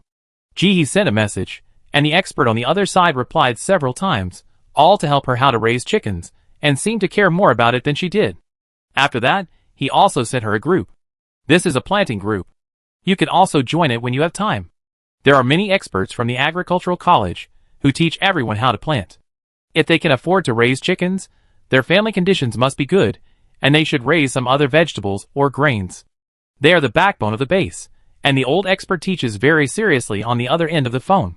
If the situation does not allow it, he would like to teach in person. He is afraid that these people can't raise them well. Don't underestimate this kind of personal breeding. When the number of people increases, the scale is still not to be underestimated. He joined the planting group, and there are many people in it who are drying their own vegetables. Followed by a series of questions. They are very attentive to the vegetables at home. He looked at them for a while, and fell asleep unknowingly. The next morning, as soon as she got up, she saw that the mushrooms had grown again in the place she had cleaned up yesterday, and the area had expanded a lot. The black and green plants growing on the white roof looked a bit disgusting. She frowned and stood up to scrape them off again. She soaked the Mandinka disinfectant tablets in water, put on a mask and disinfected every place in the room again, even the ceiling. After disinfection, she added several more xylese desiccant and watched them expand at a speed visible to the naked eye. They became the size of a fist, and the speed began to slow down. The room was too humid. The surrounding environment was like this, and there was actually very little she could do. In the next few days, she, like other chicken farmers, would regularly upload a photo of the chicks to the group every day. At first, when everyone brought their chickens home, they couldn't see the difference. But after a few days, everyone could see the difference. He's chickens were obviously healthier than other people's chickens. Other people's chickens, even if they are air-conditioned, don't like to eat much. But He's chickens look energetic and spirited. Many people ask He for advice, and even old experts specially find He to ask for the secrets of raising chickens. They are also preparing to make an exception to admit He to the livestock breeding farm of the base. He refused. Her family knows her own business. She doesn't know anything, so she feeds them blindly, feeds them different feeds every day, and feeds them whatever leftovers are available. She picks some of the vegetables that grow fast in the space. What can she do? Is she going to say that she keeps them in the space, and they are not heated at all? She can only make up some excuses to deal with it. Compared to the difficulties encountered by the breeding industry, the planting industry in another group is developing at a good pace. The quality of the seeds in the space is very good, and both novices and veterans can keep them alive. Every day when I open my eyes, I can see that the plants have grown a lot taller, which is even happier than the Chinese New Year. While he was busy developing the breeding industry, and the breeding industry at home, the base encountered another crisis. Chapter 387. The little boy at the gate of the base. That day seemed to be a beginning. During this period, some people gradually fell into a coma. Some successfully awakened to become gifted people, crossing the class, while others degenerated into turbid beasts, bloodthirsty and brutal. Even the gifted people were not unchanged. Some of them completed the complete beast transformation. The gifted people with physical mutations, although they would change, still look human. But the beasts transformed by these gifted people were different, and looked somewhat similar to the monsters in the dungeon. But this kind of beast transformation is different from the turbid beast. These monsters have rational existence, and this transformation can be switched freely. In the dark night, under the dim light, countless people lined up in the rain to buy bean cakes. Most of these people did not have raincoats. Their clothes were tattered, and their faces were haggard. The rain slid down their foreheads little by little, and they would just wipe it casually when they couldn't open their eyes. Suddenly, a shout came from the crowd. "Ah!" Someone fainted.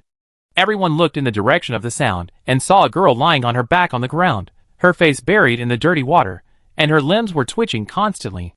Another one fainted. The atmosphere suddenly became weird. When these people with numb faces saw someone faint, they showed panic and sympathy, but no one rushed to help. They didn't even move. There were too many people fainting during this period, and they couldn't count them. Sometimes, when walking, someone in front suddenly fainted, accompanied by convulsions in the limbs. Everyone couldn't find the reason, and asked the official, but the official didn't explain. There would only be special personnel to take the person away. Those who were taken away basically never came back. So there was talk of an infectious disease. It was getting weirder and weirder. A panic spread in the base. Everyone was afraid that they would be the next person to faint. But there was nothing they could do. This time was no exception. Less than a minute later, a specialist in isolation suits rushed over and wanted to carry the fallen girl away. Just when everyone thought this time would be the same as before, the face of the girl who had just been carried up melted like wax in front of everyone.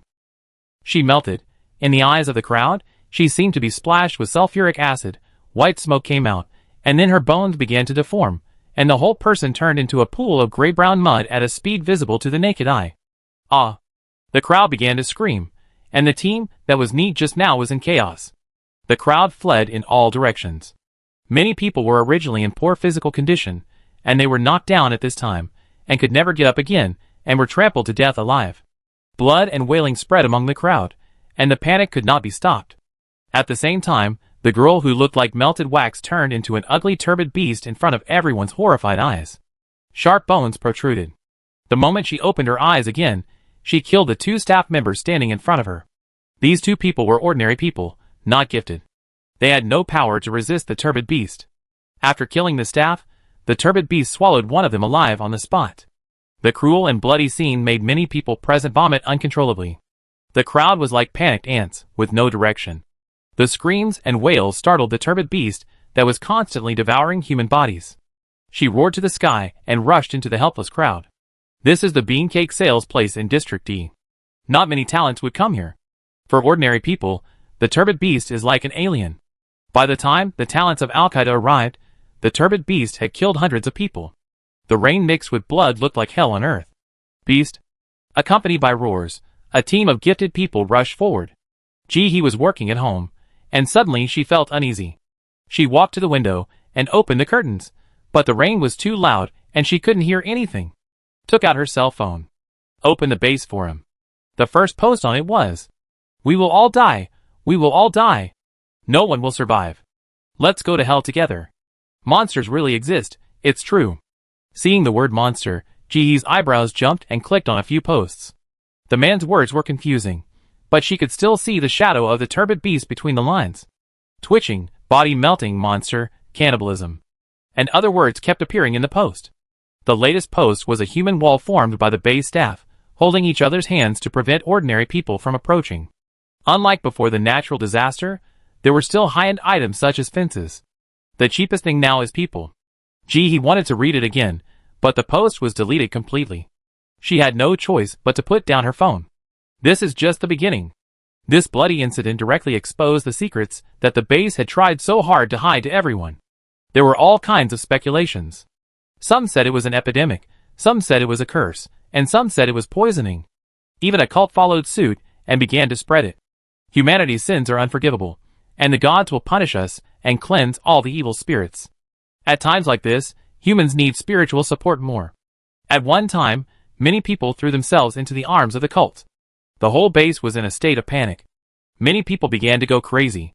The crime rate has skyrocketed. More and more people are staying at home, not going out unless necessary, for fear of being bitten by those crazy people. Jihee sighed as she looked at the chickens on her phone. During this period, many people in the chicken farm have talked about this matter, and their words are full of panic. What can she do? The turbid beasts can't even solve the problem of the stars, so can they solve it? After thinking about it, Jihee put down her phone and used the omniscience fruit. Her eyes turned white in an instant, and countless lights and shadows seemed to flash in her eyes. The whole person's temperament changed instantly. She looked hollow and didn't look like a living person. After a while, she blinked and her pupils returned to normal. In the dark room, Ji-hee sighed.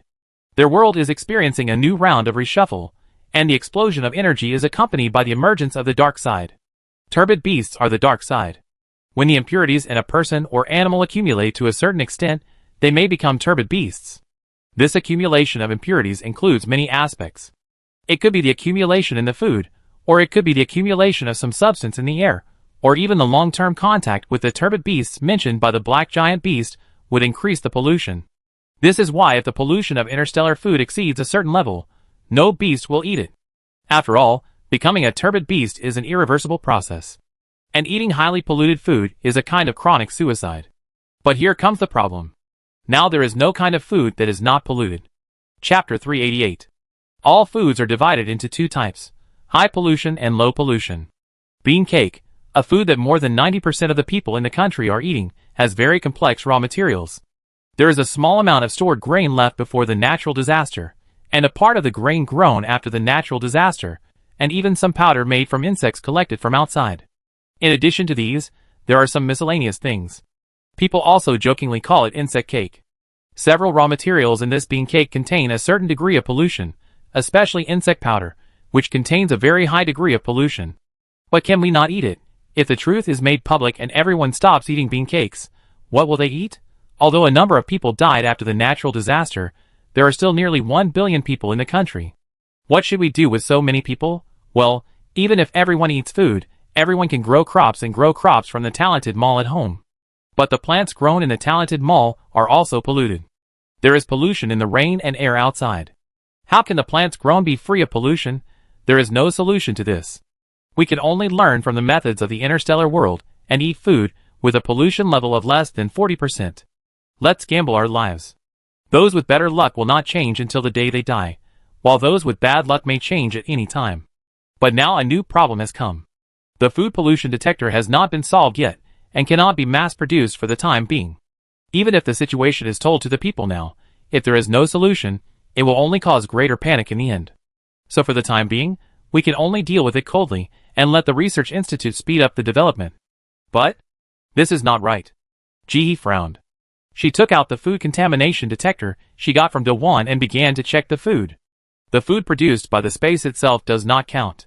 She had tested it before, and the contamination level was less than 5%, which is a very low value. She took out the bean cakes purchased from outside to feed the chickens. Started testing with the detector. Ding! The contamination level is less than 5% edible. See, the problem is here. This is very wrong. There is pollution in the air outside all the time. The bean cakes she bought are the same as others. How can the pollution level be less than 5%?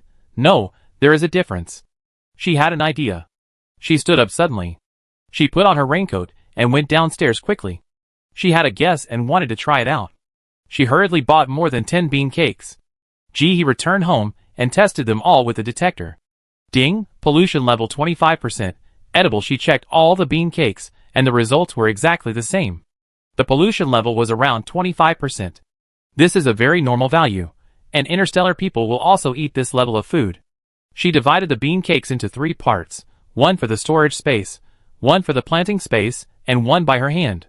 Ignore the other 2 for now. Ji-hee's hands glowed white, and she touched the bean cakes. She calculated the time in her heart, and half a minute later, the white light disappeared, and she took out the testing instrument. Ding! Pollution level 15%, edible. The pollution level has decreased. She quickly took out the bean cakes that were put into the space, and tested them again. This time, maybe it was because they were put in too short a time, the pollution level of these bean cakes did not change. She exhaled. Looking at the palm of her hand, her guess came true. Her talent was not just healing, but also purification of pollution. This kind of pollution, that could not be solved even in the interstellar space, could be resolved by her. At this moment, she was not even happy but a little panicked. She thought she was already very powerful, had a certain combat power, and could protect herself well. As a result, now she knows that her ability is even more powerful than she imagined. It's like a child walking in a downtown area with a gold brick. She didn't even feel much surprise in her heart. Imagine that the whole world and even the universe are caught in this pollution crisis, and countless people are eager to chase low-pollution food. Ji-hee wants as much as he wants. How can this not drive others crazy? Suddenly, she had an idea. Since it can purify food, what about people, if it can be purified? Then won't it turn into a turbid beast? Although it's just a guess, this guess has taken root in Jihee's heart. She subconsciously felt that she could do it. Jihee closed her eyes and took a deep breath to suppress this dangerous thought. She would not purify those who were about to fall, at least not now. If she had strong enough ability to protect herself in the future, or if she had a better understanding of the interstellar, she would consider it. She would take it out now unless she was too old to live. Well, it had only been a short time since she borrowed another 50 billion from Xiang Tian, and now it had only been a short time since she had kept a low profile, and this ability had appeared again. It really made her love and hate him. She made up her mind in an instant. This matter must not be told to others, at least not before her strength reaches a certain level.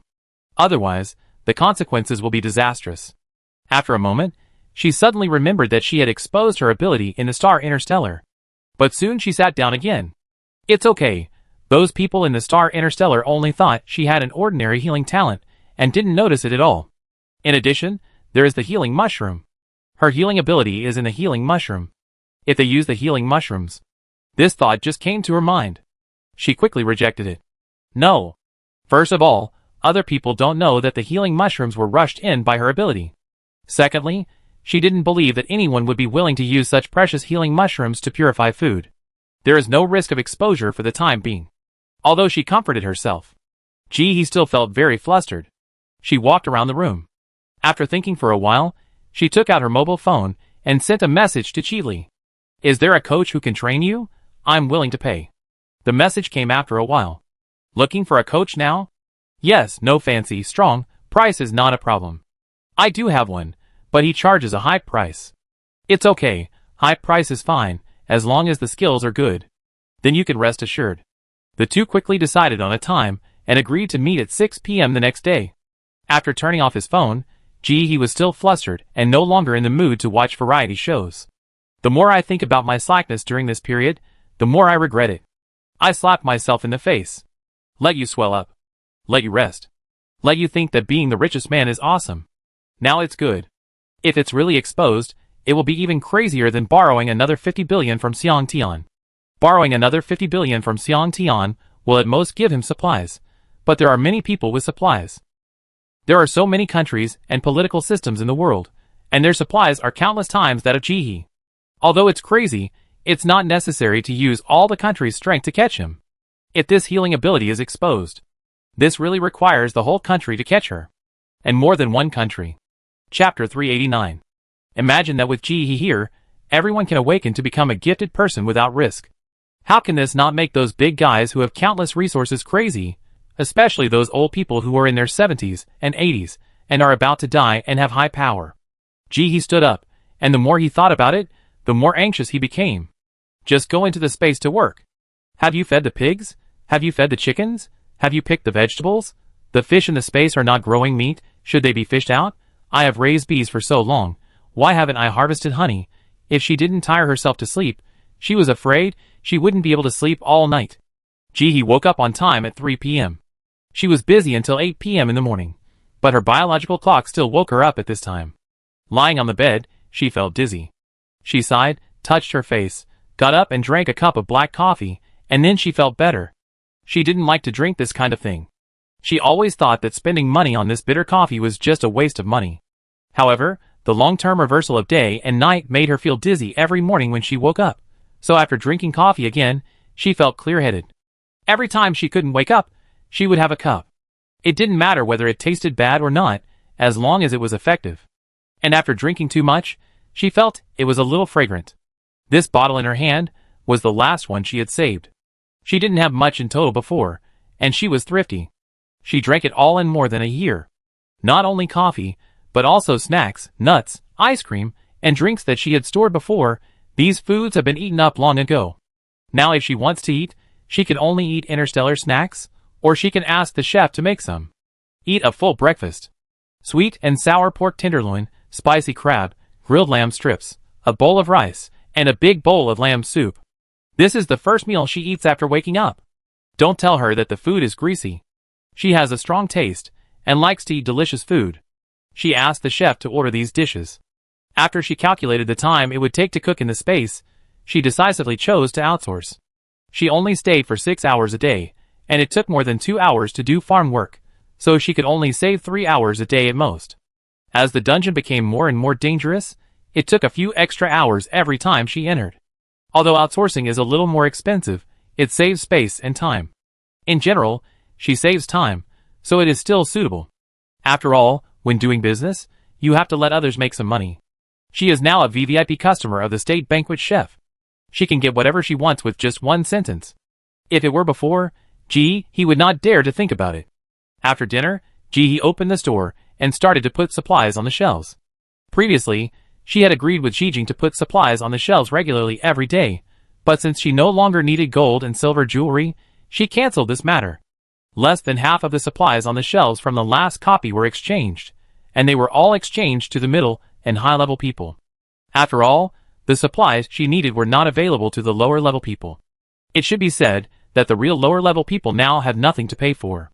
The extreme heat and continuous heavy rains left them without clothes, food, privacy, or personal belongings. They even lived in random places, with big lumps of mosquito bites all over their bodies, and lived numbly every day. Unless he gave them for free, they couldn't afford anything. But today there is a little bit. He is going to exchange desiccant for bean cakes. The amount of desiccant is the largest, and she has tested it, and it is very useful.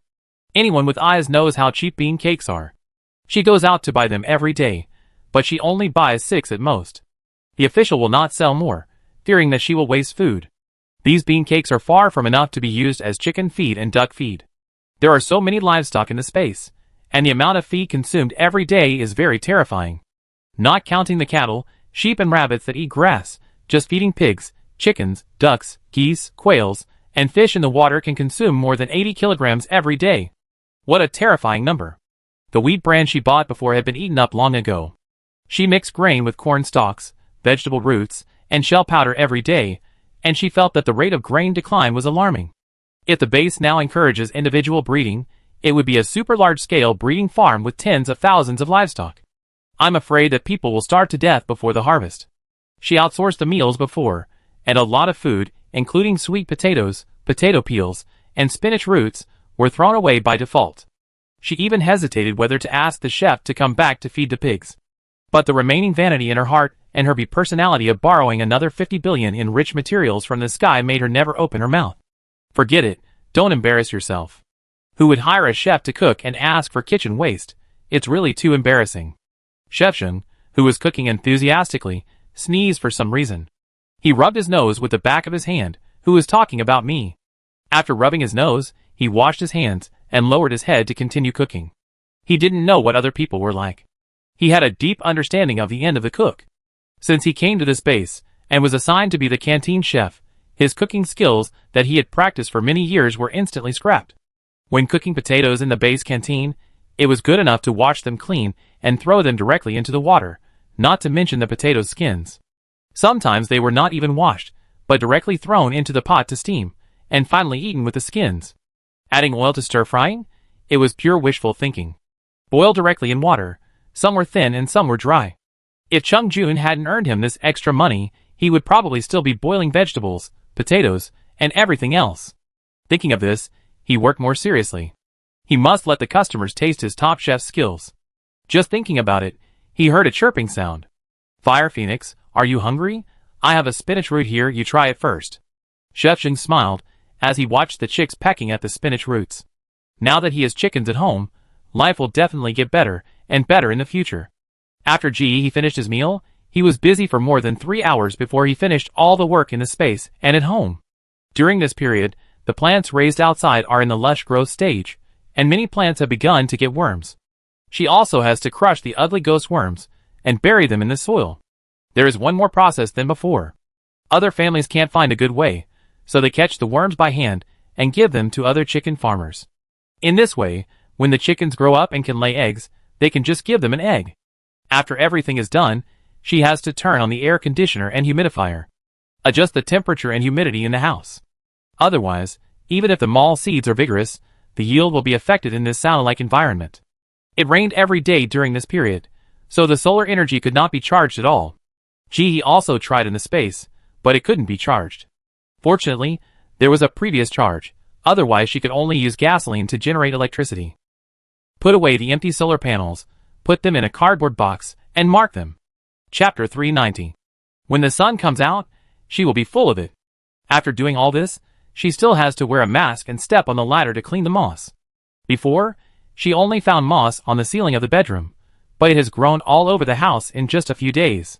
It takes a lot of time to clean the moss every day. Some people have also reported this to the base, but the base is too busy to take care of it.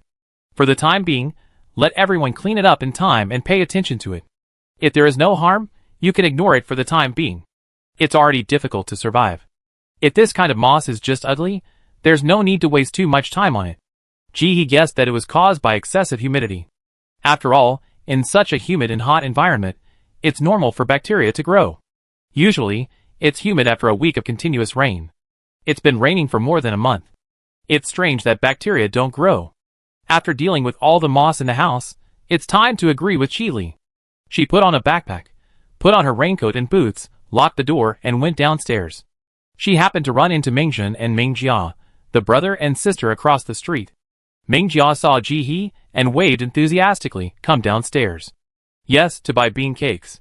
The two chatted as they went downstairs. When they talked about the chickens at home, Mengjia's heart was broken. "My brother and I are going to buy another chicken. What about the one at your house?" Mengjia's face was full of sadness when he said this, and he covered his chest. He suddenly stopped eating yesterday and died this morning. He didn't know what to say. "My condolences." "Hey, it's okay. I cooked the chicken and it smelled good. We thought that the chicken sold by the middleman must be unhealthy. We have to buy chicken from the official website." Speaking of this, Mengjia was still a little melancholy. Life is too difficult. Now you need water purification tablets to drink water, rent to live in a house, and mushrooms grow in the house. It's difficult. There are monsters outside that want to eat people. Mengjun, who had been silent, suddenly interrupted, getting a series of nods from Mengjia. Seeing that he was still not clear about the situation, she looked surprised, and quickly came over, whispered in Jihee's ear, and told him what happened a few days ago. Many people saw what happened that day, and it was impossible to hide it. At this time, except for a few people, even the cleaners knew about it. Mengjia had no worries. He responded to Mengjia in a cooperative manner, which made her chat more excited. "Thanks to the game for turning us into gifted people in advance, otherwise, who knows what we would become in the end. I heard that the probability of becoming a gifted person is 50 to 50. He thought, maybe less than 50%. The two chatted for a while, and said goodbye when they walked to the intersection. There were fewer people in the base, and they were all in a hurry. With the vigorous development of the base some time ago, many people showed their yearning for life. There was vitality on their faces. But today, he saw anxiety and panic on other people's faces. It seems that the turbid beast incident still has a great impact on everyone. Arriving at the agreed location, Chili arrived within 2 minutes of waiting. There was a long scar on his cheek that had already scabbed over. His arm was hanging in front of his chest, in a plaster cast, wrapped in a layer of plastic sheet, and the whole person was wet from the rain. Seeing he tilted his head. "Let's go this way." "What's wrong with you?" He said that she really didn't know Chili was injured before coming, otherwise she would never bother a patient. "What patient? If you're not dead, you have to keep working." Chili wiped the water off his face with his intact hand. "Do you remember the monster we encountered last time we went to the base? At that time, we thought it was an isolated incident, but it turned out to be in the base, killing many people. It was quite a big deal, and we had to work hard to kill it." Speaking of this, Chili's face darkened for a moment, and he quickly changed the subject. "I think you are quite up to date." When this happened, many people asked around for coaches, and they all wanted to prepare in advance. He was silent, and also changed the subject, and the two chatted for a while. Chili did not ask Ji Hachiang why he still wanted to find a coach, and he did not explain. When they arrived at the location, he realized that it was actually the low-rent housing area in Area C. She remained expressionless. She followed Chili quietly. She subconsciously held her breath. The smell in this room was really bad. The situation of the big bunk bed was even worse than what he saw at the beginning. At that time, although everyone had no beds and could only sleep on the ground, there were not too many people, and there was still room to walk, and each other had some personal space. But later, as people continued to pour into the base every day, the base found a bunch of small double-layer beds from somewhere. With 2 people sleeping in this position, the base can accommodate more people. The more people there are, the more smell there is. He walked in, facing the strange gazes of the people in the room. He observed the surroundings from the corner of his eyes. Most of them slept directly on hard beds, using the wood they picked up to make a bed board, and they didn't even have bedding. Some people with better conditions could sleep on a mattress, which was a very good family. These people's beds were piled with all kinds of sundries, including water cups, clothes, and even plastic boxes. This made them curl up in bed, and they couldn't even sleep soundly at night. They were afraid that someone would steal their remaining belongings at night. Seeing that he didn't regret exposing her identity as a gifted person at all. If she really came to live in such a living environment, it would be a hardship. Li was not surprised by these things, and took he directly to a bed in the corner. The owner of this bed found some rags from somewhere, and made a bed sheet, which surrounded the upper and lower layers to form an independent space. Li stood outside the bed sheet, looked around, and was about to speak. He was stopped. Turning back, he saw a one-armed man, a one-eyed man, holding a large basin. Seeing Li, he was surprised at first, then frowned. "Why are you here? I'm fine. I don't lack supplies. You don't have to give me anything. I found you a job, but you don't want it?" Li's eyes flashed with helplessness, and then he laughed. "I found you a good job. You don't know how popular coaching jobs are now. I'm missing an arm. Who would be a good person to look for me?" Although the man said this, his heart was still moved. "You have experience, so you can go out and talk." Li motioned the man to go out and talk. The man immediately reacted, looked around fiercely, and after seeing the fearful eyes of others, he put down the basin and led the way out. He saw the reactions of the people around him. It seems that there must have been a conflict before. Chapter 391. Li explained to the man and finally agreed that the man would be Jihee's coach, one-on-one, 5 hours a day, and after each course, he could choose to pay with 30 points or 3 taels of food. Although the price was a little higher, Li said, "His last name is Luo. You can just call him Coach Luo. Don't worry, he was a soldier king before, and won many championships. If he wasn't stubborn and insisted on not wanting to, he could actually continue to be a soldier." Jihee nodded. "I want to test your ability." Although she believed in Li, she still wanted to try. Food was a small matter. She was mainly afraid of wasting her time. The man nodded, indicating that he could do it now. "Come on." Looking at the crowds around him, he was a little surprised, but he didn't say anything. He used less force and punched. The man frowned. "Your punching method is wrong. You didn't use your full strength." He dodged Jihee with a little effort and looked at Jihee. "Use your full strength." Li patted his shoulder and teased, "You don't want your other arm?" "Man, ? What the hell?" He turned and nodded to Jihee. "Lao Luo is not a bad person, just a little stubborn. It's good for you to let him know your strength, so that he can tailor a training plan for you." Jihee sighed. It's not that she didn't want to use all her strength, but she was afraid that if she didn't use enough strength, she would hit the man again. She took a step forward and wanted to lift the man's collar, but found that she couldn't do this without jumping up, because she was not tall enough, so she glanced at the people watching the excitement nearby. "Bring me a table or a chair, and I give you a piece of candy." I. When they heard that there was candy, the onlookers ran faster than anyone else, and a chair was brought in less than a minute. Although it was a little broken, it was still usable. Jihee stood up, very satisfied with the body proportions, smiled at the one-eyed brother, and then attacked fiercely. The man subconsciously fought back, and at that moment, he felt as if his hand hit a steel plate. When he wanted to fight back again, Jihee had already grabbed his collar and pulled him up, and his feet were in the air. "Is it okay now?" Jihee was quite satisfied with this coach. Although he was not strong enough, he had skills, and could learn real things. The man struggled desperately, and tried to pry Jihee's arm with one hand, but it didn't move at all. It was like prying on steel bars. On the contrary, he didn't use his strength well, and his clothes were torn directly, and became strips hanging on his body. Jihee was startled, and was about to let go. "Don't hit my dad." A little boy suddenly rushed out of the house, holding a broom and running straight to Jihee under the surprised eyes of everyone. The man waved his hand quickly. "Son, it's not." After all the chaos, the man looked at Jihee as if he was looking at a monster. "What kind of violent female King Kong is this? She looks thin and small, but she is so strong. If she really uses all her strength, she will be sent to reincarnate. It's a waste not to join the army." Jihee was very satisfied with the man's performance. Li didn't lie to her. Although he was a little weak, he was still capable. Looking at the man's clothes that were torn into strips, she thought for a while, and took out a small bag of dried sweet potatoes from her backpack, about 3 taels.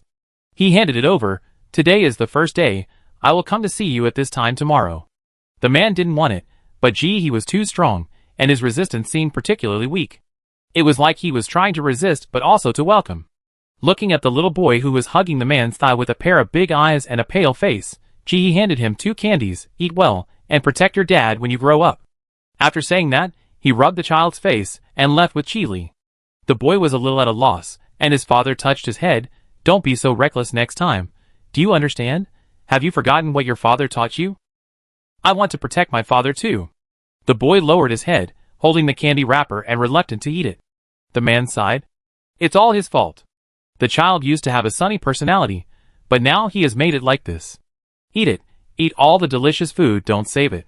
The little boy nodded. "Dad, your clothes are torn. Let's go buy a new one." "It's okay. You can wear it after sewing it." The man casually pulled the clothes and pulled the child back. "Dad will cook sweet potato porridge for you." The man was very happy. He finally found a job again.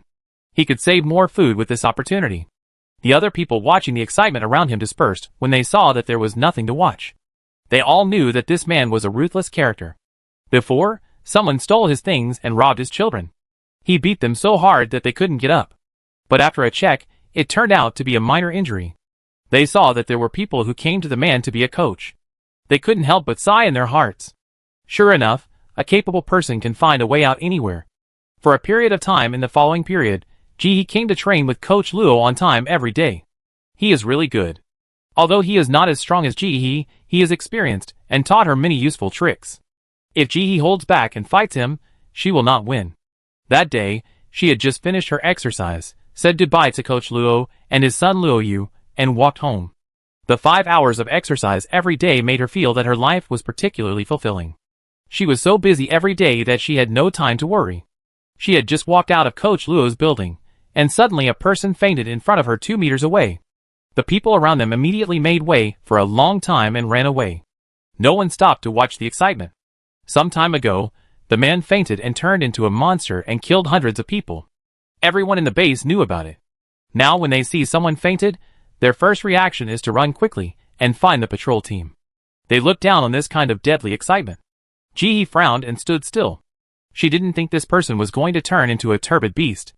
This person gave her a completely different feeling from the one on the boat. It looks more like he fainted from illness. His whole body was swollen from soaking too much water, and black spots the size of a baby's fist could be seen on the exposed parts. He didn't look very healthy. "Is this Lao Qian? I told him a long time ago that he shouldn't work too hard, and he can't do the job of a salvager at his age.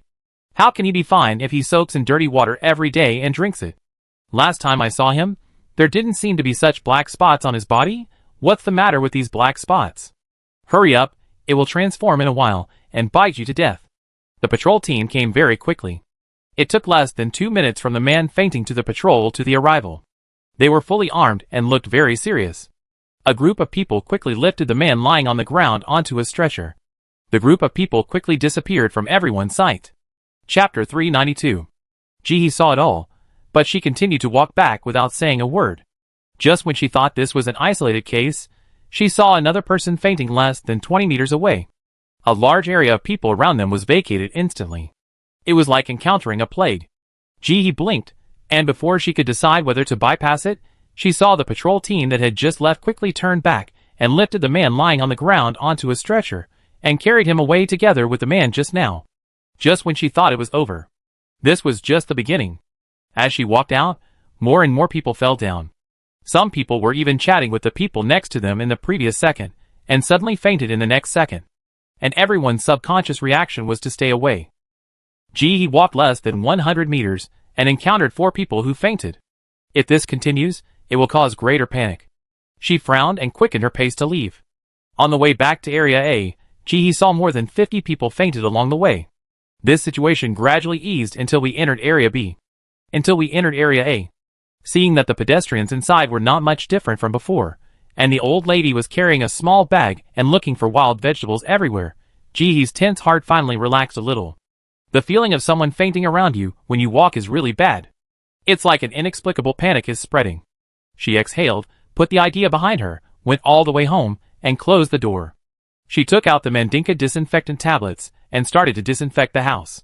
This disinfectant tablet is indeed worthy of the bad smell of talent evaluation, and the smell is really disgusting. But the effect is not bad. He ignored the smell. After disinfecting the whole house and herself, she sat at the table and took out dinner. After exercising for 5 hours in a row, he didn't eat anything in the middle to avoid unnecessary trouble, so she was already hungry. With exercise, her appetite has increased a lot during this period. In the evening, there is a portion of sweet and sour pork tenderloin, a portion of braised fish, and a portion of stir-fried king oyster mushrooms, accompanied by multigrain rice. After dinner, there is a durian fruit. There is no seasonal distinction for fruits in this base. If they are planted at the same time, they will bloom and bear fruit at the same time. He didn't know what the pattern was.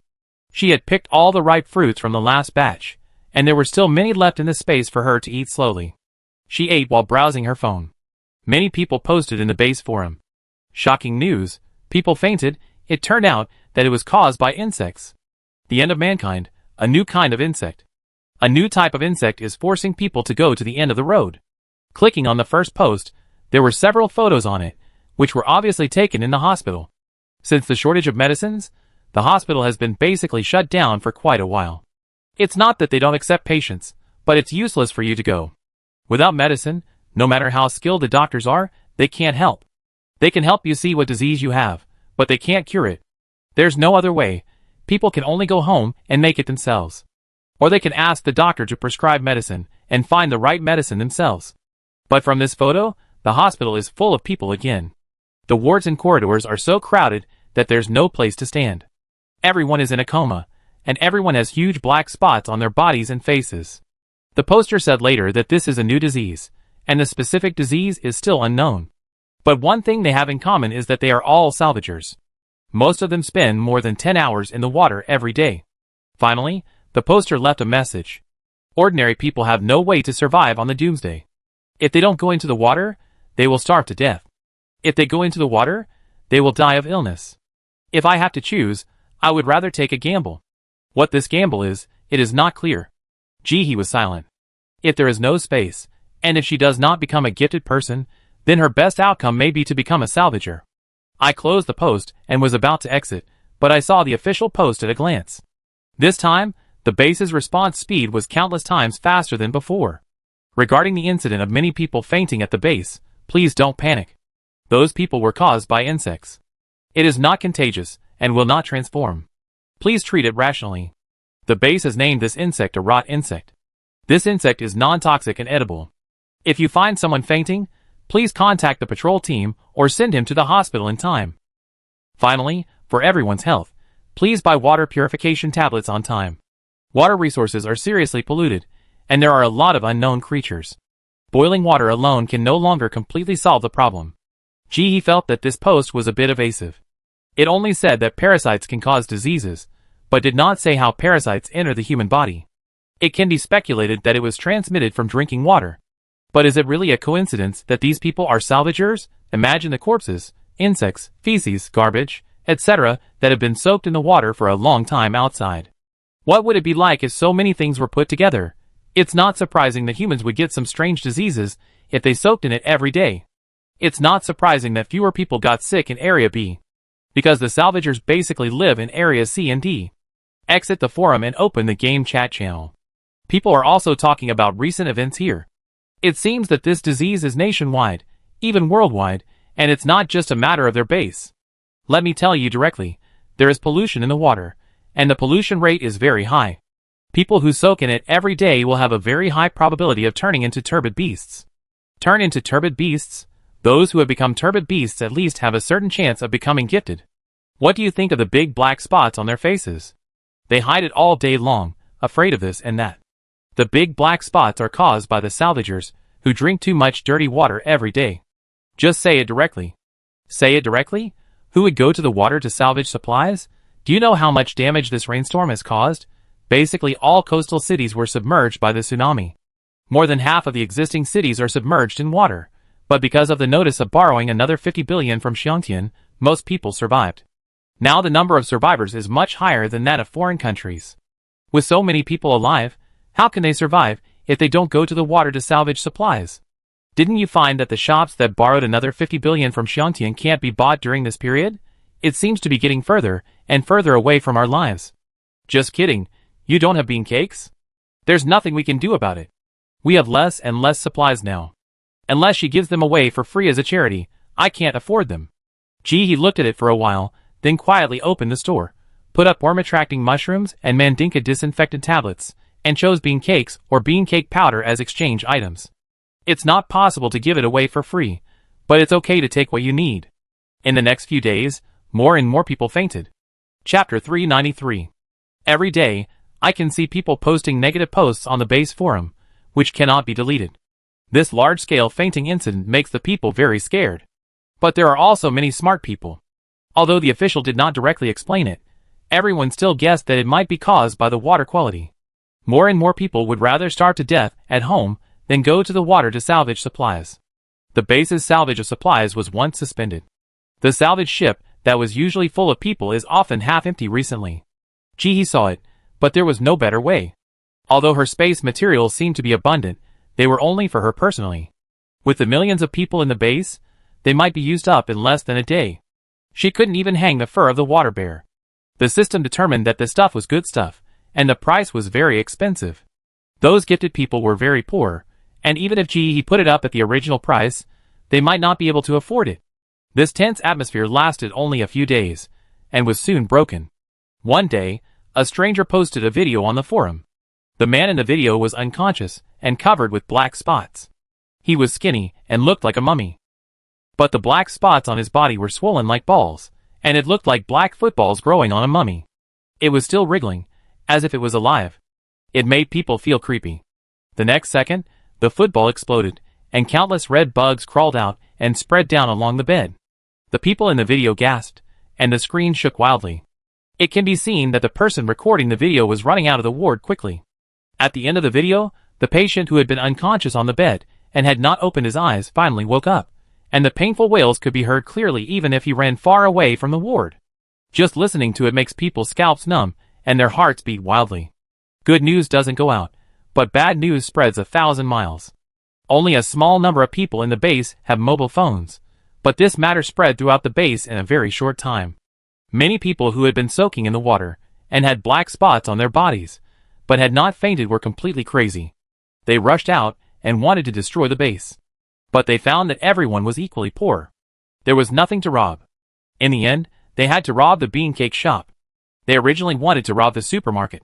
But there was only one supermarket in the base, in Area B, and when they got there, the shelves in the supermarket were all emptied. There were only some flower pots that were difficult to move, and a salesperson with a lame leg. What the hell are they still robbing?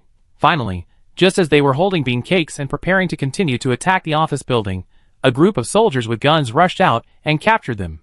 Although guns are becoming less and less effective for gifted people now, they are still very intimidating to ordinary people. After sacrificing more than 10 lives, these people finally calmed down. A notice was quickly issued through the base. At the beginning, they admitted the cause of the disease. It was indeed as everyone guessed. There were bugs in the water, but they were not eaten as everyone thought, but bitten. At the bottom of the article, the latest notice from the base was also published. It said that as long as you wear long-sleeve clothes and don't go into the water and get bitten by insects, you won't get sick. There is pollution in the water, but it is not the cause of the outbreak of this insect disease.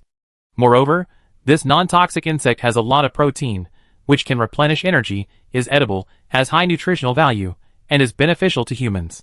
The base will rent kayaks at a price of 5 points per day, and everyone can go to the base to salvage insects in exchange for points. At the same time, photos of the insects were posted, indicating that there are many such insects in the water, and it is as easy to earn points as to pick up money for free. At the end of the post, there was also good news, saying that in order to celebrate the New Year's Day, the base will sell vegetable soup at the bean cake sales counter tomorrow afternoon at a price of 2 points per bowl. In addition, special foods such as spicy rotten worms and whitewater fish will be launched, both at 2 points per bowl. As soon as this notice was sent out, many people on the verge of collapse came back to life. The people at the bottom are so easy to please. As long as there is a little hope, life can still go on. They glanced over the introduction to the disease and only noticed the word bite. They breathed a sigh of relief. They were not afraid of the bugs, but the fear of the unknown. Now that they knew the cause of the disease, many people were not so panicked. The focus is on the following content. 5 points for kayaking a day? Is this true? Isn't this too cheap? It's much lower than before. This price is equivalent to giving it away for free. Many people immediately calculated in their minds that if they caught 200 kilograms of bugs every day, they would still make a profit. Of course, the most exciting thing is the vegetable soup and live fish below. The words vegetables and fish are bright and eye-catching. What does 2 points for a portion mean? Each bean cake is 1 point, and 2 points is almost like giving it away for free. How can they not be excited? There are many people who have not eaten vegetables for as long as the natural disaster has lasted. At this time, just seeing the word vegetable soup will make your saliva secrete continuously. It's simply unbearable. For a while, no one discussed the rotten worms, and everyone was discussing tomorrow's 2-point vegetable soup and fish. The anxious atmosphere of the entire base was swept away. There was a hint of relaxation. The senior management also breathed a sigh of relief when seeing this. Sure enough, the expert's words are still useful. When you are in a bad mood, there is no meal that can't solve it. If one meal doesn't work, then 2 meals will do. Only then did he take out a meal, and the people below immediately stopped rioting. Not only did they not riot, but everyone also found a new way to get rich. The family discussed lively. The senior management struck while the iron was hot. The next day, when everyone was very happy, another notice was issued. This is a notice about fish and other creatures in the water. It informs that there are many aquatic animals underwater outside the base, some of which are edible, and everyone can catch them and bring them to the base for testing. As long as they are not poisonous, their living conditions will be greatly improved in the future. The location where the fish was found was also considerately posted at the bottom of the notice. Now no one cares about the rotworms. Everyone wants to catch fish to eat. God knows how long they haven't eaten meat. The last time they ate meat was like a thing in their previous life. If they caught fish at home, wouldn't they eat as much as they want? The base office building. A gray-haired old man roared angrily. You are messing around. You knew that the fish meat was contaminated, but you still let them catch it? You are forcing them to die in disguise. Chapter 394. If I hadn't told them, wouldn't they have stopped fishing? Didn't they take less fish home to eat during this period? That's just a minority. There are still many people who haven't fished. Once you send out this notice, they will all go fishing in the water and eat the contaminated food. What if they turn into muddy beasts in the future? Can you take responsibility? That's why I asked them to bring them back to the base for testing. I just applied for a detector from above that can detect the contamination of food. According to the information I got, as long as the contamination rate of food is less than 40%, it can be eaten. That's a gifted person. What should ordinary people do? Ordinary people have poor physical fitness. According to the test, it is best to eat food with a pollution level below 20%. I can eat it. Why can't they eat it? The man who spoke picked up the dried insects on the table and put them in his mouth and chewed hard, his eyes wide open, as if he wanted to eat people. You can't eat this. You can eat it. This pollution level is 28%. You can eat it. Seeing that the gray-haired old man's eyes were red and his whole body was shaking, he softened his tone. I know, but it's a base with millions of people. Do you know how much food it consumes every day? Do you know how much food we have in our warehouse? If I don't try to get more food, how can I feed them? Do you know how crazy hungry people are? Yesterday, those people grabbed bean cakes and ate them all. Do you know that some people almost ate to death? And haven't they been sent for testing? Those insects are not poisonous, and the pollution level is not too high. Most of them are only 30% polluted. How can this not be a food ingredient? Seeing that the old man was so angry that he couldn't speak, the man stood up and said with a smile, I will not only let the people below eat, but also eat in our staff cafeteria. At noon today, everyone will eat bean cakes, vegetable soup, spicy rotten insects, and whitewater fish with the people outside. If anyone dares to leave any leftovers, they will pack up and leave tomorrow. The man stood up and walked out. As long as he could survive, he would eat anything. Not only did he have to eat, he also had to take the lead in eating. As soon as the sun went down, countless people went out and lined up in front of the bean cake shop. They held irregular bowls and chopsticks, and their faces were as happy as if it was the new year. In the kitchen, countless people who usually made bean cakes gathered together, looking at the squirming worms and strange-looking fish with pale faces. Is this really edible? Eat. I told you that today, not only the people outside are eating this, but also the base commander is eating this. You will also be hungry if you don't eat it. When they heard that the base commander was eating it, the others were speechless. If the base commander was eating it, then they really had to eat it. So they simply stopped talking and lowered their heads to start cooking. How did you put the oil? You actually poured so much.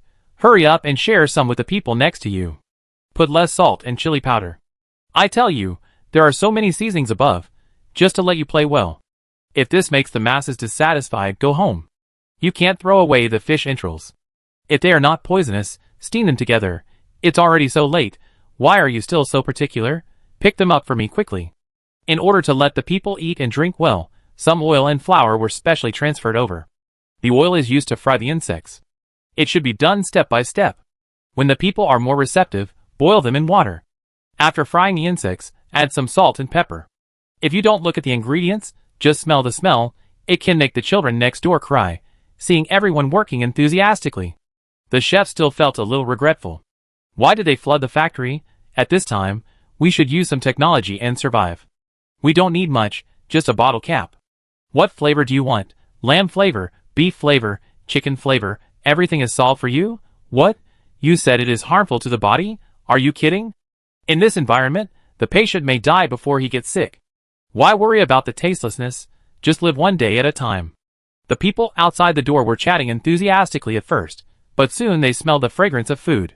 The taste buds that have long been eating bean cakes with boiled water began to salivate crazily after smelling these pungent flavors. Someone twitched his nose. Chili. There is definitely chili. It smells so good. I must eat more later. I'm almost choking to death from eating that bean cake every day. As everyone waited eagerly, the time came and the door opened on time. People rushed in and saw the vegetable soup, spicy rotten worms, and whitewater fish behind the counter at a glance, and they were all silent. This is totally different from what they imagined. The vegetable soup was not the vegetables they were familiar with before, but inky green, with a few pitiful green leaves vaguely visible in it, floating with the spoon. The soup was still sticky, which made people lose their appetite at first glance. Not to mention the spicy rotten worms, which looked like earthworms, making people feel sick. The whitewater fish at the end made everyone even more silent. The whole fish, including the head and body, was served, and it actually had many tiny deformed legs under its body, hanging down weakly. The fish's head looked like it was crushed by a truck, and even its eyes were sunken, staring at everyone blankly. It was scary to look at. The air was instantly quiet. The atmosphere that was lively just now was instantly dead silent. Is this really edible? Are you trying to poison us? We want to eat normal fish. Not even dogs would eat this. Why is it not delicious? It's especially delicious, I'm telling you. If you come too late, there may not be enough to eat. The person in charge saw someone questioning, and without saying a word, he directly picked up a spoon and scooped a spoonful of fish meat into his mouth, chewing like crazy. The next second, a strong fishy and rotten smell rushed into his head, making him want to vomit subconsciously. But in front of so many people's suspicious eyes, he forced himself to ignore the discomfort in his mouth, and swallowed it down in a few mouthfuls without changing his expression. It's especially delicious. Don't worry, it's completely edible, but it looks ugly. Look, our employees are eating it. After saying that, he turned around, glared, and desperately winked at the auntie behind him, who was serving food. Eat quickly. If there is any left, you have to pack up and get out after get off work. After understanding the threat from the person in charge, several aunties made up their minds, and stuffed a piece of spicy rotten worm into their mouths, with chopsticks. They gave a thumbs up and began to praise. I tell you, just eat it. This is my specialty. It's so delicious, I will never regret it. To be honest, if you don't look at it, it's actually acceptable when you put it in your mouth. It's oily, salty, and chili, so it won't be too bad. But as the auntie chewed subconsciously, a smell of moldy peanuts and a fishy smell rushed directly to her forehead. Chapter 395. No wonder it's called rotten worms. This is what a rotten corpse smells like, right? The auntie smiled and took another bite. This time she didn't dare to chew, and just swallowed it. She didn't forget to signal the person in front of her with her eyes. Come on, eat, it's delicious. It smells so good. As the auntie smiled, a drop of scarlet liquid flowed out from the corner of her mouth, which looked very weird. The other auntie who was serving the dishes next to her couldn't wait any longer. Seeing that the person in front of her had finished her performance, she quickly took a spoon and scooped out a small bowl of vegetable soup. Opening her mouth, she drank it in front of everyone. This soup has flour in it. The aunt had guessed that it must be good, so she gave herself more, hoping to take advantage of this opportunity to eat more. But it turned out to be a good thing. After taking a bite, she choked on the throat and almost died. What kind of taste is this? Not only does it not have the fragrance of white flour, but it also filled her mouth with a mushy taste, bitter and astringent. It was like a burnt dish magnified 100 times, especially bitter, unpalatable, and with a long aftertaste. It's comparable to the best traditional Chinese medicine, the kind with coptis root. Despite the murderous look of the person in charge, the ant swallowed it. She forced a smile. Soup made with white flour is delicious. This is the medicinal food I specially developed. It's very effective in reducing internal heat. It's nourishing. You guys should eat it. It's definitely worth it. The ant said that although this soup is thin, it's really not as delicious as bean cakes. Although it's hard enough to be used as a weapon, it doesn't taste bad after eating it for a long time and getting used to it. This soup can be called a dish for taste retardation. If you take it for a long time, I'm afraid there's no point in living. The others were a little hesitant at first, but seeing that the head chef and several chefs behind him had eaten first, and there were people urging them, they hesitated for a while, and still paid their points to buy it. What if it tastes good? With this thought in mind, most people bought whitewater fish. After all, this is the most normal. As a result, as soon as they ate it, they wanted to vomit. The taste choked their throats, and they couldn't vomit. But I've already spent the money. I really don't want to spit it out. 2 points. I can only swallow it directly. It's annoying, and the people behind me keep asking if it's delicious. It's so annoying. This person smiled sincerely. It's delicious, very delicious. It's especially delicious. Buy more quickly, or you won't be able to buy it later. Don't just eat fish. The worms are also delicious, spicy, like spicy strips, delicious. And the soup? Look at the viscosity. Put white flour in it, and there are vegetables and grains, one word worth it. With a unanimous deception, countless people followed suit and paid their points. A mouthful of curses got stuck in their throats. The hatred was even more intense. Finally someone couldn't help it. What the hell is this? Where did this dark cuisine come from? What the hell did you cook? It's too unpalatable. The chef said confidently, everyone has eaten it, and said it's delicious. Why do you think it's not tasty?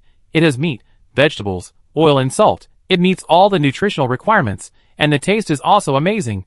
What are you picking on? If you don't want to eat it, you can buy bean cakes. It's not like we don't sell bean cakes. The man got even angrier and cursed at the chef. The people behind him who smelled the food couldn't wait any longer. Do you want to eat it? If you don't, leave now. Don't waste the time of the people behind you. Yes, if you don't eat it, others will. Everyone says it's delicious. Why do you say it's not delicious? Stupid, eat it. The man was so angry that he jumped up and cursed. He wanted to throw the bugs away, but the chef glared at him.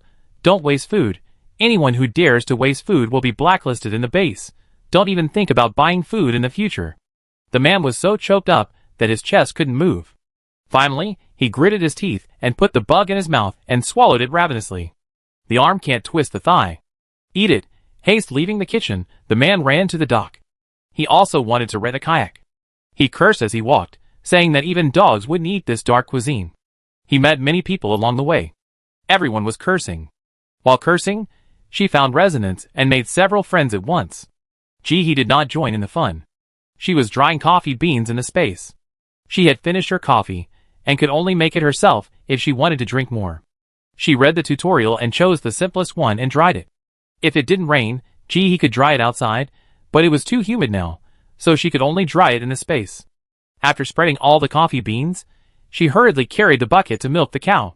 The cow at home had just given birth to a calf yesterday, and finally produced milk. She didn't squeeze out all the milk, just a little. The calf had just been born, and now was the time when it needed milk. She had to make sure that the remaining milk was enough for the calf. After stroking the cow's docile head, he stood up and began to deal with the feces. Thanks to the fast growth of this grassland, she saved a lot of trouble and basically didn't have to worry about the feed for cattle and sheep. They could eat enough every day.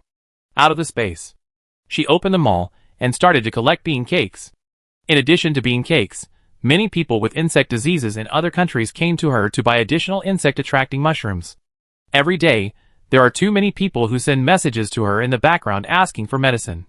These rotten worms are not exactly the same as the worms that were swallowed before, and they cannot be killed by taking insecticide. Only worm-inducing mushrooms are useful. Although it will also make people lose half their lives, at least they can still survive. The most fair thing about natural disasters is that no matter whether there is food or not, everyone is treated the same. The worms will not stop biting you just because you are rich and have a high status. It's just that those who are in high positions and have power are less likely to go directly into the water.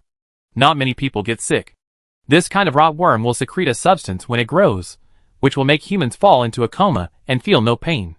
They will only wake up when they are fully mature and ready to leave. At this time, the human body has been hollowed out by them, and even the internal organs have been sucked clean. Even if the gods come, it will be useless. And those who wake up will die of pain. He put the exchange of the worm-induced mushroom on the energy stone. The road to purchasing energy stones for food has always been very difficult. She didn't believe that so many people didn't have any energy stones. They just didn't want to take them out. Sure enough, after knowing her request, many people took out energy stones. After all, no matter how good the energy stones are, they can't save lives. There are so many insects outside now, it's good to prepare more. Who knows when you will be unlucky enough to encounter them? He hung up the newly grown insect-attracting mushrooms, closed the background, and started eating. While eating, he also watched the chickens. At this time, many people inside were complaining that the bean cake shop's food was bad. Chapter 396. It is human nature to join in the fun. Although they are well off, they feel like they have missed something if they don't join in the fun when they see the base is busy. Many people lined up to buy food. I suspect they put all the moss growing in the room into the pot. Didn't you see that the soup is black and has a strange smell? Thinking of this, he became curious. It was tested once before, and was found to be toxic, but it has not been tested since then. She took out the moss that she had shoveled off before, and had not had time to throw away, and pasted it on. Unknown moss. Fast growth, bitter and disgusting taste, non-toxic. Note, you are interested in this? The base probably really put all this into the pot. She took out the pollution detector and tested it. Drop, natural food, pollution 36%, edible. Curious, she also tested the mushrooms growing on it. Drop, natural food, pollution 32%, edible. This thing is random. Some can be eaten, some can't. Without any instrument, who knows? She took out the moss and tried to feed it to the chickens at home. Since the talent said it was edible, don't waste it. As a result, she found that the chickens took a bite and turned away. They would rather look for food all over the house, and they were not interested in this kind of moss. Forget it. He put away the moss awkwardly, took out the bean cake, and the two chickens ran over instantly. Compared with the moss, they prefer to eat bean cake. These two chickens were bought from the base, and she took them out from time to time to let them adapt to the surrounding environment. Although it is not certain that someone will come to her house, she should not relax. With the intentional guidance of the base, and the rich variety of food outside, the entire base became active. The shadows of insects and muddy beasts that had previously shrouded everyone's heads were intentionally, or unintentionally forgotten by everyone.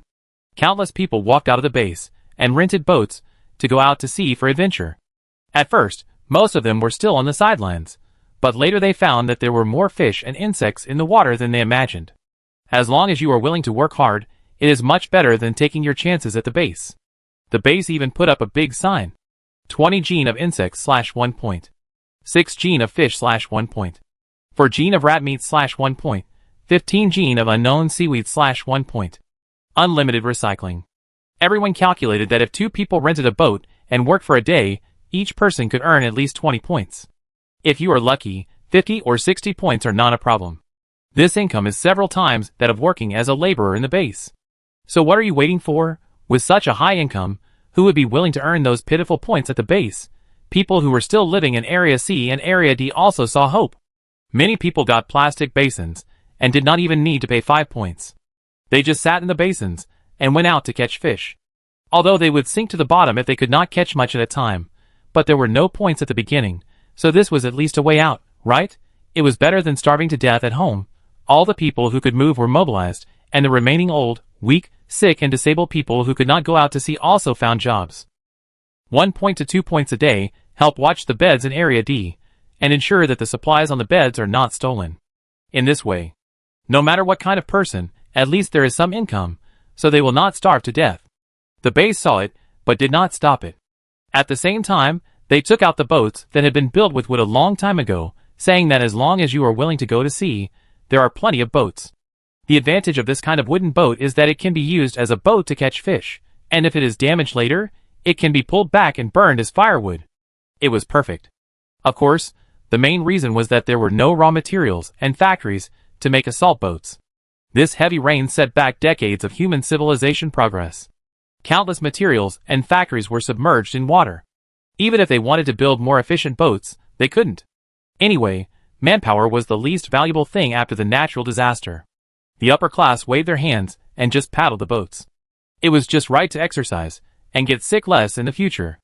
As a large amount of food was collected, the base recruited some kitchen workers, giving priority to women with children. If these people take care of their children, they can even bring their children to the unit and look after them while working. These people are responsible for cutting the collected food into strips and drying them in the air, so that they can be preserved for a longer time.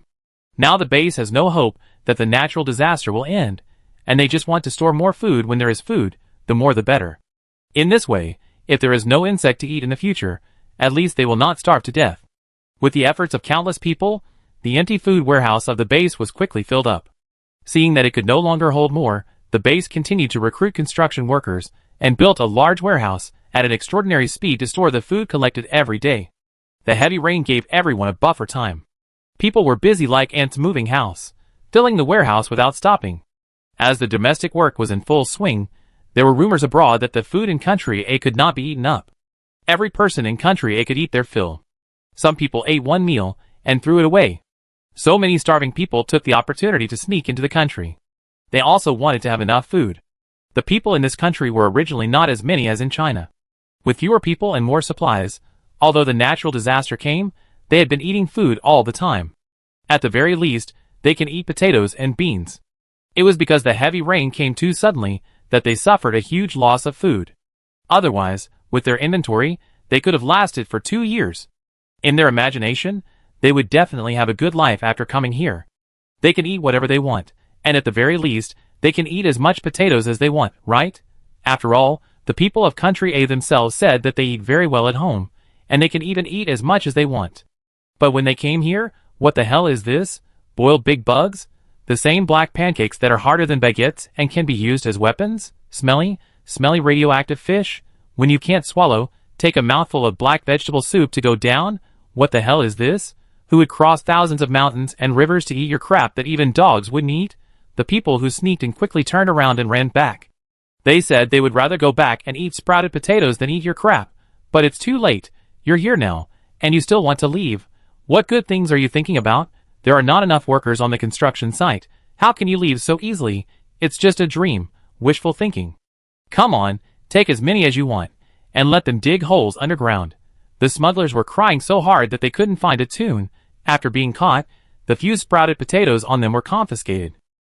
When asked by law enforcement officers why they smuggled in, the smugglers acted more innocent than them, and cried more miserably than dogs. They were deceived. They were deceived. Chapter 397. Everyone fell silent after hearing the answer. If you want to say that he lied, he really didn't lie. It was indeed all you can eat. The worms were densely packed in the water. How much do you want to eat? Eat as much as you want. It's just that this all you can eat, and the all you can eat of foreigners seem to be two different things. The gifted person who spreads domestic news. I'm suffering here. Why are you so picky when you eat a potato at home? I let you show off. Come here and eat raw worms. That's right. The country's punishment measures for criminals no longer have the death penalty, and all manpower must be squeezed out. These prisoners drink raw water and chew raw worms every day. If you are lucky enough to survive, you will be released after serving your sentence. If you are unlucky and die from eating, you can only say that you have a bad fate. The natural disaster is so serious and the resources are so precious that they cannot be wasted on criminals. With the large-scale storage of food, new problems arise. It is too humid, hot and humid, which is not conducive to storage. According to the previous pickling method, it is natural to apply a lot of salt and hang the meat to dry, or burn wood to dry the meat by smoking. But now the base lacks salt and wood.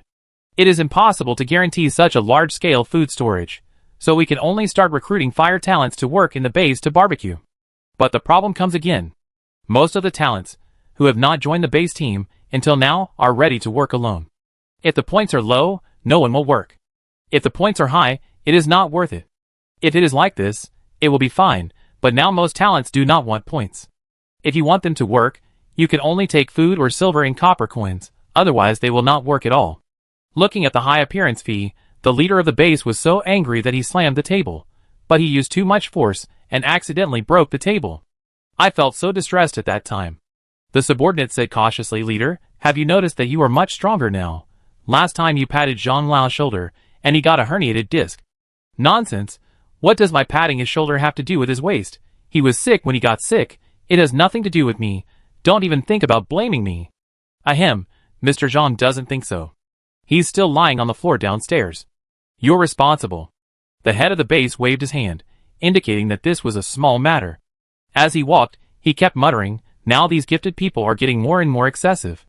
Have they forgotten their human identity?" During this period, the conflicts between gifted people and ordinary people in the base have indeed increased. The secretary said this with some helplessness.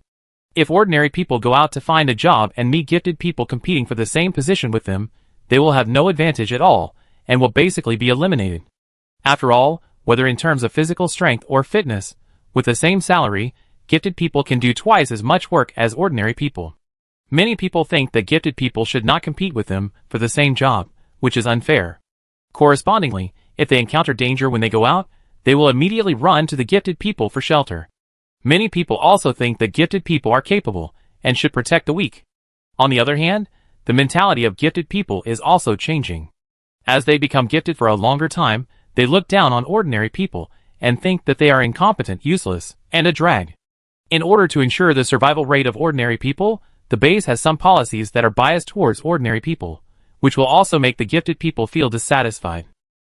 Natural disasters are difficult, so we should first ensure that some elites survive. Otherwise, if all the gifted people die, ordinary people will not be able to survive.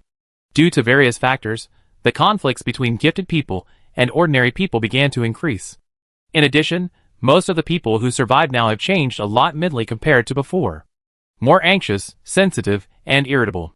Sometimes it's a small matter, like an ordinary person bumping into a gifted person, or getting mud on the gifted person's clothes, etc. This was not a big deal before, and most the two sides would just talk and quarrel, but now it will become the fuse for people to fight. It exacerbates the conflict between ordinary people and gifted people. For this reason, the base has come up with many ways, such as visiting psychologists, finding storytellers, and even renting mahjong for free. All of them are useless. When survival is oppressed, people can't devote themselves to the game at all. The base commander thought about what happened during this period, sighed, and felt like he was 10 years older.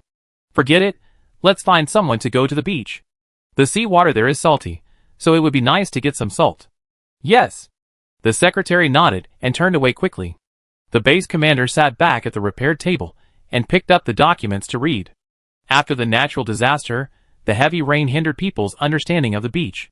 Their base was the closest to the beach, so they should go and take a look. Moreover, there is seawater at the seaside, and there is salt in the seawater. If they can bring back a lot of salt, then the storage of materials in their base will undoubtedly be smoother. In the early morning, Ji finished her exercise and walked back from Coach Luo's house. Luo, he was too young, and Coach Luo was worried about taking him out to sea, so during this period, other people were busy renting boats to go out to sea. They stayed at home and didn't go anywhere. They also took on a few jobs to help others watch the beds, which was considered to supplement the family income. Jihee's exercise has never stopped. When she arrived at the entrance of Area A, she suddenly found a queue at the entrance.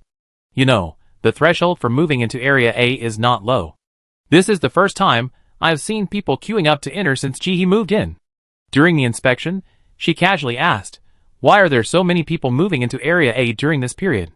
"They say they are relatives of the residents." The inspector looked at Jihee casually, and was about to let her in. Later, as if talking to himself, he added, "People nowadays have so many relatives, a family of 7 or 8 people." Jihee's eyes flashed, but she smiled as she walked in naturally. The staff continued to check the next one. Jihee came from the bottom of society, and she knew best how difficult it was to deal with the little devils. In peacetime, there would always be people who would bully the low-ranking ones, and the security guards would block the takeaway boys, and make them walk for more than 10 minutes to deliver the food. After the natural disaster, the emotions in human nature were amplified. Some people showed their kind side, and naturally some people showed their evil side. Different people treated with different attitudes. Where she lived before, everyone around her was poor, and they were all old neighbors for decades. As long as she acted as poor as them, or even worse than them, she could live a peaceful life. But this place didn't accept this, so she naturally changed her behavior. Every day when she went out, she would greet the security guards at the door with a smile, and occasionally she would give them a scallion grown at home, or a piece of sugar that had been sun-melted before the natural disaster. There weren't many things. Just take one out occasionally.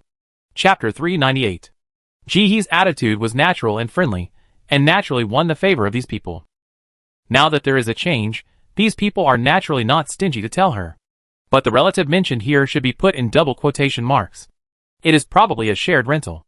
On the way home, she observed the surroundings unnoticeably. Indeed, many people whose living conditions did not meet the standards of District A moved in. It is actually very simple to judge whether a person has reached the living standards of District A. You can tell from their clothes and hair.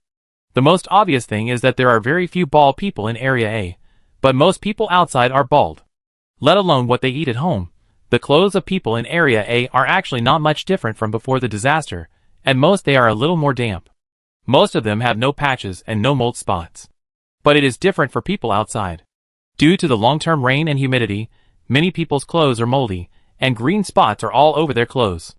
Even if they are a few meters apart, there is always a faint smell of mold. Even heavy rain can't cover it. In addition to mold, their clothes are full of patches. Second-hand clothes are too expensive, so they can only patch on patch. Finally, their shoes.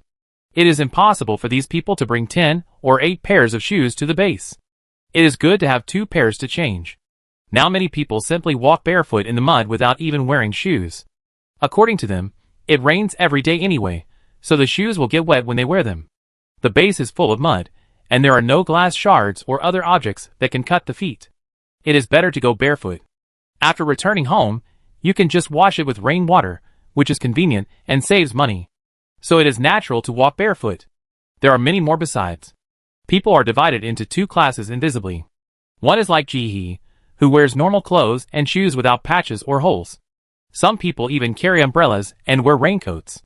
Such people are generally gifted, because umbrellas and raincoats are sold in the System Mall, and they can be bought for 20 silver coins, which is not too expensive. Another type is people who walk barefoot outside wearing moldy clothes. After thinking about it for a while, Ji-hee figured out why these people exist. Because there are too many points. As the base purchased food from the water on a large scale, a large number of points were distributed.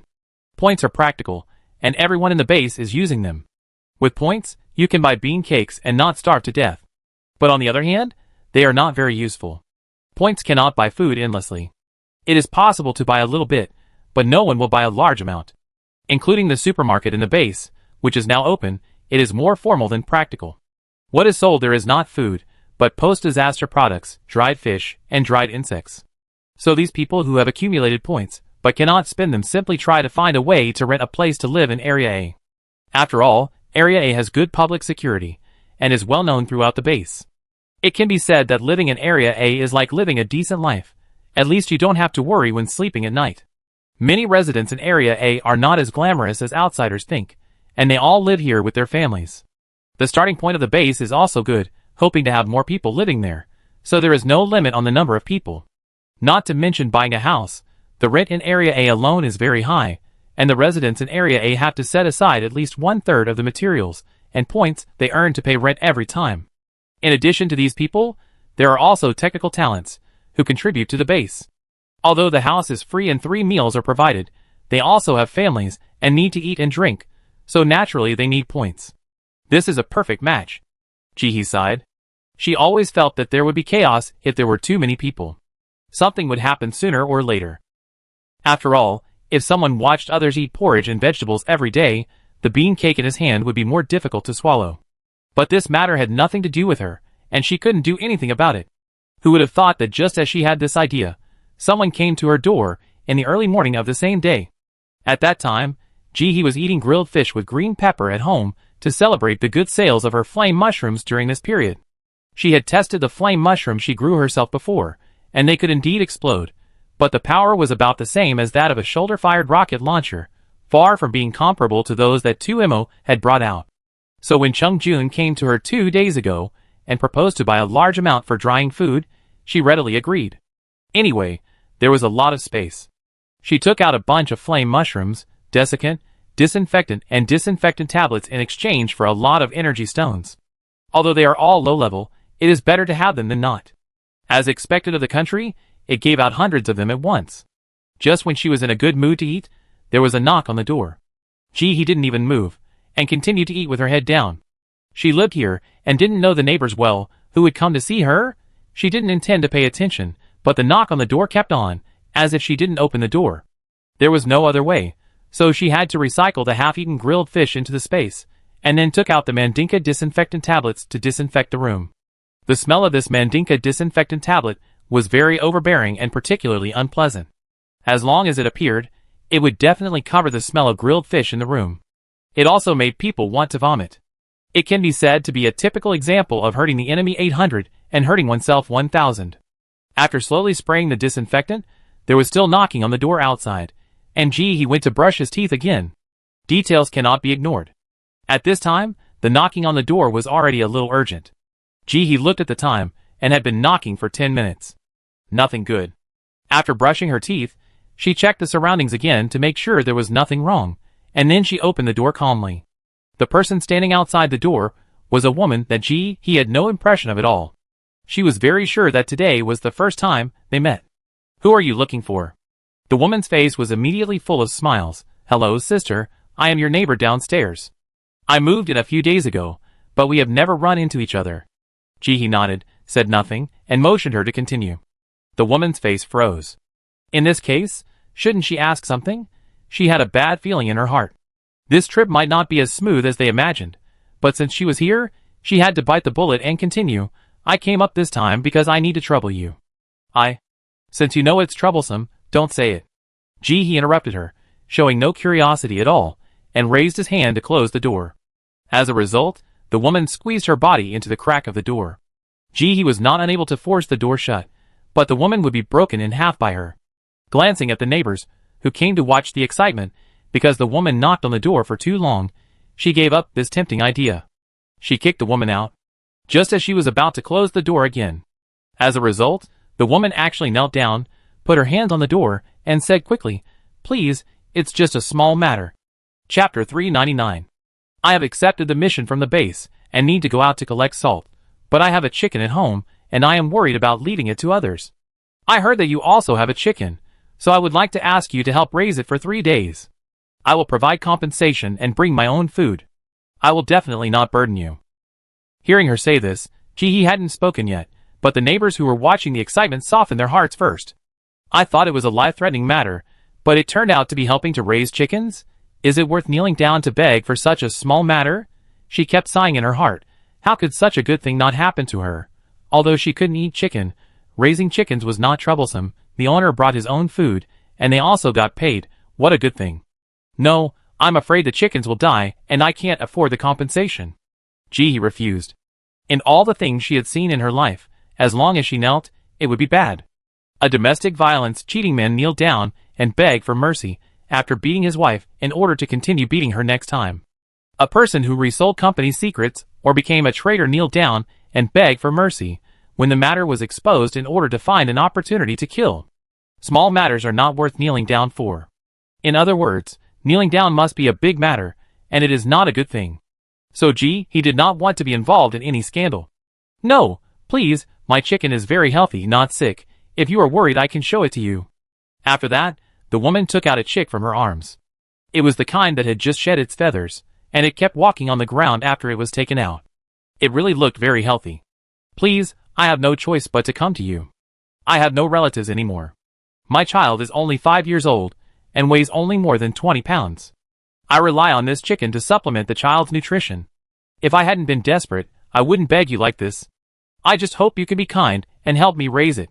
He still shook his head. "No, I'm greedy for meat. I'm afraid I can't help it if I raise it.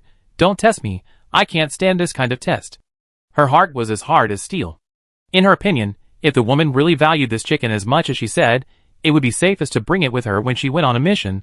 Otherwise, it would be possible to cook a piece of meat in the hands of anyone. I'm afraid she wouldn't even see the chicken bones when she came back. Seeing Jihee's refusal, the woman still didn't give up, and begged for a long time with a pleading face. Jihee still didn't give in. Things are at a stalemate. This little girl is too cruel. It's just helping to raise a chicken, not raising a child. People's hearts have changed after the natural disaster. They are unwilling to lend a hand for such a small task. If this continues, how can there be hope for the world? Yes, it's not like they won't be paid. Why is it worth asking for so much? It's just a matter of lending a hand. You can't say that. It's all voluntary to help. Can't people just not want to get involved? Even such things can be morally blackmailed. If you want, you can take them home and raise them. Before he could say anything, Ming Jia couldn't help but start to retort. These people are really enough. They just don't want to help raise chickens. How can they be so serious? She also didn't want to help others raise chickens. Who knows if the chickens are healthy? What if they get sick and infect her healthy chickens? He agreed. Sister, listen, the people across the street are willing to help you raise chickens. As long as you change your mind now, everything is still in time. The woman's face was stiff. These people are really nosy. They are just bored. Hearing these discussions, the most populous family downstairs, the nosy aunt who talked to Ji last time, became interested. Girl, isn't it just raising a chicken? Why are you looking for her? Look for me. I have raised hundreds of chickens over the years. I am much more skilled than her. I will ensure that your chickens are healthy. If you are worried and afraid that I will eat your chickens, we can go to the base to sign an agreement. Even if an accident happens, I will keep the chicken carcasses for you and will never steal them. Otherwise, I will compensate you with 2. This aunt is just an ordinary person. She doesn't want to put pressure on her children because her family is too crowded. She usually does some cleaning and laundry. Many talented people nearby are her clients.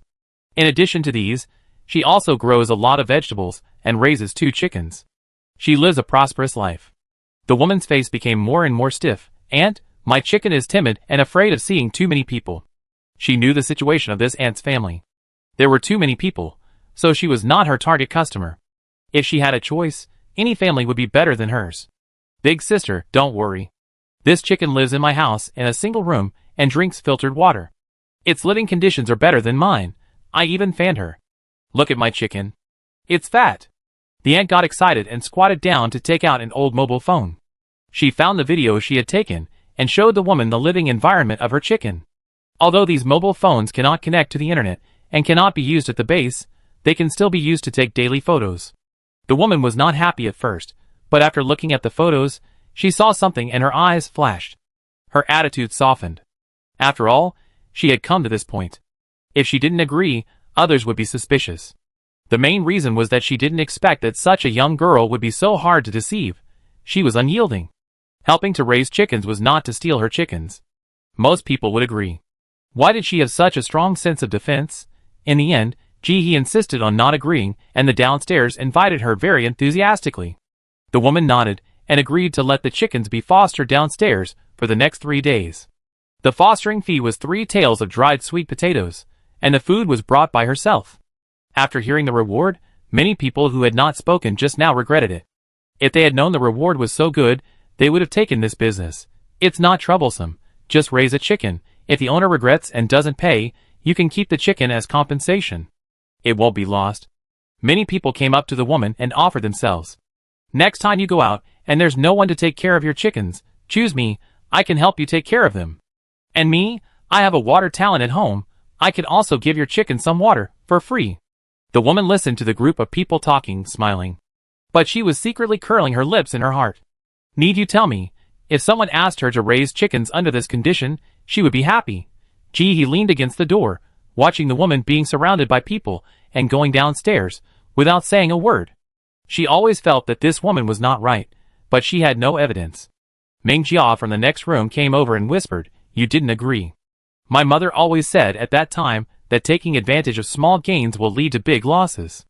I don't believe that someone is so stupid as to spend money to ask others to help raise chickens. The farm said they can help raise the chickens. If she really has no other options, she can send them there. The environment is better than here and the price is lower." He nodded in agreement. That's the truth. Anyone who raises chickens will have that group. Experts will ask about the chicken's condition all day long and provide all kinds of help. If you are willing to send your chickens there, they will probably be very concerned. Chapter 400. 3 days later, Ji packed up, sprayed her whole body with an isolating water film, put on her backpack, locked the door, and walked to the dock. Now, except for those who are physically unable to do so or have work to do. Everyone is fishing. Even the talented ones are no exception. She can't stay out of it all the time.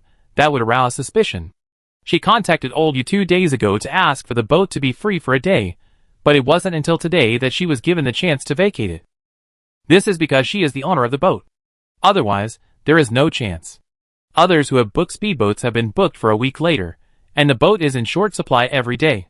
After bribing old you with a scallion and getting a knowing look from him, he boarded the boat with a smile. There are basic standards for gift giving in the base during this period. When the upper-level leaders come to ask someone to do something, no matter what it is, they have to bring something when they visit the room.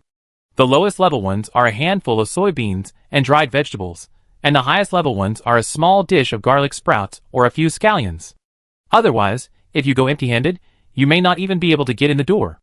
Of course, if you do the work, that's another price. As for an ordinary old man like old you, he can still find such a good job as a boat watcher, so his family must be extraordinary. Otherwise, think about it, there are a few such jobs that are not tiring and have some benefits in the entire base. Why can he do it? He would give something every time he came, either a piece of candy, a handful of dried soybeans, or a skinny onion. After all, her boat was still rented out by old you, and he helped to take care of it, so she could worry less. After all, renting out a boat is a lot of work. And the 2 boats can earn a lot of points every month. At least it can solve her high water and electricity bills in daily life. It is also a considerable income. The benefits of long-term management have come. Jihee's boat is well maintained. After she added oil, she drove it out smoothly. Very smooth. It's a pity that there are too many people driving boats around at the same time. It feels like a traffic jam. The speedboat can't be driven at all. She only drove it for a while, and then chose to row forward. There are countless wooden boats around her now, and each boat is equipped with 2 people, so that if there is any accident, they can take care of each other. In one, if there are too many people, the boat can't bear it, and naturally less food will be brought back. These people looked at Jihee's boat with their eyes, and Jihee could see the complexity in their eyes with just one glance. They are so rich, why are they fighting with them for fish? They are not afraid of losing everything on this trip. They can't even get the gas money back. Although they felt sour, the others still tacitly chose to keep a certain distance from Jihee. They would rather squeeze with other wooden boats. The 2 meters in front of Jihee's boat are completely vacuum areas. Most of these people rowing wooden boats are ordinary people. They have already silently drawn a line in their hearts for people like Jihee who are powerful and well-dressed. No matter if she is a gifted person or has a father who is an official, they can't afford to offend her. The natural disaster has worn away their pride. Jihee's situation is not an isolated case. Basically, there is a vacuum area around the boats of every well-dressed person. Ordinary people subconsciously avoid conflicts with gifted people. As they moved away from the base, the water area became wider, and the boats of the people began to disperse. Before the fishing era, there were not so many people, and the fish, insects, and seaweed in the water were still good. They could choose to salvage in a place slightly closer to the base. If they were lucky, they could send it back twice in the middle. In this way, they could earn a lot in a day. However, as more and more people came out to salvage, they had to start rowing to farther places. After a long time, the points they earned were not as much as before. But there is no other way, it is better to have something than nothing. In order to avoid disputes, these people also tacitly divided the area. If there are people in this area, then others will choose to salvage in a slightly farther place to avoid fighting. At the beginning, everyone was not so peaceful, and many people fought because of fighting for territory. Not only did people get injured, but the oars were also broken. It was a big fight, and many people died. There was a major fight, and in the end, the territory was not defended. The people sent by the base came over and took away all the people from the fighting parties without thinking twice. I let you go fishing, but you are causing trouble or you are too full. Take them all away. You should use your energy on your compatriots instead of working as laborers. Because of this incident, the base realized that oars are also weapons. Doesn't this destroy the foundation of their previous weapons removal plan? This won't work. Isn't it powerful? Just don't give out oars and let everyone row by hand. It's better to build 2 more boats than to give them wood for making oars to fight each other. So later, people who rowed boats had no oars. Everyone complained, but the base was very tough. No matter what they said, it was useless. They just didn't give them oars. If you can't help it, you can go to the base and spend your points to buy a paw paddle. Product by a gifted person, It looks like a duck's paw, so it's called a paw paddle. Although the quality is a bit poor, it's cheap, cheaper than a wooden paddle. If you want to row a boat, it's definitely not a big problem, but it's not suitable for fighting. But even if it's cheap, some people are reluctant to spend it. These people simply pick up garbage in the water and make it themselves. After all, a living person can't be suffocated to death by urine, right? So he came out and saw all kinds of homemade paddles. The plastic basin with holes, and the worn-out shoes were tied into the shape of a paddle with water grass. It was ugly, but after getting used to it, the speed of rowing was not too slow. As for the wooden paddle, even if they had wood at home, they were reluctant to make it. Wood is now a precious fuel. They have to sleep on it and watch it. If they are lucky enough to fish it out in the water one day, they will take it back to dry and store it. They will never use it. In the previous chaos, if it weren't for the paddles from the base, I guess those people who fought would still hesitate before swinging it out. After all, you should cherish your own things. The tools are not handy, and the punishment is severe. People who go out to sea to fish have calmed down a lot during this period, and they will subconsciously avoid them. When the boats gradually dispersed, Jihee's speedboat was finally able to start. She pressed the switch, and under the envious eyes of the people around her, the speedboat shot out like a sword. Near the base, even the garbage in the water was cleaned up. Before, if there was no special person to clean up the seaside, there would always be some garbage, such as disposable lunch boxes, mineral water bottles, fishing nets, glass, etc.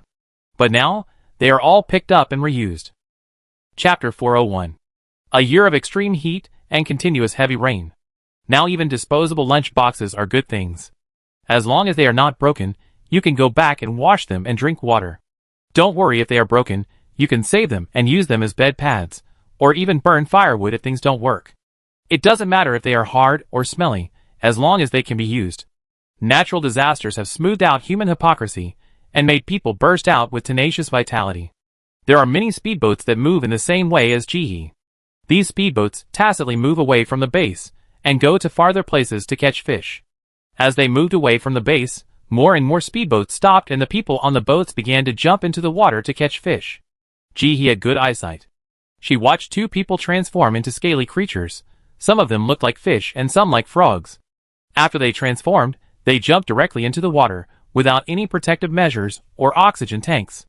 This reminded Jihee of the rumor some time ago. It was jokingly called the second round of evolution by the public. Some talented people can have the abilities of monsters after completing the monster-like transformation. Those with wings can fly freely in the sky.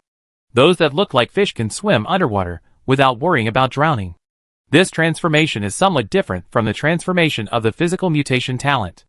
The physical mutation talent's transformation is more like a transformation that has not been fully evolved, which is a bit burdensome to the body, but this transformation is not. Although the appetite will also increase, it will not lose its mind due to hunger due to the long transformation time. Jihee drove forward for more than 40 minutes before there was no one around. She drove forward for more than 30 minutes without stopping, and arrived at the mission site, and then stopped the boat. She came out once, and she accepted a mission. She came to this area to help a rich man in a villa area to bring back a lucky stone. The reward was not low, 300 points. But no one took it, mainly because the lucky stone was not big, but it weighed several hundred kilograms, and it took several people to move it.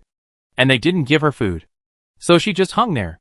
She took off her raincoat, revealing a fully armed diving suit, and Jihee put on diving goggles and a swimming cap. She jumped into the water. This place was far away from the base, and no one cleaned it up. There was a lot of garbage in the water, floating on the water, and the water quality looked very poor. After Jihee jumped into the water, she calmly felt it, and didn't feel uncomfortable. It seems that the water isolation film is still effective. When she swam into the water, the ocean treasure of Malaccas could smell the sea. The seawater in this environment must be very smelly. It would be strange if the pollution value of fish raised in this sewage was not high. After adjusting his mentality, Jihee put away the speedboat and began to dive. The rainstorm came too suddenly, and the short 2-hour advance notice was not enough for the entire city to evacuate. The city, which was once a highly developed human civilization, now sank to the bottom of the water like Atlantis.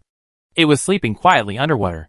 As Jihee continued to dive, the underwater city unfolded before her eyes. She tried to stand on the former crosswalk and looked up at the broken streetlights. Most of the useful things in the surrounding shops were taken away during the extremely hot period, leaving only a shell. The building had been in tatters after a year of exposure to the sun and heavy rain, and the steel bars and iron pipes were exposed outside and covered with rust. Ji walked on the roadside, looking back at the city where humans once lived. This is the city next to her home, closer to the base and far from the sea, but it was not spared from the flood. For some reason, she felt a little sad when she saw the scene. The shops on both sides of the road were empty, with nothing in them, and became the home of ugly fish. These fish are deformed, and growing a few thin legs under their bodies is considered a minor mutation. Some fish even have 2 heads, 2 tails, and more than 10 pairs of eyes. It looks like it has been devastated by radiation. Most of them will ignore Ji after seeing her, and will not attack her actively. This is related to the pearl that Ji swallowed from the water bear. Otherwise, with their current personality, they would have rushed up and attacked crazily. Ji will not show mercy to the fish. When these fish don't dodge, she will hit them with an iron fist, kill them all, and tie them up with ropes. Soon, a long string of fish followed her. This side is far away from the crowd, and the fish are bigger. The smallest ones are 5 or 6 gene, and the bigger ones can be more than 10 gene. In a short while, she had collected hundreds of kilograms of fish. When the other fish saw the long string of fish behind her, they finally stopped ignoring Ji and fled quickly. Ji did not go to the nearby store to catch them. After all, this was just a side job. She carefully looked for the mission location. The boss's office was on the 8th floor of an office building. Ji searched for a while, and finally found it. The lower half of the office building was submerged in water, and became the home of the fish. She put the fish into the space and swam up. The office building was very dark, and nothing was left. She kept swimming up. She swam to the 8th floor, and looked inside according to the location given in the task. She soon found the boss's office. His lucky stone was not placed in the office, but in the secret passage. It was said that the master calculated the location for him. In the middle, in order to prevent thieves from stealing his stone and changing his luck, he also secretly set up a lot of mechanisms. It was really well intentioned. Ji was impressed after getting it. It was so hard to get a stone. No wonder no one wanted to take it. She quickly entered the first room according to the marked location. According to the boss, there were a lot of furniture inside. As expected, it was emptied. She opened the small door on the wall, got in nimbly, and soon came to the second room. This room was also emptied. Then the third and fourth rooms were empty. It seems that we should not underestimate the wisdom of the masses. What can it do if it is hidden deep? Empty them all for you. After passing through several rooms in a row, all of which were empty, Ji finally reached the second to last room. The last room was amazing. In order to prevent others from coming in, the genius boss directly built the wall shut.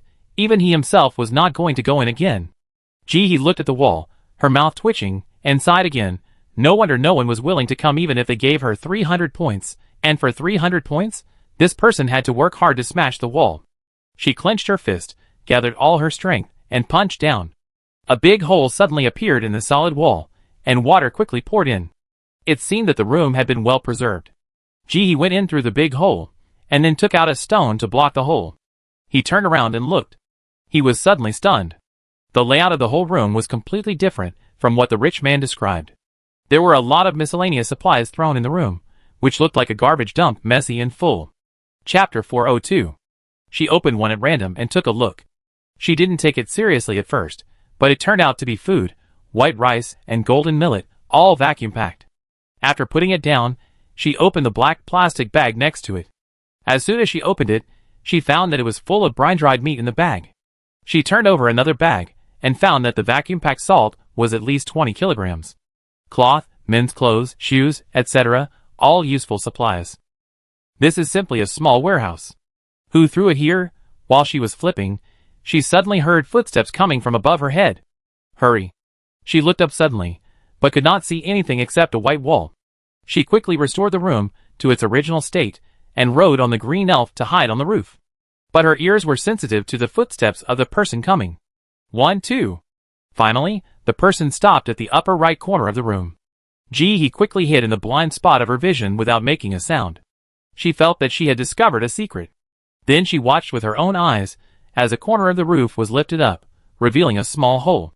The man casually swept the room with a flashlight, and seeing that the things were still there, he did not look closely. He took back the flashlight, threw down a black plastic bag from the square hole, closed the hole again, and turned to leave. hearing his footsteps gradually fading away. He subconsciously felt that it was not right for this man to hide food in such a place far away from the base. The heavy rain continued to fall, and the base issued several calls for action in a row, and also sent people to pick up the people several times. People who can move around have begun to move away from the city, and come to the base to live a collective life. Those who are still stubborn and don't want to go to the base. Only criminals. Such people cannot enter the base. If they are caught, they will only do hard labor until they die. Otherwise, he really can't think of any reason not to go to the base. They live in a city full of water. Drinking water and eating are problems, not to mention other dangers. I'm afraid they can't even sleep well at night. Although the base has various disadvantages, even if you sleep on a large bunk bed, you can still sleep well at night. People worry about losing their belongings, but they don't worry about waking up with their lives gone. Because they were too poor, they wouldn't kill for that little firewood. When the man walked away, he came to the entrance of the cave, and found that it was quite narrow, about the size of a notebook, and she couldn't get out. She raised her hand, and took out a sand scorpion fruit and swallowed it. She turned into a ball of sand, deformed her body, pushed hard, and got out of the hole. In order to prevent accidents, she still changed her face to a completely unfamiliar woman. I just gave it a random name called Beat Your Head. When I climbed up, I found that it was actually a squat toilet in the men's bathroom. In order to prevent people from using it, a big show was written on the wall. What a talent. She walked out of the bathroom carefully, looked around, and chose to go right. The room just now was submerged in water, but the upstairs was not, and it was still dry. The room was dark and extremely messy, and it smelled fishy. She walked carefully without making a sound. As she walked, she suddenly smelled a strong smell of blood. She carefully moved towards the wall and looked forward. It was a woman who died with her eyes open. She was naked, skinny and full of bones, but her belly was big. Against her thin body, she looked like she was more than 7 months pregnant.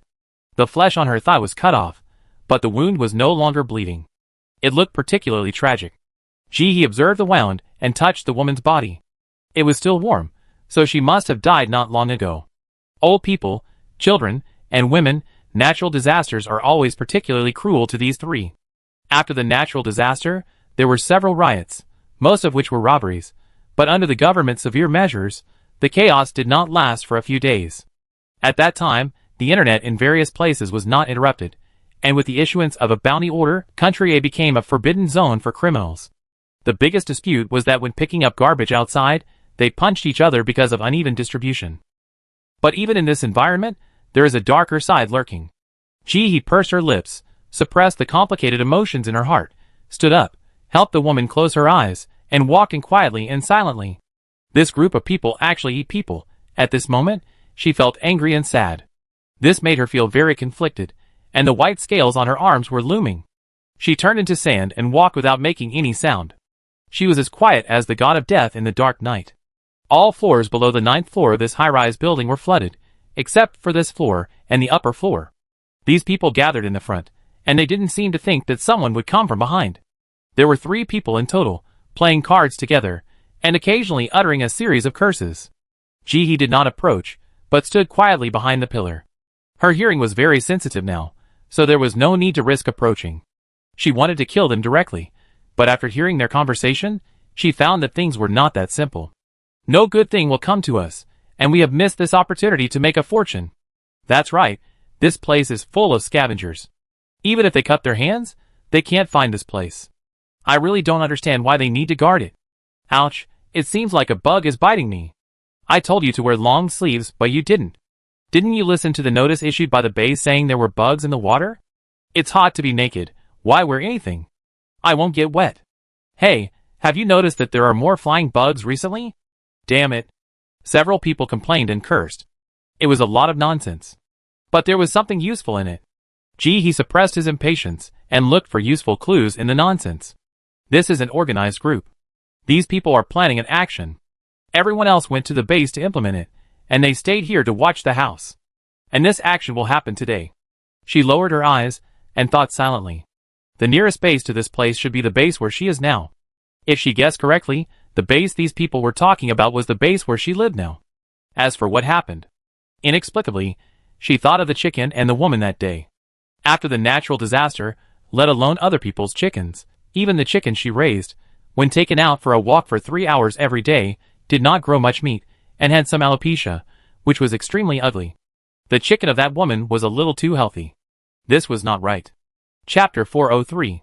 After thinking for a while, she did not alarm the 3 people in front of her, and walked back quietly, following the way she came, and jumped back to the room where the stone was hidden before. Just as she was about to leave, she stopped and stretched out her hand to start filling the space. It was not her style to come here and not take anything. Of course, she did not take everything away, but estimated the area of 1 cubic meter of space and picked out some materials that could not be used if they were touched by water, such as salt and other materials. She did not touch the bacon that she did not recognize, fearing that it was human flesh. She took away the preserved chicken and duck that she knew. This room is about 10 square meters, more than 3 meters high, and half full of supplies. She took away only a small part. There are still many left. Even if the man came back to see, it would be pitch black, and he probably wouldn't be able to find it. The remaining supplies were given to the base. Breaking the stone, she returned to the water, and quickly turned around to block the hole she had smashed, although some water would still flow in. But the room was full of black plastic bags and the lights were off, so the man couldn't see clearly without careful observation. He got on the speedboat and rushed to the base. That's right, she was going to report to the base. Let professionals handle the matter. This was her first thought. As a farmer raising chickens and ducks, she shouldn't compete with those people for work. She didn't have any idea of personal heroism or taking on an organization alone. What's the benefit? For the food down there? Forget it. Do your job, in other words. Don't do your job if you're not in the right position. She was just an enthusiastic citizen. According to what those people said, this was definitely a crime committed by a large gang, and there were many complicated things to do afterwards. If she let one of them escape, there would definitely be other things to come to her later.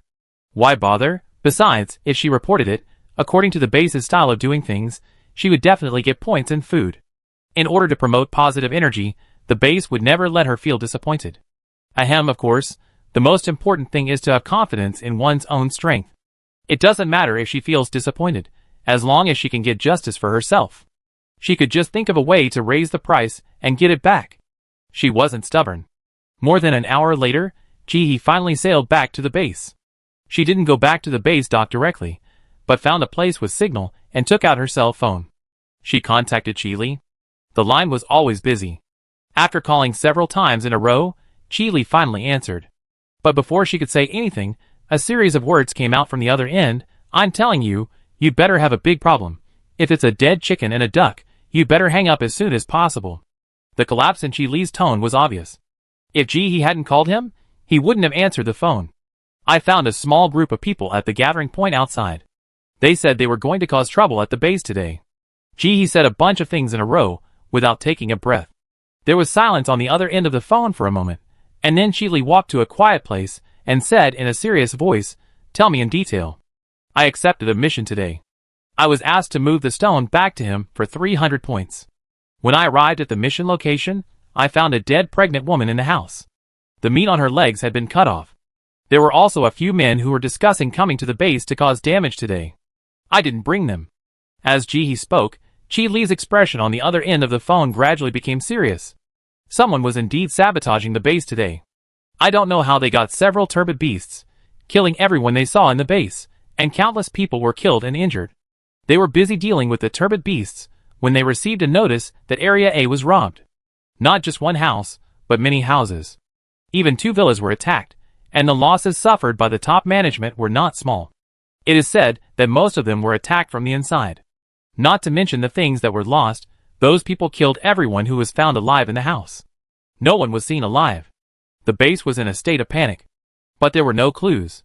Those people were obviously prepared. They left after taking everything. They were very fast, and had disappeared in Area C and Area D. There were many people in that place. It was very time-consuming to check them one by one. There was no progress at all. He was afraid that during the investigation, those people would have taken the stolen food and escaped. The area in charge of Chile suffered heavy losses. He felt that he was in trouble. He was just transferred from District B to District A to take charge of public security. He just took office today. Before the new official had even started his first job, such a mess happened. Hundreds of people died. If he hadn't fought hard to get the transfer, he would have felt that someone had set him up. No one needs to tell him that if this matter can't be properly resolved, then his tenure as captain will be over. It's really embarrassing. Some people have even spread his nickname. He's called Chi all day. He was fired after taking office for 1 day. He was so anxious that he pulled out a lot of hair. He would be bald even if he didn't live to middle age. Hearing what Ji said, he felt like he had grabbed a life-saving straw. If he can make up for his mistakes, regardless of whether he can be the captain, he should not be laid off in 1 day. Now his wish is so simple and unpretentious. Are you serious? Why would I lie to you? Hurry up, I'm on the speedboat. Come here quickly. If it's too late, the people will run away. I won't care. By the way, prepare the diving equipment. Let's go underwater. I'll be there soon. After hanging up the phone, Chi Li's face flushed, and he shouted, "Brothers, grab your weapons and follow me."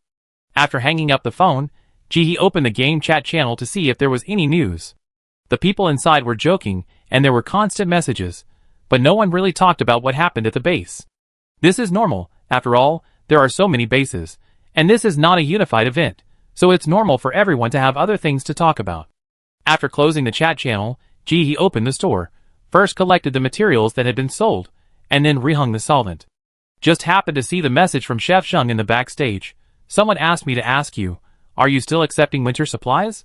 Ji raised his eyebrows, and quickly figured out what was going on. He replied, the store's business is indeed average during this period. It can even be said to be a bit deserted. The people who want to exchange the supplies are unable to afford them, and those who can afford them want to lower the price. If she were to say, this person is too famous, this is the bad thing. A few days ago, other organizations saw her collecting various winter supplies.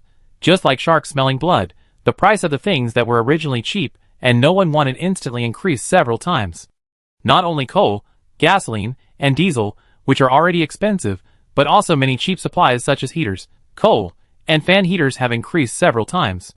Some people even raised the price for her, because they saw that she wanted it. Ji is not the one who gets more stingy the richer she is. She is willing to buy at a slightly higher price, but she is not a sucker. She has a line in her mind.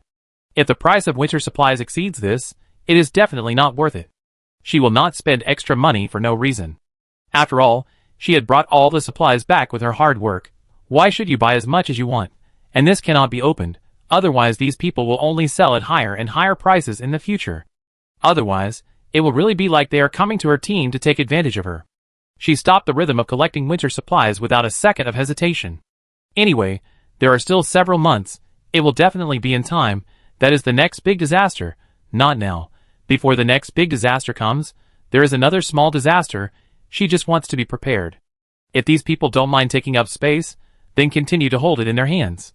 Chapter 404. Let's see who will be more panicked.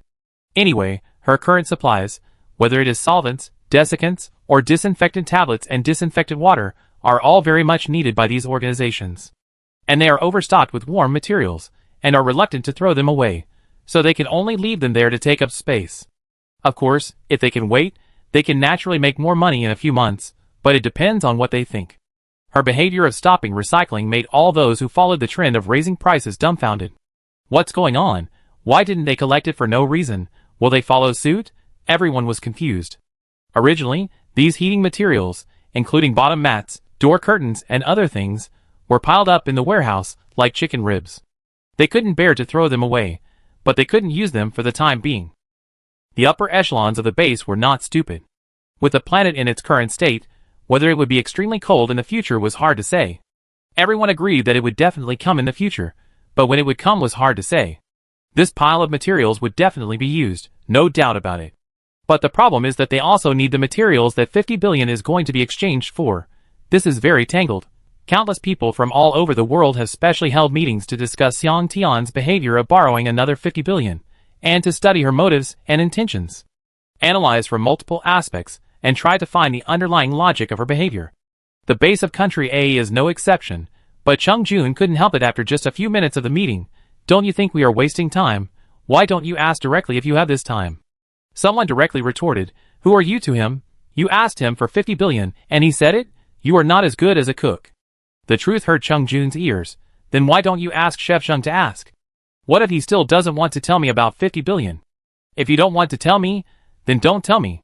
If you don't want to tell me, you can discuss it in the meeting. Your behavior is a bit like taking off your pants and farting. You? Okay, stop arguing, then ask Chef Zheng to come over. The new head of the Talented Ones made the decision. The meeting room was instantly quiet. 10 minutes later, Mr. Zheng came in, with a smell of oil smoke. As soon as he pushed the door open, he saw so many old men sitting in the room. Before he could say anything, one of them was unhappy. Why did you take so long to come? Mr. Zheng was a little unhappy to begin with, and he didn't tolerate it after hearing this. What?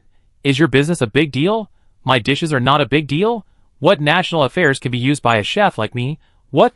Are you all going to be laid off? Old Zheng, how do you talk? Someone was unhappy. That's what I said. You can listen or not. I'm at a critical moment, and you let me go just because someone came. Then the duck is thrown away. Can you afford the compensation? Old Zheng, you are wrong. When can't you cook? Our meeting is related to the operation of the entire base. You should be happy that you can come to participate. Operation shit. What? You won't turn around without me as your cooking base? How come I didn't know that my cooking could be so important? Do you think I'm the Chinese chef? Are you going to open up a new route and save the world with food? Hee hee, isn't it just a dish? Is it that serious? Old Zheng, you're making a fuss. A dish? That's a fruit with roasted duck. Do you know what roasted duck is? Oh, by the way, I forgot. You really don't understand. You probably even forgot what a roasted duck but tastes like.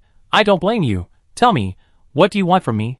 Chef Zheng spoke a lot, making the old men so angry that they blew their beards and glared. After he calmed down, he asked the old man sitting at the head. The old man's surname was also Zheng, and the two were brothers, but Chef Zheng had been rebellious since he was a child and liked to cook. Even when he was sent to the army, he worked as a cook. The old man in the lead would definitely say a few words when he saw his useless brother before, but now is different. He just pretended not to hear the man's nonsense, and went straight to the point. We want you to help us with 50 billion things. I wonder if it's convenient for you. Chef Zheng's heart was full of alarm bells. He looked at the people in the room as if he was looking at a thief, and said cautiously, What's the matter? I tell you, have some self-knowledge. Don't ask questions that you shouldn't ask. He knew that his current position in the base was due to the 50 billion, and he would never do anything to cut off his foundation. If there was number 50 billion who would spoil him, before the natural disaster, there were still some people who admired him, but now, haha, he is an old man, and he is nothing. There are no vegetables outside. The base grows so little that if you want to cook a dish, you have to worry about the seasoning. You have to cook it in salt water, including the soup and water. Let alone him, even a kitchen helper can do it. He is a cook, and his status is only slightly higher than that of a street sweeper. If he didn't have 50 billion, he would have been squeezed out. Chung Jun thought he had dealt with Chef Zheng several times, and was quite familiar with him, so he spoke. It's nothing serious. We just want to ask if he will still collect the winter supplies he collected before. When will he collect them? Chef Zheng was still on guard against thieves. Just this? Can't you just ask it yourself? Chung Jun was helpless. We send messages, but she may not reply. Chef Zheng nodded in agreement. That's true. He replies to messages from everyone. He'd be better off if he had 10 arms. The people in the room were all confused. This is a bit impolite. Looking at Chef Zheng's smug look, everyone had all kinds of thoughts in their minds. The old Zheng family thought this was the most disappointing, but they didn't expect that he would break out of a new track when he was old. I just don't know if it's too late to train a new chef now. Chef Zheng is a little worried about his roast duck and wants to go back to look after it. Seeing that everyone was convinced, he didn't hold on to it. He waved to the invisible soldier behind him. Send a message to Wei for me, saying that someone asked me to ask her if she would accept the winter supplies? Chapter 405. Everyone, you don't have to be so direct. The soldier glanced at everyone in the room, said nothing, and quickly sent the message. A few minutes later, the other side replied. He read word by word, accept, but the price can't be too high. Hearing this, everyone in the room breathed a sigh of relief. Chef Zheng felt that he had done his job and turned to leave. As soon as he went out, he saw an old man sneaking out. This man tiptoed and looked a bit thief. Chef Zheng knew that it was he Dabing who was in charge of the base's finances. The two had a good relationship and lived next door to each other. He was pulled over and did not struggle. He waited quietly to see what he wanted to say. The old man sneaked around and looked around to see if there was anyone around and whispered, Well, I just heard that you were cooking ducks. You don't want 50 billion for this duck, but can you give it to me? You know, I have a chicken at home, but it doesn't grow meat. I want to feed it something nutritious. Ever since 50 billion ordered food from Chef Zheng, The people in the base loved to stroll around the kitchen whenever they had nothing to do.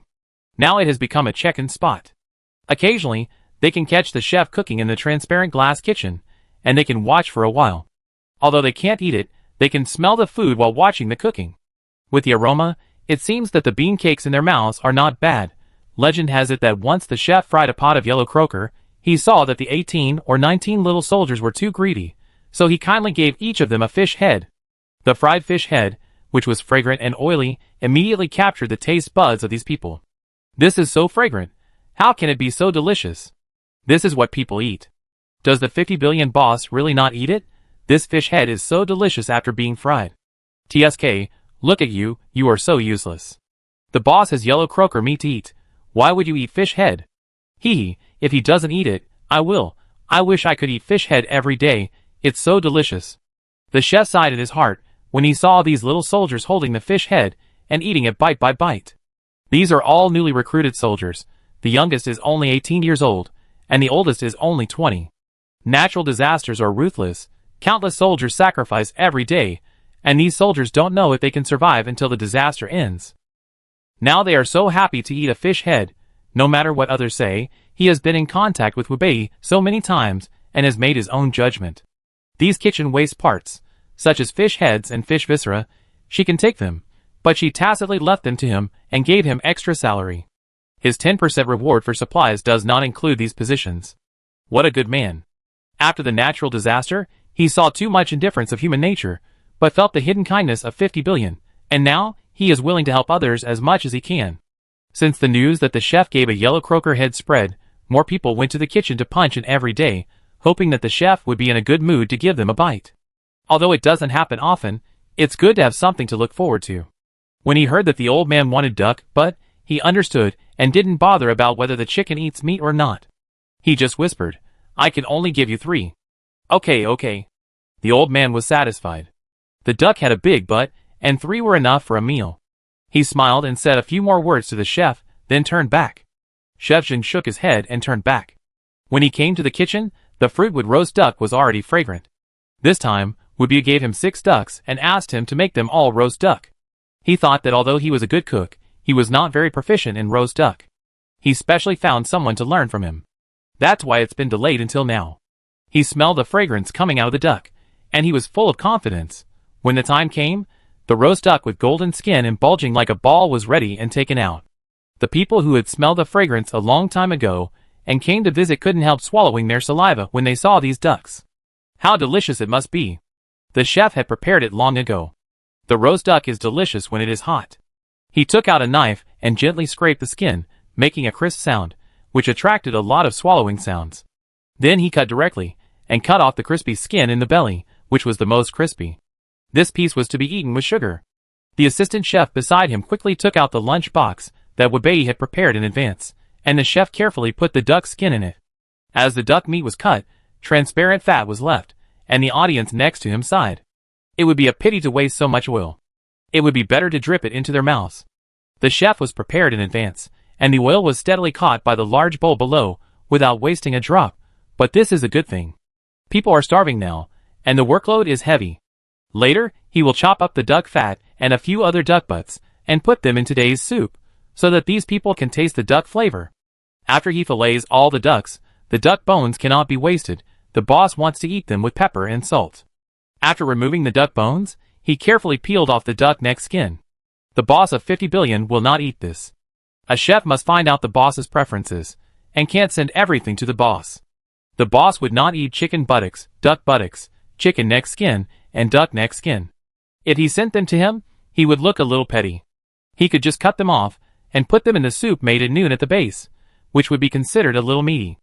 After everything was done, the chef saw a row of children squatting in front of him and sighed, "Come and have a taste." "Okay, thank you, Chef Zheng." "Chef Zheng, you are such a good person." A piece of duck skin that is not even the size of a thumb can make these young people happy for a day. As for the remaining duck skin, it was put aside and no one touched it. These duck skin and buttocks are supposed to be the benefits of the chef's work. He can deal with them by himself. No one dares to say anything even if he takes them home to eat. He can give them voluntarily, but they can't ask for them voluntarily. After all, he was going to resign, and go home after receiving the 50 billion order. It was the base that didn't let him go, and he couldn't refuse, so he had to stay and cook 2 meals. At first, the other chefs waiting for promotion didn't understand the twists and turns here. Why would they keep the chef for a vegetable soup and bean cakes? It's better to give up the position and let them do it. As a result, after working for a few days, I realized how kind the people above me were. Wubioyi ignored them, but the chef stayed in the base cafeteria, so it's not good to ignore them, right? If they are released, the relationship will become more and more distant in the future. If they have any problems, it's not easy to ask for help, right? When a chef takes orders, there are always some byproducts such as chickens, ducks, and rabbits, which are made by the way. This old man used to like to feed stray cats and dogs with the leftover dishes in the kitchen. If he saw those soldiers, wouldn't he be like seeing stray dogs? If he softened his heart, wouldn't those people in the base be able to get some meat? Although not much. But life is life. Riding a bicycle to visit bars, spend when you should and save when you should. Chapter 406. On the other hand, the system had secretly disconnected the previously open transmission service, leaving only the line for Ji. There was no way, his energy had long been insufficient. This energy is like money, there is no time to have enough. Transmitting people across the stars to do tasks consumes a huge amount of energy every time. If it hadn't been promised, it would have wanted to turn against him. These humans always scold him.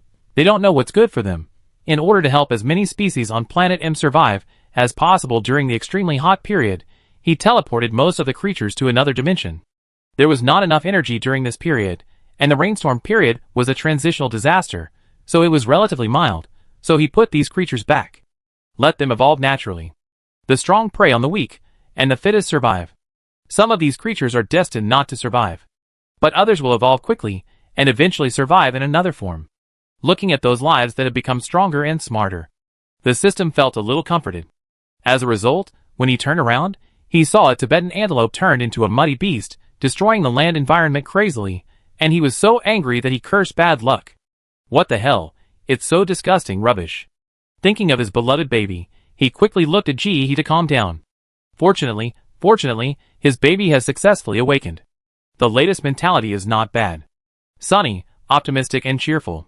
Still exercising. Why don't you hold an umbrella? Maybe you can send an umbrella next time. A few minutes later, Ji was chewing snacks and heard the sound of a speedboat from a distance. He looked up and saw Chi-Li and a group of people rushing over. Seeing Ji, she said without a word, lead the way. Whether his career can be saved depends on whether Ji can help. Ji looked at the large group of dozens of people, and the corners of his mouth twitched. Without saying a word, he turned around and drove the speedboat to the maximum. The group of people moved forward in silence. After finding a high-rise building, she stopped the speedboat. We need to get off the boat and swim over. We don't know if the others have returned. We can't alert the enemy. Chi-Li nodded, without a word of nonsense, and called his men, carry the boat into the house. Leave 2 people to watch it, and the others follow me. Ji was skinny and small, wearing wet long-sleeved shirts and long pants, carrying an oxygen tank, and looked particularly frail among the group of people. One of the women, Su Min, who was about 175 centimeters tall, came over and hugged Ji. Sister, follow me later, I will protect you. Okay, sister. Ji was well behaved, thank you, sister. Good girl. The woman touched Ji's head, what a good girl. The group quickly packed up. The whole process was quiet, without making a sound. Looks very well trained. Wait until everyone is ready. Ji didn't waste time, waved her hand, and led everyone to swim in from the way she had entered before. These people have been trained and dive very fast. Following Ji, they soon arrived at the room. Ji took out the garbage bag that blocked the room, and took the lead to swim into the room. The room was the same as when she left. It seemed that the person who had hidden things just now did not come. After Chi-Li and the others swam into the room, they blocked Ji's garbage bag back intact. The garbage bag was filled with old clothes that Ji couldn't wear anymore. She wasn't afraid even if these people took them apart to look at them. Ji pointed to the corner above the room and whispered, there's an opening over there. I went up from there. There were 3 people in the room when I came before, but I don't know how many there are now. Chi-Li nodded to show that he understood. He gestured backwards, and soon 2 team members stacked up to open the opening, but found that it was too small and couldn't get in. The few people didn't ask Ji how he got up there. One of them twisted his body and turned into a groundhog-like creature, and nimbly climbed up. His movements were skillful, and it was obvious that he had done a lot of work. The person behind him took the clothes away and turned into a squirrel-like creature and climbed up. He watched the animal world perform in front of him. He really deserves to be an elite in the base. This guy has completed the second evolution. She felt that she had done what she should do and was ready to rest. This room has been flooded for the most part, and it is estimated that in a short time, this room will be flooded. After Chili gave the order, he approached Ji-hee and whispered, "Take whatever you like in this room.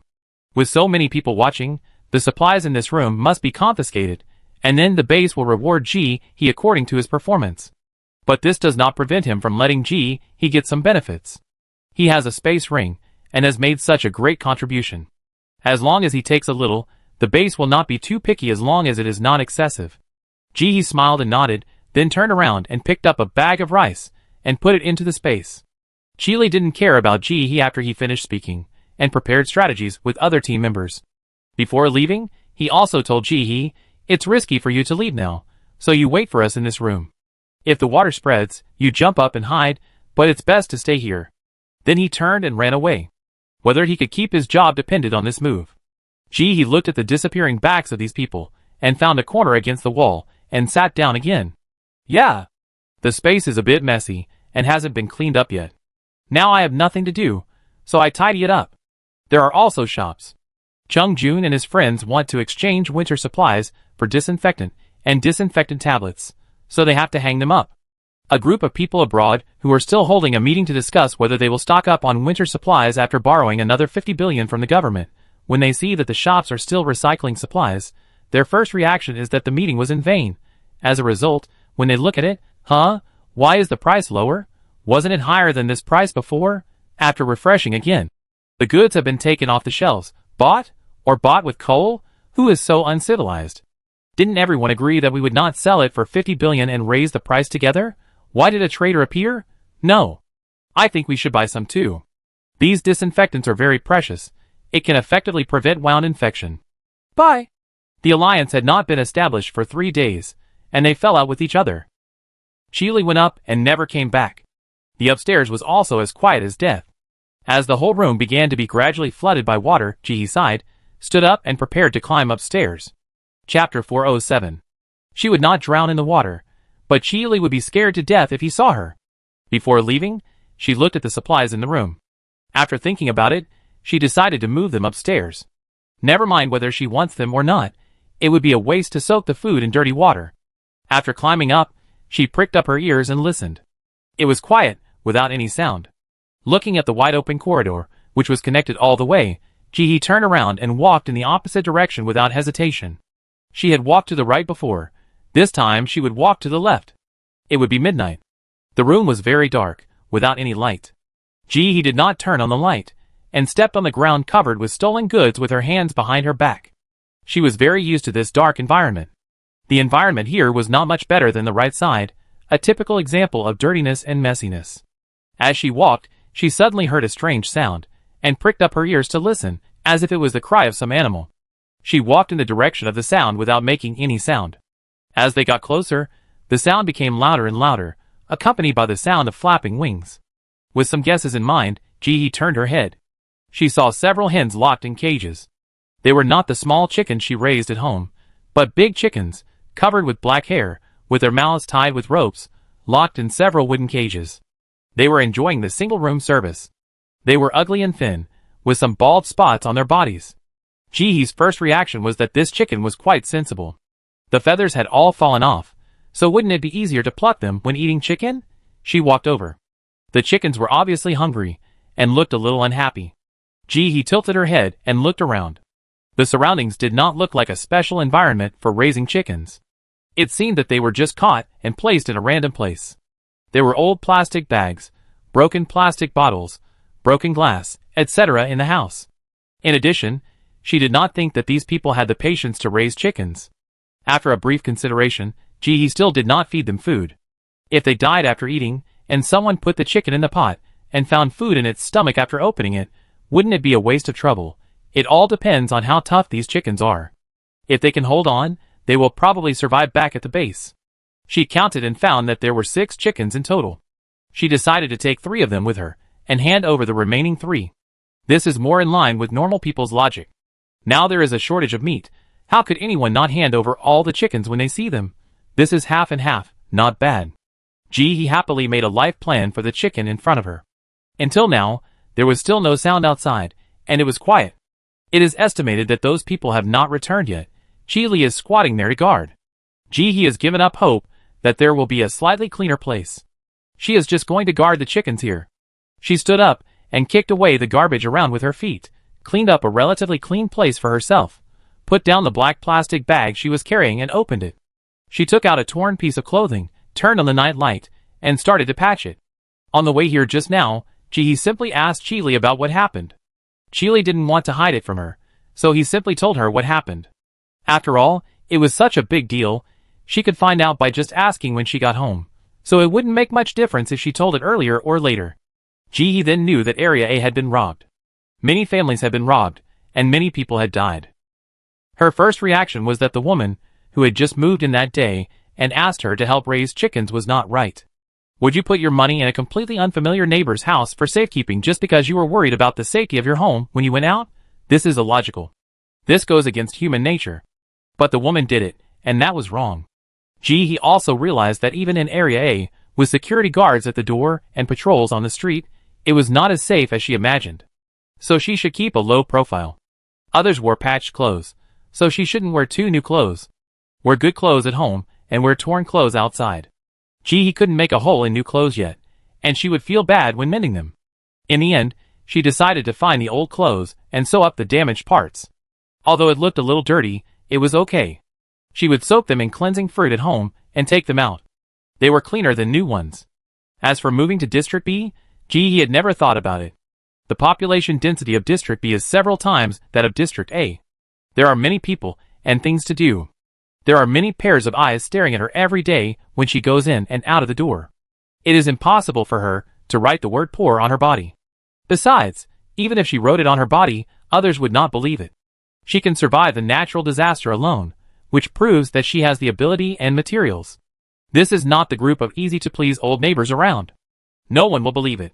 Besides, living in District B, you will never wait for such a large-scale home robbery. Usually, everything is stolen. In that place, as long as no one is in the house, even if she goes downstairs to buy bean cakes, she can get a brand new home when she comes back. This is not an isolated case, but a common case. Now many people have to leave someone at home even when they go out. Although there is one less person to work, the income is reduced a lot, but it is not so bad that when she goes home, she will find that the house is cleaner than when it was just renovated. He has read many posts on the base forum, and the curses are as bad as they can be. As soon as he left, the house was emptied. Not to mention the bedboard, sockets, and other good things, even the rags were gone. The base couldn't do anything about it. There were so many deaths every day, and things like lost things had to be put on the back burner. Supplies are not as important as life, right? Even if someone was sent, they couldn't find anyone because it was a gang crime with so many people. The gang only stole empty rooms in the house. They must have been stalking people, and would steal as soon as they left. They were quite cautious, and no murders had happened so far. As for surveillance, there is definitely none. What conditions are there to install surveillance? You are overthinking. Now it is hard to even install streetlights. They are always stolen. If they are locked, even the chain will be stolen. Why install surveillance? That means they are delivering supplies to thieves. In the end, I am afraid that the thieves will be very happy. This kind of special crime must be an organization, which includes talented people who are responsible for the action and ordinary people who are specifically tailing. The talented people have strange props and abilities. Even the base suspects that there is a high possibility that the perpetrators have space buttons in their hands, otherwise it is impossible that no one saw so many supplies. Under such circumstances, it is definitely not easy to catch these people. The base is overwhelmed and has too many things to deal with every day. Everyone has to leave someone at home and take precautions on their own. When this notice was issued, the people below cursed it so badly. The base is dumb, you can curse as much as you want, I will pretend I can't hear it. Anyway, there is no one. All the people were sent out to salvage supplies from the water, and there is no one to catch the thief. Chapter 408. What's more, some experts have come out to express their opinions. They think being scolded is a good way to vent. At this time, people are under great pressure and have a lot of anger. Scolding can relieve some pressure and reduce the high suicide rate. Low cost. Each time, It only consumes some saliva, which is much lower than the cost of those psychological experts they hired to go to the grassroots and play movies. It can be said to be zero cost. Good effect. While scolding, not only does it increase strength, but also improves work efficiency. There are many benefits. It brings strangers closer together, and they can curse together, which reduces conflicts. Even the fights between bases have been effectively reduced during this period. In the morning, everyone curses the thieves, and in the afternoon, they curse the base. When they meet passers-by on the street, they also curse together. Doesn't that mean they have no time to fight? In short, there are many benefits. As soon as this was said, the curses increased again. So many people cursed together purely because the thief organization stole the entire base, except for Area A and Area D. They didn't steal from Area A because it was hard to get in and out, and it was a big target. They didn't steal from Area D because it was open, and all the neighbors' property was visible. The most precious property of the people sleeping there might be a bowl for eating. Even if a family could find a quilt, they were considered wealthy. Given these conditions, they were not worthy of their efforts. Ji-hee was sewing clothes quietly, while Chi-li was sweating from waiting. He believed in Ji-hee, but he never waited for those people to come back. How could he not be anxious? He has been notified several times, and ordered to come back immediately to deal with emergencies and appease the people. The materials provided by everyone in Area A feed 1/10 of the population of the entire base. What does this mean? It means that Area A is now the financial sponsor. It is the big daddy. If no one lives in Area A, and everyone moves away, 1/10 of the population of the base will starve to death. Who will bear this responsibility? The base has to feed so many people, and Area A must not be in chaos. It is necessary to give these people who pay for food a sense of security, so that they are willing to pay for food to buy peace. For rich people, safety is more important than money. What's the point of money if you're dead? This is the case in District A. If you can't even guarantee safety, who would spend so much food and props to live in your shabby house? Do you think people will live in your big house? What a joke. No matter how big your area is, it's still bigger than the abandoned city? In this context, District A was in chaos. Although the captains of other brigades looked pale, they all stayed to clean up the mess. Only he took the lead and ran away, leaving his adjutant behind. At this moment, countless people blocked the door of his office and asked him to give an explanation. If he failed to successfully capture the theft gang and solve the case, he would go back, not to mention his current position. I'm afraid the old man would beat him to death with a belt. Not only will he be labeled as a deserter for the rest of his life, he will never be able to stand up straight in the future. The sweat on his forehead dripped down, but Chi-li didn't show it on his face. He was like a sculpture, motionless, quietly guarding in the dark. But he became more and more anxious. It was his decision to choose to trust Ji-hee. Even if he was wrong in the end, and this group was not the one that attacked the base, he would not blame Ji-hee. He would never shirk responsibility. Time passed by minute by minute. The night receded, the sky gradually brightened, and it was about to be the hottest time of the day. At this time, the sunlight was shining fiercely, and the whole world was like a huge steamer. No one would walk outside at this time, unless they want to commit suicide. The team members behind Chi-li couldn't wait any longer, and there were some sounds of clothes rubbing against each other in the team. Chi-li raised his hand and gestured, and the next second, the world returned to silence. Everyone's breathing was so quiet that they couldn't even hear it. They waited for more than an hour. The sun was at its hottest time of the day, and most people in the base fell asleep at this time. The upper management no longer urged Chi-li to go back. They only told him that his position had been removed and replaced by Zhang Xuqiang, and he had to come back to accept punishment. Deserting in battle was a heavier crime. His grandfather told him through his childhood friend that he would expel him from the house if he came back. There was no such shameful deserter in their old Chi family. Chi-li simply shut down all the ways to contact the outside world. Quiet as a stone. Continue to wait. An hour later. In the dead silence, Chi-li suddenly heard the sound of the motor of the speedboat starting from outside. His whole body was shocked. Here it comes. Ji-hee was leaning against the wall eating breakfast. Egg yolk pie. This thing has no taste. If someone comes, it won't be discovered. She has a big appetite now. If she wants to eat enough, she has to eat more than 10 at a time, and drink 2 boxes of milk. After eating half full, Ji-hee wiped her mouth. It's not that she doesn't want to eat, it's that there is no more. This is the last pack. If you want to eat more, you can only make it yourself. At this moment, Ji-hee suddenly heard a burst of dense gunfire from the front, as well as explosions and human screams and wails. Ji-hee paused for a moment, and continued to put the goods on the shelves with her eyes closed. After putting the disinfectant on the shelves again, these people became much more honest and stopped raising the price. The main reason is that country A is generous. How many seconds are enough? In addition to the disinfectant, she also put a lot of dissolving agents and water bare hair. Both of them are quite expensive. Not to mention that water bare hair can also reduce water pollution. Anyone who is not stupid knows that it is a good thing. It brought Ji-hee a lot of fuel for the winter. After more than 10 minutes, the front returned to silence. Compared to the long wait before, the time of the real fierce battle was very short. After waiting for another half an hour, the beaming Chi-Li personally led people back to the men's restroom. As a result, as soon as he opened the squat toilet, he was shocked. The water had already flooded the entire room below. If people were still inside, they would have drowned long ago. But soon, he reacted. He was not the kind of stupid kid who didn't know how to adapt. He stood up and started looking with others. Finally, he was found sitting on the ground in a room at the farthest end, and there were 6 half-dead chickens in the cage next to her. Chi-Li twitched his lips, his eyes lit up. Chicken. God knows how long he hasn't eaten chicken. Occasionally he eats an egg, and eats half and half. He was also very happy, just found it. How is it? Good, good, chicken is delicious. Chi-Li just finished speaking, and then twitched his lips. What is he talking about? I mean, this chicken is quite lively. Everyone, if you don't know how to praise, don't force it. The chicken is obviously dying, facing everyone's eyes.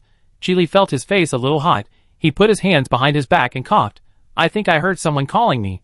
I go over first. Chapter 409. After walking a few steps, Chi-Li seemed to remember something and walked back, pointing at the pile of supplies. I just contacted the higher-ups. Based on your contribution, you have the right to keep half of these supplies. Take a look and choose what you want. This choose first has a lot of implications. Chi-Li was biased towards Ji-hee. After saying this, he gave a look to the team members around him, and took the lead to leave. They still had to complete the interrogation, which was a bit bloody, and not suitable for Ji-hee to watch. Let her sort out the supplies in the back.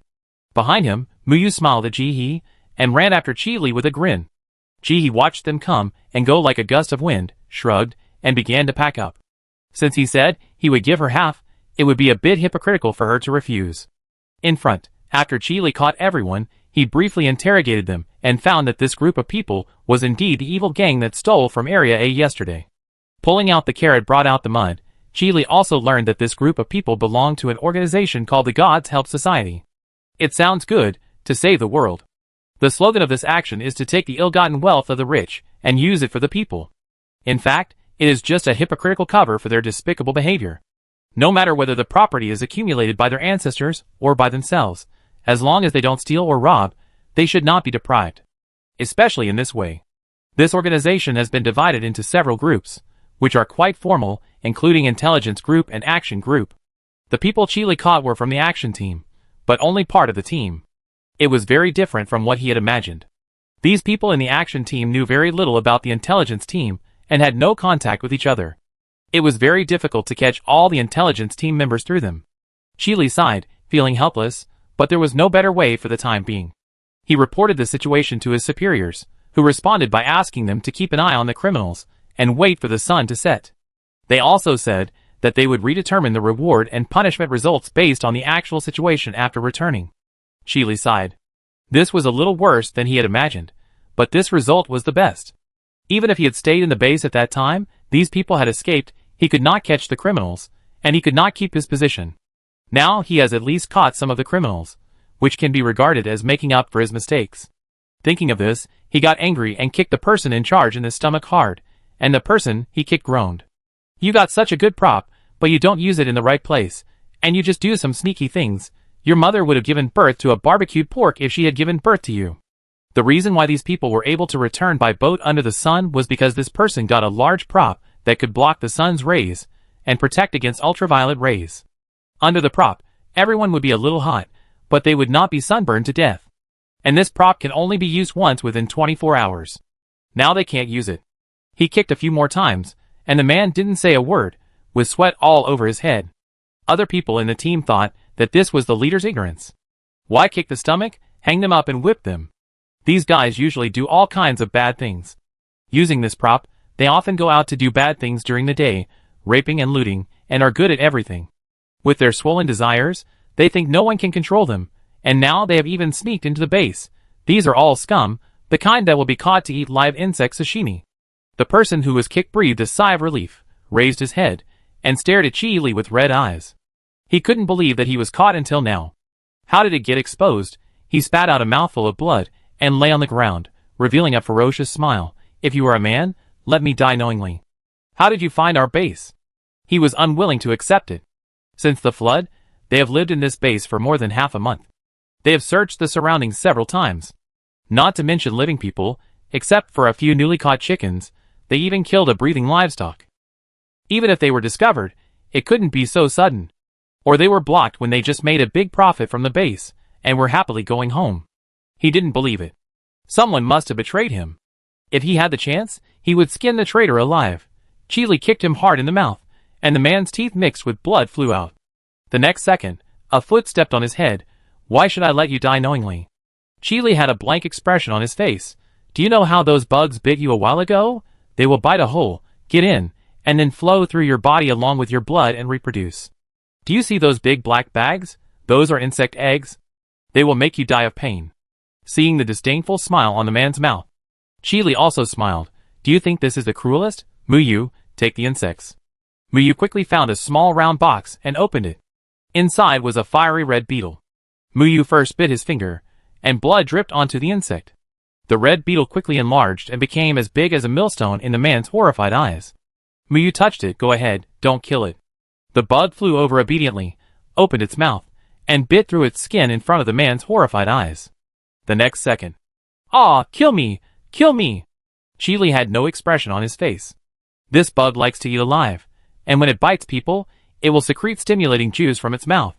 They were hypnotized when they were doing the task before, and everyone in the copy fell asleep. Only they survived by relying on the pain in the bug's mouth. That taste is really unforgettable. Since you won't confess, then enjoy it. Keep searching for me. They must have hidden props. Boss, they are already naked. Where else can they hide? Muyu was a little embarrassed. Fearing that these people had hidden tricks, they immediately stripped them naked and knelt on the ground after being caught. Now their whole bodies were exposed. How could they hide anything? Search. Chi-Li said only one word, without saying another word. The others looked at each other without saying anything, ignored the screams, and immediately stepped forward to start searching again, touching every inch of skin. They actually found 3 props. Search again. Chi-Li's face was fierce. There were actually some. Search again. Search again. After searching 8 times in a row, everyone breathed a sigh of relief until they were sure that there were really no props. These criminals are very cunning. They can actually think of hiding props in the skin, in the scalp, and even in the buttocks. It's simply perverted. Chi-Li looked at the more than 10 props that were found, and the desperate expression on the face of the leading criminal, and laughed. You don't need to know whether I am a man, you just need to know whether you are a man. Chapter 410. The criminals were terrified. Chi-Li said coldly, take a confession. If he doesn't tell the truth, he will be sent to be a eunuch. Yes. Muyu stepped out directly. As a result, he became more and more angry as he took the confession. He let the worms bite him while he took the confession, thinking that it was better to make others feel uncomfortable than to make himself feel uncomfortable. What a wicked thing. You stole too much food and couldn't take it away, so you spilled it in the water? When you did this, did you know how many people starve to death every day? Why didn't I kick you to death? In addition to the supplies piled up on the speedboat, they also prepared several space buttons for this crime, each of which was at least more than 10 cubic meters. The largest one was even more than 50 cubic meters. It was full of supplies, all rice, white flour, sweet potatoes, and even a lot of bacon. Even the chickens that the people in Area A had carefully cared for were brought back. They didn't take good care of them on the way, and several of them died. These are precious live birds. After recording the confession, Muyu retreated, and someone came forward and fed him a green pill. This is the gift of a certain gifted person, and they jokingly call it the dementia pill. The gift can be attached to any tangible object, as long as the object is in the shape of a pill. The person who eats it will become demented for 6 to 24 hours depending on the individual situation. This can effectively prevent criminals from escaping. After all, they are already demented. How can they think of escaping? Their IQ does not allow it. Feeding the pill is not the end. It can only be regarded as the temporary end of the first round of interrogation, and the second round of interrogation will be carried out after returning to the base. Everyone started to prepare for dinner. After staying up all night, they were already hungry and had been holding on. Chili asked people to face the criminals against the wall and cover their ears. After sending 5 people to watch them, he asked someone to call Ji-hee to eat. As the most important informant for the success of this mission, the informant must not be left hungry. After a while, Ji-hee carried a rope on his shoulder and pulled a pile of supplies behind him. He walked over swayingly. Behind the pile of supplies, there was a figure pushing desperately with sweat all over his head. Put more strength. Haven't you eaten? Muyu's face flushed with pushes. He could hold his breath, but couldn't let the words fall. How did you know? You guessed it right. Eat more later. No, the captain said that everyone's portion is limited, and you can only eat your own portion. Gee, he was surprised. Didn't you just collect the supplies? What's wrong with eating a little?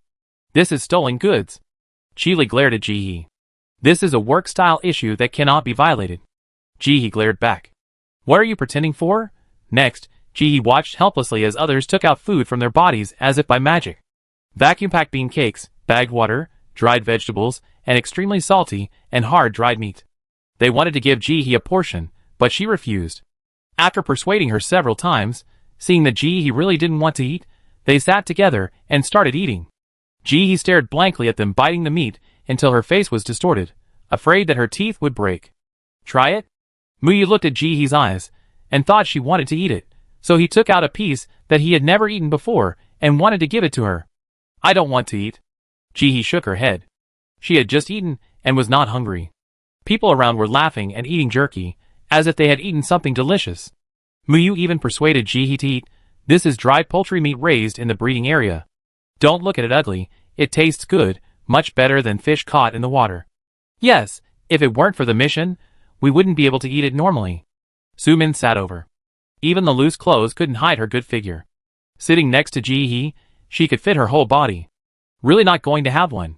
Ji-hee looked at Su-min, then looked down at himself, and shook his head. Su-min didn't force him, and tore off another bean cake and fed it to the half-dead chickens. Seeing that they didn't eat, he picked it up and ate it himself. Why do you bring chickens with you on a mission? Fortunately, I brought it out. It would be dangerous to leave it at the base. Such important property can't be left at home. Muyu's mouth was full of food, and his speech was a little unclear. Who said it wasn't? I think this chicken has a strong vitality. Another team member quickly answered, and even slurped his saliva after speaking. I am really greedy. Several people said one sentence each, and quickly defined the chicken. These 6 chickens are Ji-hee's own personal property, which he brought out on a mission, and have nothing to do with this evil organization. This means that all 6 chickens belong to Ji-hee. Chili was dumb and deaf throughout the whole process, and did not say a word. Ji-hee blinked and took out a small bag of dried sweet potatoes from the space. Brother and sister, come, eat dried sweet potatoes. Chili was so angry that he laughed, and stuffed a piece of dried sweet potato into his mouth. If it's useful, call me brother. If it's useless, call me Captain Chi. When the others saw Chili taking it, they also took a piece and started eating. It's true that this food is much more delicious than bean cakes. Chewing it carefully, there is a sweet taste in the mouth. Ji-hee smiled. The enthusiastic people have encountered some difficulties. I wonder if Captain Chi can help. You say. In my current situation, I can't afford so many chickens. I can only raise 3 at most. I just want to ask Captain Chi for help with the other 3. These 6 chickens were a considerable fortune at that time. With so many people watching, if she took all of them, even if she didn't say it, she would feel uncomfortable. These people were all from the patrol team. If they found an excuse to cause trouble for her, she didn't want to cause trouble because of 3 chickens. It would be better to share the benefits. If she gave up the 3 chickens, these people would get some money, and wouldn't be too jealous of her. Chili would have face. She would be easier to talk to in the future. Chili was slurring his words, with a dried sweet potato in his mouth. He glanced at Ji-hee and nodded, but he didn't refuse. Then I thank you on behalf of the brothers. You can't bring back so many supplies by yourself. We help you bring them back later. Hearing him say this, the others who pricked up their ears and listened smiled. This is a chicken. It's a fat chicken. If we take it back and feed it, we won't lack eggs at home. Chili ignored the others. Seeing Ji-hee nodded, he continued, now that they have done this, many evil spirits are hiding in the base. In addition to the people in their organization who have not been caught, there are also several people from other organizations. For your safety, the higher-ups won't announce it, but you will get a lot of rewards. Do you want anything? Food or anything else is fine. He doesn't care. She has no interest in fame. If it is announced, it will be disadvantageous to her.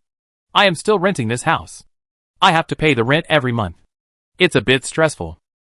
Chapter 411. Li nodded and said nothing more. After everyone finished their meal, they assigned their duty hours and found a place to rest. As the sky gradually darkened, everyone could finally return to the base. Everyone was divided into two groups. Li returned to the base, and he stayed outside for a while before returning. After such an incident, she could not do her mission. Otherwise, once she handed in the mission, others would be able to find her out from the location. He was going to catch more fish. Otherwise, she would not be able to explain why she returned empty-handed. After staying outside until 2 a.m., he drove the speedboat back. After returning to the base and selling the fish to the recycling center, she returned to area slowly in patched clothes. When she entered the door, she found that the security guards had been replaced by new people. The young faces were gone, replaced by a dozen disabled people standing upright, with more serious faces and eyes staring at the approaching people. The cold and murderous feeling that came towards her could not be faked. These people must have killed people. Seeing He approaching, the others did not move. One of them stepped forward and carefully checked He's ID.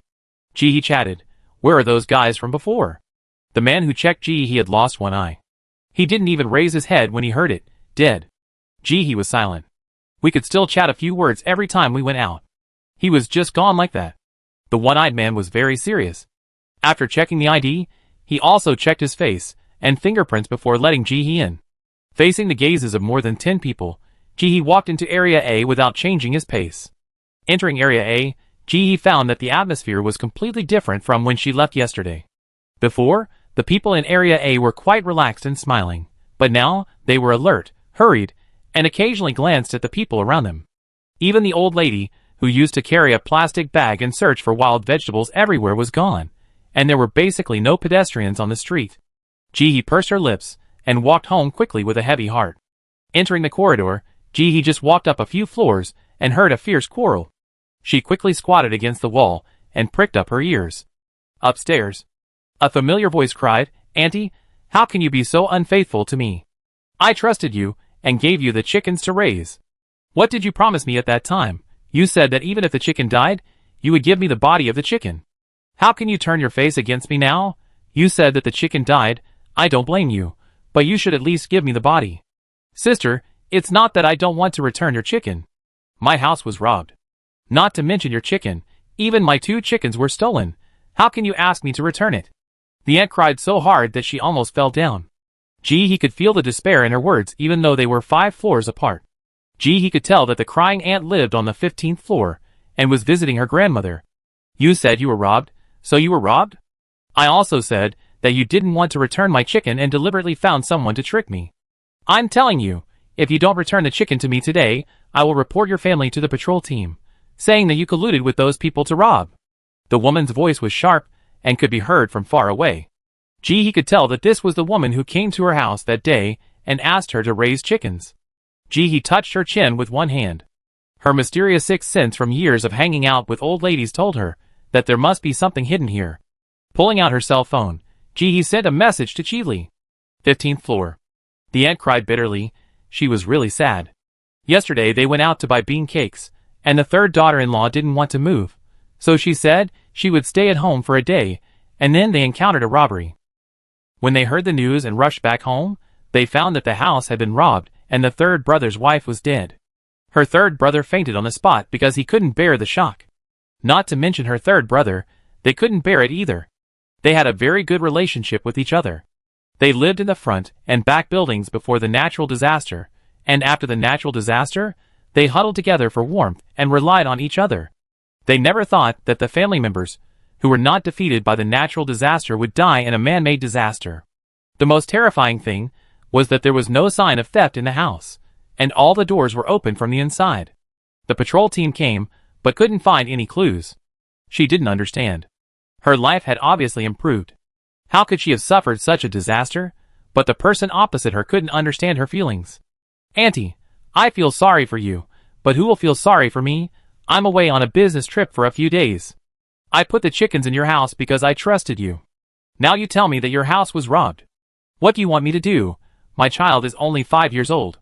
If I put the chickens down lightly, it would be irresponsible to my child. Auntie, don't say I forced you. You must compensate me for the chicken today. We have an agreement. It is clearly written on it. My chickens are raised at your house. And I also gave you food. You can't deny this. After the woman finished speaking, the neighbors who came out to watch the fun also nodded. What this person said makes sense. If you raise them at your house, you have to see the chickens alive. And if they are dead, you have to see the bodies. You can't just leave them there. In addition, there is an agreement. If you really sue, you will win. It can only be said that this family is unlucky. It just happened to take such a job, and it happened. So they all spoke up to persuade her. Big sister, if you can't do it, just give her a chicken. You have an agreement. If you report this to the patrol team, it will be even more serious. Yes, we all know that your family is in trouble, but this young wife has a 5-year-old child. She is also in trouble. Why don't you take a step back and give her a chicken? Hearing this, the woman living on the 8th floor cried and thanked the neighbors around her. Thank you, everyone. It is said that distant relatives are not as good as close neighbors. I believe it only when I meet you. Because you let me know that there is justice in natural disasters. I really thank you very much. If it weren't for you, I wouldn't know that there is justice in the world. I raised my child by myself, and I have seen too many human emotions, but I didn't expect to meet such a kind neighbor. Hearing her say this, compared with the aunt on the 15th floor, who just sat on the ground and cried, everyone felt that they had helped the weak. The discussion was almost one-sided, and they all asked the residents on the 15th floor to compensate the woman on the 8th floor with a chicken. The aunt on the 15th floor was so heartbroken that she couldn't breathe. Does she not want to compensate? If it was before, their family had food, and they would have compensated. Although it hurts, they can at least hold on. Now all the food in their family has been stolen. Even the bedding has been taken away. I don't know how to live in the future. If they hadn't paid the rent in advance this month, their whole family would have to go out to beg for food. Even if you ask her to compensate now, she can't pay. Chapter 412. The woman was filled with grief, and cried loudly, all the food in my house has been stolen. Where are the chickens? Why don't you take me away? Take my life away. His family members also came out of the house at this time, stood behind her, and tried to suppress their grief. My third aunt just died. Why did you come to my house to make trouble? I tell you, if anyone makes my family unhappy, I will make your family suffer too. Yes, leave quickly. We won't lose your chicken. You wait for us to slow down. The food was stolen yesterday, and you come to our door today. Even if you force us to death, we can't return you a chicken. If you really want chickens, at least give us some time. Our house is here, and we can't run away no matter what. The family's refusal to pay for the chickens contrasted with the woman on the 8th floor's reasonableness and reasoning. Everyone's psychology was more focused, and they all accused their family of being immoral. The woman on the 8th floor cried even more. Finally, with the increasingly ugly faces of the family on the 15th floor, the woman felt that she could not continue. She spoke out to stop the others and chose a compromise plan. Natural disasters are hard for everyone. We live next door to each other, and I don't want to make things too extreme. How about this, Auntie? You just give me 20 kilograms of food. This is the price of a chicken. I don't count the amount of food I used to raise the chickens. After saying that, before the aunt on the 15th floor could speak, she immediately said, otherwise, props will do. You have so many talented people in your family. Don't tell me that all the props were stolen. I don't believe that. Who doesn't carry props with them? Aunt, you choose. If you don't give me food, give me props. This stopped the aunt on the 15th floor from saying no. The aunt on the 15th floor opened and closed her mouth, not knowing what to say. Her son was not happy at first, and rushed out to fight. We fought for our props with our lives, and you said you would give them to me? Why? But I won't beat you to death. Ah, someone's been killed. Someone's been killed. Son, stop beating me, stop beating me. Can't we pay for it? We will pay for it. The aunt on the 15th floor was terrified. If her son was arrested for killing someone in the street at the base, the consequences would be too serious. She rushed up to stop him. The woman on the 8th floor saw that things were not going well, so she went into the crowd of people watching the excitement. She was quite agile. The people on the 15th floor obviously did not lose their minds.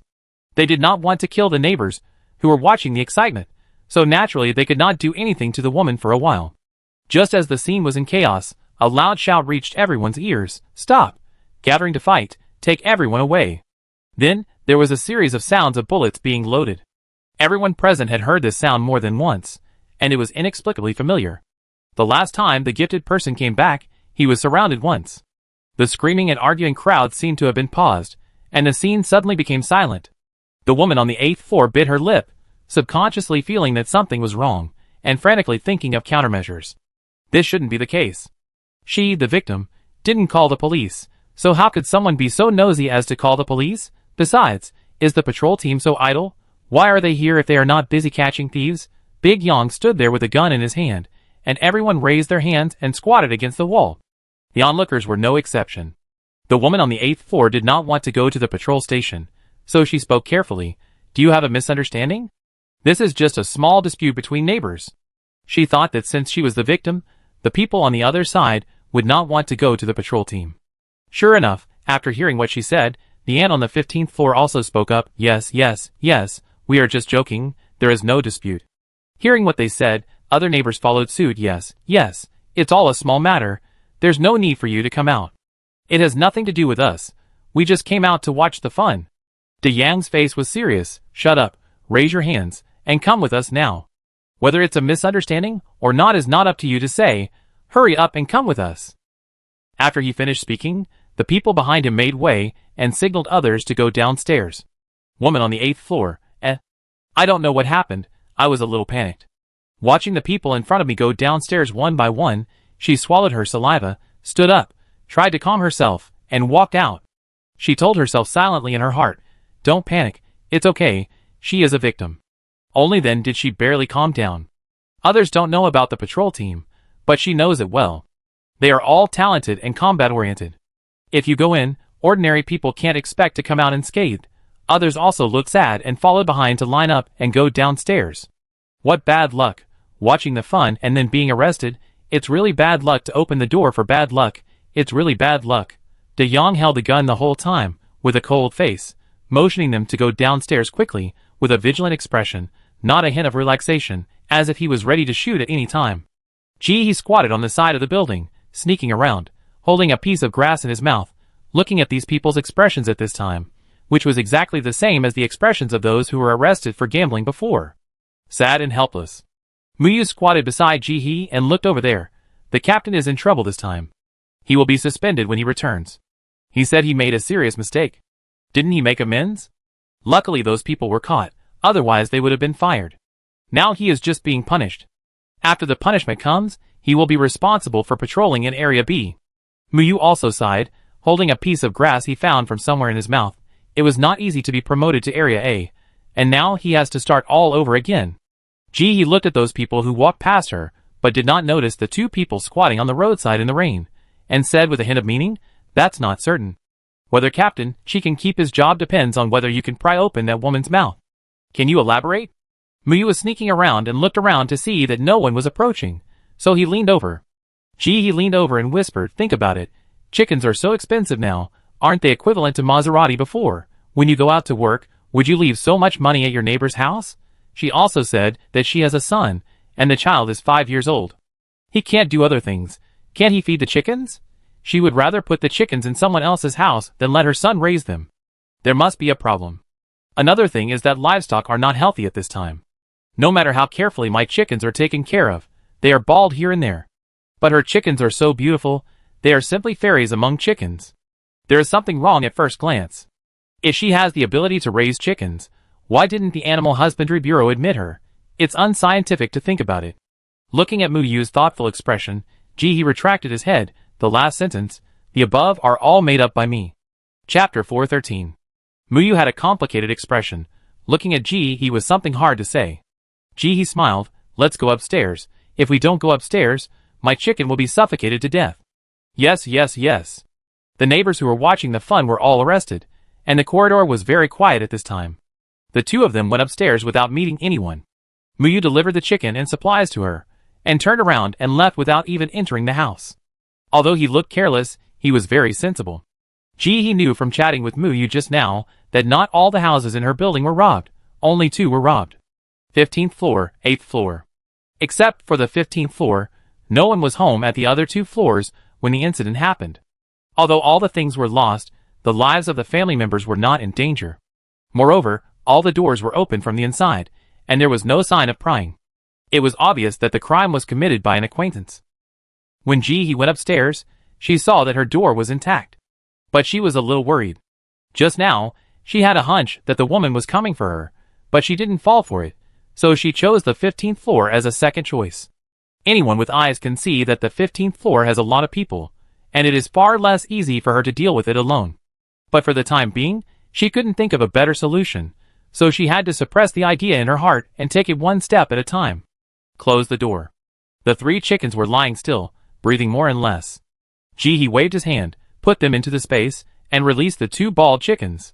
These 2 bald babies have become uglier and uglier recently, but they have adapted to the surrounding environment and are still lively when they come out. The house was as humid and hot as before she left. She quickly put the desiccant in and took out the electric fan to blow air. Only then did she feel better in her chest. As the heavy rain continued, she felt more and more stuffy during this period. This was because she stayed with Pralin 24 hours a day, otherwise she couldn't imagine how uncomfortable it would be. After taking a shower in the bathroom, Ji-hee lay on the bed refreshed, turned on his mobile phone, and logged into the base forum. The biggest news in it was this burglary case. Mobile phones are not cheap, and most people who can afford them live in Area A and Area B. Even if they haven't been stolen, they still feel sad when talking about it. They are afraid that their family will be the next unlucky one. Some are either guessing the identity of the robber or looking for someone to discuss solutions. Some are planning to install multiple anti-theft doors, constantly posting to ask where to buy doors, or looking for someone to go out to sea to pull the doors back. Some are looking for props in the mall to increase the protection of their homes. There are more people in the second category. After all, everyone knows how useful props are. Unfortunately, you know that this kind of protective prop is useful, and other people know it too. It is not cheap to begin with, and with the increase in the number of buyers, the price has risen even more. Ji-hee logged into the mall and flipped through it, and saw a few. Eris's Family Guardian, help you protect your home. Exchange requirements, 2 A-level energy stones. Pinch the gate guard who guards the gate with his life. Exchange requirements, 10,000 kilograms of rice. This price made Ji-hee's eyes go straight. How dare she ask for it? All the rice in her space, added together, seems to be less than 10,000 jin, and they were all harvested before the natural disaster, and not even a jin was harvested after the disaster. Occasionally, she would accept a bounty, and catch a few criminals, and the dozens of jins of rice added up seemed very pitiful in front of these 10,000 jin. Even she couldn't afford these 10,000 jin of rice. Besides, it was obvious that she didn't really want to sell it, but was looking for a sucker. She had such a hard time getting the B-level energy stone, and she couldn't imagine how to get the A-level energy stone. And they want 2 at a time. And the introduction later is so simple. What if you find it is not practical at all after you get it back? There is absolutely no refund. The system does not have this service. The props only say that they can defend, but they do not say how long they can defend, or how strong the attack is. There are so many tricks in this. It is useless for Ji-hee to be anxious if he cannot buy the props. He can only look through the mall more in the next few days. The neighbor downstairs was released the next day. At this time, food is tight, and the patrol team has no surplus food. After interrogation, they determine which people are not closely related to the theft case and release them in advance. Only the family on the 8th floor and the new single woman were left behind. I thought the case would come to an end, but the base never closed it. A few days later, Ji-hee walked home after training at Coach Luo's house. People were in a hurry on the road, no longer relaxed as they had been a while ago, and everyone was a long way away from each other. People were in a state of panic the day the robbers were not caught. The entire A area was robbed. What a terrifying thing. A area is known as the best defended area in the entire base, and A area was not spared. So are they still okay? Previously, the rental housing in Area A had always been in short supply, and countless people tried their best to live there, but the demand has subsided recently, for fear of being affected. At this time, Ji-hee heard the broadcast on the loudspeaker of the base. I would like to inform you about the recent burglary. The organization that organized the incident is called the Gods Help Society, a cult organization composed of gifted people and ordinary people. They wantonly collect protection fees and spread improper ideas, brainwash people, and gather people to cause trouble. Now officially issued a wanted notice, and anyone who catches a member of the Gods Help Society will be rewarded with 10 kilograms of food. Anyone who has information about members of the God Assisted Society and confirms it is true will be rewarded with 1 gene of food. Please trust the base, think rationally, and put an end to feudal superstition. The base has successfully captured several members of the organization and will go to the square to execute them collectively today. A number of materials have been recovered and will be returned uniformly. Please go to the patrol team to verify the amount and provide evidence. When the news came out, the residents of Area A were all stunned, and then they were instantly happy. Many people burst into tears immediately, sweeping away the very depressed atmosphere just now. My food? My chicken. What are you waiting for? Go find the patrol team. Before the tears fell, she turned around and ran to the patrol team. The base just said that the returned supplies must be collected by the patrol team in a line. Although we don't know how much supplies can be recovered, it's better to have some than nothing, right? The more we can give back, the better. They are all their life-saving food. He saw several people like this in a row, and her mood improved a lot. Just as she was about to continue walking back, her cell phone rang. Okay, Oklahoma, I got it. I'll be there right away. After hanging up the phone, he turned a corner and headed straight for the patrol station. It was crowded inside, with countless people gathered at the door. With the experience of going out on field duty last time, he was already familiar with the place this time. After greeting many familiar people, she went straight to Chi Li's office. Chapter 414. It was the same small room as last time. There were several people in one office. Chi Li was eating lunch, mixed grain rice with chili scrambled eggs. At this time, it was already very good. It was considered a luxurious meal. He saw Ji-hee and asked Ji-hee to wait a while, and he wolfed down his lunch in 2 or 3 bites. He had a big appetite, and Ji-hee looked at the big box of lunch, which was packed tightly, and there was not a single grain of rice left. After eating it all, he used the rice bowl to collect water, and took out the bean cake to eat. She counted and ate 3 bean cakes in total. I guess she wasn't very full. After the meal, he was sweating all over. He wiped it with his sleeves while chatting with Ji-hee. Girl, I really owe you this time. Chi Li sighed. If it weren't for Ji-hee's brilliant move, even if he caught the criminals outside, he would be sent back to Area B. After all, Area A is such a good location. So many eyes are watching. It's all because of Captain Chi's own strength. I'm just an enthusiastic citizen who did what I should do. Ji-hee and Chi Li looked at each other, and everything was said without words. Chi Li didn't say much. There would be plenty of opportunities to repay in the future, so there was no need to rush. If they knew each other before, they would subconsciously help each other, but if there was really something, they would still have to consider the interests. But now it's completely different. He owed Ji-hee this. In the future, as long as it's not too excessive, as long as Ji-hee asks, he will definitely do his duty. Seeing Chi Li like this, the smile on Ji-hee's face became more and more sincere. Chi Li was able to sneak into the base and become the captain of the patrol team at this critical moment, so it is obvious that his family background must be extraordinary. With him around, she will be more informed in the future at the base. Apart from anything else, the principle of having someone in the court to get things done is applicable everywhere. After Chi Li finished thanking Ji-hee, he did not forget the main purpose of calling Ji-hee this time. I reported your contribution to the higher authorities, and the final decision was to exempt you from rent for the next year. Ji-hee raised his eyebrows and waited for Chi Li to continue. Chi Li did not disappoint her. In addition to this, I also won you 1,000 credit points as a reward. After all, you have made a great contribution. After saying that, he added, of course, you know that these credit points are not enough to buy food, but your daily life will probably be fine. You don't have to worry about water and electricity for the time being. Speaking of this, he was a little envious. His treatment was not as good as that of other enthusiastic citizens. After spending so much effort, working day and night, he destroyed it then. Only then can he make up for his mistakes and continue to work in Area A. If he fails, he may be fired. Ji-hee's eyes lit up, and he stepped forward to hold Chi Li's hands tightly, shaking them up and down. How can this be done? Catching the vicious criminals is the duty of every citizen in the base, and I have no choice but to do it. When will the credit points be added to my card? Chi Li smiled. Soon. In this battle, Ji-hee got the right to live in the house for the next year and 1,000 credit points.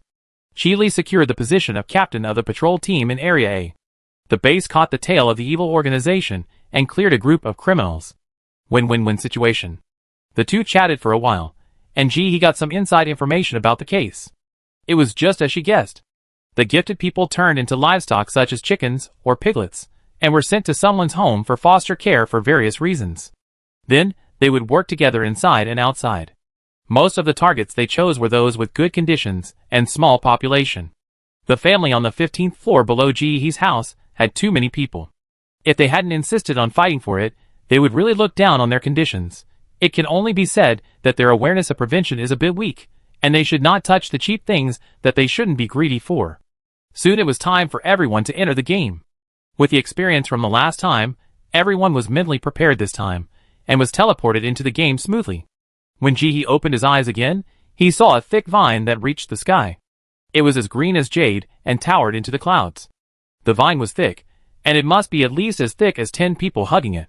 Looking around, there were people standing in a circle around him, spread out, and the closest distance was more than 10 meters, and in front of each person there was an extremely thick vine. At first glance, they seemed to have come to the world of vines. A familiar prompt sound from the game came to my ears. Dear gamers, hello. As we all know, the spices produced by the Guru-Ez tribe are deeply loved by the Hihimu tribe. Whenever the Hihimu tribe is in a bad mood, the spices produced by the Guru-Ez tribe can always make them happy again. Whenever the Hihimu tribe asks for additional orders, they are always firmly rejected by the Guru-Ez tribe, which makes them very painful.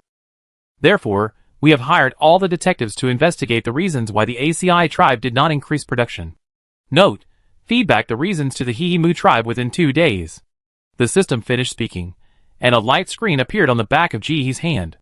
When he tried to touch it, the light screen appeared in front of Jihee out of thin air, and there was a dialogue entrance below. This is where she could enter the answer. Is this a single-player game? Can multiple people climb a vine? Jai Terry. Some people were impatient, and had already transformed their wings and flew up, disappearing from everyone's sight. But most people stayed where they were and chose to observe. Jihee did not rush to act. She walked under the vines, which had leaves of 6 different colors, namely pink, yellow, white, green, blue, and red. She reached out to touch the vines and threw a talent over. It turned out that the talent had no reaction. This was normal. Many times, the talent would not respond to her immediately, and would take a while to react. Sometimes it works, sometimes it doesn't. She raised her foot and walked around the vines. After a few steps, she saw a green door. There was also a pure silver metal door handle next to the door. She tried to pull it open, and it was easy. The light above her head lit up instantly, and a green light emerged. Looking inside, there was a circular staircase that led to the sky.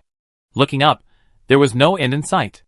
After hesitating for a while, Jihee was about to take a step forward to take a look, when she suddenly heard a cry of surprise. Look, what is that? She quickly walked out of the stairwell, and when she looked up, she saw a huge projection floating in the sky. Animation was playing. Everyone was silent, and looked up.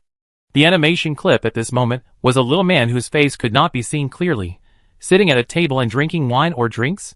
As he drank, his whole body gradually began to emit green light. The next second. Chapter 415. The green man was pulled up to the sky by a rope that fell from the sky. The picture disappeared, and soon a second man appeared. This time, he was also a man whose face could not be seen clearly. He held up a silver coin and touched the vine. The silver coin was absorbed by the vine, and the man happily climbed up along the vine and finally disappeared. The third picture was even simpler. A small door appeared directly in the picture. The door was opened, and the man whose face could not be seen clearly went up the stairs and finally disappeared. As the screen disappeared, before everyone had time to discuss, the ground in front of the vines began to roll. The gray-brown land was turned over, and finally a table made of vines, and an emerald green chair appeared in front of everyone. There were also a few extremely beautiful flowers blooming behind the chairs, which made people feel very pleasing to the eye.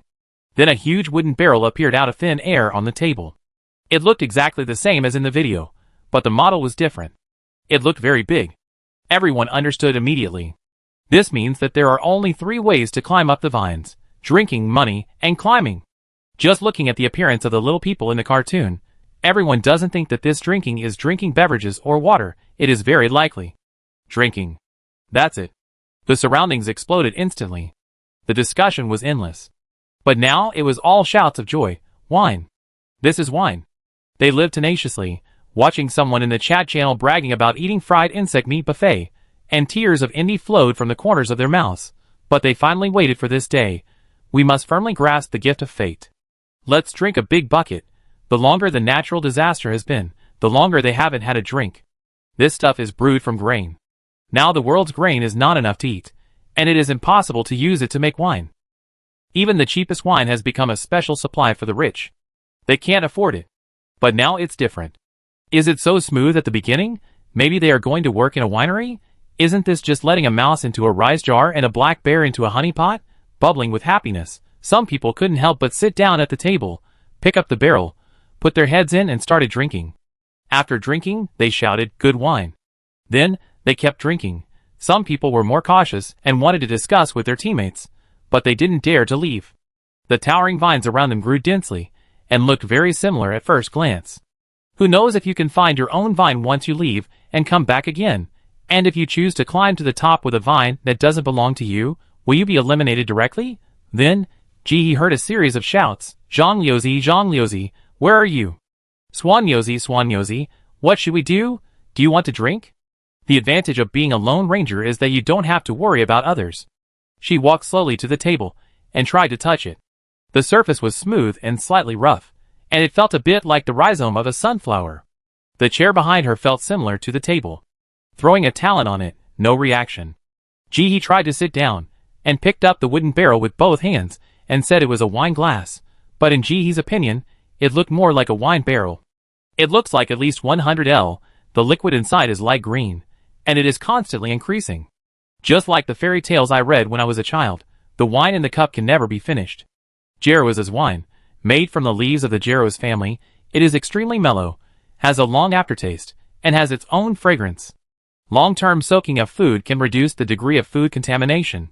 Note, soaking in a bar for 10 or 8 years can reduce 1%, which is better than nothing. Good stuff. It's just that the degree of contamination reduced by soaking food is a bit low, but it's not bad. Meat is still meat no matter how small it is. I guess I can sell it for a good price when I take it back. Now the pollution level is basically known to the upper class in my hometown. Once this wine is sold, I am afraid that her slow progress in the Energy Stone Reserve Plan will be able to take a big step forward. It is not easy to say. The Energy Stone recycling has been stumbling. Those big guys don't make a move, and the little melons and dates in the hands of others always want to make a fortune. There is even a fool who takes the E-level Energy Stone and asks for 5,000 kilograms of food. She even specifically asked for rice. Do you think she has 5,000 kilograms of food? I blocked her decisively, and we can't chat. I'm afraid that if I chat too much, I'll be infected. But with this wine from Guru ACI, those who cherish their lives will probably be tempted. Thinking of this, Jihee raised the corners of her mouth and showed a satisfied smile. At this time, the wine barrel she held in her arms had risen to half its height. The speed was quite fast. She estimated that it would take less than 5 minutes for this glass of wine to be filled. Watching the video just now, she now understood that as long as she drank the wine, she would be pulled by the rope that fell from the sky and taken to the top of her head. Compared with the other two options, one is climbing stairs and the other is taking out silver coins. This is undoubtedly the best solution. After all, one is to take home and the other is to take out. Even a fool knows which one to choose. But Jihee was silent. If she were asked to do the work, mop the floor, kill chickens, fish, pigs and sheep. If she said no, it would be unworthy of her title of working emperor. But drinking. She really can't do this. As a poor child who has been working for many years, she can't do anything about any hobby that can only be cultivated by spending money. Singing, dancing, drinking, anything related to consumption, she can't do anything. That's fine. The most important thing is that she gets drunk. Her classmate once introduced her to sell beer at the beer festival, from 5 p.m. to 12 a.m., 200 yuan a day, including a dinner and a midnight snack, free beer, and extra commission for selling beer. Jihee heard that. There is such a good thing? She immediately rushed up and signed up. If she missed this, she would cry in bed at night. As a result, before we even started selling, we lost an adult. Before going to work at 5 o'clock, everyone gathered together for dinner. The boss gave each of them a small glass of beer and asked them to drink it first to test their alcohol tolerance. He also patted his chest to guarantee that the alcohol content was low and there was no degree. And the main thing was to go with the volume. Diluted with water. A normal person can drink 1L without any problem. Even a tough guy can drink 1,000 cups without getting drunk. Jihee was thirsty after dinner, so he picked up a glass of beer and drank it. As a result, he lost consciousness the next second. When she opened her eyes again, she was back in the dormitory. Facing her roommate's eyes that were 30% sympathetic, 30% fearful, and 40% gloating, she saw the headlines of the day's news. Shock! A female college student got drunk for love, went on stage, and ate a 12-inch strawberry cake. With 90% despair and 10% luck, she clicked on the link with shaking hands. The unethical reporter blurred her eyes and left her face blank. Anyone familiar with her could recognize her. There was no way to deny it. Chapter 416. The woman inside had a red face, kicked the puppet, kicked her classmates, and bravely snatched the roses given to tourists for free. Yes, the opening day was the Chinese Valentine's Day. The organizers gave a lot of roses to couples. This woman had a graceful face and a light figure. In the crowded beer festival, she escaped the capture of her classmates, crossed most of the crowd, and finally came to a table of young lovers celebrating their birthdays. She first gave a large bunch of roses to the little girl at the table, and confessed her love to her. That's right, he confessed to the girl. As expected, he was rejected mercilessly. The baby-faced girl shamelessly said that it didn't matter if the confession was rejected, but since she accepted her roses, she had to compensate her with the cake. In the end, in the stunned eyes of the girl, he just showed off. Cool, cool, cool. The classmates behind him took the opportunity to catch the jumping monkey in the crowd while he was eating the cake. It is said that when he was caught, the 12-inch cake was almost eaten. Like a starving ghost reincarnated. In fact, this person had just eaten 2 free lunch boxes. They were all afraid that her stomach would burst. After watching the whole process, he took out 368 yuan for the cake with tears in her eyes, thanked the classmate who helped her pay for the cake, and vowed not to drink in this life. Heartache. 368 yuan is enough for her to eat for half a month. What kind of cake is this? It's so expensive. The most heartbreaking thing for her is that she can't even remember what the expensive cake tastes like. The heartache is doubled. This incident made her classmates laugh at her for several years. It also put He on the blacklist of beer festival bosses, and even increased the difficulty for girls in their school to find jobs at beer festivals. He had a hard time. Since then, she dared not even eat chocolate with wine filling. She was afraid that she would get drunk and go crazy. It's not that she can't die, but she can't live like this. Half dead. Now seeing the pot of emerald green wine in her hand, and smelling the strong aroma of wine, the memory of death attacked her again. It reminded her of the morning she wished she had never woken up. She absolutely could not drink this wine. Otherwise, let alone the mission. She might not be there even if she woke up. But it was not Jihe's style to pass by a treasure mountain without entering it. She took out a thick straw from a milk tea shop and put it in her mouth, sucking it gently, letting the color of the straw be filled with green wine, keeping it in this state without drinking it.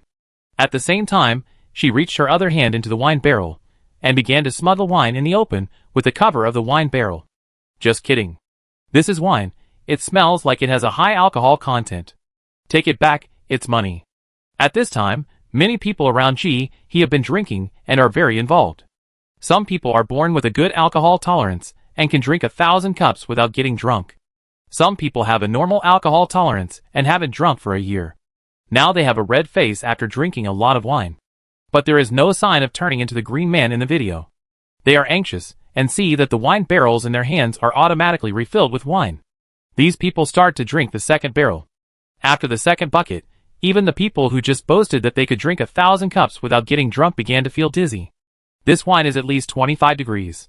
If they drink it this way, even they can't drink it. Many people simply gave up. They lay on the table and couldn't get up. Not only did they feel dizzy, but they also had a bloated stomach and couldn't drink at all. They also wanted to go to the toilet. They held it in. Ugh. Some people even wanted to vomit, but they swallowed it back. Some people vomited before and were fined. Who dares to vomit now? That's all. Why hasn't it turned green yet?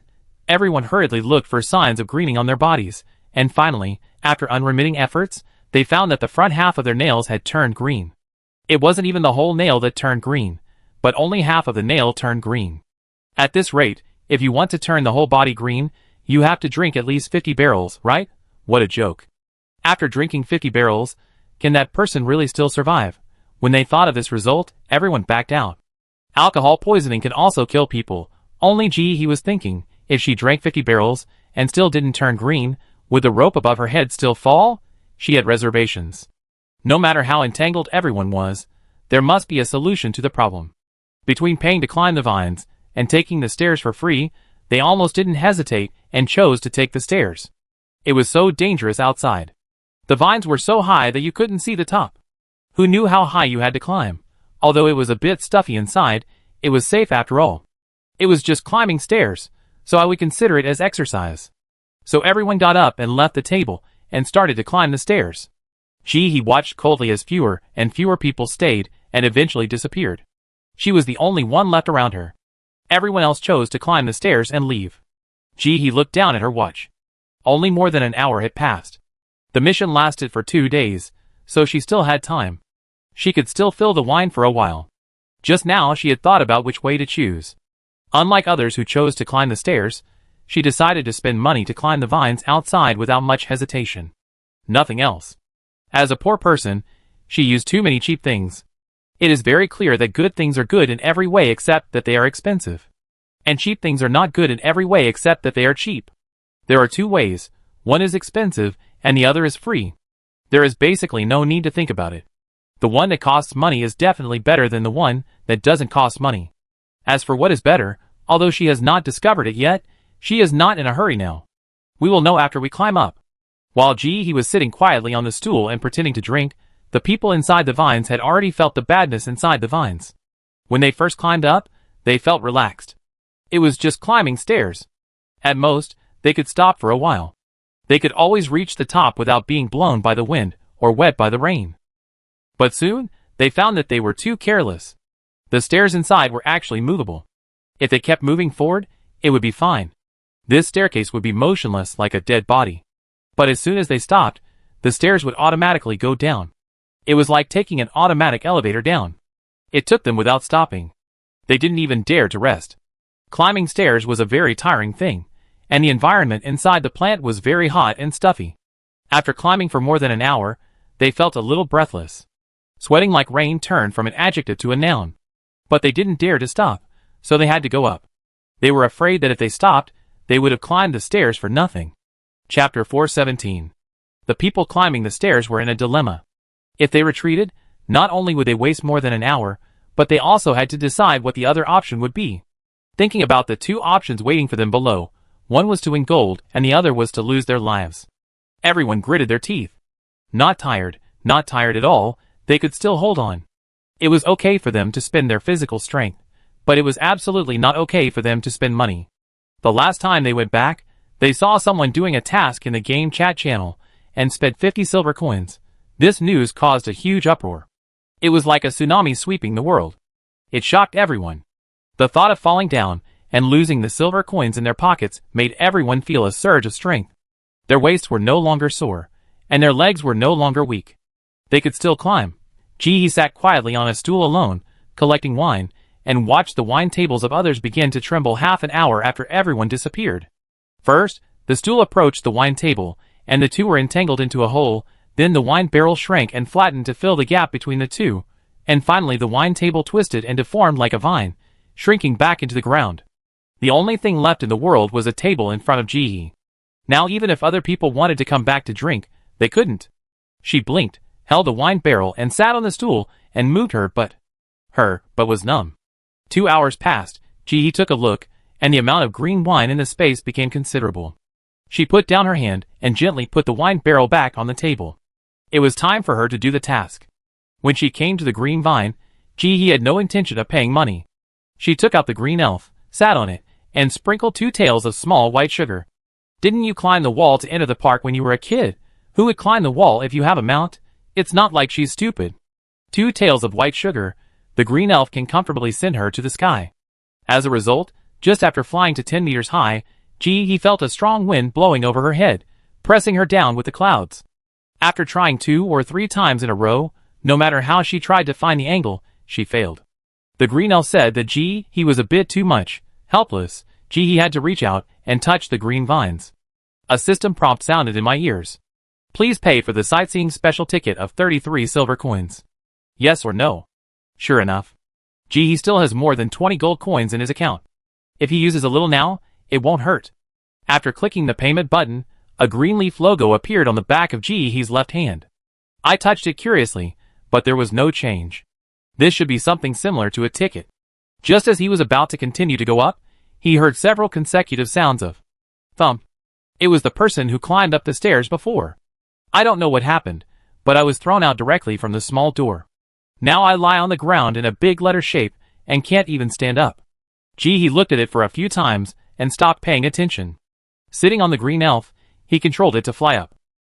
I vaguely heard a few shouts in my ears, but I didn't take it seriously and quickly put it behind my mind. She has been in the game for so long, and she has always been a lone ranger, and she has no interest in forming a team.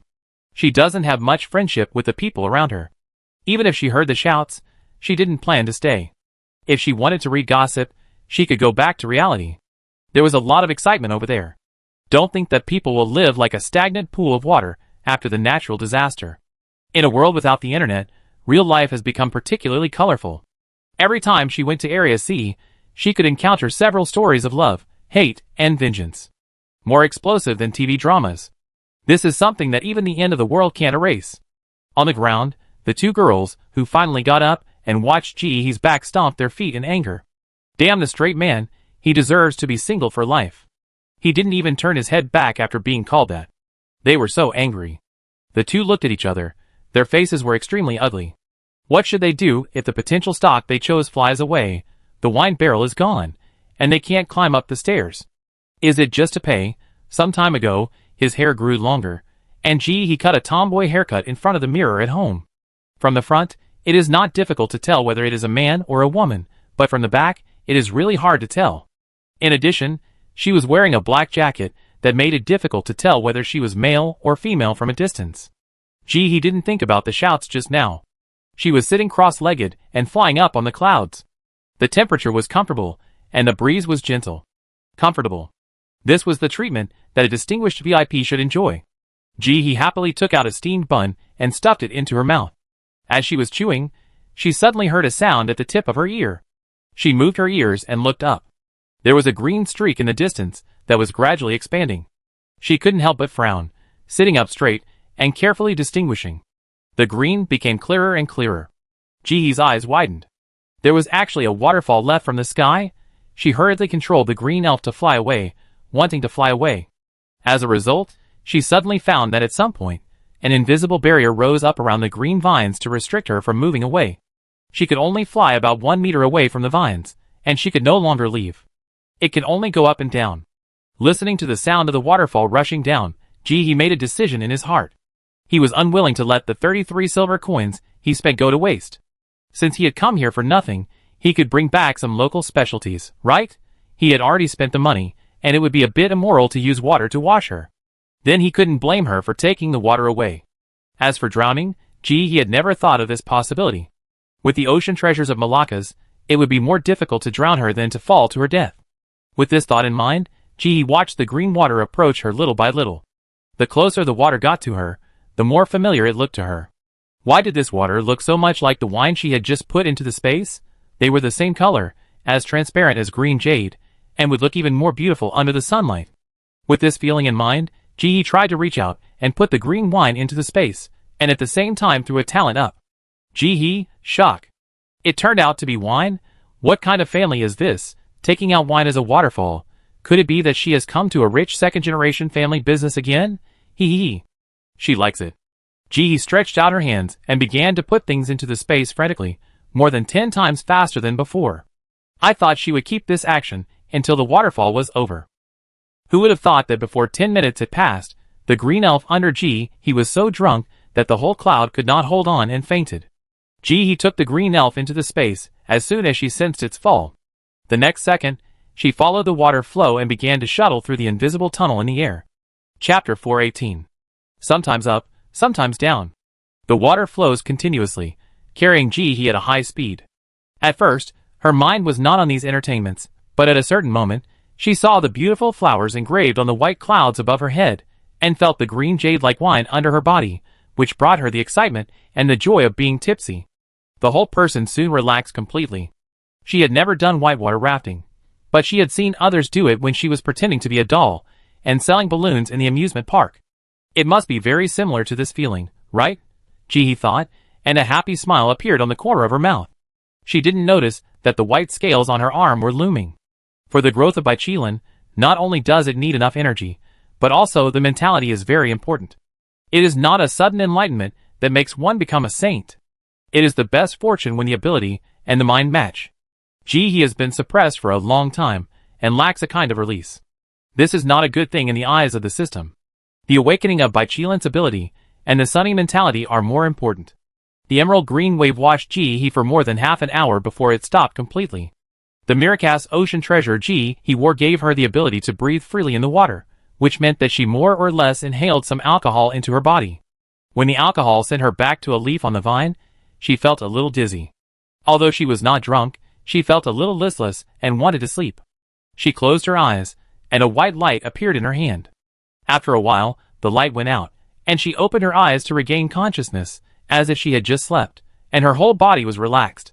After taking a look at the large piece of wine that had been stored in the space, he was very satisfied.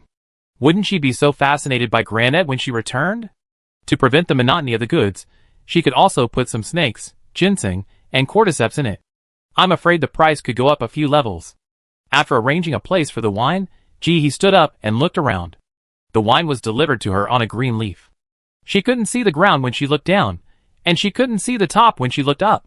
She could also see white clouds one after another, and green thick vines interspersed in the clouds. But no one was breathing.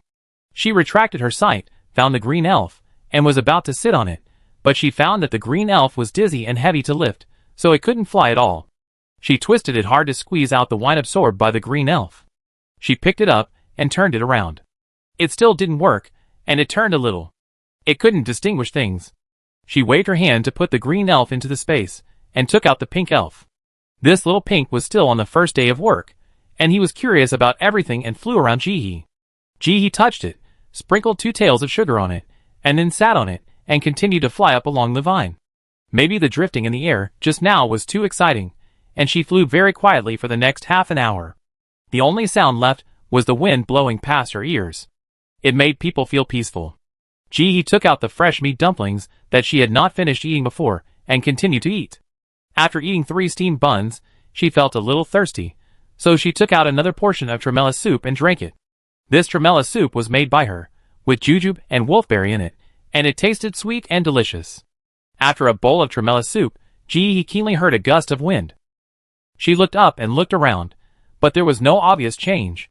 But she was sure that her ears were definitely not wrong. Putting the bowl into the space, Jihi supported the pink elf with one hand, ready to put it into the space at any time if something unexpected happened. She didn't have many clouds in her hand, so she couldn't lose them. After a few minutes, the whistling sound of the wind gradually became louder. Jihi clearly saw that as the pink elf rose, a circle of wind blew around the green vines in front, and some colorful things were floating in the wind. She even saw silver coins in it. This, catch dolls? Her actions were faster than her thoughts. Before she was completely sure of her thoughts, she had already quickly taken out a fishing net. It was the net she had used to catch ice shrimps. It was really very practical, and had made great contributions to her. Excitement surged in her heart. After entering the strong wind area, Jihi immediately collected the pink elf under her. The next second, she began to spin in the air, and the things in front of her began to change constantly. She didn't know where the silver coin she had been staring at just now had been blown away by the wind. She didn't waste time tying herself up. It was useless.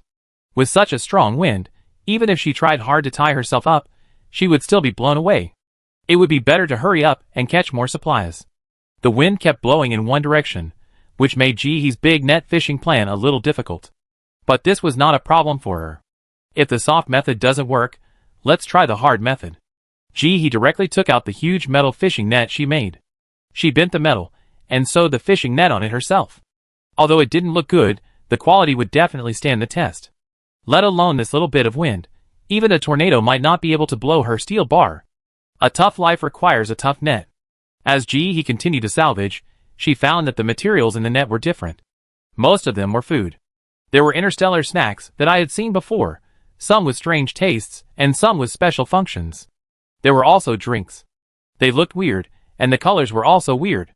Jihi could see that it was liquid, but she couldn't guess the specific content. She had to go back and look at it slowly. In addition to these, Jihi also fished out some props. One of them was a water ball-like object, which was soft and elastic when pinched. Stretchable clothing. Apply it to the model, and stretch it at will. After 24 hours, a new piece of clothing can be shaped. Note, it is just a creative toy for children. Not bad. She likes it. Now there is a particular shortage of clothes in my hometown, and there is not enough food. There is no time and energy to grow crops such as cotton. Raising silkworms is even more wishful thinking. The clothes everyone wears now are either brought here before, or fished out of the water. In the entire base, only in Area A can you find people who don't wear patched clothes. The clothes of people in areas B, C, and D also have some patches. Let alone others, Jihi herself has to start camouflaging and wearing patched clothes. Otherwise, walking on the street, a person who doesn't wear patched clothes will be conspicuous enough. In this time of food and clothing shortage, are you so ostentatious because you are afraid of not having a sack cover? This stretch coat is so practical. With this good thing, Jihi's interest came up all of a sudden. There are a lot of supplies in the strong wind, and she can catch more than 10 with just one net. Chapter 419. Rather than a mission, this wind that does not cause any harm is more like a new kind of relaxation and entertainment for Jihi, which makes her completely immersed in it. The combination of the unknown and the treasure makes her even more excited. This is so fun. There are so many props to be picked up, and these 33 silver coins are really worth it. I don't know how long they flew. When this gust of wind sent Jihi to a pink leaf again, she still felt a little unsatisfied. She rolled her eyes, stepped back and wanted to have another round. As a result, she was sent back by the strong wind. She also gave her a message. Refuse to experience it again. Alright, if you don't let me fish, forget it. She took away the big net, and summoned the pink elf to continue flying upwards. As she went higher and higher, the vines and leaves around her began to become denser.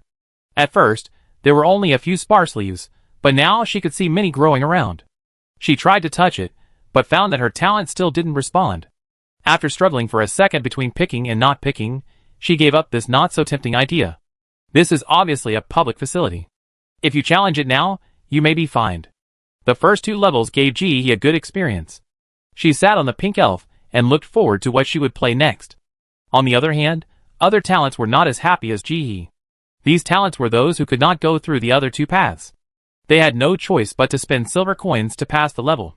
Compared with Jihi's ease, the first level of Jiuquan rafting caught many people off guard. Not everyone has the courage to face the waterfall. There are also many talented people who are not good at swimming. Their first reaction to the water falling from the sky is to escape. When they find that they can't escape and are dragged into the water, they are not as relaxed as Jihi. They are particularly terrified because they have nowhere to put their body and mind. Although Jiuquan rafting will not hurt people, if you can't swim and float up, it is not responsible for letting you float up. If you are not careful, it is hard to say whether you will drown, but it is certain that you will choke on a few sips of wine and suffer a little. The people who set up this level didn't consider that some people can't swim. If you want to play this amusement facility, you must be able to swim, otherwise why would you come to play? Isn't this pure suffering? The gifted people who suffered from it choked on several sips of spicy wine, which made their eyes red and full of tears. When they were finally sent to the leaves, they were drunk. Even those who are good at swimming can't help but drink a few gulps of wine, not to mention those who sink to the bottom, who drink to their heart's content. After a good rest, we continued to climb up. The alcohol had not yet completely sobered up, and the strong wind began to blow us around in circles. We spun around and around the green vines, and we felt dizzy. The supplies in the wind were also disobedient, as if they were throwing a tantrum at us, and would fly away just as we were about to catch them. Before we could get angry, the next supply flew away. It was so unbearable. This wind was like teasing a child, making their emotions go up and down, and they felt very uncomfortable. Who designed this wicked game? They were asked to catch dolls while spinning in circles? That's too crazy. It's so uncomfortable to see but not catch. Jihi was flying when she saw a green mist above her head, which looked similar to the green jade wine just now, but thinner. She couldn't help but stand up and try to touch it. Guru is wine mist. When a large amount of it gathers, it will condense into wine. Note: you will get drunk if you inhale too much. Jihi, oops, the nemesis is here. She quickly took out the isolation water film from the space, and sprayed it all over her body. She had discovered long ago that this water film would form a coating on the surface of the body, which was not only waterproof, but also could block these fog and moisture, which was very practical. With this water film, she was not afraid of getting drunk after drinking too much. As soon as the water film was applied, Jihi felt a chill on her head, as if a basin of cold water was poured over her head, and the whole person entered a green world. This world is not empty. There are still a lot of flying materials in it. These materials are swaying and look like they are drunk, which makes them very easy to catch. It completely makes up for Jihee's regret that she didn't catch them well just now. She took the big net and started to catch them one by one. Soon she found that these materials were all related to wine. In addition to foods like drunken shrimps and drunken crabs, there are also many foods made from wine. Many of them Jihee had never seen before, and she didn't know how to eat them after she caught them. I had to put it away first and study it slowly when I got home. As the time spent in this green fog got longer and longer, the pink elf under Jihee also felt a little drunk. Flying here and there, a little unstable, she waved her hand to put the pink elf into the space, letting it and the green elf sober up together, and she found a prop and stuck herself to the green vine. In the last game, she got too many props. They have all kinds of functions, and she tried her best to remember the functions so that she could find them as soon as she needed them. This prop is one of them. Slime ball can be stuck on objects so that the two connected objects/living things will not fall off easily. Note, it sounds nice, just a glue. There are many things that seem very common in life, but when you don't have them, you find it particularly inconvenient. A glue-type prop isn't in use now. If it were ordinary glue, she would be a bit helpless in her current situation. But this sticky ball is just right. She only needs to stick her back in part of the green vines, and she doesn't have to worry about falling off. In this way, she could move upwards by stepping on the vines with both feet, and use both hands to catch the supplies with the big net. The speed was not much slower than sitting on the small pink. It was just not as flexible as the small pink, but there was nothing she could do about it. She just changed her position frequently to move 360 degrees. In order to catch as many supplies as possible, Jihee's speed in the green mist was not very fast. She would circle horizontally on the vines like a crab, and move upwards after catching all the supplies that could be reached around. Then she continued to turn. After all, it was not as convenient as the small pink. Jihee was busy, and it took her almost 2 hours to get out of the green mist area. Just before leaving the fog, she seemed to see a hint of white from the depths of the emerald green. Looking closely, it disappeared again. Chapter 420. Make a note of this. Jihee exerted force on her feet, quickly moved out of the alcohol mist, and climbed onto a leaf to rest. She felt a little dizzy. This level was really bad for her. Even with the water film, she still had to breathe through her nostrils. She would inhale some alcohol mist, and her whole body would feel dizzy. It took a long time to feel better. She lay on the leaf and counted the harvest of this trip. It can be said to be a wave of fat. There were a lot of alcohol-related foods in her space, including meat, cakes, and a bowl of soup. Everything is related to wine.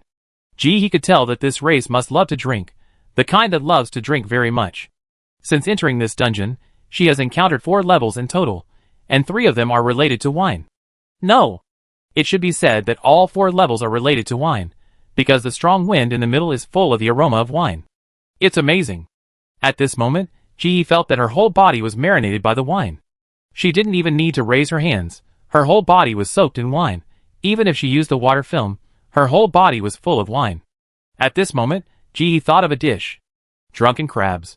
Would the people upstairs marinate them and eat them? Some people on the lower floors were already completely drunk. They were drunk and crazy. At the beginning of the mission, they drank a lot of wine with the idea that it would be a jerk not to take advantage of the opportunity. How could they bear to experience a series of alcohol baptisms? Among these people, except for those who are allergic to alcohol and never drink, even the girls drank a few sips. The main reason is that this wine is really delicious. It is completely different from the spicy wine in my hometown. As soon as this wine enters my throat, an indescribable sweetness surges into my heart, followed by a mouthful of rich fragrance, as if the whole person is in a bush and swallowed a big flower. It makes people feel surrounded by fragrance and relaxed.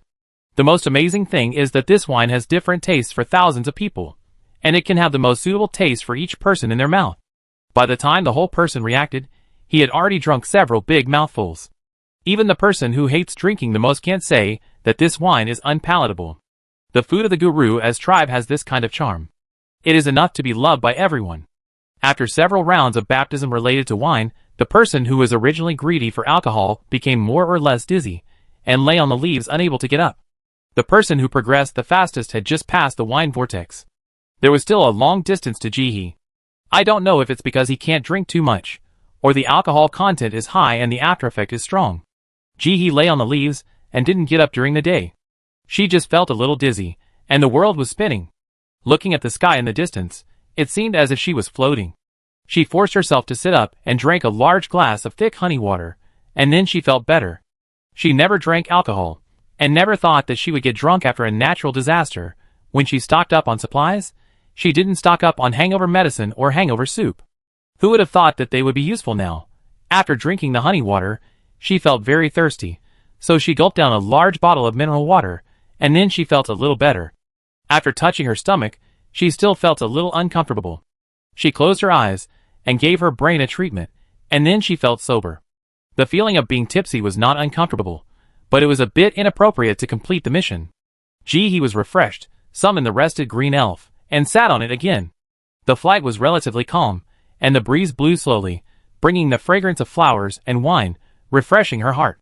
She flew to the top of the vine in this environment that seemed to be in a garden. This is a high platform woven with green vines with no end in sight. Various flowers grow irregularly on the platform, blooming colorfully and beautifully. He curiously approached a sky blue flower. The flower was as big as a pot, blooming wantonly, and the fragrance it exuded was somewhat like the bluebell perfume she had smelled before, which was so good that it was explosive.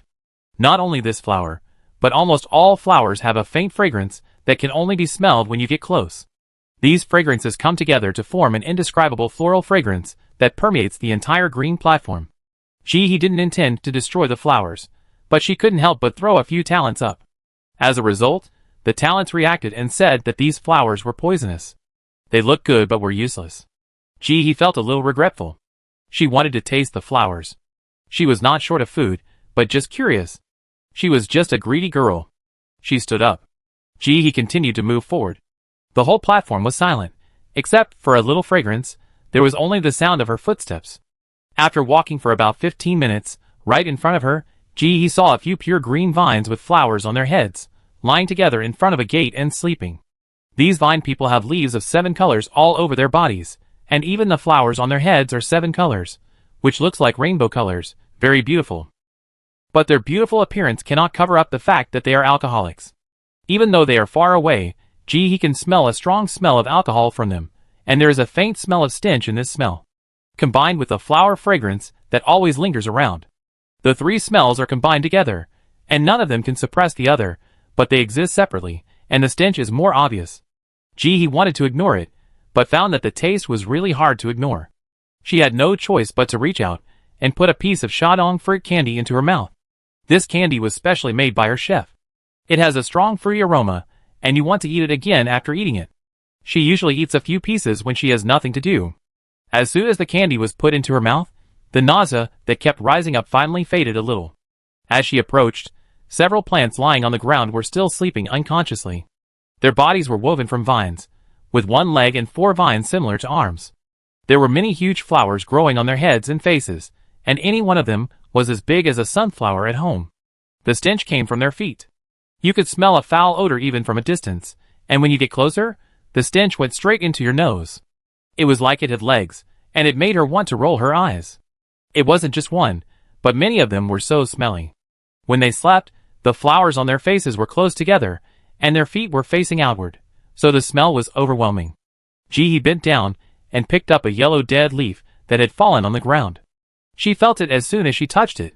It just looked like a dead leaf, but it actually felt good, full of juice and fleshy. She held the leaf in her palm, and her talent had no reaction. She looked up at the plants that were still sleeping, and didn't show any sign of waking up, and she touched them gently.